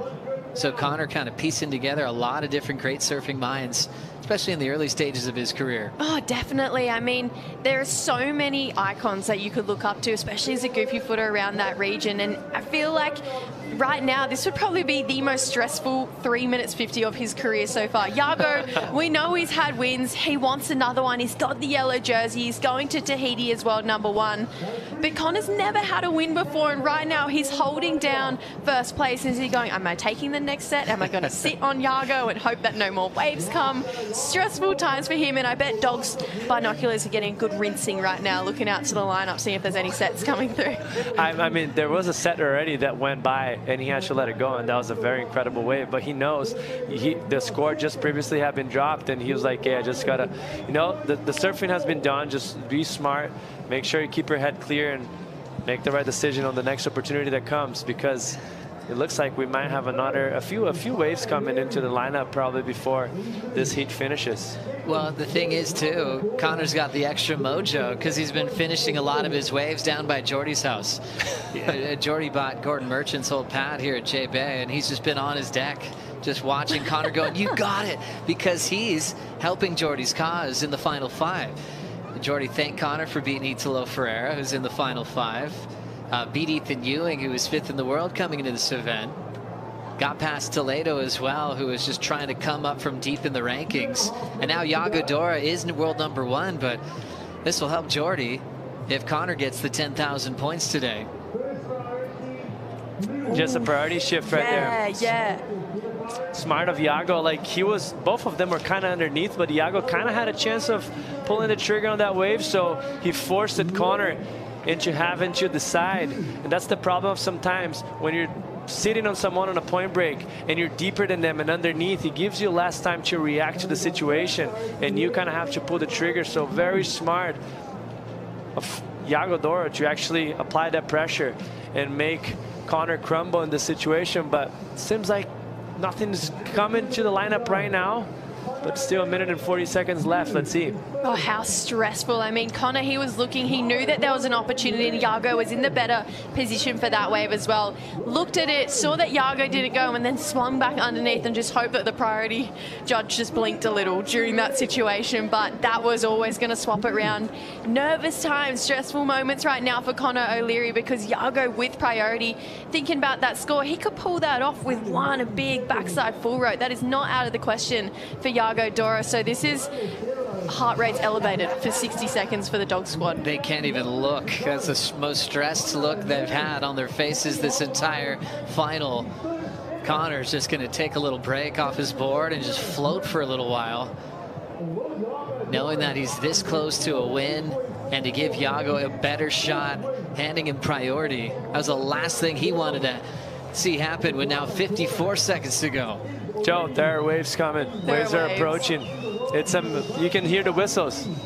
And Yago's been a buzzer beater all event as well. 44 seconds. Yago needs an 8.44, and he's starting to paddle out the back. He actually needs to paddle out because this looks like kind of a wide set, so he needs to be in position for it. Sims, if he lets this first one go, the second one is way more out the back, and he might be out of position, so he's probably going to pull the trigger right now. Wow. Coming down to this wave, Yago Dora needs an 8.44. 19 seconds. Throws down a wrapping turn. Patience, staying full on the face is going to force him to run.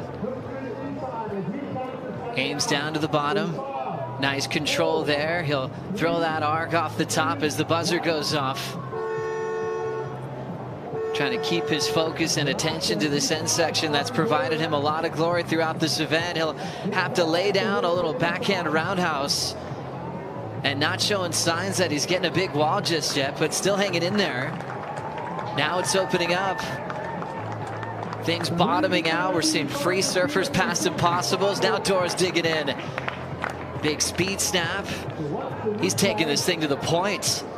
Still loading up. This wave still scored. He'll hit it off the top. Weightless there. Finds a landing. Riding that thing for like 350 yards. He's gone around the corner. That's a final score that will be judged from the panel upstairs. Yago making things interesting, earning priority, making Connor make a move a couple of minutes ago, chasing an 8.44. But Connor's camp already starting to celebrate. Yeah, I'm with them on that one. I don't think that's going to come even close to what he needs. Announcement is being made. It's not enough from Yago Dora, and for the first time ever, Connor O'Leary is a champion of a CT event. What a moment, bringing the power to Jeffreys Bay. 10,000 points, $100,000, and an incredible achievement from one of the best goofy foots on tour. And hey, why not ride switch and have it frontside on your way in? The magician, we've been calling him this all event, just finding these moments and finding his first ever championship tour win. Connor O'Leary, so well deserved. Waited 8 years for that opportunity, and that smile, it says it all right now for Connor. I think we all smile knowing that he gets his first win. What a way to back up your statement, right? Like, I want to be known as one of the best performers on the backhand at J-Bay, and this is a way to do it. Just go and win yourself a title. And to get a 10 on the way to it, to beat a 3-time champion. The story was in Toledo going for 4 this year, and Connor changed that one around as an underdog.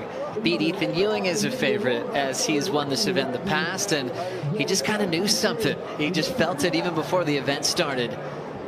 Flawless performance, an unforgettable event for Connor O'Leary. He had Italo Ferreira to take down as well. I mean, it was no easy task to get here, and look, little cherry on top, perfectly found the keyhole as well. Actually, maybe not. I take that back. Just shows how well I know that keyhole. Yeah, he'll find his way. He's just on pure adrenaline right now. He'll save that magic board. Well done to Darren Hanley with that winning surfboard.